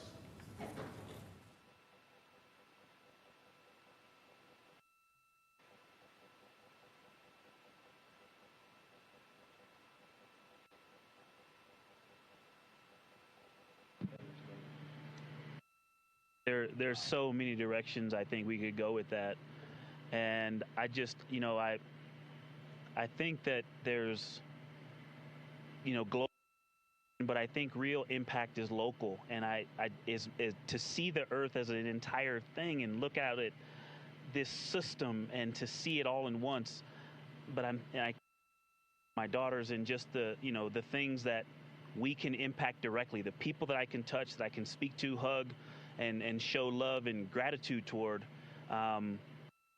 is the thing that I think is going to change and last. And but you also talked about the future that we're going to have in the stars, and this mission, I think we swung for the fence and launched on our first try after learning a lot earlier this year. But I think it set the stage for us to go out and continue to swing for the fence hard in our Orion SLS and ground systems programs to go and get the next one teed up so that crew can knock it off out of the park.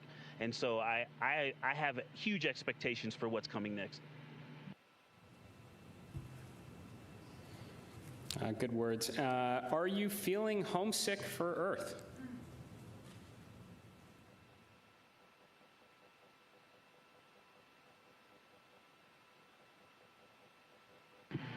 I will tell you, last in my eyes, I did start thinking about getting home. It's not homesickness at all, but the first time probably in 3 years, I let my mind get past the moon and back towards home, and I had to catch myself right there. You're an operator just like we are, and that is the place to be when you're up here. We got to look one step ahead. What's next? What's our next burn? How are we setting up our trajectory to get home? And we are going to do that. We are locked in, and we are definitely excited for the second half of this mission. And we are on guard. We are first crew to fly this vehicle. We are ready for any contingency in any scenario, and we are going to stay locked in every second until we are back on that Navy ship and then home reunited with our families. And copy that. Astronauts like being in space. That checks out. Okay, there's a lot of questions from the space photography community. How are the pictures going so far?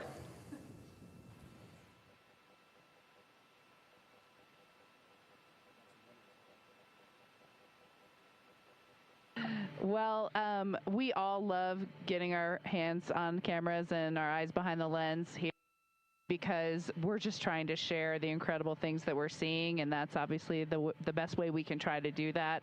I've been into night sky photography for a long time, and so this is really a dream come true for me. I have thought specifically to that community, the time lapses I've been trying to get, those are a little tougher because we have a very dynamic vehicle. It's not like being on ISS where you can get the city lights below and the auroras and the spinning stars around the North Star. There's a lot going on. So, but what we got to matter is out of this world. When we viewed that eclipse, that was the one time we all said, we literally cannot capture this with a camera. Everything else, I think we've really put our hearts and minds into making sure we understand so that we can bring that home to everyone. But having to set the low light features for Earthshine on the moon while it's an eclipse, that was a new one. I had to dig deep in my book for that one. And thanks for the iPhones. They've been working great. Very glad to hear that. And there are a couple billion people back here on Earth that are extremely excited to look at the imagery you've captured up there.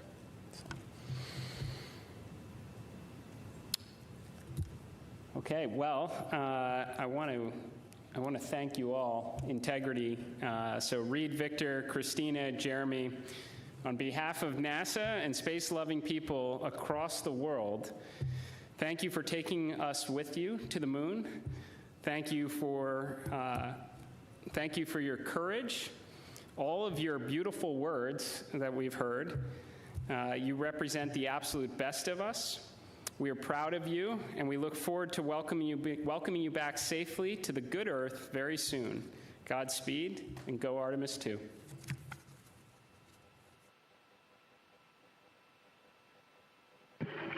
Thank you so much, Administrator. We are just proud to be a part of this team, doing our work every day, and we are supported by a huge world of humans, and we are just honored to be a part of that. Thank you.